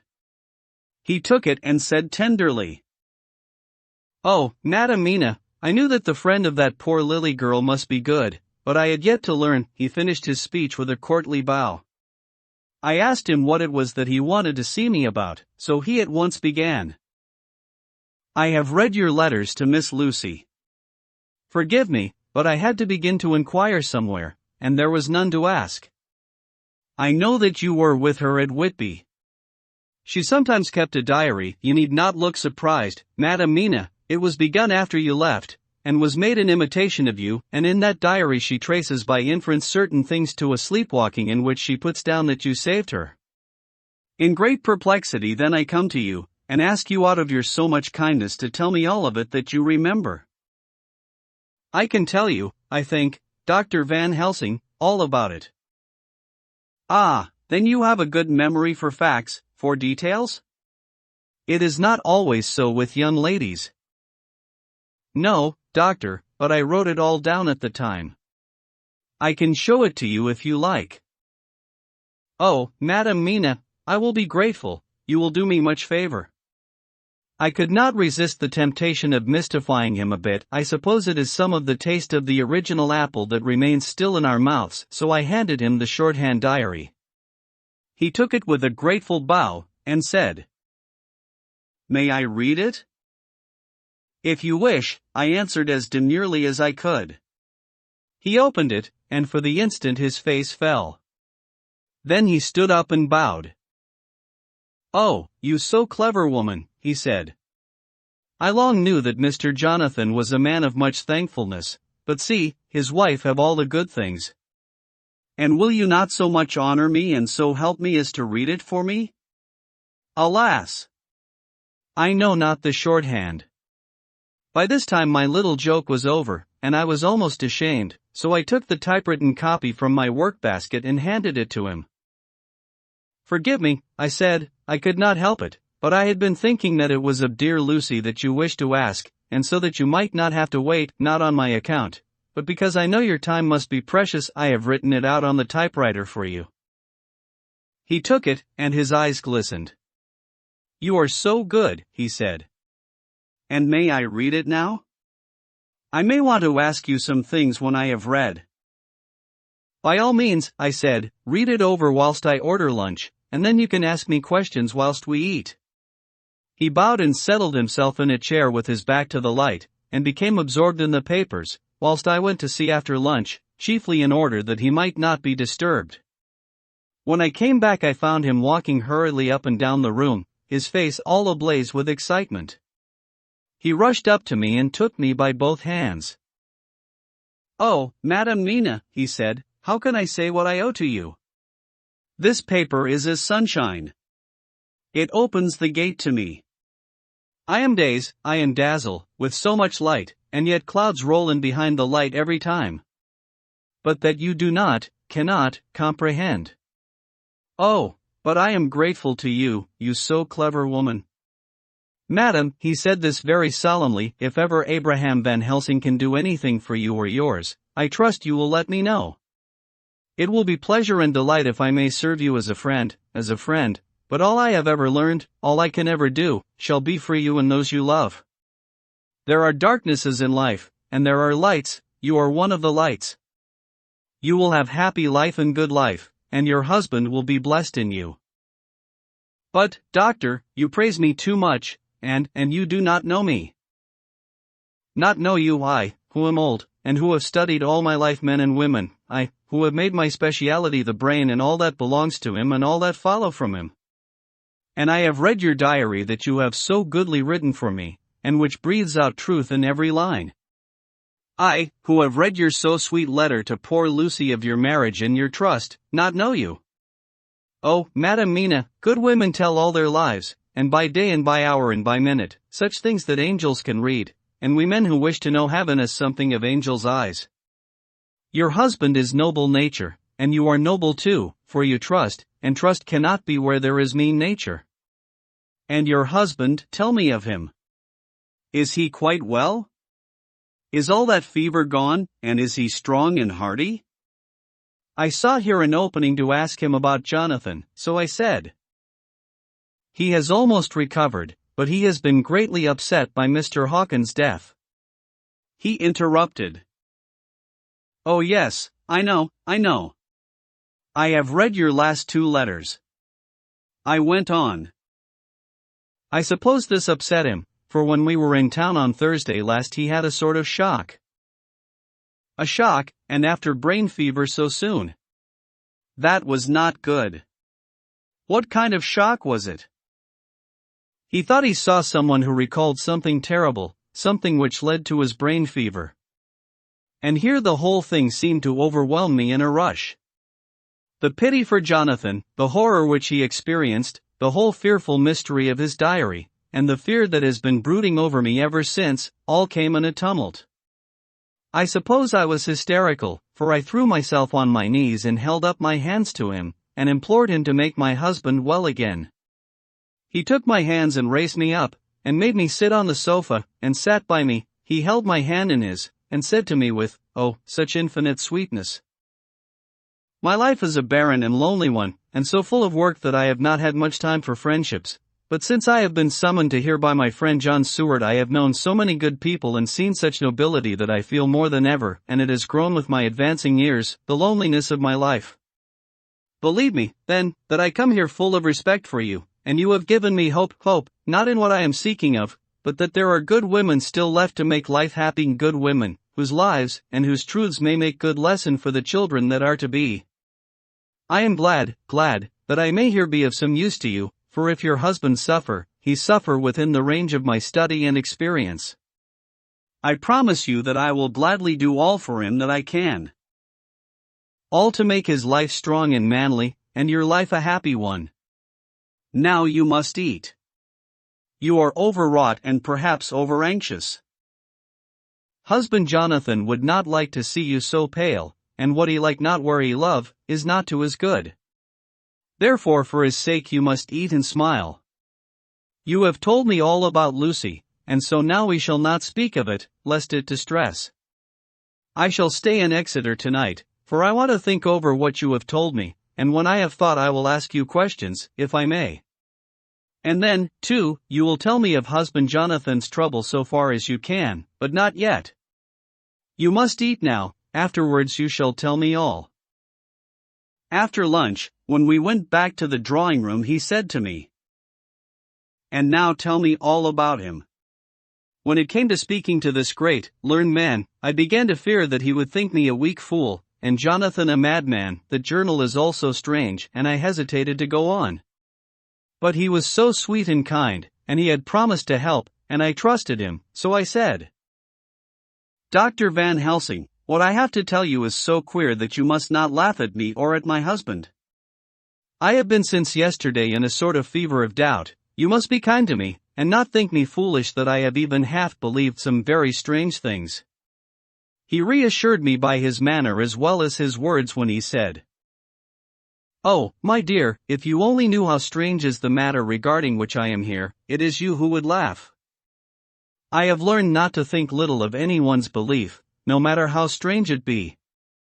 I have tried to keep an open mind, and it is not the ordinary things of life that could close it, but the strange things, the extraordinary things, the things that make one doubt if they be mad or sane." Thank you, 1,000 times. You have taken a weight off my mind. If you will let me, I shall give you a paper to read. It is long, but I have typewritten it out. It will tell you my trouble and Jonathan's. It is the copy of his journal when abroad, and all that happened. I dare not say anything of it, you will read for yourself and judge. And then when I see you, perhaps, you will be very kind and tell me what you think.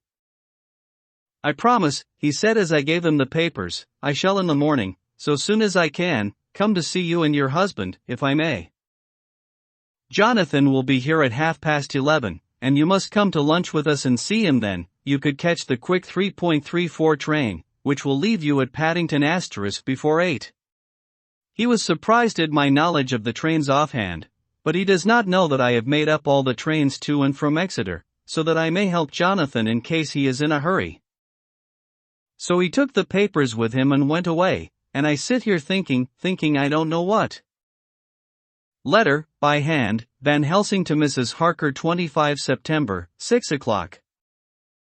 Dear Madam Mina, I have read your husband's so wonderful diary. You may sleep without doubt. Strange and terrible as it is true. I will pledge my life on it. It may be worse for others, but for him and you there is no dread.